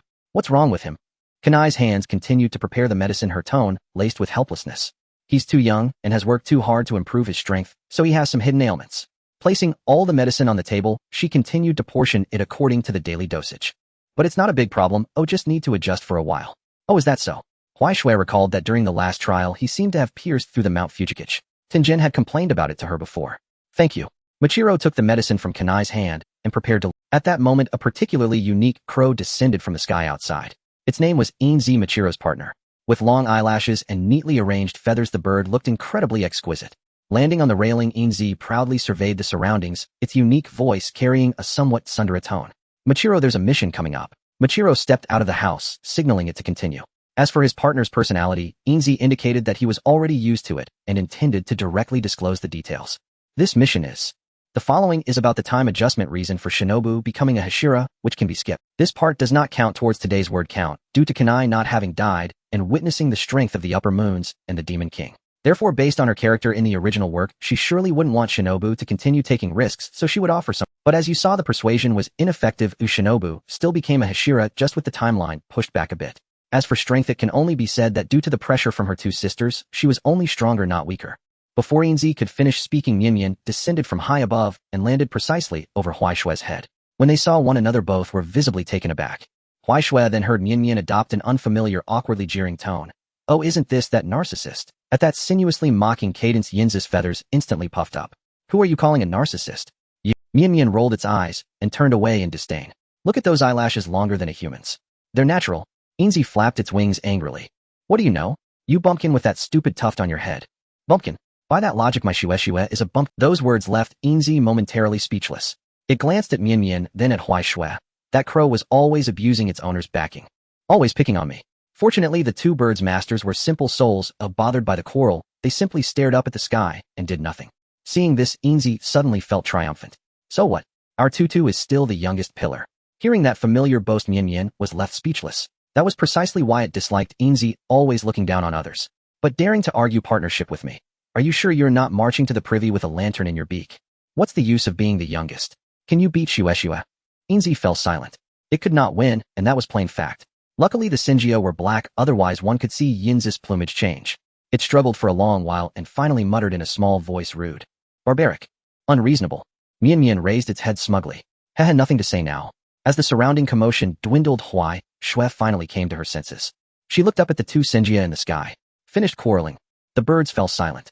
Wu Yilong walked over, stood beside Huai Shui, and looked upward. A mission. Glancing spitefully at Mian, Inzi ignored it and continued southeast direction. Suspected sightings of malevolent ghosts. Both birds immediately echoed one another with indignant cries, and then began squabbling all over again. Huai Shui took the opportunity to grab the map and flip it open. Being hopeless with directions, she had taught Mian to mark locations on the map for every mission. Wu Yilong peered over, and they exchanged a glance. Same place, Huai Shui said. Wu Yilong nodded. Then let's go. All right. The 2 turned and walked out the door together, paying no mind to Mian, and Yinzis continued bickering behind them. Let the Senjia settle themselves.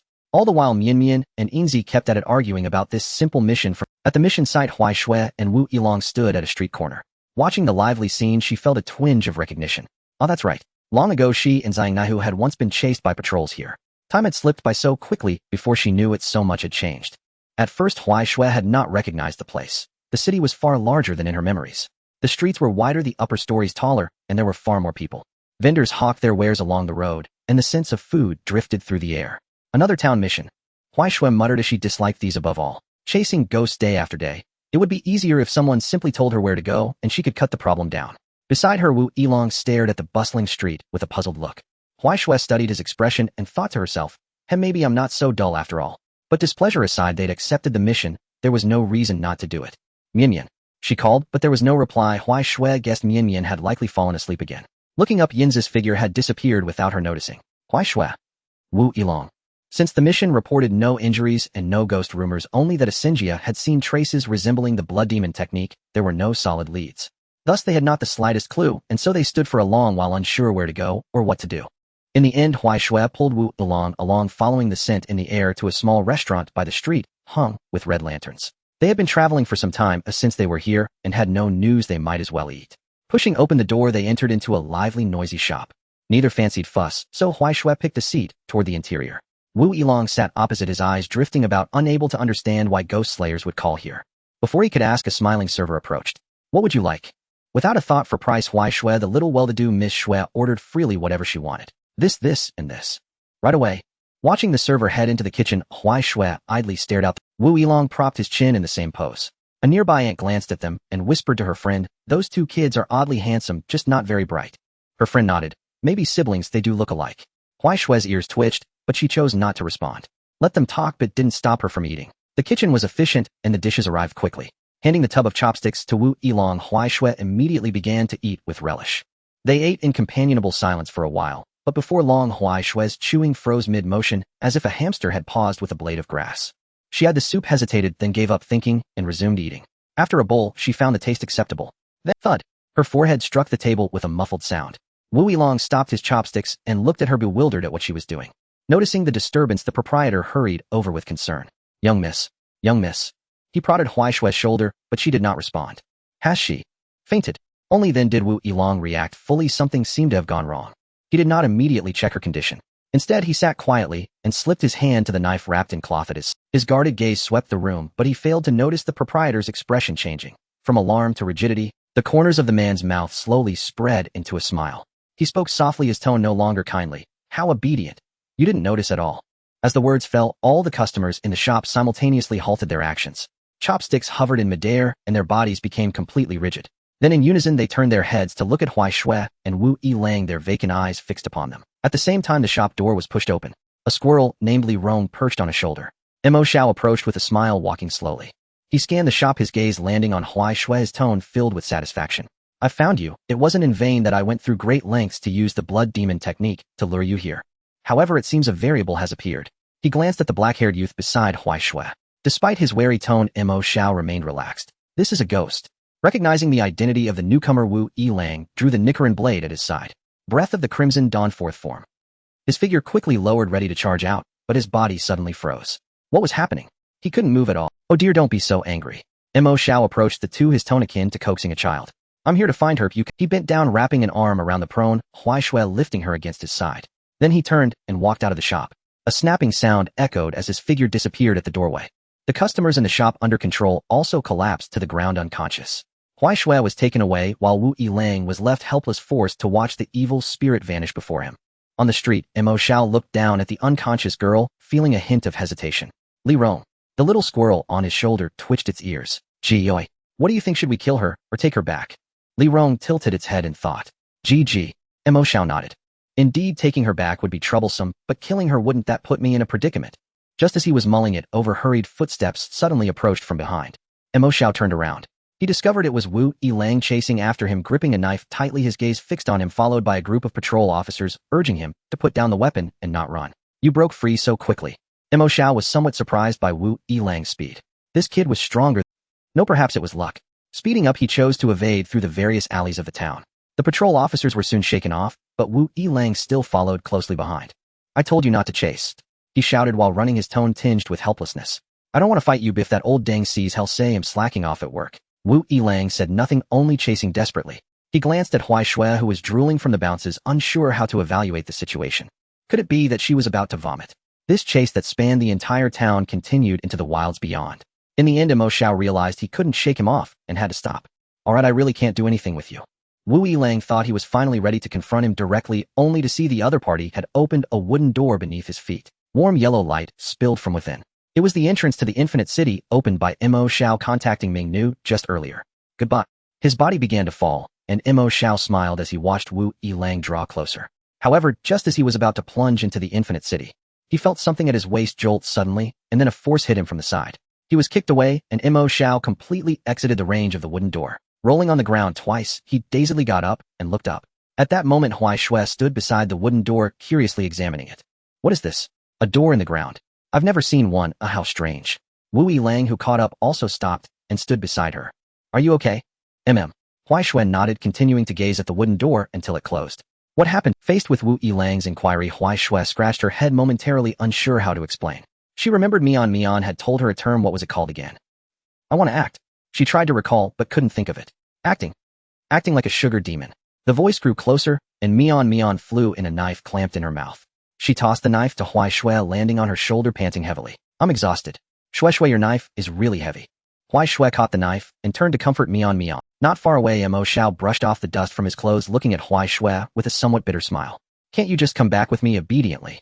Huai Shui and Wu Yilang turned to look at him at the same time. No way.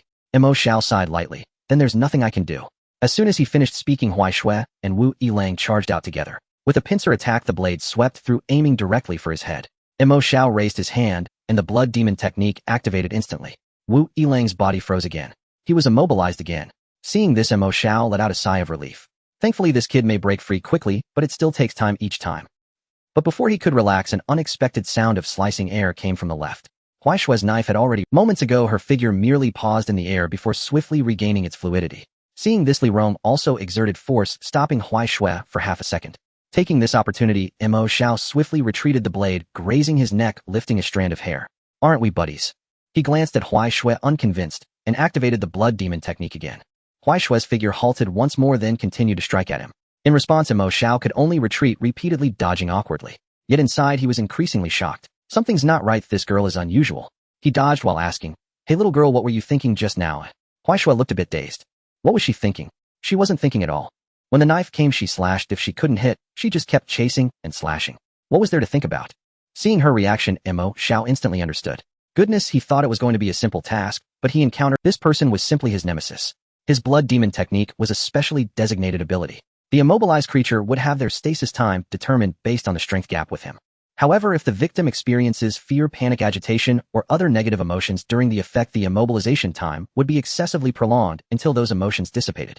For those with weaker abilities and poorer self-control, he could even directly control their actions and speech after immobilization. This meant that although his combat power might not be the highest among the upper ranks, his survival ability was absolutely top-notch. But this girl, when she fought, her mind was completely blank. She didn't need to think of techniques. And she's this strong, are you? As a result, the opponent's immobilization time was compressed to the minimum. And for this state, Mo Xiao could only describe— Dazed, Mo Xiao felt helpless about this. He suddenly felt a bit fatigued. He had just attempted to dissuade a fool. Dodging left and right made him feel quite constrained. Since becoming a ghost, he had never experienced such a significant level of activity. However, Huai Shui was also having a tough time. Although she wasn't greatly affected, the blood ghost technique from across the way seemed to have no cooldown, launching attacks repeatedly. This led to interruptions every time she wanted to use her sword techniques.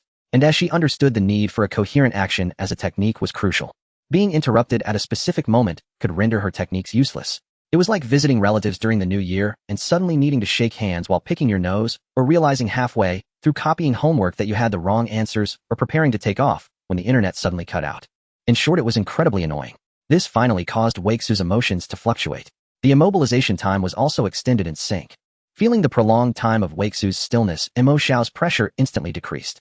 If it weren't for the fact that he was always immobilized just before being struck, he would have died countless times already. However, he couldn't rejoice for long before realizing that Huai Shui had suddenly sped up again. The constant fluctuations in speed left Mo Xiao genuinely confused. Was her mood like a variable speed transmission? It had become so smooth. The reason was simple. Huaishua had just generated ghostly ideas. Since her ordinary sword techniques were always interrupted, she decided to innovate. Theoretically feasible practical implementation begins. With her worries lifted, Huaishua was now at her shortest time limit. After a brief pause, she suddenly tensed all her muscles and charged forward with her sword. Seeing the change in Weixu's attack coming straight at him, Mo Xiao's heart raced with alarm. This action, this breathing pattern, was completely different from before. Could it be that she was hiding some trump card? No, the blood ghost technique should only be used when she's about to be struck, otherwise it could lead to trouble. Positioning himself, Mo Xiao carefully watched Weixu's trajectory. Here it comes. Would she go left or right? From his previous observations, he could see she was very fast. Could she be trying to circle behind him? However, that was not the case. Huaishua charged straight at him, swinging down directly at Mo Xiao's face. 8-form infinite change, pure strength. Aura. Mo Xiao thought. Isn't this just a direct slash? In all his calculations, he never expected her to be so straightforward. Caught off guard, he released his immobilization while awkwardly dodging, but even so he was still slashed several times. Huaishua effective, the plan worked. This wasn't just a random slash, it was a technique she comprehended after carefully observing a certain unnamed muscular monk. It was a killer move combining her super intelligence and super strength. Although this move had many flaws, it proved to, with just 3 slashes, blood erupted outwards. If it weren't for Mo Xiao promptly using the blood ghost technique, he might have already become a super puzzle piece. Yet even with a timely pause, he still had to brace himself with his hands to avoid becoming a threefold collapse. Lirong, help me out. Hold her down. Through the recent battle, Mo Xiao realized that human strength was ultimately limited, so he decided to summon a non-human entity. It's decided, you are the one. Go for it, little squirrel. Hearing Mo Xiao, the squirrel on his shoulder immediately shifted its gaze from Wu Yilong to Huaishua. It too had the blood ghost technique with the ability to replicate, although the replication ability would weaken the mechanism remained unchanged. And Mo Xiao happened to be a mechanism monster. They were simply a perfect match. Thus with the squirrel's inclusion, Weixu's actions instantly became staggered. It was as if she was dropping frames. But even so, she could still move. Since she could move, she could continue to attack. Mo Xiao gritted his teeth and desperately dodged. Oh man, this is terrifying. In just a minute, he narrowly avoided dozens of near misses to his neck. He managed to escape thanks to the moment of immobilization. Meanwhile, without the squirrel's constant control, Wu Yilong finally broke free from the restraints. Watching the two charge at him, Mo Xiao suddenly had an epiphany. He suddenly leaped backward, landing on a tree. He unleashed multiple blood ghost techniques to immobilize the two, raising his hands above his head with a helpless smile. Hey, I'm not fighting anymore. I'm leaving. As the strings of the zither resonated, his figure promptly vanished. The wasteland fell silent again, with Huaishua and Wu Yilong staring at each other. What on earth is this ghost trying to do? She sheathed her sword, reflecting on her previous feelings. Huaishua felt that the ghost gave her a strange impression. There was no killing intent, no oppression, yet it felt immensely contradictory. How to put it? It was somewhat like Tamayo, but not as resolute as Tamayo. Forget it, no more thinking. As long as they stood on Muzan's side, they were enemies. Mian, who had been lost in thought, peered out from Weixu's shoulder, looking at her with confusion. Something felt off, very off indeed. How could someone of the 5th Crescent be so difficult to fight? Huaishua, your condition seems off today. Huaishua replied. Earlier, the bumpy road caused her to accidentally swallow a couple of sips of the soup she had in her mouth. The soup contained medicine, which led to her current weakness. Better not say anything new, otherwise it would make her seem foolish. At that moment, Inzi also fell from the sky, hovering beside them. Wu Yilong, are you alright? Wu Yilong shook his head, indicating that he was fine. What could possibly be wrong? The total duration of the battle was only 3 minutes, with 2 minutes spent in hard control. However, he discovered a pattern. Whenever he emptied his mind, the control time shrank to about 4 seconds. Noted. I hope I don't forget this next time I encounter that ghost. Meanwhile, on the other side, under the dim light, Mo Xiao staggered to the ground, leaning against a nearby pillar to steady himself. Oh dear, that was frightening. He mumbled, looking down to dust off his clothes. Why were those two little kids so fierce? Just as he was about to thank Ning Nu, a terrifying aura suddenly pressed in from all directions. The entire Are you actually bold enough to come back? Mo Xiao turned his head to the left. Muzan sat there quietly watching him. You clearly had the chance to kill the other party. Can I take it to mean that you let them go on purpose? Starting with a cap, Mo Xiao still wore a faint smile on his face after hearing this. How could that be? He shrugged, feeling somewhat wronged. You should know she was feigning unconsciousness, and the clever me saw through it long ago. Aren't I impressive? Oh, impressive. What a remarkable feat. Muzan shifted his posture, emanating a suffocating scent. Put away your frivolous attitude. Don't think I don't know you didn't use your full strength, just now merely evading. Mo Xiao asserted that the boss was slandering him. He immediately denied it. That's not true. Look at how crazed she was. I didn't even dare to get close. If I got close, she would chop me. At first glance, this sounded reasonable, but in reality, it made no sense at all. The crimson eyes stared fixedly at Mo Xiao, as if they could see through everything. What about your weapon? If you don't want to take it, then don't. The response was lighthearted, filled with confidence. As soon as these words were spoken, the air became tense, and Ning Nu silently broke out in a cold sweat beside them. Mo Xiao, don't go too far. Muzan's voice shook the entire space. Mo Xiao's body trembled fiercely, and the smile on his face gradually faded. He looked at the lofty figure, his gaze calm and indifferent. You should have known from the very beginning. Other matters do not concern me, but if you force me to do something I don't want to do, I still won't comply. Muzan's eyes narrowed. A mere pawn dared to defy him. Do you think I truly would hesitate to kill you? The aura surged once more, causing the buildings along the way to crack and splinter. Blood vessels on Mo Xiao's body burst, blood streaming from his mouth and nose, nearly bringing him to his knees. Regaining his composure, he merely chuckled, devoid of any fear in his eyes. Go ahead and kill me. I have no idea what you want to use me for. His voice was intermittent, tinged with self-deprecation. After all, I am just a hollow shell now. Whether I live or die is of no consequence. Blood dripped from the corner of his mouth. He trembled, slowly straightening his back, his face regaining the same unchanging gaze it had held for millennia. So is it all settled? Can I leave now? His deadpan demeanor left Muzan with no options. After a long pause, he could only roar in anger. Ming Nu, let him go. Ming Nu's hand trembled as she held the pipa. It had been a long time since she had seen Lord Muzan this furious. She hurriedly plucked the strings to send this calamity away. In a secluded valley, a dilapidated wooden house stood alone, sparsely furnished with only a few pieces of clothing. In the corner lay piles of animal flesh and several blood bags. Once again, Mo Xiao fell from the sky, collapsing onto the ground and spitting out a mouthful of fresh blood. The dark red liquid seeped into the soil, his earlier calmness replaced by despair. Stumbling into the house, he curled up in a corner, his expression pained. He chuckled softly. Yet as he laughed, it turned into gasping. Order. He rolled onto his back, shifting into a more comfortable position. His hand rested on his forehead, trying to recall something. Who am I? Really? Why am I here? Why do I live? Those distant, hazy fragments of memory could not be pieced together. What have I forgotten? What exactly have I forgotten? As he pondered, he noticed his hand had somehow become wet. What happened to me? Sensing his discomfort, a small, furry head nudged against his palm. Li Chong was crouched beside him, her round eyes. Gigi. Mo Xiao looked at her and forced a smile. I'm fine, I'll be better by tomorrow. He covered his eyes with his. In the darkness, the void became even clearer. With nothing to hold on to, he couldn't remember anything. The next morning, the sunlight was just right, warm and gentle as it bathed the earth. Lu Hua carried a basket of vegetables, hurrying home. Today her son Xing Shoulang was not very busy resting at home during the day. As a mother, of course, she wanted to prepare something delicious. She was in a good mood. Then she spotted a white lump nestled ahead. Upon closer inspection, Huai Shui was sitting on the ground against a tree, her white hair cascading down as she wiped the dirt from her face. Lu Hua watched, somewhat perplexed by this behavior. Huai Shui, what are you doing here? Hearing someone call her, Huai Shui dazedly lifted her head, then sniffled. A stream of blood trickled down from her nose. Lu Hua Sigma. Rho. She glanced at the dirt on Huai Shui's face, then at the slight dent in the ground beneath the tree. It seemed she understood what had happened. She took out a tissue from her sleeve, crouched down, and gently wiped Huai Shui. She couldn't help but find it amusing. Years had passed, yet this child was still the same as before. Did you fall? Huai Shui thought for a moment, recalling that she had been sleepy after arriving at headquarters yesterday, so she had leaned against a nearby tree to lie down. When she woke up in the morning, she found herself on the ground. It seems. So, does it hurt? Not really. Lu Hua chuckled and shook her head. Shall we go? Do you want to come play at my place for a bit? And maybe wash your face and change your clothes? Oh sure. Asking for her willingness was purely redundant. Whenever she finished a mission, Huai Shui would fall into a state of idleness. As long as it was someone she knew, she would be ready to go with them at a moment's notice. In the courtyard, Xing Shoulang was practicing with his sword. Basic skills are worth solidifying at any time. His orange-eared hair looked like flames burning under the sunlight, each swing of his sword accompanied by a whooshing sound. That was the passionate youth surging within him. Nearby stood a young boy sweeping the ground with a broom. Hearing his mother's voice chatting at the door, Xing Shoulang paused and turned his head. Upon seeing Huai Shui behind Lu Hua, he was somewhat surprised. Huai Shui, where have you been? Why are you so dirty again? Facing Xing Shoulang's enthusiastic tone, Huai Shui had grown accustomed to it. I fell down from a tree while sleeping. Sleeping in a tree. Upon hearing this, Xing Shoulang was taken aback and then broke into a grin. Practicing balance were we. Next time, take me with you. He set down the broom, moved closer, and took the vegetable basket from Lu Hua's hands. Hello, Sister Huai Shui. Huai Shui looked down at him, trying to compare him with her memories. It seemed just not long ago he wasn't this tall. You've grown up. Qin Shoulang scratched his head, feeling a bit embarrassed.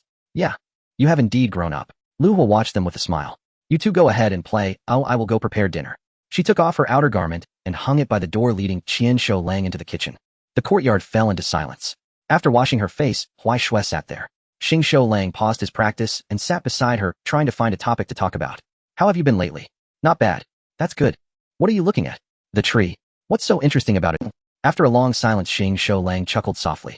You're still the same, but there's something I've always wanted to tell. His gaze was sincere, and without waiting for Huai Shui to ask, he continued in a slightly lower voice. Regarding my mother's situation, thank you for your help. I owe you one.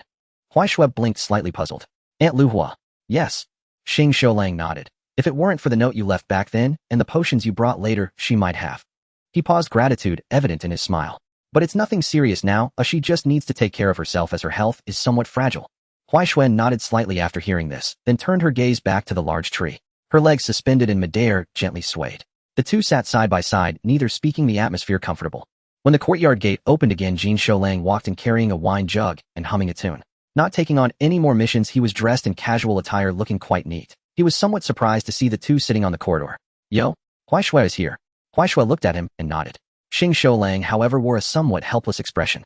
Father, drinking too much isn't good for you. Hearing his son's admonition, Jin Shoulang waved his hand dismissively. Oh, isn't it because you're back? I'm just happy. He stepped forward and patted Xing Shoulang's shoulder. How about some low-alcohol wine to celebrate your return? Seeing his father's eager expression, Xing Shoulang chuckled jovially. Sure thing, father. Hearing the reply from Xing Shoulang, Jin Shoulang stood up with satisfaction and headed towards the kitchen with the wine jug in hand. Alright, I'll go take a look first. At the same time, Qian Shoulang had just come out from inside. Upon seeing his father return, he stopped in his tracks and looked up with a smile. You're back, father. Looking at his lively little son, Jin Shoulang's rough hand gently ruffled his hair. Go on. Qian Shoulang responded and walked towards the two in the courtyard. Jin Shoulang lifted the door curtain and entered the kitchen. The air inside was filled with steam, and Lu Hua was busy at the stove. Hearing the noise, she turned to look. Drinking again. Jin Shoulang chuckled and placed the wine jug on the table. This is only the third time this month. Lu Hua remained silent, a smile on her lips, as she continued chopping vegetables. Jin Shoulang leaned against the door frame, watching her busy figure with a tender gaze. In the courtyard, the three sat side by side, feeling somewhat bored. Huai Shui, let's go out to train together. Xing Shoulang suddenly stood up and turned to Huai Shui, extending an invitation. Huai Shui thought for a moment. She had just woken up from falling from the tree and was picked up by Aunt Lu Hua. Since she hadn't started practicing yet today, she happily accepted the invitation. Okay. Seeing that her brother and sister were going, Qian Shoulang also raised his hand. He'll go too. Great. Then let's go together. Thus led by Xing Shoulang, the trio of Huai Shui and Qian Shoulang ran out of the courtyard. The sound of their footsteps gradually faded away. In the kitchen, Jin Shoulang was helping to wash the vegetables. Through the window, he saw the three children running away. They run so fast. Lu Hua also saw them, and the three figures grew smaller in the sunlight. She paused her soup stirring and sighed softly. Life is so good. Jin Shoulang nodded, non-committal indeed. The kitchen fell silent, with only the crackling of the firewood and the bubbling of the broth in the pot. After a long while, Lu Hua suddenly spoke. Why don't you stop Xing Shoulang from practicing sword now? Jin Shoulang was momentarily taken aback by the sudden question. Understanding his wife's meaning, a hint of bitterness appeared on his smile. He walked over and placed the vegetables he had picked down. The children have grown to this point, and besides, he's grown up. There's no point in trying to dissuade him now. That being said, there's a tinge of sentiment in my tone. Besides, Xing Shoulang has taken my place. Now Jin Shoulang paused, looking at Lu Hua. I just want to take good care of you at home. As soon as he said this, Lu Hua stared blankly at her husband. Only then did she realize how much older he had become over the years. The brilliance of his youth had long vanished from his face, leaving only warmth and determination. She suddenly recalled the last 2 years. Those days when he locked himself in the study. Those days when he was taciturn and drowned his sorrows in alcohol. It was not until Xing Shoulang became a Hashira that this state of affairs finally calmed down. My fire has already extinguished, but I hope Xing Shoulang's does not. Remembering her husband's words at that time, Lu Hua's eyes slightly reddened. She finally understood now. The towering figure of the flame, Hashira Jin Shoulang. The heart that once sought to save the world with sincerity is actually no longer there. When one realizes they will eventually run out of strength, they become confused about the dreams they chased in their youth. What was once called depression was merely a lack of knowing how to face the harshness of reality. But Lu Hua smiled again because she knew her husband had not given up. When limited by one's innate talent and unable to advance further, he timely shifted his goal from protecting everyone to protecting his small family. And upon seeing his eldest son become a Hashira before him, he decided to pass on this protective sentiment. And given my husband's character, how could he be completely defeated by the content of a broken book? You? She softly murmured, leaning her head against Jin Shoulang's embrace. Jin Shoulang returned the hug, accepting it calmly. Alright, let's get cooking. The kids will be back soon. Laughter echoed as Lu Hua nodded with a smile and continued cooking. Sunlight streamed in through the window. The kitchen filled with a warm atmosphere.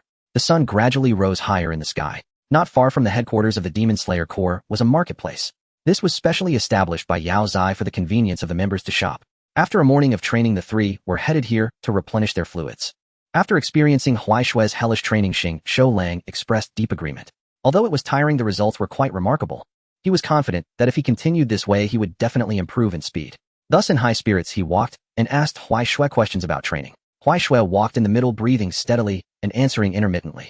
As they turned the corner, they also found a vendor selling mung bean soup. Brother, sister Huai Shui, I will go buy a few cups. Qian Shoulang spoke first. He had been following the two in training and was unable to keep up, leaving him quite thirsty. After pondering for a moment, wanting to buy more to take home, Xing Shoulang also prepared to go along and carry more. Meanwhile, Huai Shui chose to stay behind and wait. At this moment, something appeared on the street that caught her attention. Two lines intertwined. She saw Mi Li at the other end of the street, holding a bowl of meatballs, looking expectantly at the person beside her. It was unclear what she said, but the person next to her, Xiaoba and Ei, surprisingly started to slowly unravel the bandage wrapped around his face. His complete visage was revealed, looking even more handsome and refined than a few years ago. Seeing this, Mi Li transformed into a steam princess. Wow, Mr. Ihei is so handsome. Perhaps having not shown his true face for a long time, Xiaoba and Ei was still somewhat unaccustomed. Facing Mi Li's gaze, he felt a little shy.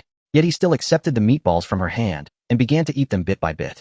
Huai Shui was completely captivated by the lines on them. The white and pink threads were even tighter than last time. So beautiful. She stared at them to the point that she only realized when the two of them approached. Mi Li felt a bit embarrassed being stared at by her, her face slightly reddening. Huai Shui, what are you looking at? Being asked like this, Huai Shui did not immediately respond. She was currently experiencing a storm of thoughts. It was unclear what thoughts were racing through her mind, but the final result was, you guys are together every day, right? Every day together. Her face turned completely red, and Mi Li stuttered, unsure of what to say. She occasionally stole glances at Xiaoba and Ei beside her. After a moment of daze, Xiaoba and Ei also began to secretly observe Mi Li. Seeing that the window paper had been broken through and the other party showed no signs of resistance, but rather had an expression of anticipation, Xiaoba finally understood and silently gave Huai Shui a thumbs up. As expected of you. Looking at the reactions of the two, Huai Shui felt somewhat puzzled. What was happening? She merely thought that the aura they radiated when together was very comfortable. Could it be that my suggestion stirred up trouble again? Before she could even ponder, a commotion rose from the other side. Shut up. It's merely the truth. Damn, you still have the nerve to say that. Huai Shui poked her head out. Shirmi was chasing Yong, the two of them circling through the street. Shirmi clutched the bag of Chiu Bing, which bobbed as he ran. Yong ran ahead, his expression saying he had no idea what he had done. When Xing Shoulang returned with Qian Shoulang, they found two wooden-head fellows trying to coax a fiery chili into ripeness. Beside them stood the bewildered Mi Li and unusually Xiaoba and Ei, who was not being trailed by Yong. Seeing the scene, Qian Shoulang murmured, Shirmi Gij and Yong Gij are fighting again. Xing Shoulang laughed heartily. Let's go, persuade them. He stepped forward, grabbed Shirmi and Yong and pulled them apart. Enough. This is the street. Shirmi panted, glancing at Yong with a scowl, but not continuing the quarrel. Yong stood 3 paces away, his face thoughtful. Chang Tu said she ought to cultivate good relations with the other Hashira. She had just discovered that Bu Si Chuan liked Chiu Bing and did not want others to know, so from now on she would deliver them secretly. With the conflict resolved, the group prepared to leave. Xiaoba and Ei and Mi Li planned to have lunch. Yong bought a radish, determined to recreate the radish salmon dish he had tasted at his master and at Chan Boss. Shirmi had somehow slipped away. When Huai Shui and the others returned to the Lian Yu household, Lu Hua had already set out the meal. Ma Shoulang sat at the table, beaming at the children's return. It's been lively today. Xing Shoulang smiled and gestured for Huai Shui to sit. Lu Hua carried the last pot of soup from the kitchen, smiling as she watched. Eat as much as you like, Huai Shui. Xing Shoulang took the wine jar and poured for himself and his father. Huai Shui watched curiously, unsure what the drink was. Seeing her hesitation, Ma Shoulang had Xing Shoulang pour another cup and hand it to her. Remember, Huai Shui, you're old enough now. You may taste it. Staring at the cup of clear sake, Huai Shui raised it, sniffed, and then tilted her head back and gulped it down. She was choked and sneezed and acted as if nothing had happened. Quietly setting the cup down, she picked up the bowl of soup beside her and drank from it at once. Huai Shui made a face and declared it unpleasant. Her feigned composure amused the Lian Yu household, and they laughed hard. The meal was boisterous. When the dishes on the table had been cleared, Huai Shui took her leave of Xing Shoulang and the others. Aunt Lu Hua had been busy all morning and needed a good rest. At the door, Qian Shoulang waved, "Goodbye, sister, Huai Shui." Huai Shui waved back, then turned toward the Dai Wu. So bored. What to do next? I wonder if Mion's report to Yao Zai will be back soon. Lost in thought, Huai Shui entered the Dai Wu and heard a peculiar noise. Huff huff. Ha. Who was dragging a water buffalo to the Dai Wu? Looking up, she found 3 people squatting in the courtyard, blowing hard into several gourds. Tan Zhilang's cheeks bulged, his face flushed red as he blew desperately into a gourd, but it did not budge. Shan Yi's eyes were brimming with tears. He blew until his eyes rolled back. Why must I endure this? I only came along to help find someone.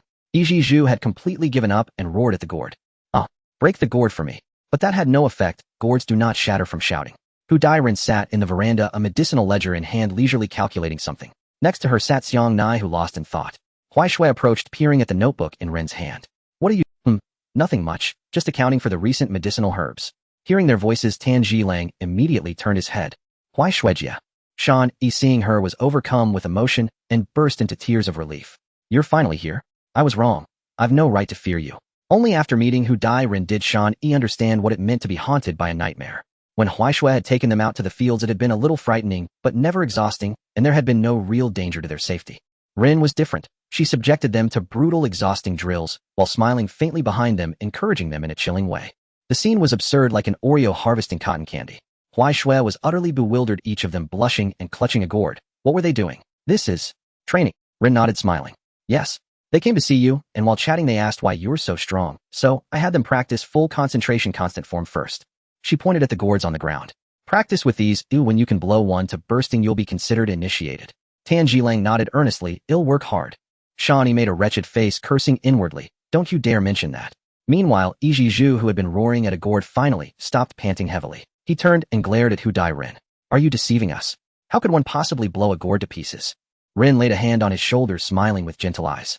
From Huai Shui's perspective, two impish horns seemed to sprout above his head. Well, if you can't blow them, there's nothing. The tone was clearly teasing Iji Zhu, and of course he took the bait and exploded in fury. Veins popped on his forehead.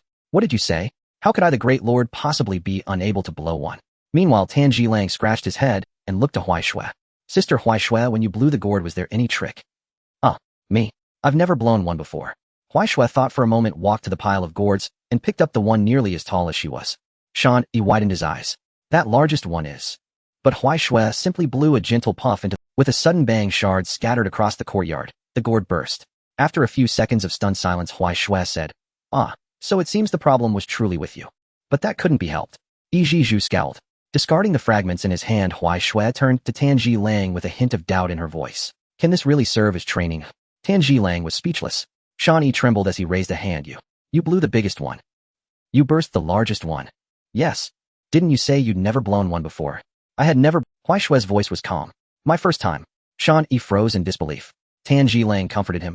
No need to be so shocked. Given Huai Shui's strength, it would be stranger if she couldn't burst one. To comfort Zenitsu, Tanjiro turned to ask Huai Shui, Sister Huai Shui, how do you practice constant concentration? Do you have any efficient methods? With a look of confusion in her eyes, Huai Shui asked him in bewilderment, what is constant concentration? Even Shinobu was taken aback this time. You don't know what constant concentration is? Huai Shui shook her head. I've never heard of it. Zenitsu criticized, it means maintaining constant breathing all the time. How did you even become a Hashira? Breathing. When I first saw my master using that type of breathing, I thought it was quite useful, so I just kept doing it all. She paused as if just realizing something. Oh, so this is what you were talking about. Everyone was thinking who knew you didn't even understand what you were practicing after all this time. Zenitsu stood there, mouth agape, staring at Huai Shui. So you mean you had no idea what constant concentration was, yet you learned it automatically? Yeah. What do you mean, yeah? Is that right? Reflect on it properly. Don't respond so decisively. After some inner turmoil, Zenitsu clutched his chest, looking deeply hurt. Tanjiro, I realize sometimes the gap between people is even greater than that between humans and dogs. It's fine, Zenitsu. Although you don't know constant concentration, at least you're better than her in other areas. Inosuke, who was nearby, tried to comfort him, but it was clear he wasn't very good at it. Tanjiro thought, what a novel way to comfort someone. Zenitsu said, thank you. Seeing that he seemed to be of no help, Huai Shui simply hugged Kanae and let her sit on her lap. The two of them were in the same position, with Huai Shui leaning against the post behind her and Kanae leaning on her. They watched the trio train as her thoughts began to drift away. Seeing her sister zoning out again, Shinobu chuckled softly and went back to the butterfly mansion to continue her busy work. Time for training passed quickly, spent amidst the boys' shouts throughout the afternoon. It wasn't until dinner time that the sleeping Huai Shui was awakened by Kanae. She hadn't even powered on yet when she was pulled to the dining table. Abie. After muddling through dinner, she followed Tanjiro and the others to the yard. Just as Huai Shui was gradually spacing out, Xiaoqing, Xiaocheng, and Xiao Sui returned from outside. The three little girls were helpers at the butterfly mansion, usually helping to dry herbs and clean. As soon as they saw Huai Shui, they perked up. Sister Huai Shui, you don't have any tasks tonight, do you? Can you play with us? It's no surprise. The kids are usually too busy during the day and only have some time at night. Plus, Huai Shui is often not around, so it's normal for them to be excited when they see her suddenly. Kanae stepped out, observing her sister being shaken by the little girls without saying anything. But she silently reached out her hands to touch Huai Shui's long hair. In the yard, Zenitsu looked at Huai Shui, who was surrounded by the girls and swaying like a human-shaped doll, unsure of how to comment. It was quite strange. He didn't hear any unusual sounds, which meant Huai Shui was currently showing no emotional fluctuations. She's not. Sister Huai Shui has a very good temper, Tanjiro said, taking a breath as he looked over. Finally, Huai Shui responded, snapping out of her daze. Okay, what are we playing? Upon hearing her sister agree, Xiaoqing immediately pulled something out of her pocket. We found. A moment later, a round object wrapped in a string was pulled out. Film roll, Xiao Sui excitedly explained. This has become very popular recently. It contains horror movies that are being shown in the nearby towns. Upon hearing the word ghost, Zenitsu jumped up instantly.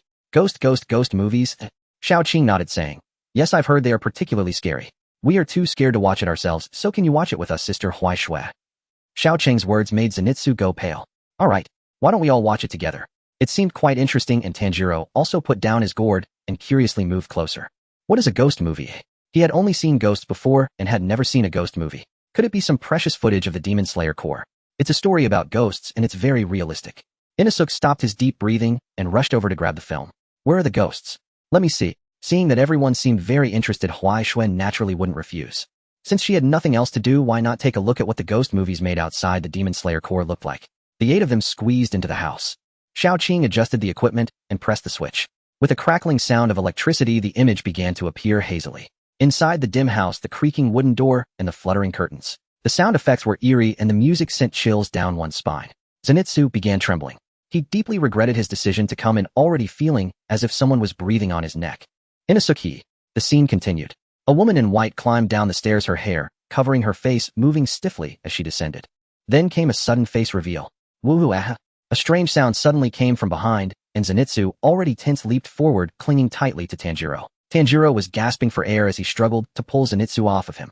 Inosuke was sitting beside them, laughing heartily. Ha ha ha, you're way too timid. Hey, you wild boar. Are you really that scary? Come over here and apologize. Realizing he had been played, Zenitsu was furious and began to confront Inosuke. The 3 little ones who were originally huddled together, comforting each other, felt much more relaxed seeing the commotion between the two. Meanwhile, Kanae and Huai Shui formed a duo with unchanged expressions. Both of them stared at the screen expressionlessly, not even blinking. The scene reached its climax. The woman in white suddenly raised her head, revealing a pale face with completely black eyeballs. Ah! Zenitsu's scream echoed throughout the butterfly mansion. The scene ended there. The room fell silent for a few seconds. Exhausted, Zenitsu collapsed on the ground, panting. What was that? I can't watch anymore. It's okay, Zenitsu. You've already seen demons, and besides, demons don't exist in this world anyway. Seeing Zenitsu react so strongly, Huai Shui was also puzzled. The one inside was just a person with eyes that were eyes and a nose that was a nose, aside from being a bit pale. She looked quite beautiful. Why would that be scary? She couldn't understand. She looked over at Kanae, who also turned to her. Yes, it seemed Kanae shared the same confusion. After that, Huai Shui took some time to comfort Xiaoqing, Xiaocheng, and Xiao Sui before retreating from the room. She wandered in the corridor for a while, but didn't return to sleep in her room. Instead, she lay on the grass in the yard, gazing at the stars in the sky. Mion, nestled in her arms, had already fallen asleep. Kanae initially wanted to keep her company, but was pulled back by Shinobu to get some rest. The yard was very quiet. Only the sound of the wind rustling through the treetops could be heard. Huai Shui closed her eyes, her consciousness gradually sinking. Then she found herself in a strange room. Blood was everywhere on the walls, floor, and ceiling. Thick dark red liquid kept flowing down. At the same time, the sound of crunching could be heard. Moreover, she could feel something behind her. When Huai Shui turned around, she saw a humanoid figure crouching in the corner. It was very out of proportion, with limbs and a neck that were too long. It turned its head, its hollow eyes staring at her, while countless shadowy figures began to emerge from the blood surrounding them. All of them had their mouths stretched wide, torn to the roots of their ears, from which blood-red liquid flowed. Ha ha ha. Woo. What? Did you come back? Don't. Abandon. Come. Various hoarse voices emerged from their mouths, filled with sorrow, anger, despair, joy, slowly gathering into a jar, transforming into that eternal curse. You cannot escape. You will never think of escaping. The body felt as if it were nailed down, and Huai Shui could only watch helplessly as those twisted figures spread their arms, getting closer and closer. Come. Hug. Tight. Suddenly opening her eyes, instead of seeing blood-stained walls and crimson figures, she was greeted by a clear... It was dawn, and the sunlight was blinding. A familiar face leaned in closer. Tanjiro was looking at her with concern. Sister Huai Shui, you're awake. I just saw you covered in sweat. Did you have a nightmare? Huai Shui raised her hand to touch her forehead, and indeed, as he said, it was covered in moisture. Fortunately, she managed to control herself. She almost lost her breath earlier. Calming her emotions, she awkwardly withdrew her hand and stood up. It's nothing, just do. Without waiting for him to say anything further, Huai Shui had already walked into the room. Behind her, Tanjiro looked at her figure deep in thought. One thing was certain, she had just smelled the scent of fear. Very faint, but it did exist. What could have made Sister Huai Shui feel this way? However, it seemed that there was nothing unusual, it should be fine. Dispelling the doubts in his mind, he smiled and fought. It's time for breakfast. Miss Shinobu is waiting for you inside. Okay. After breakfast, everyone at the butterfly mansion became busy again. Huaishui lay on the grass, gazing at the sky still in the same position. Mian was sleeping on her chest, rising and falling with her breath. Tanjiro continued to work hard, while he who could not pop the gourd had begun intense training. Zenitsu and Inosuke, who had short-lived enthusiasm, were probably still lying in bed. Huaishui listened to that sound, her mind replaying the fragments from her earlier dream. Severed limbs, blood, death. So annoying. However, not long after Tanjiro noticed something unusual. He looked at Huaishui, sniffing the faint odor of disgust in the air, speaking gently. Sister Huaishui, aren't you bored lying there all the time? Interrupted from her thoughts, Huaishui replied without thinking. Bored? This was her usual state. There was no need to explain. It would be strange if she wasn't bored when she had nothing to do every day. Tanjiro nodded, concluding that she might be bored, which led her to think of something unpleasant. The priority now was to get Sister Huaishui busy. Shall we find something fun to do? Like. Alright, suddenly asking him, he couldn't think of anything either. If Tanjiro couldn't think of anything, then there's no need to mention Huaishui, who was a bit of a fool. The last time she jumped into a well, she was scolded by Shinobu. The time before that, she swung on a swing beam and got written down by Shinobu. And the time before that, she finally had a spark of inspiration, but she was punished by Shinobu as soon as she started sliding down the grass. What counts as something fun? She thought for a long time. Suddenly a scene flashed through her mind. It was a night a few years. Good. You've been decided. Thus, feeling excited and ready to put her plan into action, she completely forgot about Mian's existence. So much so that her sudden movement caused Mian to roll off her chest. Ugh. Shui, what are you doing? Mian, who was originally dreaming, ended up on the ground munching on grass. And Huaishui had already pulled it up, placing it on her head as she walked out.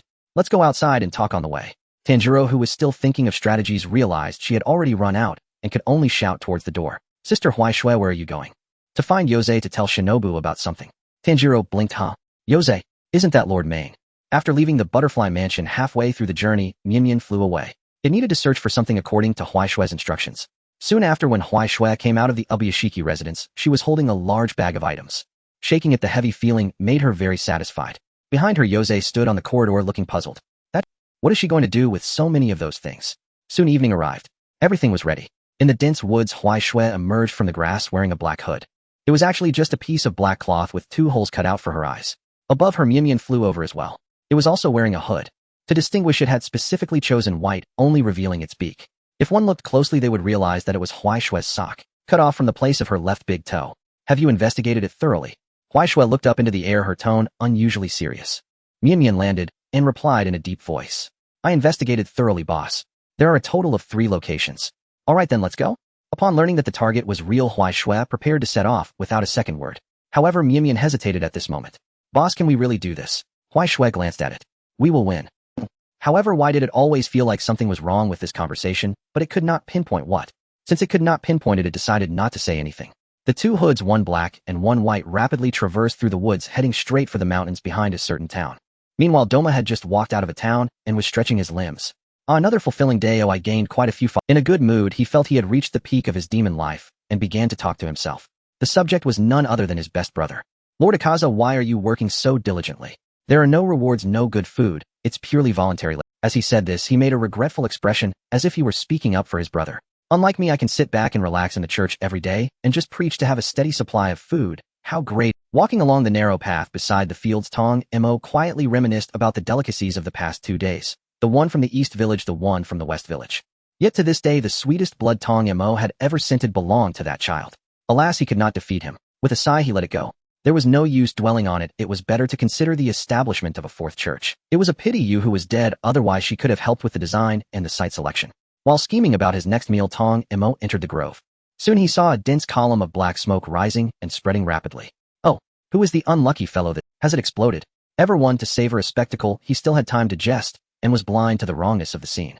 Only when Tong Mo drew closer did he realize that the leaping flames revealed the ruins of his church. Meanwhile, Huaishui crouched before the 2nd church. She placed down the explosive pouch she had gotten from Yao Zai and lit the fuse. She then retreated swiftly with the person they had bound and dragged out from inside. Flames leapt into the sky, a faint brightness reflecting in her eyes. Wonderful, more beautiful than the stars. Watching the pyrotechnics, Huaishui skewered the wild pheasant she had found by the roadside, preparing to roast it. The shadow of last night's nightmares was in this tranquil moment scattered by the firelight. Mian watched her and made a mental note. Oh, so Shui likes fireworks. As an exemplary Kasugai crow, I must stock up more in future. Smoke and flames carried far, they could be seen for miles. One might ask, would this draw Tong Mo? The answer was inevitably yes, for Tong Mo was already racing along the road. But Mian Mian was not worried, for Xue Xue had said earlier, if they ran into him, it would be an easy matter. Yet plainly Tong Mo's speed had not won Master Xue's approval. Though he had tried his best, he was still one step too late. Before his eyes lay only the ruins of the third church, and the once towering building was reduced to a few standing pillars beside a pile of chicken bones someone had eaten and not cleaned up. The sight did little physical harm, but it stung with humiliation. The whole affair frayed Tong Mo's composure. Who would have imagined that an hour earlier, when he was sighing about never worrying for food and lodging, he would fall to such a state? His perennial smile vanished. Expressionless, he spoke slowly, his tone stiff and cold. What a vile fellow. Do not let me find you. Meanwhile, the mastermind walked through the night market of a town. The pouch that once held explosives was now filled with a sword. She had long since removed the hood. Huai Xue's mouth was stuffed, and when something tasted good, she fed Mian Mian perched on her shoulder. They had planned to return to Daiwu, but thinking that there was nothing to do at Daiwu all day, it seemed better to wander outside. So Huai Xue decided to take the chance to play for a few more days. Mian Mian, this is tasty. It is. But Xue Xue, where shall we sleep tonight? I don't know. Find a tree at random or go on a mission. The girl and the bird chattered happily as they walked down the street, completely casting off the memory of their earlier break. Only Tong Mo's wounded world remained, unable to find anyone. He ruminated in the woods, growing angrier the more he thought, and the more angered the more he brooded. It was almost as if his emotional disturbance were being cured. Such a commotion also drew the attention of Wu Qin in Wuxian City. He had been contentedly posing as a refined gentleman while concocting medicines. He suddenly noticed an emotional fluctuation in his top slacker. Such a rare occurrence was comparable to him paying New Year respects to Ji Guiyuani. All along, Tong Mo had seemed to him a creature of emotional disorder and foolishness. What on earth could have happened to stir such emotions in that thing? He should go and see. Although the creature spent its days eating and drinking, shirking duties, meddling with Shangshan affairs, and always irking him still, nonsense. Why did he suddenly feel it better to leave him be? In the end, however, Wu Qin chose to inspect memories and inquire. Having survived 1,000 years, he knew he could not ignore anything unusual. Yet from the memories of the recent patrol, Wu Qin found nothing out of the ordinary. Tong Mo, what happened to you? Indistinct curses. Wu Qin, what do you mean your Wanshi Jilu Jiao was demolished as an illegal building? Several days later, Huai Xue stood at the door of Daiwu. She had had a great time these past days, and had incidentally cut down a few heedless demons. Had she not reckoned it was time to return, she felt she could have kept reveling. She pushed the door open, and the courtyard was unexpectedly lively. Tan Zhilong was lying on the ground, Xiao Qing sitting on his back as he did push-ups. Huff huff. Shawnee was also prone with Xiao Cheng on his back, but he had already collapsed. I can't go on. I really can't. Xiao Cheng sat firmly on his back, smiling and encouraging him. Come on, brother Shawnee. Shawnee cried out, huh? Burn my little cosmos. Nearby, Ijiju continued his head. Xiao Sui sat atop him, bounced up and down, but not afraid at all, laughing merrily. Huai Xue stood in the doorway and decided to greet them. I'm back. At that word, the 6 of them turned their gazes. Training. Shan Yi nodded in approval, and Ijiju resumed his headlong frenzy. Huai Xue looked down at them. Huh. Strange. Weren't those two originally adamant about refusing to train? How had their temperaments suddenly changed? Tan Zhilong sensed her puzzlement and explained with a smile. Shan Yi suddenly became diligent, and Ijiju saw us training and joined in. After all, everyone wants to grow stronger. Huai Xue brightened, but did not linger. I see, carry on then. She had been away several days, and wanted to check on, but when she entered the room, she saw an unexpected person, a girl with her long black hair bound, wearing the uniform of Yin. Why was Miduzi here? Upon seeing Huai Xue, Miduzi abandoned her things, and ran over happily. Sister, Huai Xue scanned her from head to toe, and asked in puzzlement, you joined Yin? Miduzi did not hide it. My brother joined Guisha Dui, and I wanted to do something too. The villagers said Yin is important, so I came to try it. She paused, and lowered her head, a little embarrassed. I had thought I might see you here, but Miss Rin said you had gone out. Oh, so you came to find me. After understanding the general situation, Huai Xue turned to inquire about the current status of Tan Shilang and the others. Speaking of this, Nezuko's smile became even more radiant. Everyone is doing particularly well in the swordsmith village, and they are getting along harmoniously with the villagers. Listening on the side, Huai Xue felt inexplicably comfortable and habitually patted her head. That's good. If you need anything, just find me. You'll be around these couple of days. After leaving her advice, she turned and headed towards the pharmacy. Nezuko stood in place, determined to work twice. Since her brother didn't want her to become a swordsman, she decided to become the most perfect support. Meanwhile, Huai Xue walked down the corridor. Soon she arrived at the pharmacy, and as she hoped, met Kanae. At the same time, she also saw the watchful butterfly. At this moment, she was sitting at the table with a small notebook, beginning the interrogation. Name? Huai Xue. Maoli. Don't be silly. Oh. This scene made Kanae's sister, who was watching alongside Kanae, unable to hold back her laughter. What is even going on? These two really know how to have fun. What have you been doing these past couple of days? Didn't experience free fall, or something? No. Is life drifting with the wind? No either. Seeing no signs of deception on Huai Xue's face butterfly, Shinobu finally felt relieved and revealed her smile again. Actually, nothing else matters as long as you are having fun whether you eat or not. But I did go out to blow things up. This statement directly left her speechless. What did Huai Xue just say? Blow things up. Yeah, I blew up 3 buildings, and they looked quite nice. With her temples throbbing, butterfly Shinobu lowered her head and rubbed her forehead, feeling a headache coming on. After a moment, she put her hand on Huai Xue's shoulder and began shaking it violently while shouting, "What are you doing, my dear sister? Why would you blow up someone else's house?" Huai Xue's head was shaken so much that it became a blur, leaving her helplessly stammering. In the end, it was Kanae who calmed Shinobu down, allowing her to speak. "I didn't blow things up randomly, I blew up the Eternal Paradise Cult." "Oh, Eternal Paradise Cult." Upon hearing this term, the Butterfly Sisters felt a bit familiar. Shinobu, the Eternal Paradise Cult. Isn't that the cult that Upper Moon 2 mentioned? Kanae suddenly remembered how Doma had repeatedly brought up the Paradise of Bliss that night. Shinobu was also taken aback upon hearing this. So she went out to play and conveniently stole a tower. After a brief moment of shock, she demonstrated what it meant to change her expression in an instant. "Awesome. Let's play like this next time." Upon hearing this, Huai Xue instantly got excited. "Understood, next time we will play with explosives.